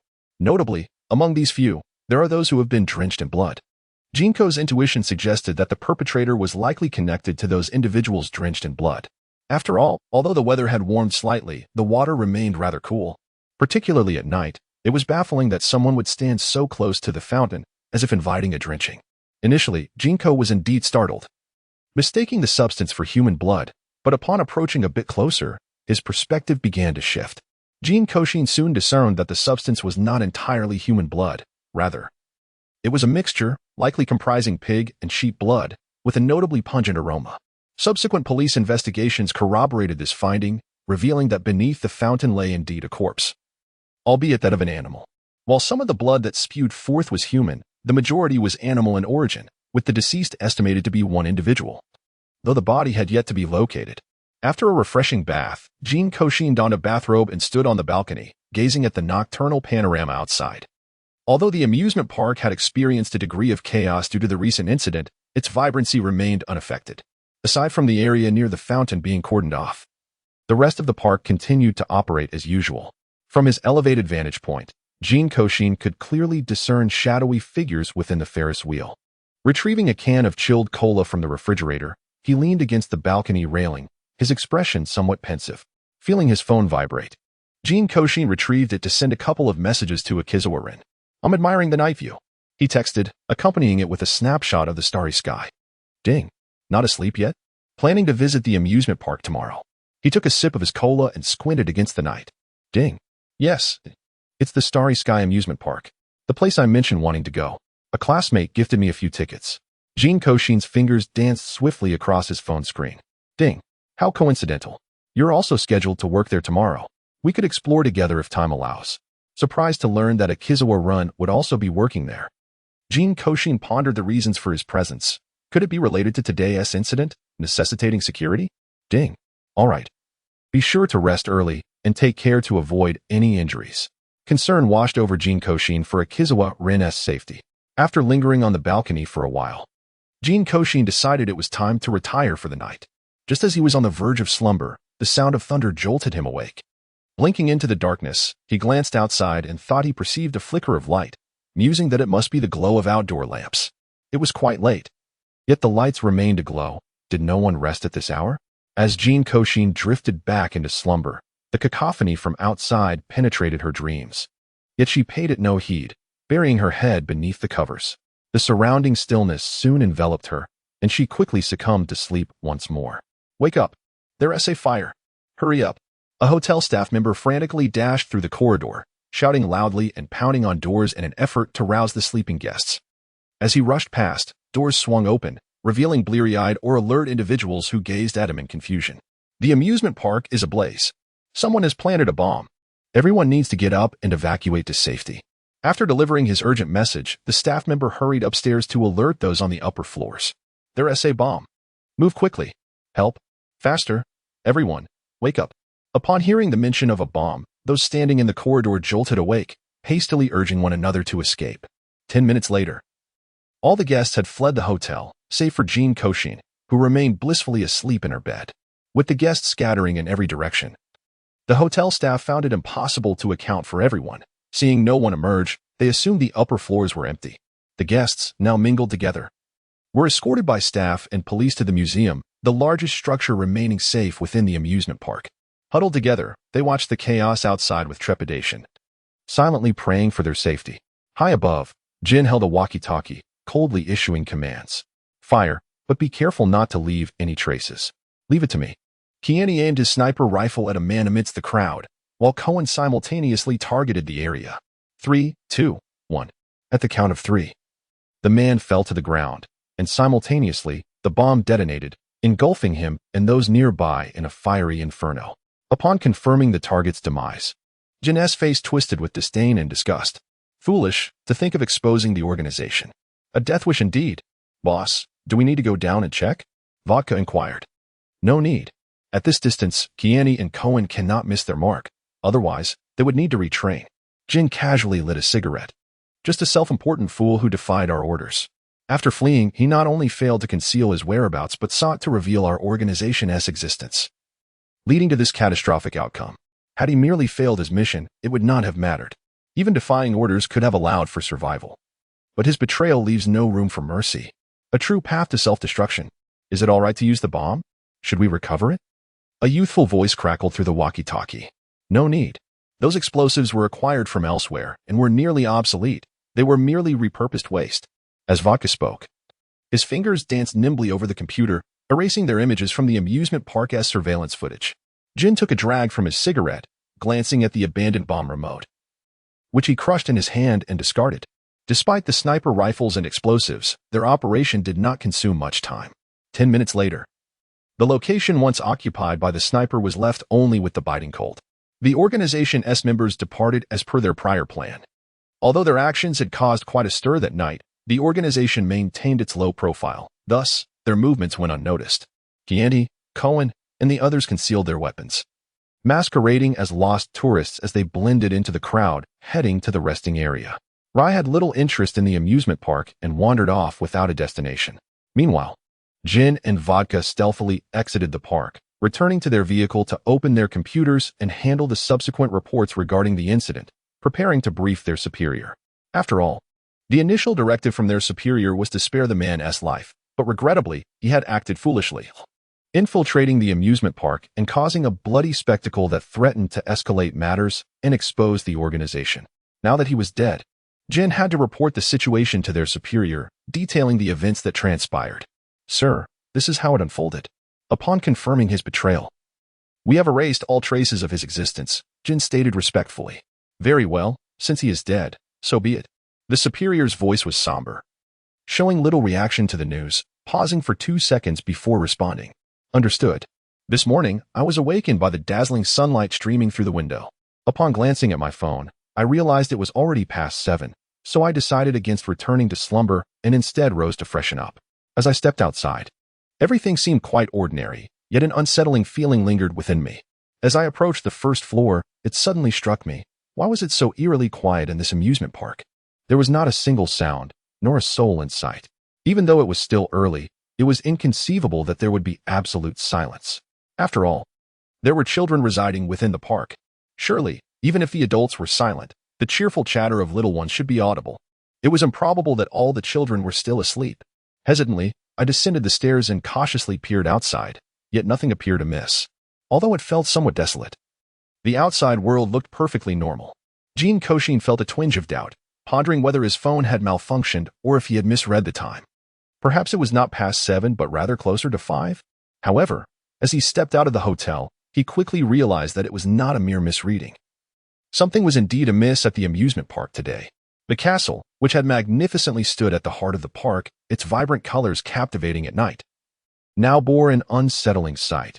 Its structure was missing a segment, resembling a wall ravaged by an explosion, coupled with the acrid scent lingering in the air. Jin Kouxin found himself momentarily entranced, slowly advancing toward the castle with deliberate steps. At this moment, he discovered that the scene was far more devastating than anything he had previously witnessed. The dormitory building where he resided appeared relatively unscathed, bearing no evident scars. However, the castle area was rife with the remnants of fire and explosions, merely a shade better than the ruins. Today, I can only feel fortunate that I did not witness any dismembered limbs. Hearing the commotion, I followed the direction of the voices and found a large crowd gathered near 3 museums, chattering animatedly about something. Their attire appeared quite disheveled. Some wore bathrobes. Others donned slippers, and there were those whose clothing was in disarray, clearly having rushed out in haste. As Jin Kouxin observed the crowd, memories of the thunderous sound she heard the previous night came flooding back to her. It seemed there had indeed been an explosion, and the amusement park staff must have been directing visitors away. Unfortunately, she had been in such a deep slumber that she had missed the commotion. As she squeezed into the throng, she spotted a few police officers encircled by the crowd. They appeared to be from the explosive ordnance disposal team, clad in protective gear, meticulously examining the debris on the ground, though their findings seemed minimal. Had the perpetrators still not been apprehended? A few nearby tourists were murmuring amongst themselves, and Jin Kouxin leaned in to inquire softly. Not yet. The noise last night was quite significant, but soon after, it fell silent. We've been waiting here since morning, and nothing has happened. Perhaps there was no assailant at all. Maybe something simply exploded on its own. That's a possibility. It only went off once last night. It could have been something within the amusement park itself. Indeed, we've been kept waiting for nothing. I hardly slept a wink. As the crowd began to voice their grievances, Jin Kouxin gained a clearer understanding of the events that had transpired, aligning closely with her own conjectures. Hearing the tourists' discontent, the amusement park staff could only perspire profusely as they explained that their equipment was newly installed and unlikely to malfunction so soon. Unfortunately, there was no substantial evidence. The only remnants of the explosion were some fragments, composed of commonplace materials, rendering it impossible to ascertain whether they were components of a bomb. It could be argued that these were merely parts of the park's attractions. Conducting a thorough investigation was no small feat. It would require locating and reassembling all the components of the amusement rides. Only then could they determine whether these explosive-like remnants were indeed parts of the park's facilities or a homemade bomb crafted by the assailant. Fortunately, the explosives had not harmed any visitors, merely demolishing a section of the amusement park. However, the charred corpse discovered nearby escalated the situation to a far graver level, as the implications of life and death could not be overstated. Although the body had been severely burned, the identification of the deceased as a 56-year-old male tourist who had been visiting alone was established through personal effects. He was one of the few who had been doused by the blood-squirting fountain the previous night. To their surprise, he had succumbed that very day. Initially, the police presumed him an innocent victim, but upon further investigation of his room, they uncovered unexpected items. Among them were plans related to the blood-squirting fountain and pertinent investigations, detailing the fountain's blood-squirting capacity per second and methods for altering its liquid output. They also found a schematic of the amusement park's layout and the structures of various attractions, including the underground fountain. Moreover, they discovered garments in his room that reacted with luminol, alongside the weapon used, firmly establishing him as the perpetrator behind the blood-squirting fountain incident from the previous night. After sitting in the chair for a while, he noticed the arriving police officers leaving with some items in hand. After exchanging a few words with the person in charge, they did not even request the amusement park to be closed. Although he was uncertain about the circumstances, the park remaining open was indeed favorable for him, as he had arranged to meet with Akazawa today, and he himself had not finished enjoying the attractions yesterday. This morning, Jin Kouxin purchased a piece of bread at a breakfast shop, consuming it dryly. The amusement park has yet to announce whether it will close, causing some anxiety among the visitors. The restaurant was devoid of staff preparing meals, save for some ready-to-eat dishes. However, Jin Kouxin paid little mind to this, as he rather enjoyed the bread. After sending a message along with several photos to Heizjin, he continued to eat while glancing at his phone, eagerly awaiting news from the amusement park. Yet, it was Heizjin's reply that arrived first. Chinjio, having slept for merely 3 hours, rubbed his forehead and noticed the message from Jin Kouxin. Jin, are you still coming to the amusement park today? The fountain there bled yesterday, and there was an explosion at night. It seems the perpetrator behind the fountain's bloodshed was killed in the blast. The park is in disarray now, and it's uncertain whether it will open today. Are you still planning to come? Chinjio opened the images sent by Jin Kouxin, which clearly depicted the chaos wrought by last night's explosion. He was taken aback. It was evident that Jin Kouxin had arrived at the amusement park quite early, indicating he could not have just come today. Had he perhaps been there since yesterday? Are you currently inside the amusement park? Wasn't it said you would come today? I am indeed at the amusement park. It's rather distant, and I felt pressed for time if I were to visit in a single day. Thus, I arrived yesterday, intending to enjoy 2 days and a night while also taking in the park's nighttime scenery. However, with all that has transpired, it is quite chaotic outside. A multitude of tourists remains unaccommodated, and I am left uncertain whether the amusement park will open today. If it were to take only a single day, Jin Kouxin would likely find himself merely circling the entrance before retreating. He neither drives nor possesses the stamina for back-and-forth commutes, so he must allocate a bit more time. Although some items have been damaged, it is unlikely that the establishment will close its doors. The noise in the vicinity is quite overwhelming. Calming it down may prove to be no simple task.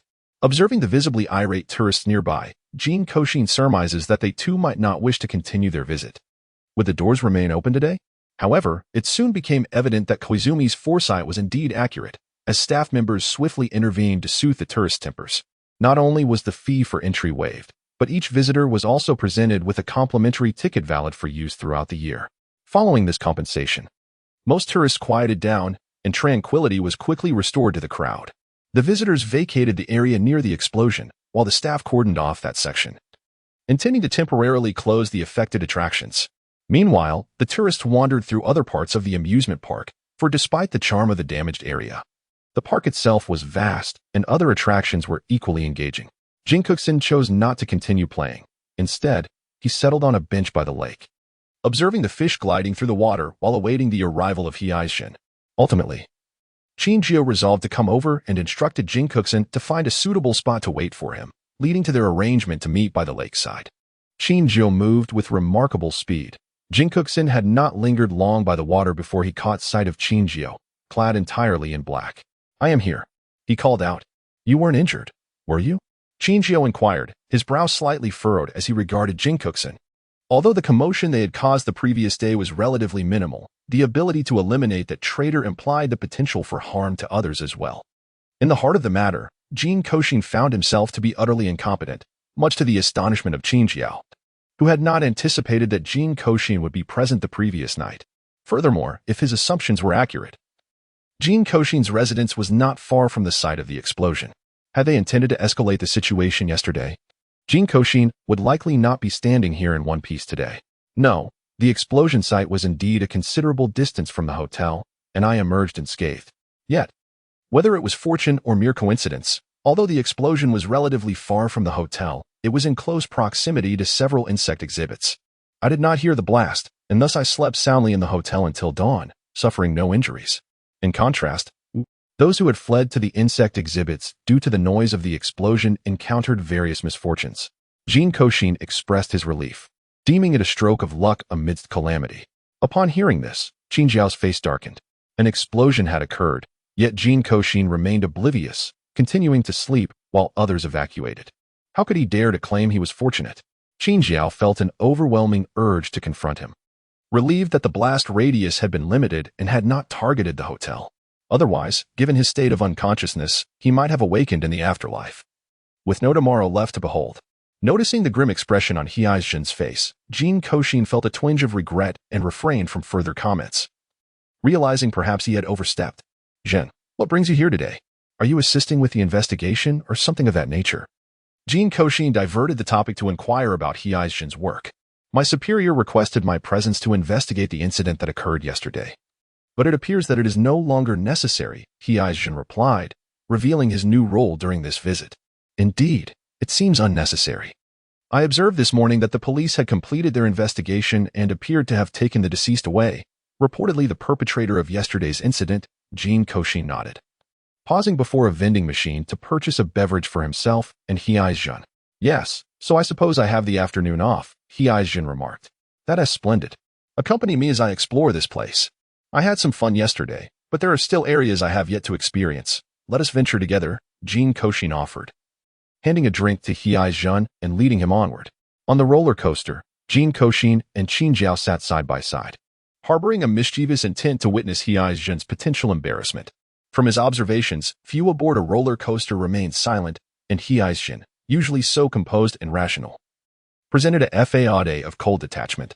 Today, Jin Kouxin felt an inexplicable urge to witness the expression of fear on his companion's face, knowing full well that he himself would not scream.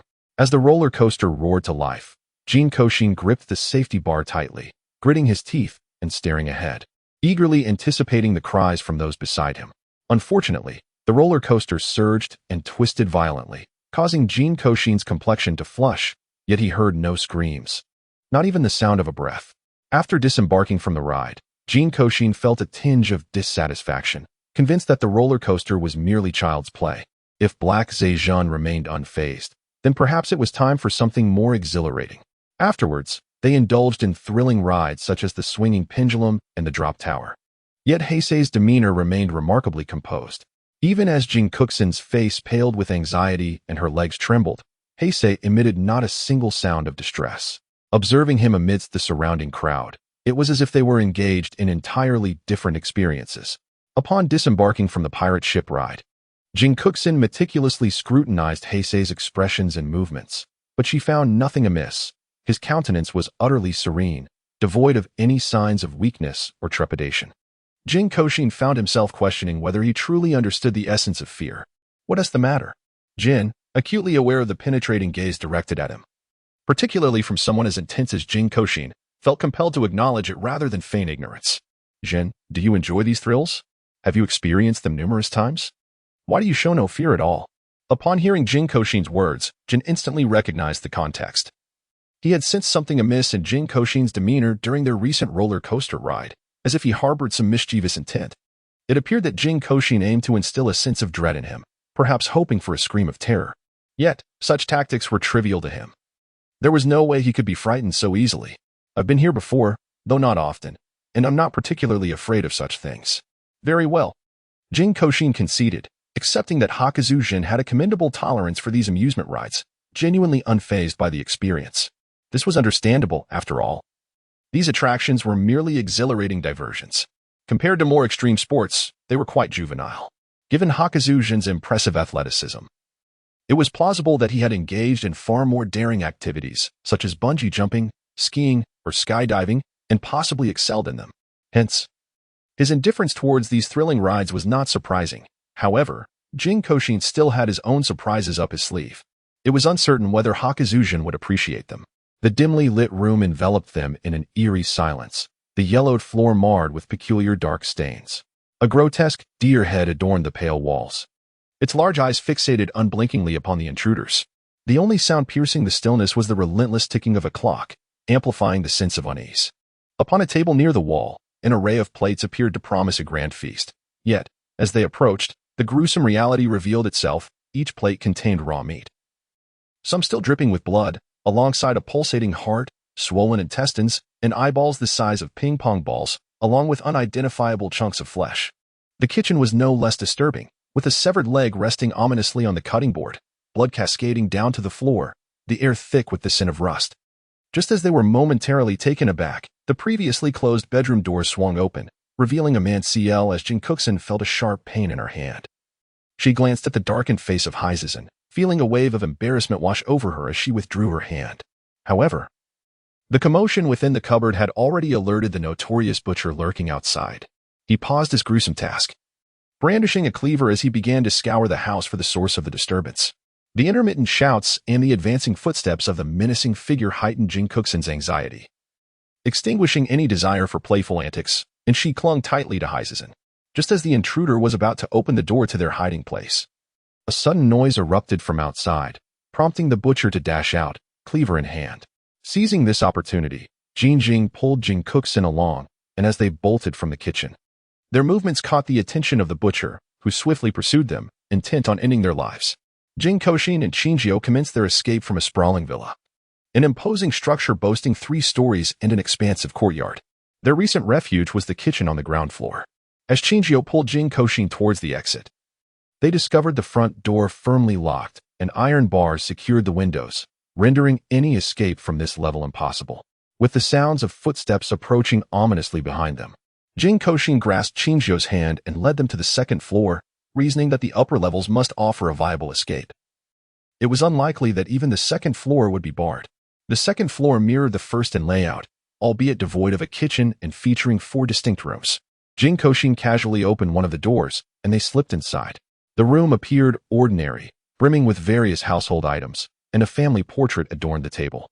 Upon examining the photograph, Jin Kouxin recognized the man who had been pursuing them downstairs. He was the head of the family depicted. However, the room did not seem to belong to the adults, but rather had the playful charm of a child's quarters.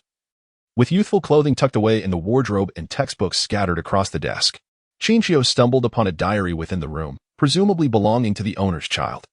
The diary commenced 2 years prior, initially filled with mundane musings on daily life and academic woes, which were rather engaging. However, as the entries progressed to 1 year ago, the tone shifted.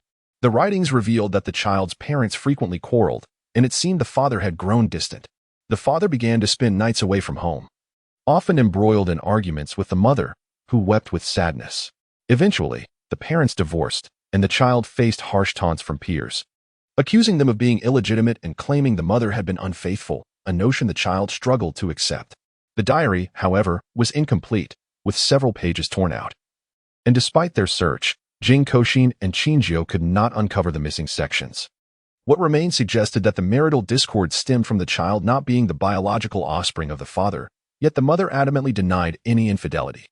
It appeared that some tragic event had transpired, leading to the current desolation, but the details remained obscured, requiring further investigation on their part. The second floor contained 4 rooms. The first floor had 1, and the status of the third floor remained uncertain. Would they need to comb through every room? Jin Kouxin calculated the total number of rooms and found the figures somewhat inconsistent. With 4 rooms on the second floor, the third should logically mirror that, bringing the total to 9. The task seemed daunting for just the 2 of them, and it was improbable that items would be scattered across so many rooms. After surveying the second floor, they would reassess. Qinjiu pondered, tapping his finger on the notebook. Do you suspect there is something amiss on the third floor? I noticed no staircase leading up when we arrived. In a moment of haste, Jin Kouxin felt a rush of urgency, yet Qinjiu remained vigilant, surveying the surroundings. The staircase they ascended led only to the second floor, and he did not discern any further staircases in the vicinity.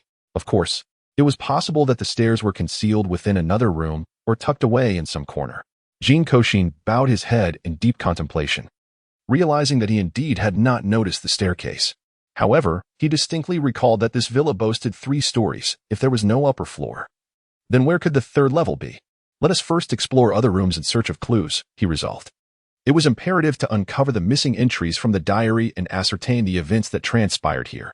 The 2 of them opened the door, peering through the crack but finding no sign of the male proprietor, prompting them to hastily retreat into another chamber. This room was not a bedroom, but rather a study, which housed a piano. It appeared quite appealing, albeit enshrouded in a thick layer of dust, suggesting it had been long neglected.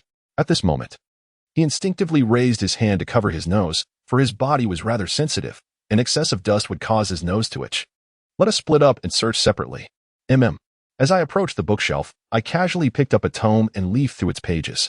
A thick layer of dust coated the cover, indicating it had long been neglected. Most of the volumes were merely ornamental, laden with profound philosophical musings, serving primarily to embellish the shelves. Only a scant few bore the unmistakable signs of frequent perusal, their corners distinctly marked by the traces of diligent reading. Today, I allowed my heart to release those unread tomes, having casually flipped through the volumes marked by the traces of previous readers. In doing so, I stumbled upon a few intriguing items: an album, a hospital report, and several pages of a diary, all tucked beneath my desk.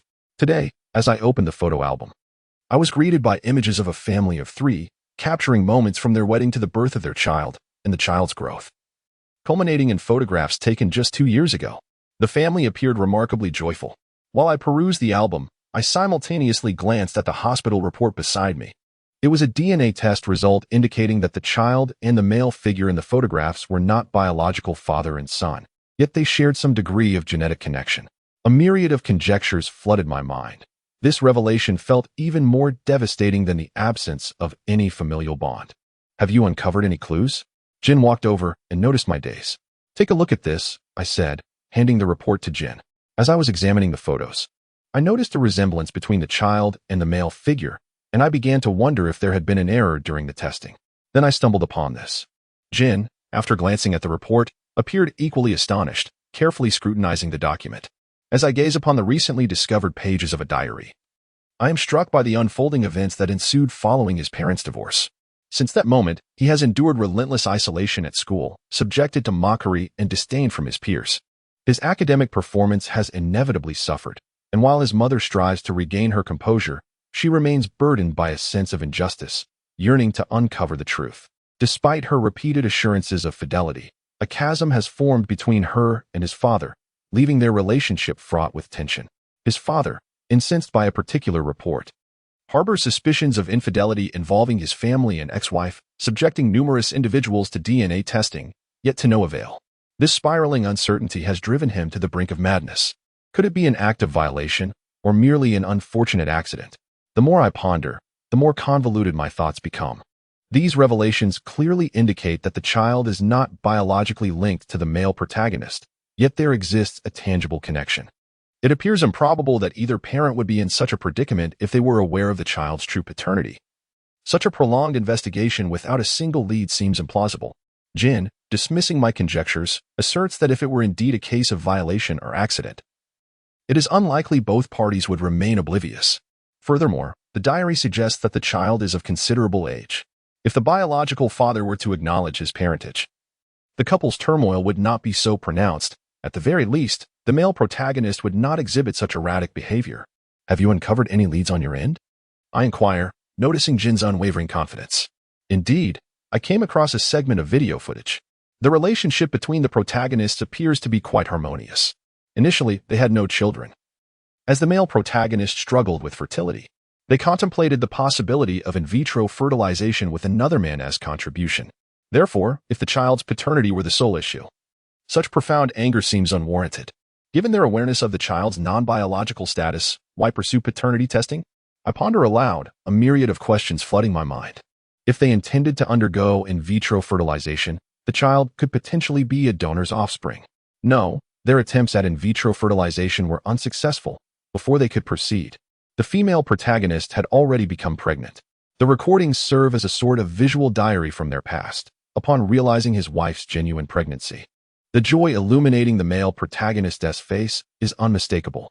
He truly believed the child to be his own, and from the footage, it is evident that he is not a man of hasty temperament, but rather a composed individual of gentle disposition. Thus, the child was conceived prior to their in vitro fertilization efforts, further diminishing the likelihood of infidelity on the part of the female protagonist. Had she wished to deceive, she could have easily concealed a pregnancy following their attempts. Indeed, this only complicates matters further. As Jin and I contemplate exploring other rooms, we suddenly hear footsteps approaching from outside. The male protagonist, wielding a kitchen knife, is now pacing about on the second floor. Venturing out now would be akin to delivering ourselves as sacrifices. Peering through the small window of the door, I lean in to catch a glimpse outside, only to be jolted as my gaze meets the male protagonist's countenance, nearly causing me to lose my balance. Fortunately, Jin steadies me from behind. It seems the male protagonist has detected my presence, frantically twisting the doorknob, and upon realizing it is locked, he begins to strike the door with the knife in a fit of rage. The door, however, is sturdy, and upon discovering his futile efforts, he retreats downstairs. Still clutching his weapon, Jin Kouxin, gripped by a sense of dread, instinctively clutched her chest, just as she contemplated exhaling a sigh of relief. She was abruptly seized by Qinjiu. What is it? Hurry, he must be searching for the keys. With urgency, Qinjiu propelled Jin Kouxin across to the opposite side. Barely had they entered when the sound of footsteps echoed once more. Indeed, the male occupant was following a jingling set of keys, attempting to unlock the door across the hall. After a thorough search of the room yielded no signs of life, he frantically began scouring the second floor. Qinjiu, with a firm grip on Jin Kouxin, concealed them both beneath the bed, thus evading detection. However, in their concealed state, they stumbled upon something unexpected. Once the man vacated the room, Qinjiu and Jin Kouxin emerged cautiously from their hiding place. Jin Kouxin handed the recently discovered mobile phone to Qinjiu. Within the device, there was nothing particularly extraordinary, save for an application resembling a diary. This digital journal contained entries from its female owner, albeit sporadic and disjointed, spanning a considerable length of time, extending over a decade. It commenced during her romantic relationship, chronicling significant milestones such as marriage and the journey of preparing for motherhood.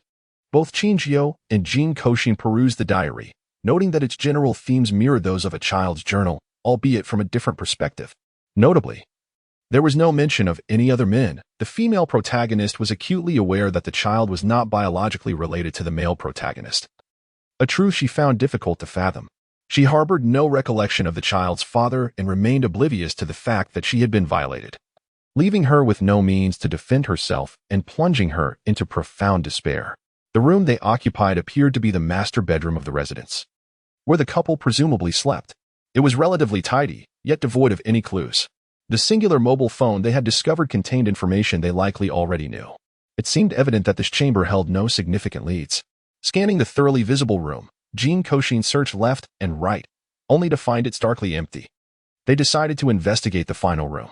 The last chamber resembled a guest room, furnished with only basic necessities, lacking any remarkable items.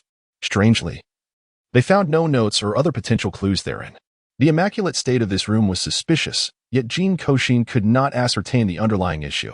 However, after inspecting all 4 rooms, they were confident that this villa indeed lacked a 3rd floor, with the 2nd floor being the highest level. Upon gazing at the window of the 2nd floor, I noticed the absence of iron bars.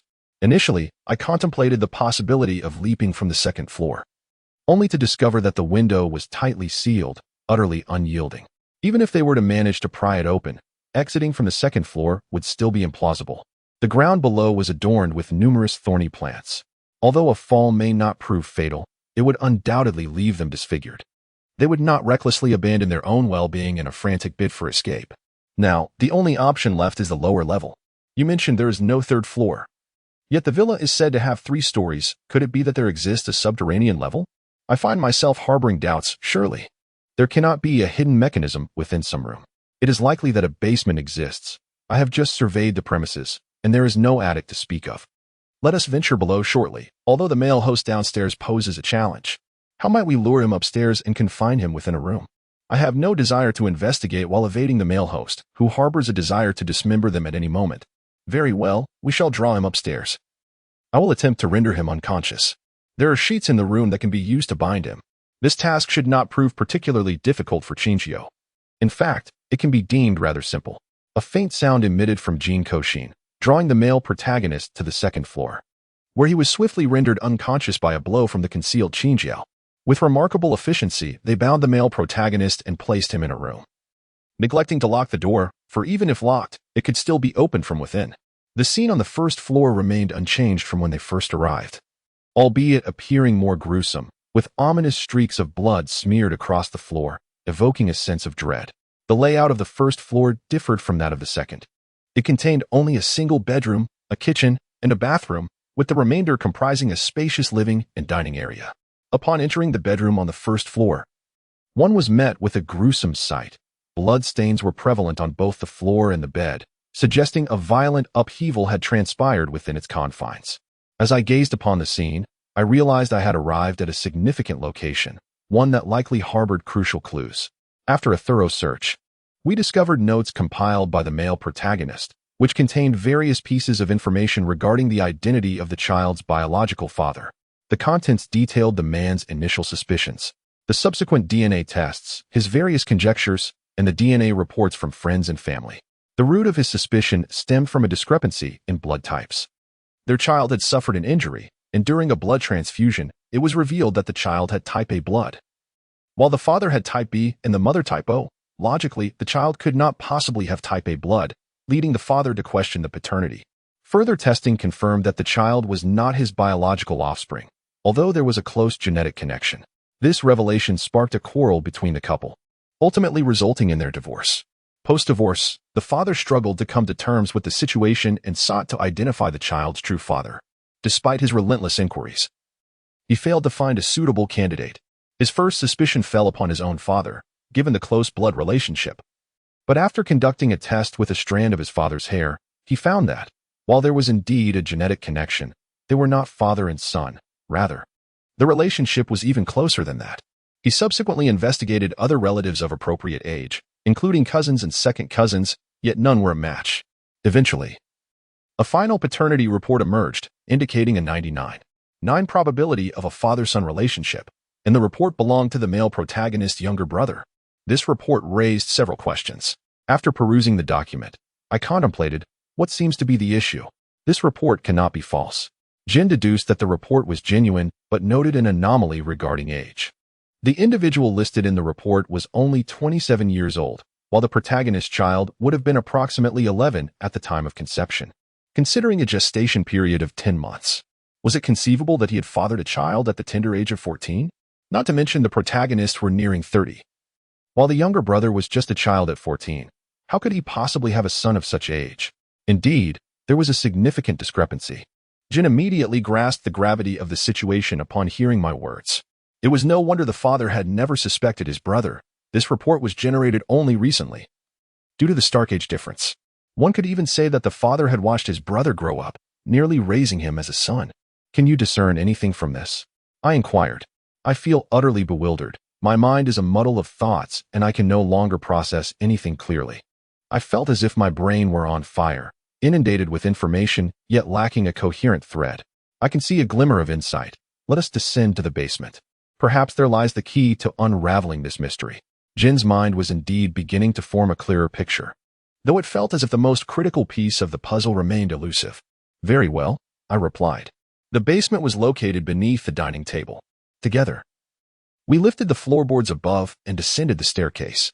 Inside, the basement was stark and empty, save for 2 coffins housing the remains of the female protagonist and the child, both nearly reduced to skeletal remains. On the table between them lay a newspaper, nothing extraordinary, yet it beckoned further examination. Today, Jin Kouxin perused the newspaper and found most of its content rather mundane, save for a single piece of news. A pregnant woman was found at a swimming pool, and the father of the child was nowhere to be found. What could this mean? Jin Kouxin hesitated, handing the newspaper to Qinjiu, her face betraying a hint of fear. After reading the article, Qinjiu swiftly connected the dots in his mind. Let us go. We now have the information we need. Upon reaching the first floor, they discovered that the villa's front door had been opened.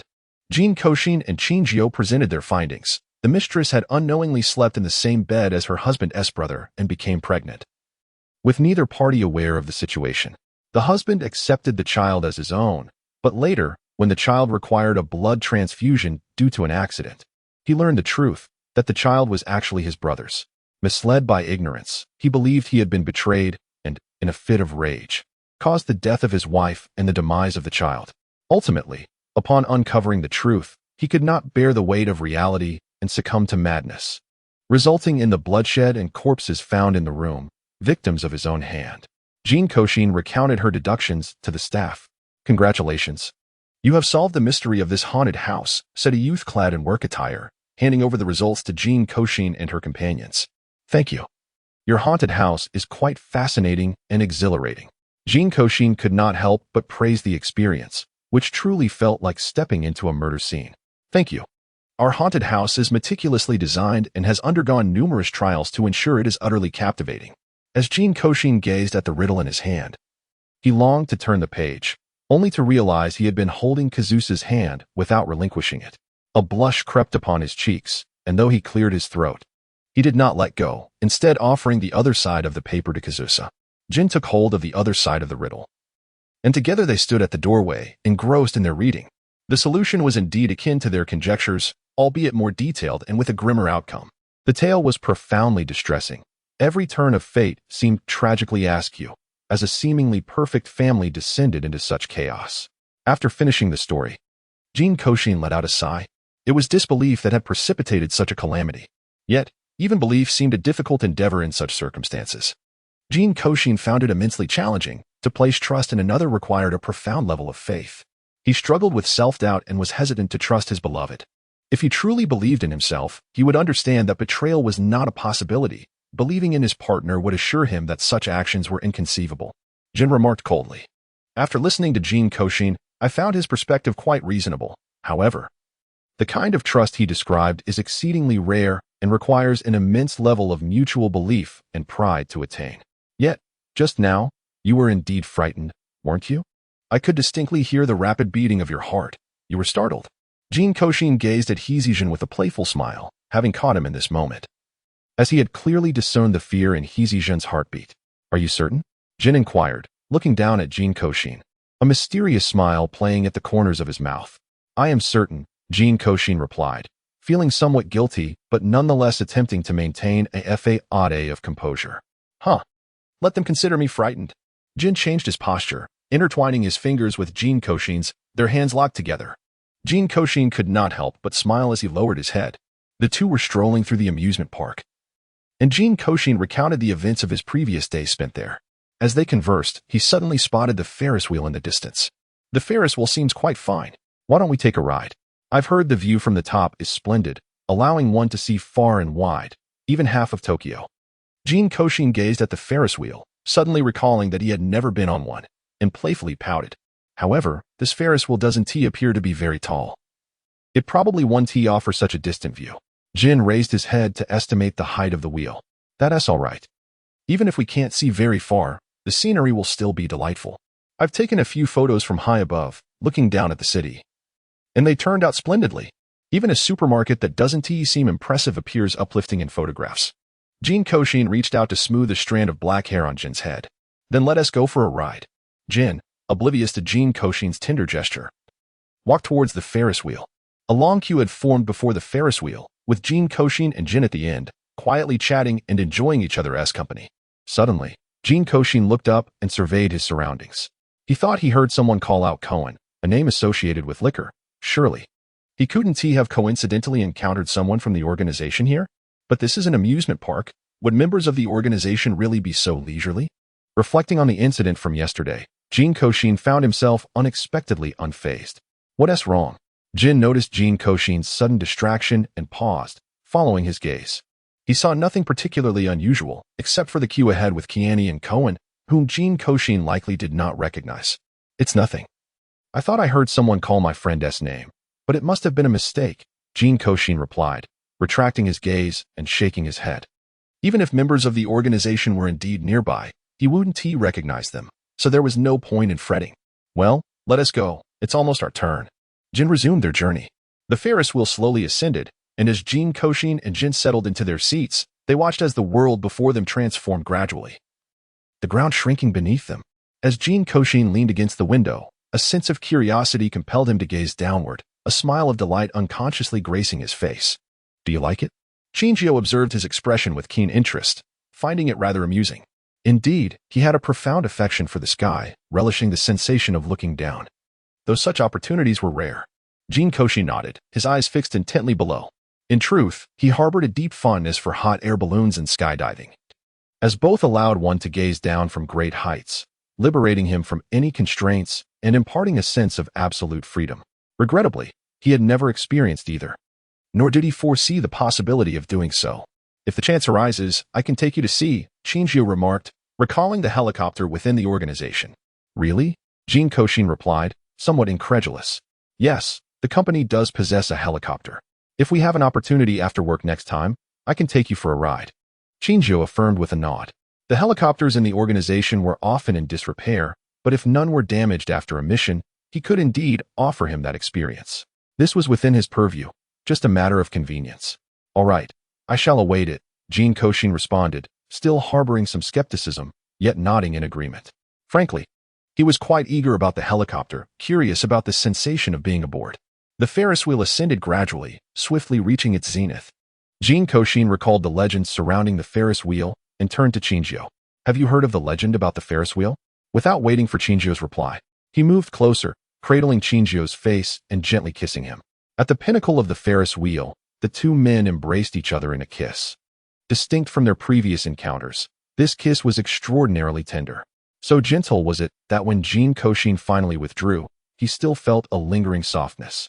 Seated in the Porsche, Jin Kouxin closed his eyes and unwittingly drifted into slumber, awakening only when they were nearly home. Rubbing his eyes, he noticed their proximity to their destination and turned to Vodka. Yuzuka, please stop at the supermarket ahead.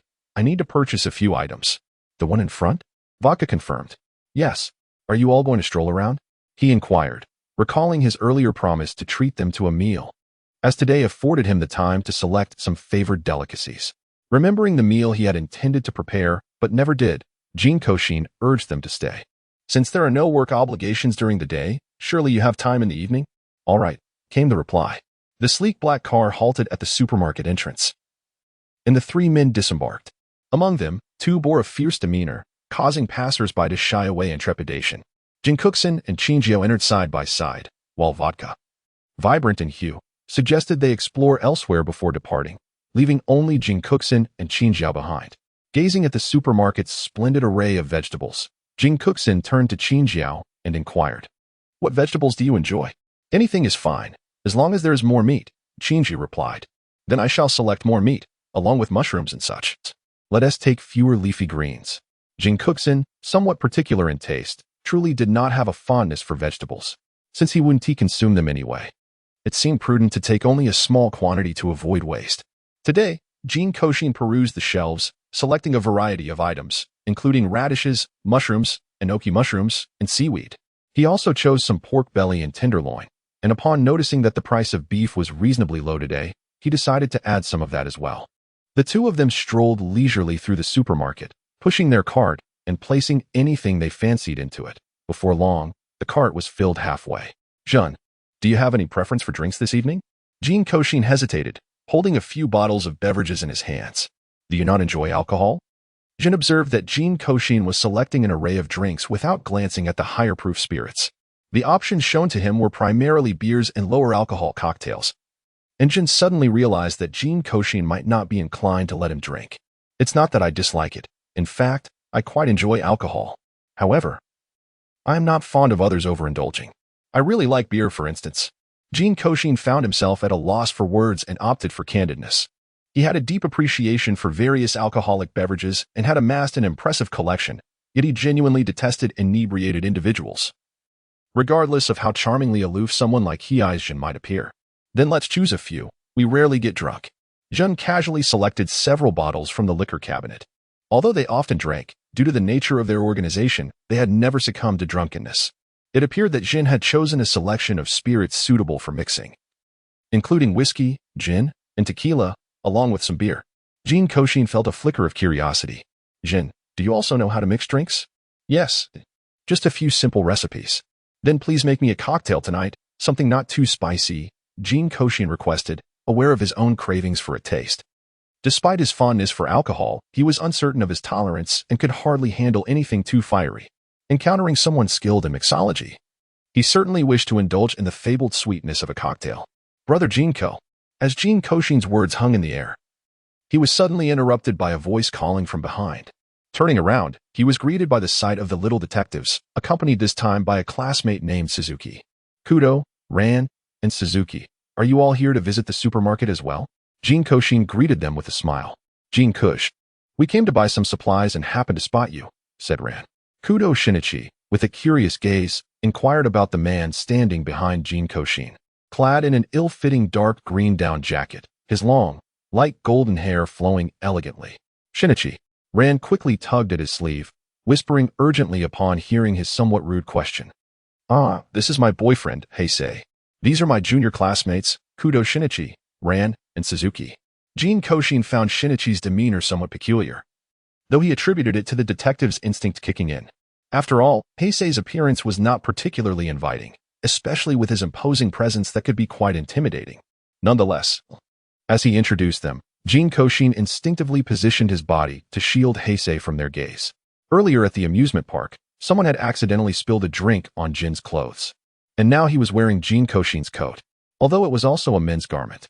The disparity in their physiques and styles rendered Jin's current outfit reminiscent of a child's attire.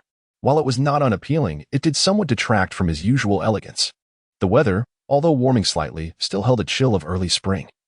And Jin Kouxin genuinely worried that Heisei might catch a cold while casually roaming around in just a sweater. Boyfriend. The three children gazed at Jin and Jin Kouxin with wide eyes in astonishment.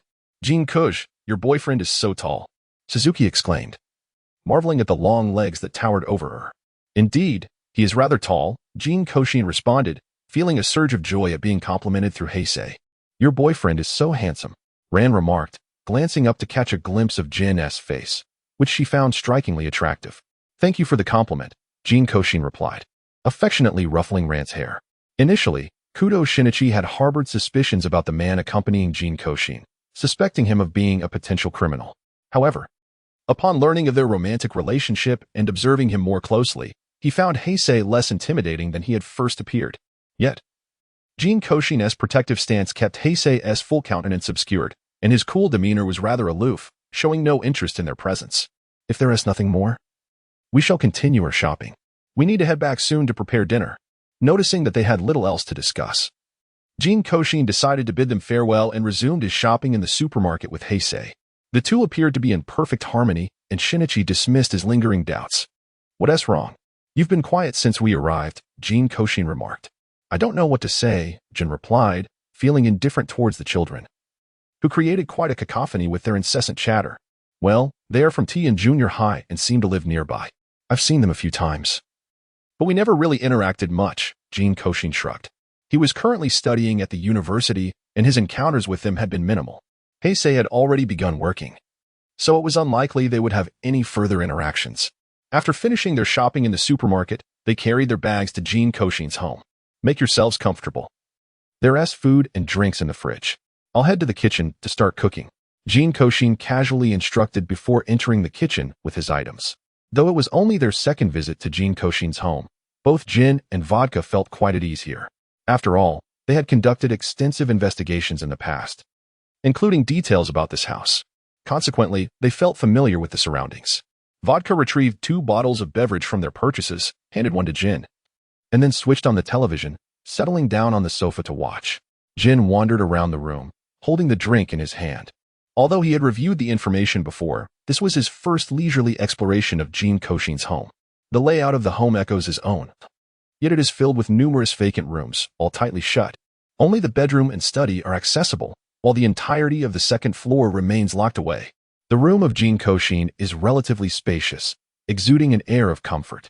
The bed is adorned with a thick mattress, while various posters of anime characters grace the walls. And numerous plush toys, those he had captured on his last outing, are displayed on the shelves. The study is replete with an extensive collection of books, filling half the room, covering a vast array of topics from astronomy and geography to novels and gossip, as well as elementary school essays and anatomical sketches. One could say it encompasses everything imaginable. Jin picked up a book at random and began to read. The story was quite intriguing, albeit largely fantastical. As Jin descended the stairs, he found Jin Kouxin busily engaged in the kitchen, while Vodka entered holding a bottle of cooking wine, which he offered to Jin Kouxin. Brother, we ran out of cooking wine at Jin Kou's place, so I brought this from across the street, he explained quietly, noticing Jin's gaze upon him. Oh. Jin stepped into the kitchen, observing Jin Kouxin at work, leaning against the doorframe. Are you sure you don't need any help? Fashuka and I managed quite fine. This time? It's not necessary, perhaps next time, Jin Kouxin replied. I only bought a small amount of vegetables, which isn't sufficient for anything else. If you two come into the kitchen, it will become too cramped. Jin Kouxin shook his head, preferring the tranquility of a solitary kitchen. A single person can move freely. 2 is just right, but with 3, it becomes rather crowded. The meal prepared by Jin Kouxin was neither intricate nor required assistance, and it was swiftly completed. The 3 of them gathered at the table to dine, yet Vodka increasingly felt superfluous. Although he had learned from his elder brother about their relationship, witnessing it firsthand still left him astonished. Jin Kouxin and his brother exhibited no overtly flirtatious gestures, yet there was an inexplicable sensation of discomfort that made him feel somewhat choked. He felt rather full even before he had eaten much. After the meal, Jin Kouxin sat on a chair, observing Jin and Vodka as they engaged in the art of mixology. Unable to resist leaning in for a closer look, he marveled at the plethora of items they had managed to procure. Completely unaware that his own home possessed a cocktail shaker, Jin and Vodka did not perform any elaborate tricks, rather, through a few simple motions. The previously distinct liquors transformed into something altogether different, their flavors subtly altered. Jin Kouxin gazed happily, initially contemplating trying it himself, when he noticed Qin Jiao handing him the prepared drink. Is this for me? Jin Kouxin inquired with a smile, pointing to himself. Well, weren't you seeking something not too intense? Qin Jiao replied, presenting a drink diluted with lemon water nearly 15 times. All right, let me give it a taste. After accepting the drink, Jin Kouxin took a sip, his eyes lighting up. The beverage was not pungent. It carried a hint of fruitiness intertwined with a subtle alcoholic essence, and the flavor was quite delightful. It felt slightly more invigorating than the fruit peels he typically consumed, yet entirely palatable. What kind of drink is this? It tastes rather delightful. Jin Kouxin examined the bottle, discovering it contained Tanqueray gin. He had heard of this brand before, seemingly quite renowned, yet this was his first encounter with it, and he was pleasantly surprised by its taste. Tanqueray, with a moderate alcohol content, was not overly fiery. Qin Jiao poured himself a glass of Tanqueray gin and drank it straight. I like it, Jin Kouxin remarked, smiling at Heisei Jin, who appeared to have choked on his vodka, breaking into a fit of coughs. As Jin Kouxin contemplated turning back to discern the situation, he was abruptly grasped by the chin by Qin Jiao. TSK. Qin Jiao pinched Jin Kouxin's face, causing him to gasp in surprise and cover his face, casting a reproachful glance at Qin Jiao. He instinctively reached out to retaliate. Yet Qin Jiao proved elusive, deftly leading him in circles until Jin Kouxin, utterly disoriented, collapsed onto the sofa, resolutely refusing to move. After donning his swimsuit, Jin Kouxin stood at the poolside, engaging in exercises alongside his classmates. Jin Kou, how is your health? The physical education teacher inquired with concern, aware that Jin Kouxin's medical report was less than favorable. Teacher, I feel quite well. I've not been unwell lately, Jin Kouxin replied. Since last year. He had experienced intermittent discomfort, even succumbing to dizziness at times. Consequently, he was now prohibited from running and participating in strenuous activities alongside his peers. Very well. Just be cautious, swim moderately, and don't overexert yourself. Observing that Jin Kouxin appeared fine, the swimming instructor nodded, acknowledging that swimming posed minimal risk and that no expectations for competition were imposed upon them. Once everyone entered the water, they swam a few laps as instructed before pausing to chat and frolic. Jin Ko, it seems your health has improved significantly lately, Kawada Tomoko remarked. Leaning against the shore beside Jin Kouxin and noting the color returning to his face. Indeed, ever since the weather has warmed a bit, I felt considerably better. After such a prolonged period of inactivity, I yearn for some exercise. Jin Kouxin emerged from the water, having swum 2 laps, his head breaking the surface. It was only during this recent period that his health had stabilized. Just days prior, he had been feeling unwell. Perhaps it was merely a matter of time. Each year, during seasonal transitions, his body would tend to feel weaker. However, having endured this year's transition, he felt reassured. It's wonderful that your health has improved. Your previous condition was quite worrisome, Kawada Tomoko remarked, giving Jin Kouxin's shoulder a reassuring pat. It's much better now, so fret not. The most perilous phase has nearly passed.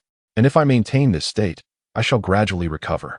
Nonetheless, Jin Ko, you truly do have a passion for swimming, Kawada Tomoko exclaimed. Recalling how Jin Kouxin had once appeared so pallid, moving languidly, hesitant to hurry. Remarkably, he chose swimming as his physical activity, attending classes diligently without requesting leave. Exhibiting remarkable determination. I do enjoy swimming, though perhaps not to the extent you suggest. When I feel excessively unwell, I typically take a leave of absence rather than attending school in a state of weakness. Jin Kouxin responded with a smile, recognizing the underlying sentiment in her words. In truth, during my most challenging days, it was only for a brief time. Most of the time, I was merely a bit frail, not as dire as you described. Regardless, your pallor during that time startled us greatly. Even Giozi contemplated fetching a talisman for your safety. Thus, I am truly grateful for friends like you, Jin Kouxin said, wrapping his arm around her shoulder. Now, we've rested long enough. Let us swim a lap. All right. With a diving mask securely in place, Jin Kouxin plunged into the water, gliding gracefully like a fish as he swam effortlessly towards the opposite side.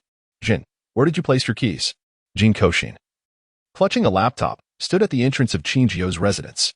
The keys to the main door are in the mailbox. The password for the door is 1155. So you can enter directly, came the reply. The internet cable for the computer is in the room at the corner on the first floor. Just plug it in. Seated in the car, Qingjio maintained an air of calm. All right, I found them, Jin Kouxin announced, retrieving the keys from the mailbox and unlocking the main door. Jun, when do you expect to return from this assignment? He inquired while stepping inside. This time, it will take a while, approximately half a month. Qingjio estimated after considering the upcoming tasks. That does seem quite lengthy. Is the location particularly distant? After securing the internet cable, Jin Kouxin positioned his phone between his shoulder and ear, typing on the laptop. Yes, we have matters to attend to in the Philippines. The Philippines, surely the scenery there is splendid at this time? Jin Kouxin mused, recalling that it lay to the south. No, it's currently winter there, and it rains daily. Ah, it seems I was mistaken. Please, continue with your work.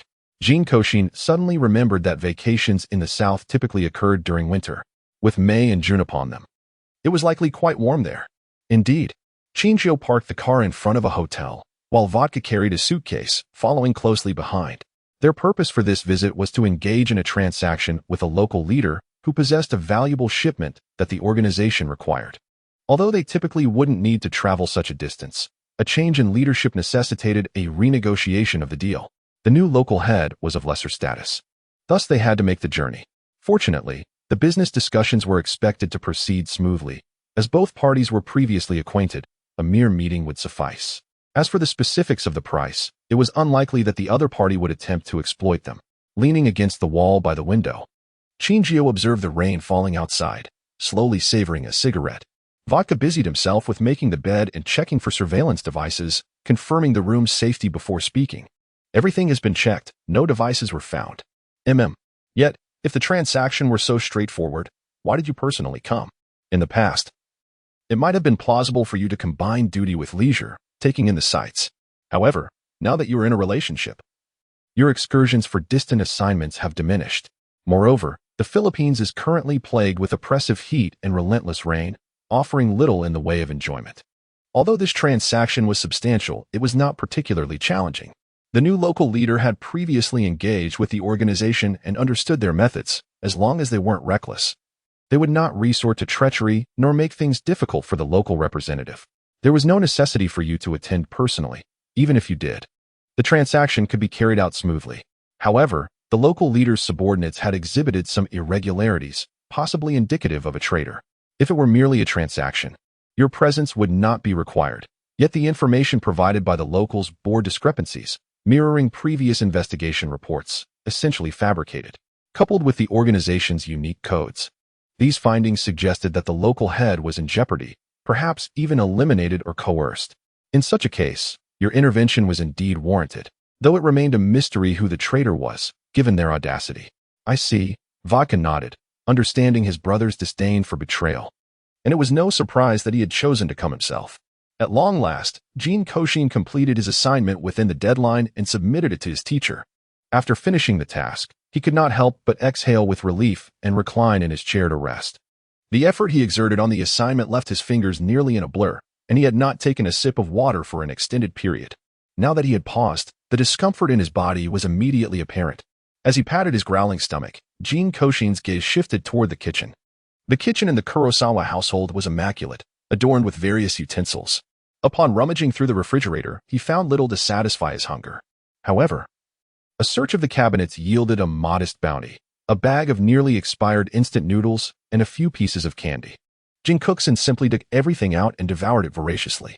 Only after finishing did he feel a slight comfort in his stomach, and then he began to observe the room.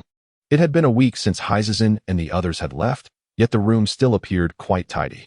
Jin Kouxin wandered around the room, but found nothing particularly entertaining. Although there were numerous pieces of exercise equipment, he had little interest in them, not to mention that he probably wouldn't even meet the minimum standards for exercise. Just as he was about to leave, he suddenly noticed the dartboard hanging on the wall and felt a sudden urge to play. Having been taught by Heizazin before, he eagerly grabbed the darts and began to throw them. However, unlike the time he was instructed by Heizazin, where he aimed for the first and second rings, every dart he threw now landed in the 9 ring. The reason he missed the bullseye was simply due to its hardness. He couldn't penetrate it. Rubbing his wrist, Jin Kouxin cleared up the aftermath and pulled out the darts. It seemed he had regressed a bit. Sitting in the cake shop, Jin Kouxin gazed longingly at the cakes displayed in the window. Jinko and I, which one do you like? Mao Lilan inquired, her eyes sparkling. I want that chocolate one. Xiaolan. Have you made your choice? After surveying the options, Jin Kouxin still opted for the initial chocolate cake. I'll take this strawberry one. Mao Lilan nodded affirmatively. All right. Jin Kouxin replied, addressing the waitress. Hello, please bring us 1 chocolate cake and 1 strawberry cake, along with 2 cups of lemon tea. Thank you. Certainly. That will be a total of 750 yuan. As they sat on the chairs, Mao Lilan appeared somewhat embarrassed. Jinko and I'm sorry for making you spend today. It's nothing, he reassured her. But why are you out here alone today? Where are Kudo and Sonoko? During this time, Jin Kouxin had grown more familiar with them. The key was Sonoko Suzuki. She was incredibly enthusiastic, and Jin Kouxin, being easygoing, quickly became friends with her after just a few meetings. Consequently, his relationship with Kudo Shinichi and Mao Lilan had also deepened slightly. I came out to play with Shinichi today, Sonoko isn't here. We were having a great time. But when Shinichi heard about a case, he ran off, leaving me here all alone. As she spoke, Mao Lilan clenched her fist in irritation, her eyes ablaze with anger. As Jin Kouxin observed the situation, he swiftly offered words of comfort. Indeed, it was his fault, and he would receive a proper reprimand in due course. However, since they were out for enjoyment, it was essential to embrace the moment, especially with such delectable cakes available. Come, smile for me, he said, playfully spreading his fingers as if to capture a photograph of Mori Ran. All right, she replied, and upon witnessing Jin Kouxin's cheerful demeanor, her anger dissipated, leading her to engage in conversation with him inside the cake shop. Did you truly see a kappa in the end? Jin Kouxin rested his chin on his hand, captivated as Mori Ran recounted her tale of searching with Kudo Shinichi for the village residents who had been dragged into the water by the elusive creature. Unable to suppress his curiosity, he found himself torn between belief and skepticism regarding these stories. He was convinced that wondrous beings must exist in the world. Yet he questioned their authenticity, pondering if they were mere fabrications. No, it turned out that the investigation revealed it was an otter in the water, frequently dragging people and animals beneath the surface. Eventually, Shinichi and the others arranged for the otter to be captured, and that resolved the issue, Mori-ran explained, shaking her head. This was her first encounter with an otter, and she was surprised to learn of such an animal's existence. I think I've heard of it before, but I can't quite recall, she mused. Jin Kouxin contemplated for a moment, finding the name somewhat familiar but unable to pinpoint where he had heard it. Yes, it's also my first time seeing one. They are rather adorable, he remarked, and Mori-ran smiled, realizing that otters were indeed quite charming once observed closely. I wonder if there is an aquarium nearby. I'm rather inclined to visit one, she mused. There should be. I've heard Shinichi mention it before, but I'm not certain if there is an aquarium in the vicinity. Why not take a look? There's south one quite close by, Jin Kouxin suggested, pulling out his phone to check the location, confirming the presence of an aquarium nearby. All right, should we inform Kudo? As they stood and began to exit, Jin Kouxin inquired. No need. That fellow doesn't even know when he'll return. Mori-ran huffed, slightly irritated. Very well, then it shall be just the two of us. Jin Kouxin replied with a smile, acknowledging that despite her apparent annoyance, their relationship remained as amicable as ever. The aquarium was bustling with visitors, and the duo flowed with the crowd, finally making their way to the dolphin exhibit. Ah, how adorable. Look at them, Mori-ran exclaimed, unable to resist giving the playful dolphins a few kisses as they frolicked in the water. Jin Kouxin guided the dolphins with her fingers, urging them to swim closer. So many little dolphins, Mao Lilan observed with great excitement. Indeed, they are utterly adorable. After admiring the dolphins, goldfish, and turtles, they arrived at the otter's habitat. Is this the otter? Jin Kouxin gazed at the fluffy creature in the water, unable to suppress her surprise. Compared to the photographs, the otter looked quite charming, though it bore little resemblance to a kappa. Yes, Mao Lilan nodded, her eyes fixated on the otter. Xiaolan, Jin Kouxin, what brings you here? Kudo Shinichi inquired, astonished to spot the familiar figures not far away. Shinichi, Mao Lilan exclaimed, rushing towards Kudo Shinichi in a flurry of emotion, though she refrained from speaking further. I ran into Xiaolan by chance, and upon hearing her mention the otter, I thought it would be delightful to visit the nearby aquarium, Jin Kouxin explained. But Shinichi, what are you doing here? Mao Lilan gazed at Kudo Shinichi with confusion, pondering whether he had already solved the case and come to find her. I came here specifically to investigate the case, Kudo Shinichi replied, pointing to a sign nearby. The victim had been here before. There might be some clues. Noticing Kudo Shinichi's intense focus on the sign, Jin Kouxin stepped aside to grant him a better view. After a brief moment, Kudo Shinichi nodded and began to scrutinize the sign attentively. Before long, he pried a USB drive from behind the sign. I found it. This is what the victim desperately tried to conceal. It should contain evidence of the perpetrator's crime, Kudo Shinichi declared, gripping the USB drive with certainty. Xiaolan. He turned to look at Mao Lilan, who regarded him with calm determination. Shinichi, go ahead. Don't worry. All right, Kudo Shinichi replied before dashing off. Mao Lilan lowered her head, feeling a wave of despondency wash over her. Jinko's heart observed the otters in the water. Xiaolan, truth be told, you initially intended to come here with Kudo, didn't you? How did you know that? Jinko Onizen. Xiaolan gazed at him in astonishment, puzzled by his insight. After all, there weren't many entertaining places nearby, aside from dining. The only viable option was the aquarium. It seemed implausible that you would travel such a distance merely for a meal. Although Jinko had not inquired about their residence, he could surmise a rough idea of their location, considering the distance involved. Indeed, after hearing him mention it last time, I was eager to see it with him. Xiaolan admitted, a hint of melancholy in her voice. She had heard there might be otters here and had dragged Shinichi along, even concealing her hopes of not disappointing him. Yet, the otters were indeed present, while Kudo Shinichi found himself ensnared by a case, leaving no time to join her. Fear not. I checked the closing time of the aquarium, and it's still early. As long as he can wrap up within 2 hours, you will still have the chance to see them, Jinko reassured her, showing her the screen of his phone. Upon glancing at the closing hours, Xiaolan's eyes sparkled with hope. Great. I shall head over now. Shinichi is so capable, you should be able to make it quickly. I will accompany you, Jinko offered, surveying the bustling aquarium before turning to Xiaolan. All right, she replied. After obtaining the address from Kudo Shinichi, Jinko followed Xiaolan to their destination. Upon arrival, they spotted Kudo Shinichi, engrossed in thought with his head bowed. Xiaolan, I won't accompany you any further. It's time for me to take my leave. So soon, Jin Kouxin? Xiaolan had initially wished to wander around with him, feeling somewhat burdensome today. Yes, I must return home for dinner, he stated, waving his hand dismissively as he departed without a backward glance. Goodbye, Jin Kouxin. As Jin Kouxin entered the room, he was greeted by a brilliant glow of light, and the sounds of activity emanated from the kitchen. Qinjiu, adorned in a khaki apron, was busily engaged in some culinary endeavor. The tantalizing aroma wafting through the air stirred a pang of hunger within Jin Kouxin. What are you cooking? It smells divine, he inquired. It's beef curry with potatoes. Isn't this what you have always wanted? Qinjiu replied, focused on his task, his back still turned. Indeed, I adore this dish, Jin Kouxin affirmed. Moving to stand behind Qinjiu, noticing him slicing ham, he wrapped his arms around Qinjiu's waist, leaning his weight against his back. Are you tired? Qinjiu asked, offering a slice of ham to Jin Kouxin. With a mouthful, Jin Kouxin felt a hint of something.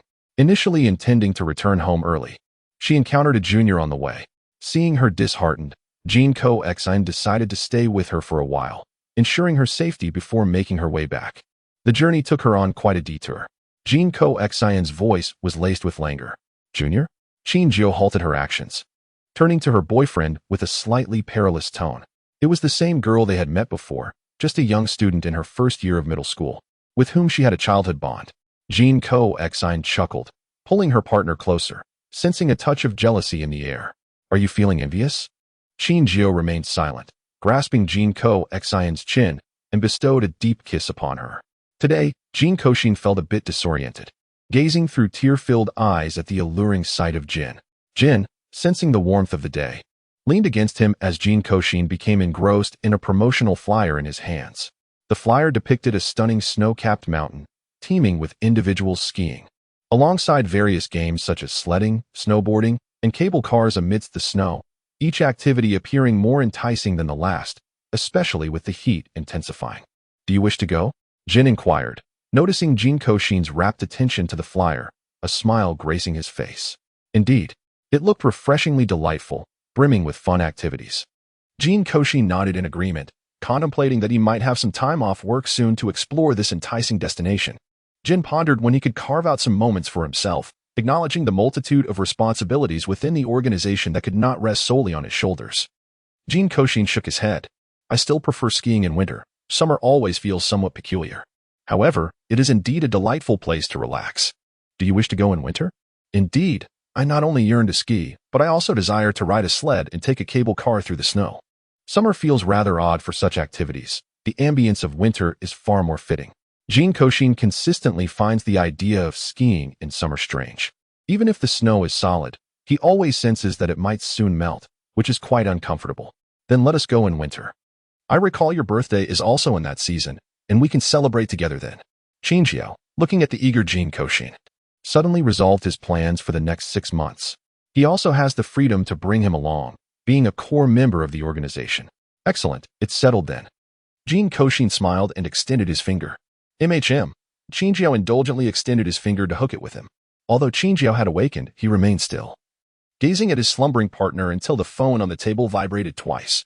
Upon checking his phone, Qinjiu saw messages from a gentleman urging him to attend to organizational matters promptly. Though reluctant, he carefully rose from the bed, cautious not to disturb Jin Kouxin. Unable to resist, he planted a gentle kiss on Jin Kouxin's face while he slept soundly. Disturbed by the movement beside him, Jin Kouxin awoke, yet he feigned sleep.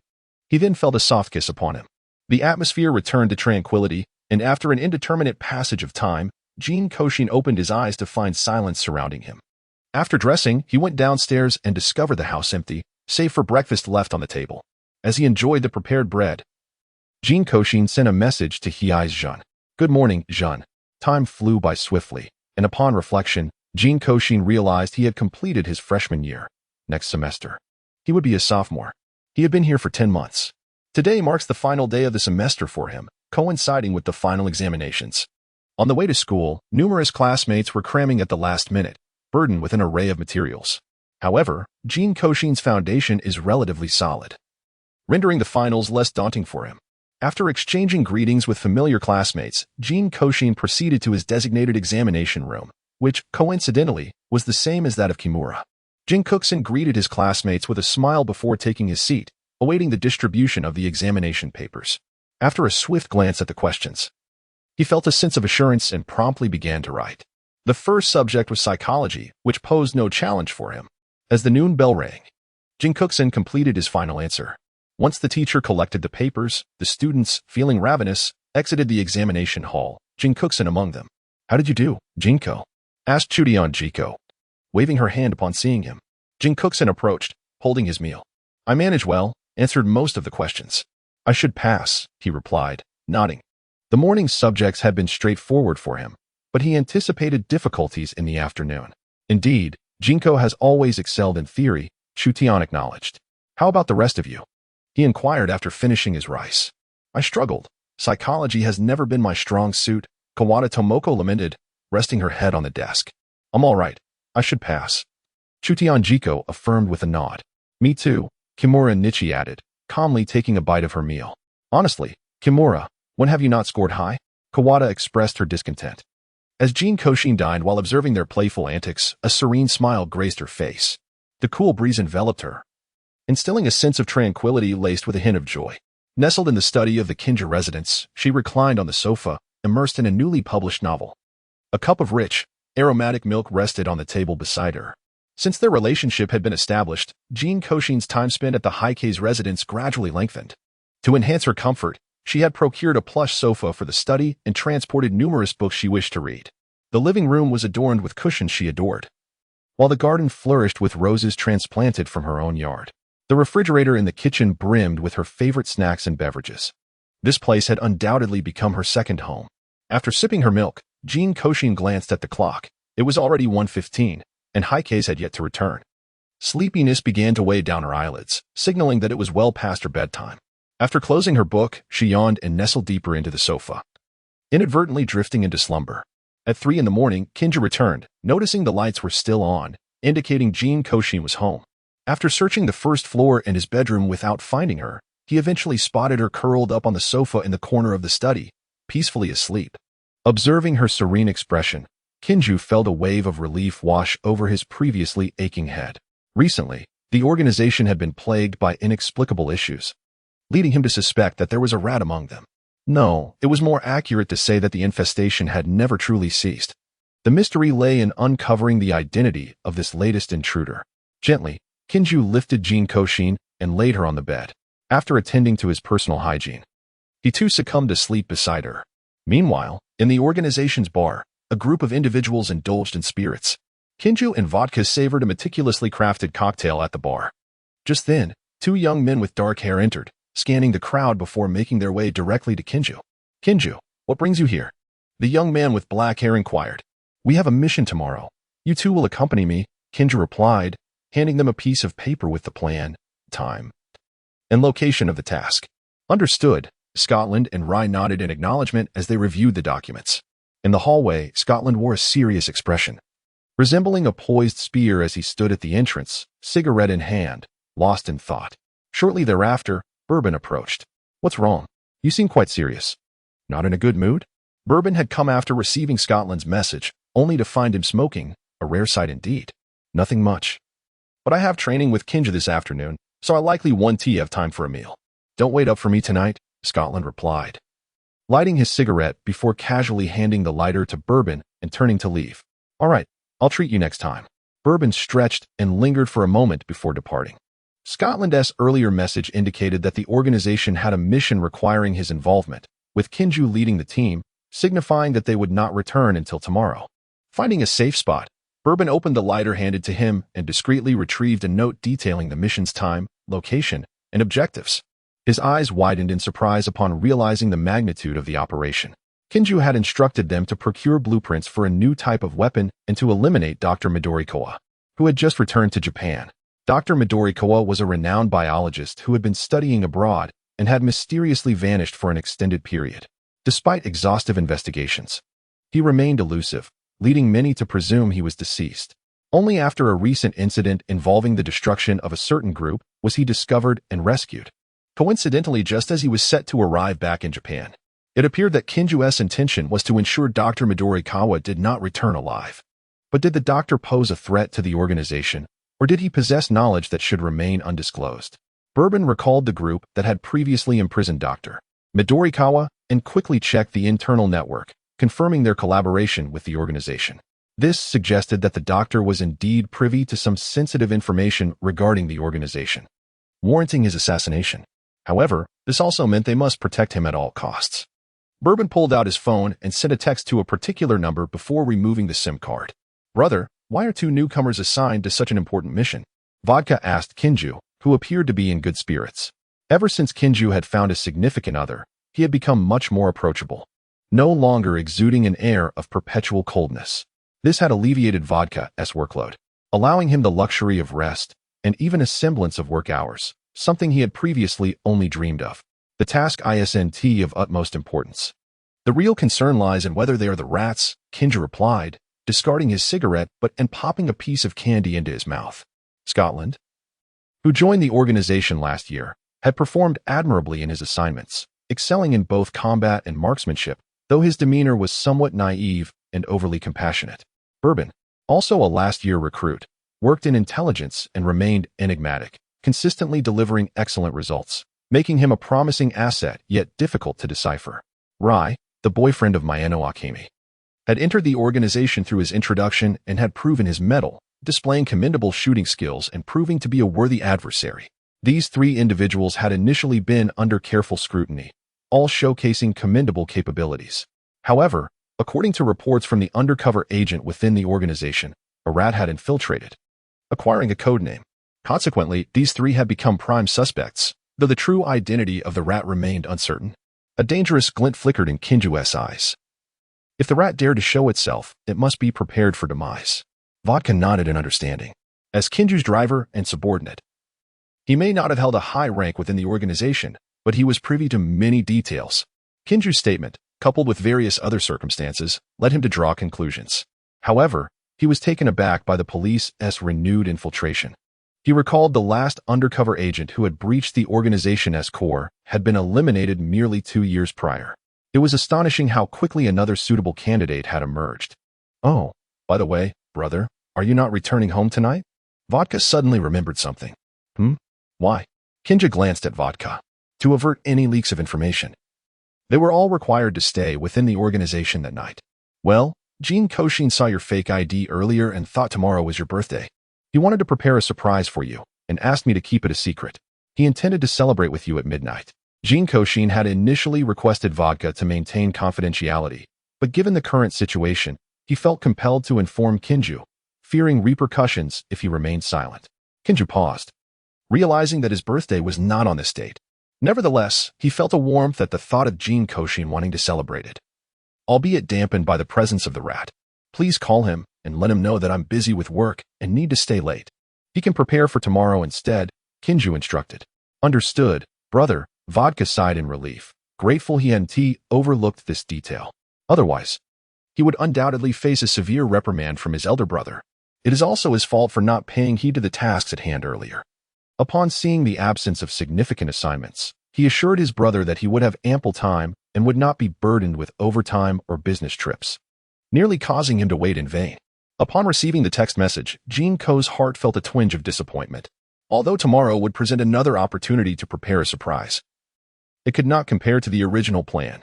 Gazing at the cake inside the oven, Jin Ko began to tidy up the items he had initially prepared, leaving only the cream, which had already been whipped. Consuming it the following day would render it less fresh. Observing the 12-inch cake in the oven, Jin Ko spread cream over it and adorned it with a few pieces of fruit. He kept a portion for himself, while the remainder was cut into several pieces, neatly packaged and taken to the park. Today, I fondly recall the times when Yuan and the others would often play in the park at this hour. As I strolled through the park, I indeed spotted Yuan and his mother. "Yuan, Mrs. Island, I've arrived," I greeted. "Darling, look who has come." Mrs. Island, noticing my presence, smiled and called out to her son, who was playing with sand nearby. "Brother Jin Ko," Yuan joyfully exclaimed, dropping his small shovel as he dashed over. "Brother Jin Ko, have you brought delicious treats again?" His eyes gleamed at the sight of the cake box I was holding, the enticing aroma wafting through the air as he approached. Yuan, Mrs. Island called out, a hint of annoyance in her voice at his eagerness. "It's all right. I reassured her with a gentle smile, then knelt down to affectionately pat Yuan's head. Indeed, I have brought cake to share with you. Wonderful, Yuan exclaimed, happily accepting the box. Suddenly, he glanced at the sand pile beside him and asked, Brother Jin Ko, may I invite my friends to enjoy it with us? As Jin Kouxin turned his gaze towards a nearby sand pile, he noticed two small children gazing eagerly in his direction. Of course, I brought plenty, he replied. Upon hearing this, Yuan joyfully took Jin Kouxin's hand and led him aside. Mimi, Yin, come quickly. Brother Jin Kouxin has brought lots of cake. Okay. The two little ones rushed over, greeted Jin Kouxin, and somewhat shyly accepted a piece of cake, indulging in it. Perhaps it was due to their camaraderie or Jin Kouxin's gentle demeanor, but they soon became quite familiar with him. Laughter and chatter filled the air as they exchanged delightful anecdotes while enjoying their cake. How old are Yuan and the others? They must be nearing kindergarten age. Jin Kouxin mused. He recalled the first time he met Yuan. Her speech was still unsteady, and she wobbled as she walked, seated in her stroller. It was hard to believe how quickly time had flown, and now she was running about with ease. Soon, they would be 3 years old. Either this year or the next. Yuan's mother looked on tenderly at the children, her hands busy knitting a sweater. Time indeed passes swiftly. It felt as if they had grown in the blink of an eye. Jin Kouxin picked up a piece of cake, pretended to clink it with theirs, and elicited peals of laughter from them. Indeed, Jin Kouxin, I sense you have changed quite a bit as well. Me? Jin Kouxin replied, puzzled. He felt unchanged. His appearance remained the same. He hadn't grown much taller, and he still cherished his books, embracing his introverted nature. Could it be that he had gained weight over the past year? Jin Kouxin gently touched the flesh on his waist, and it seemed he had indeed gained a little weight. However, this could not be entirely blamed on him. After all, he had indulged in numerous snacks since moving in. During their initial encounter, he appeared somewhat sullen and melancholic. Yet now, he radiates a much brighter disposition, resembling a true youth. As Madame Xiaodao knitted her sweater, she reminisced about their first meeting. Back then, Jin Kouxin resembled a delicate piece of glass suspended in midair, beautiful yet seemingly on the verge of shattering. In contrast, the present Jin Kouxin exudes a languid charm, warm and endearing. Jin Kouxin was momentarily taken aback, not expecting such an evaluation. Perhaps it was because she had been living a rather joyful and blissful life. She unlocked the door to Jin's home and stepped inside. But this time it was not to prepare a birthday surprise. Rather, she headed straight for Qinzhou's bedroom. The decor of Qinzhou's room leaned towards a minimalist and austere style, predominantly adorned in shades of black, white, and gray, with the only splash of color being the doll that Jin Kouxin had previously moved in. In the confines of her room, Jin Kouxin wandered restlessly, occasionally glancing at her pillow, then fiddling with the cabinet, and ultimately opening the wardrobe. Inside, she found a collection of garments in a cohesive style and selected a black overcoat. With great care, she placed her belongings into her pockets, ensuring they were secured in the inner compartment to prevent any loss. After restoring the clothes to their original order, she smiled at the room before stepping outside. Meanwhile, Jinzhou had engaged Scottish Rai and the others in a session of combat training, filling the dojo with a cacophony of sounds throughout the afternoon. By the time they emerged, most bore minor injuries, though nothing severe. They needed to be in fighting shape for the following day's mission. After a restful night, Jinzhou drove away with the group the next morning. Although the transaction did not necessitate such a large entourage, it was prudent to avoid the hassle of multiple trips. And this also served as a test for Rai, who had recently joined the organization and was under scrutiny. Rai remained unfazed as he briskly descended with his belongings. The transaction was to occur at a storage locker adjacent to a supermarket. The other party had already placed the schematics in the designated box. All that remained was for Rai to deposit the box containing the payment, allowing the exchange to proceed smoothly. Rai's actions were executed seamlessly, and he quickly retrieved a note left by the other party, returning to the vehicle with the box in hand. Upon receiving the box from Rai, Jinzhou opened it to reveal the anticipated schematics. After a brief examination, he closed the box and sent a pre-prepared message via his phone. "Let us go," Jinzhou declared, leaving subsequent matters to others. "Jinzhou, you haven't shared the details of the plan yet. Now that we are here, it would be prudent to inform us," Scottish remarked, recalling how Jinzhou had only shared target information the previous day without divulging specific strategies, leaving them in the dark about their tasks for the day. "Dr. Luchuan will land at the nearby airport in an hour and a half.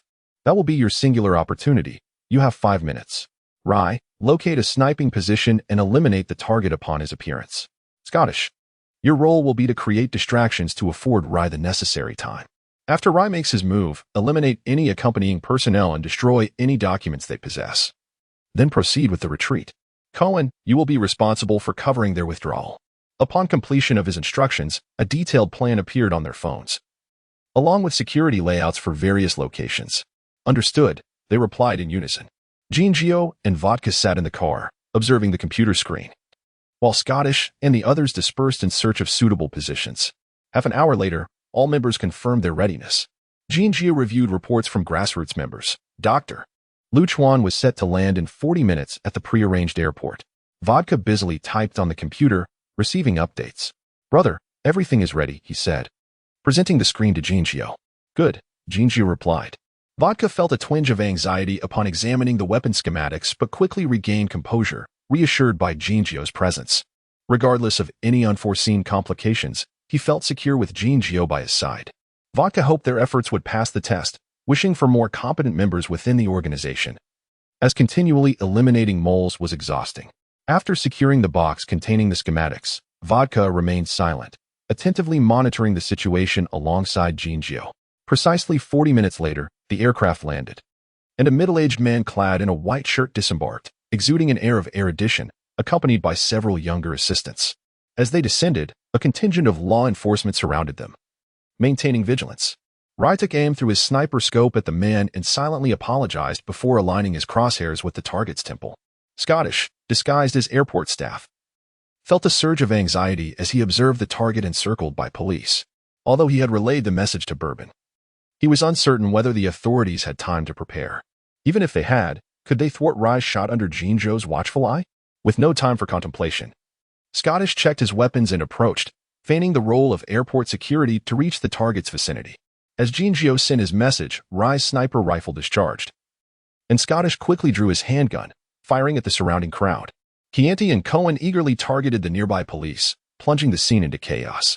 Seizing the opportunity, Scottish maneuvered through the fray, evading pursuers, and sent a safe message to Jin Kouxin before making his escape.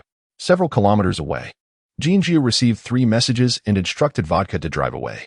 The others were of little concern. Chianti and Cohen had arrived by car, and Scottish and Rye could find their own means of exit.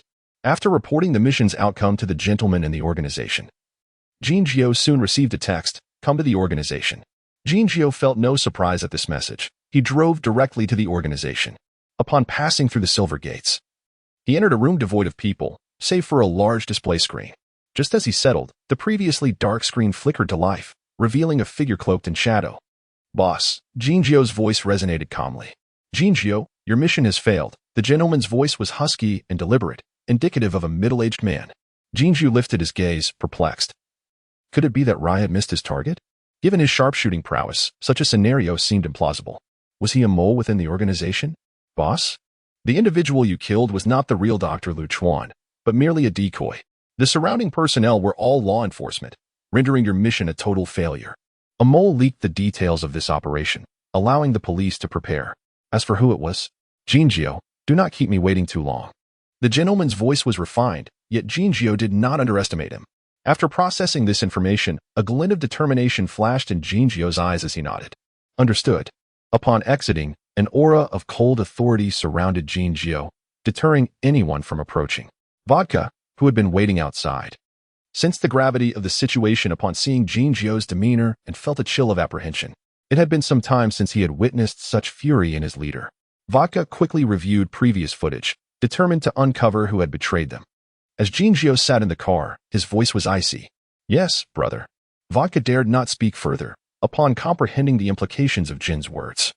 He realized that their previous mission had indeed faltered, though the identity of the mole within their organization remained elusive. After reviewing the prior surveillance, Vodka discovered that the movements of several individuals were unremarkable, all conducted in accordance with Jin's directives, with no evidence of any intentional sabotage. A further examination of the messages on the phones of the Scots yielded no significant findings either.